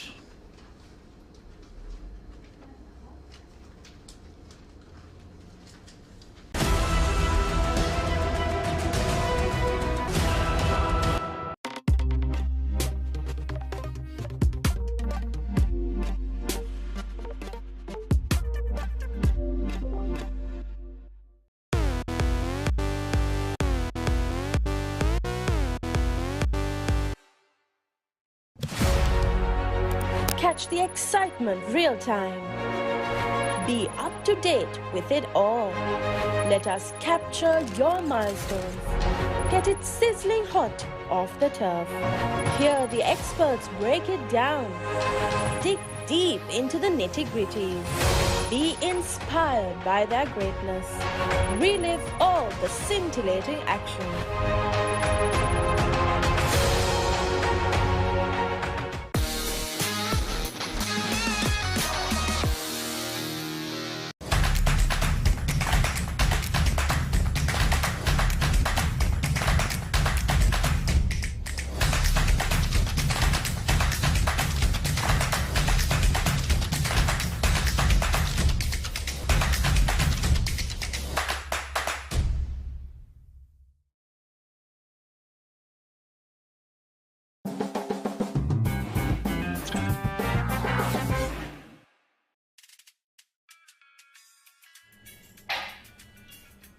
Meeting එක ඉවරද?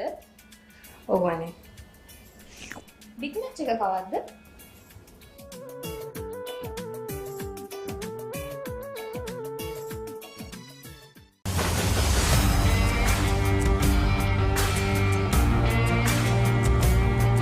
நேரடி ஒளிபரப்பு யாழ்ப்பாணத்தில் මාතර කොටවිල ගම්පියසට ඇවිල්ලා තියෙනවා.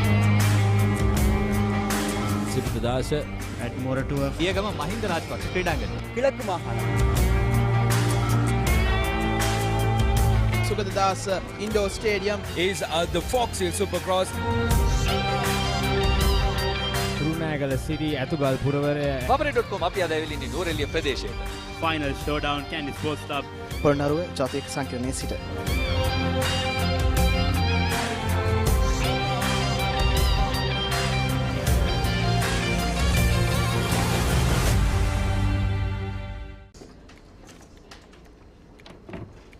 ලොකු වැඩක්ද? නෑ ගමක් නෑ කියන්න. බිග් මැච් එක කවද්ද?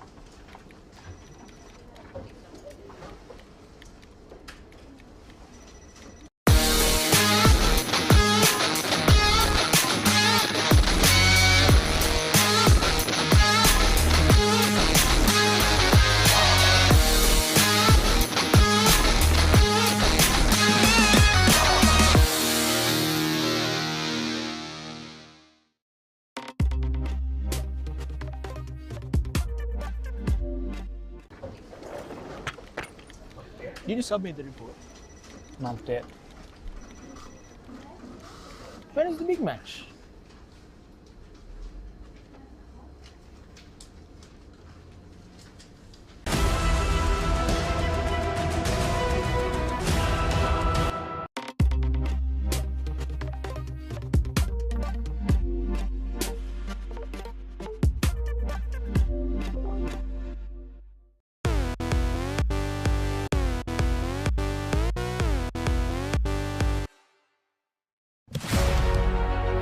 Catch the excitement real time. Be up to date with it all. Let us capture your milestones. Get it sizzling hot off the turf. Hear the experts break it down. Dig deep into the nitty-gritties. Be inspired by their greatness. Relive all the scintillating action.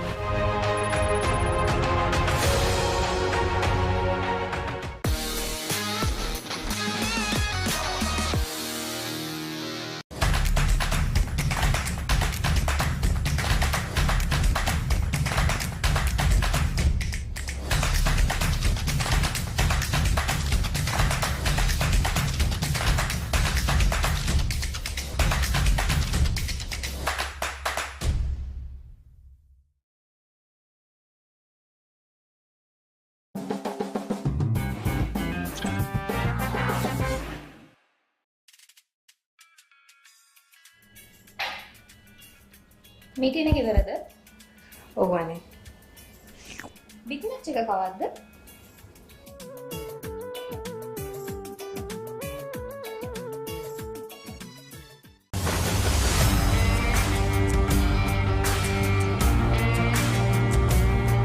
நேரடி ஒளிபரப்பு யாழ்ப்பாணத்தில் මාතර කොටවිල ගම්පියසට ඇවිල්ලා තියෙනවා. සිරිතදාස at Moratuwa පියගම Mahinda Rajapaksa ක්‍රීඩාංගණය. கிழக்கு மாகாணம் Sugadadasa Indoor Stadium is the Fox Hill Supercross. රුණෑගල සිරි ඇතුගල් පුරවරය Papare.com අපි අද ඇවිල්ලා ඉන්නේ නූරෙලිය ප්‍රදේශයේ. Final showdown Candy Sports Club. Polonnaruwa ජාතික සංකීර්ණයේ සිට.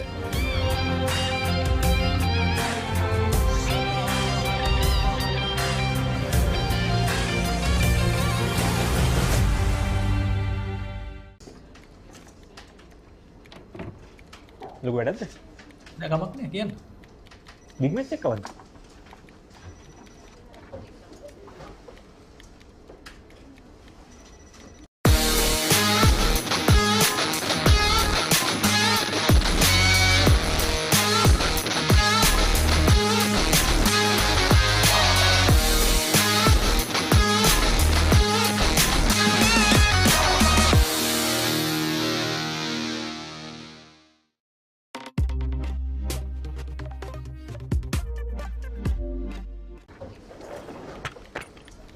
Did you submit the report? Not yet. When is the big match?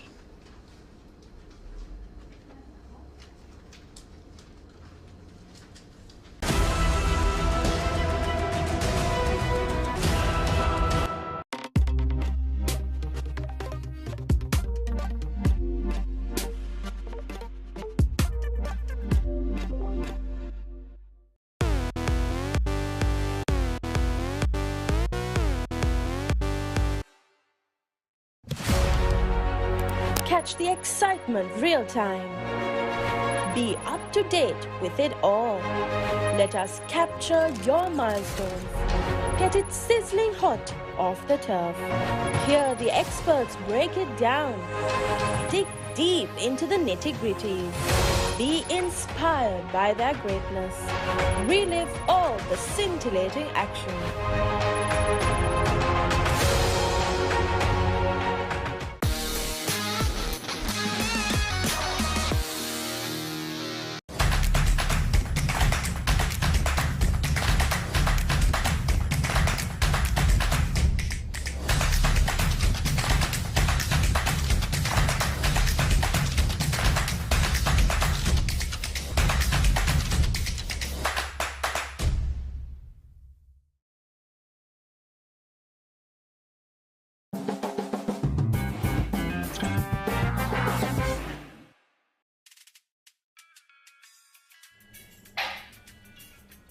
Meeting එක ඉවරද? ඔව් අනේ. බිග් මැච් එක කවද්ද?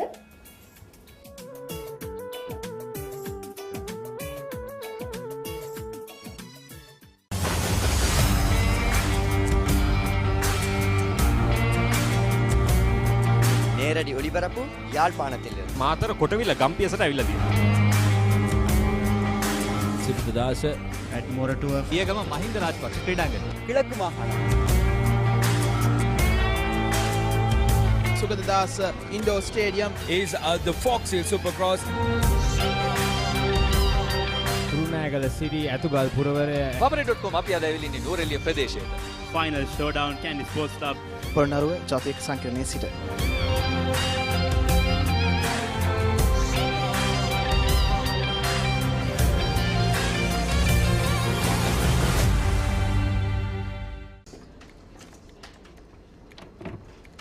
ලොකු වැඩක්ද? නෑ කමක් නෑ කියන්න.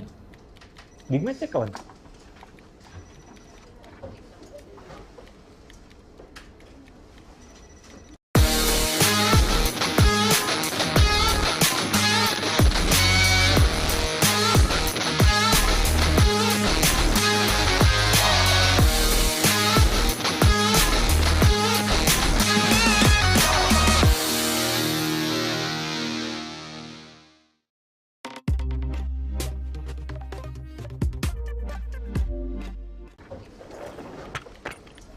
Did you submit the report? Not yet. When is the big match?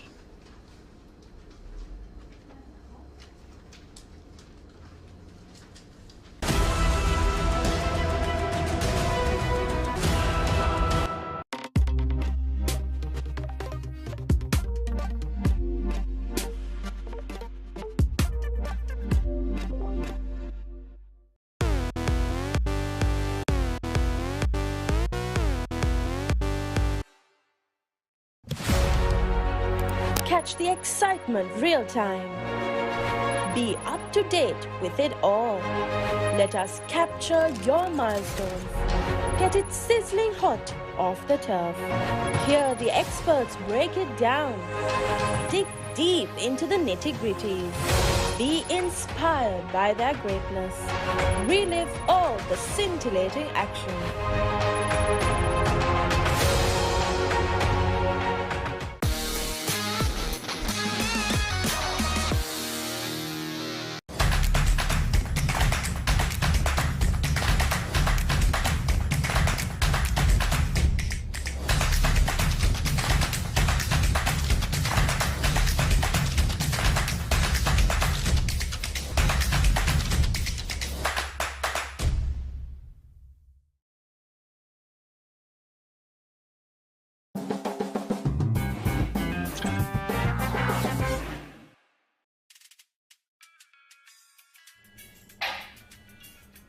Meeting එක ඉවරද? ඔව් අනේ. බිග් මැච් එක කවද්ද?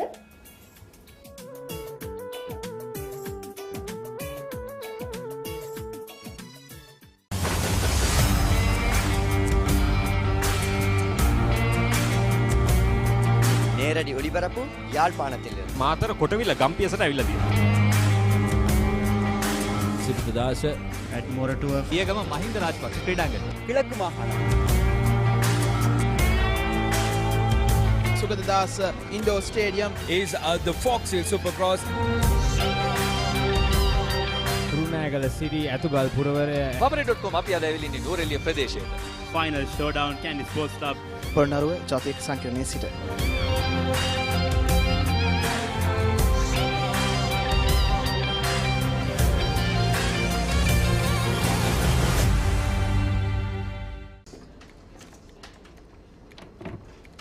ලොකු වැඩක්ද? නෑ කමක් නෑ කියන්න. බිග් මැච් එක කවද්ද?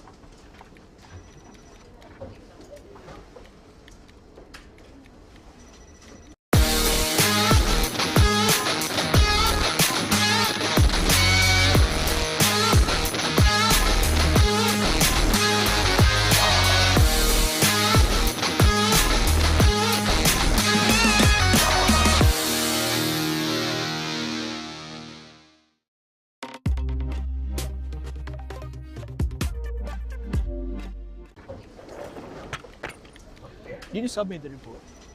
Not yet. When is the big match?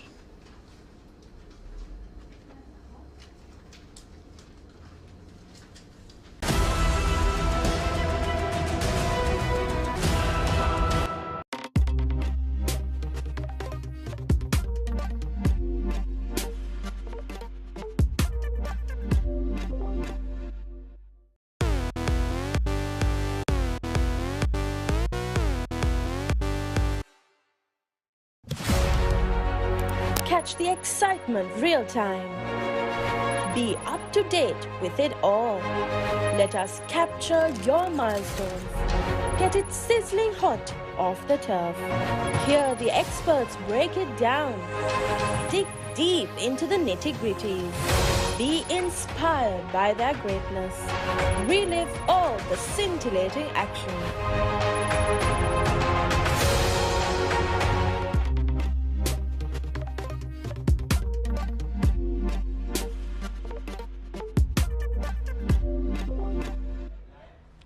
හිතවතුනි ඔබ යළිත් තරක් එක්කසු වී සිටින්නේ මරදාන ශාන්ත ජෝසප් විද්‍යාලය ක්‍රීඩා පිටියේ සිට ද papare.com වෙතගෙන එන සජීවී තරග විකාශයත් සමගින් කොළඹ ආනන්ද විද්‍යාලය සහ මරදාන ශාන්ත ජෝසප් විද්‍යාලය අතර පවත්වන දෙදින තරගයේ පළමු දිනයේ නිමාවයි මේ මොහොතේදී අපිට සනිටුවන් වී තිබෙන ආකාරයක් පෙනී යන්නේ. තරගය සවස් 4:13ට අයහපත් ආලෝක තත්ත්වයේ හේතුවෙන් නතර කර දැමුවා. අපිට මීට සුළු මොහොතකට පෙරදී දැනගන්න ලැබුණා මිනිස්සුරුන් දෙපළගෙන් ඉතිරි මිනිත්තු කිහිපය අද දිනේ ක්‍රීඩා කරන්නට ආලෝක තත්ත්වයේ යහපත් වීමක් දැක ගන්නට නොලැබෙන බවක්. ඉතින් ඒ නිසා හෙට දවසේදී තරගය ආරම්භ කරන්නට තමයි මිනිස්සුරුන් දෙදෙන අවකාශ උදා කරගෙන තිබෙන්නේ. මේ අපිට ඒ අතරතුර දැක බලා ගන්නට පුළුවන්. ආනන්ද ඉනිමේ පන්දුවාර 3ක් පමණයි ක්‍රියාත්මක කරන්න හැකියාව ලැබුණේ. කෙසේතත් කාසිය වාසිය අද ජයග්‍රහණය කරමින් ප්‍රථම ඉනිම ක්‍රීඩා කරන අද මර්දාන ශාන්ත ජෝසප් විද්‍යාලයේ කණ්ඩායම ලකුණු 376ක් රැස් කරා කඳුළු 5ක් දැවී. ඉතින් දවසේදී අර්ධ ශතක 3ක් ඒ වගේම එක් ශතකයක් ශාන්ත ජෝසප් ඉනිමට අන්තර්ගත වුණා. පිතිකරුවන්ට රිසිසේ ඔවුන්ගේ ඉනිම ක්‍රියාත්මක කරන්නට අද දිනේදී හැකියාව ලැබුණා. හෙට දිනේදී තරගයේ ආරම්භ කරන්නට නියමිතව තිබෙන්නේ උදෑසන 9:30ට. පන්දු අර 108ක් ක්‍රියාත්මක කරන්නට තිබෙන බව තමයි අපිට දැනගන්න ලැබුණේ. හෙට දිනේදී යලිත් තරක් අප ඔබ හා එක්වීමේ බලාපොරොත්තු වෙන අදට සමගන්නවා මරදාන ශාන්ත ජෝසප් විද්‍යාලය ක්‍රීඩා පිළිය සිට සියලු දෙනාටම සුබ රාත්‍රියක්.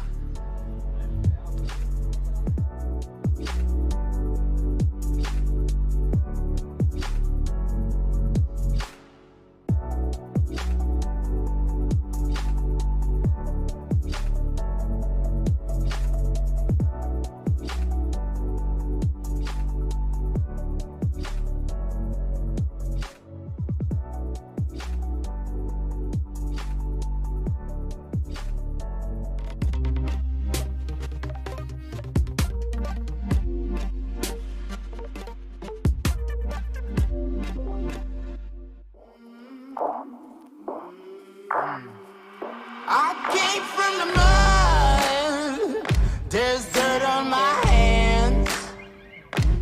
Strong like a tree, there's roots where I stand. Oh, I've been running from the law. Hope they won't shoot me down soon.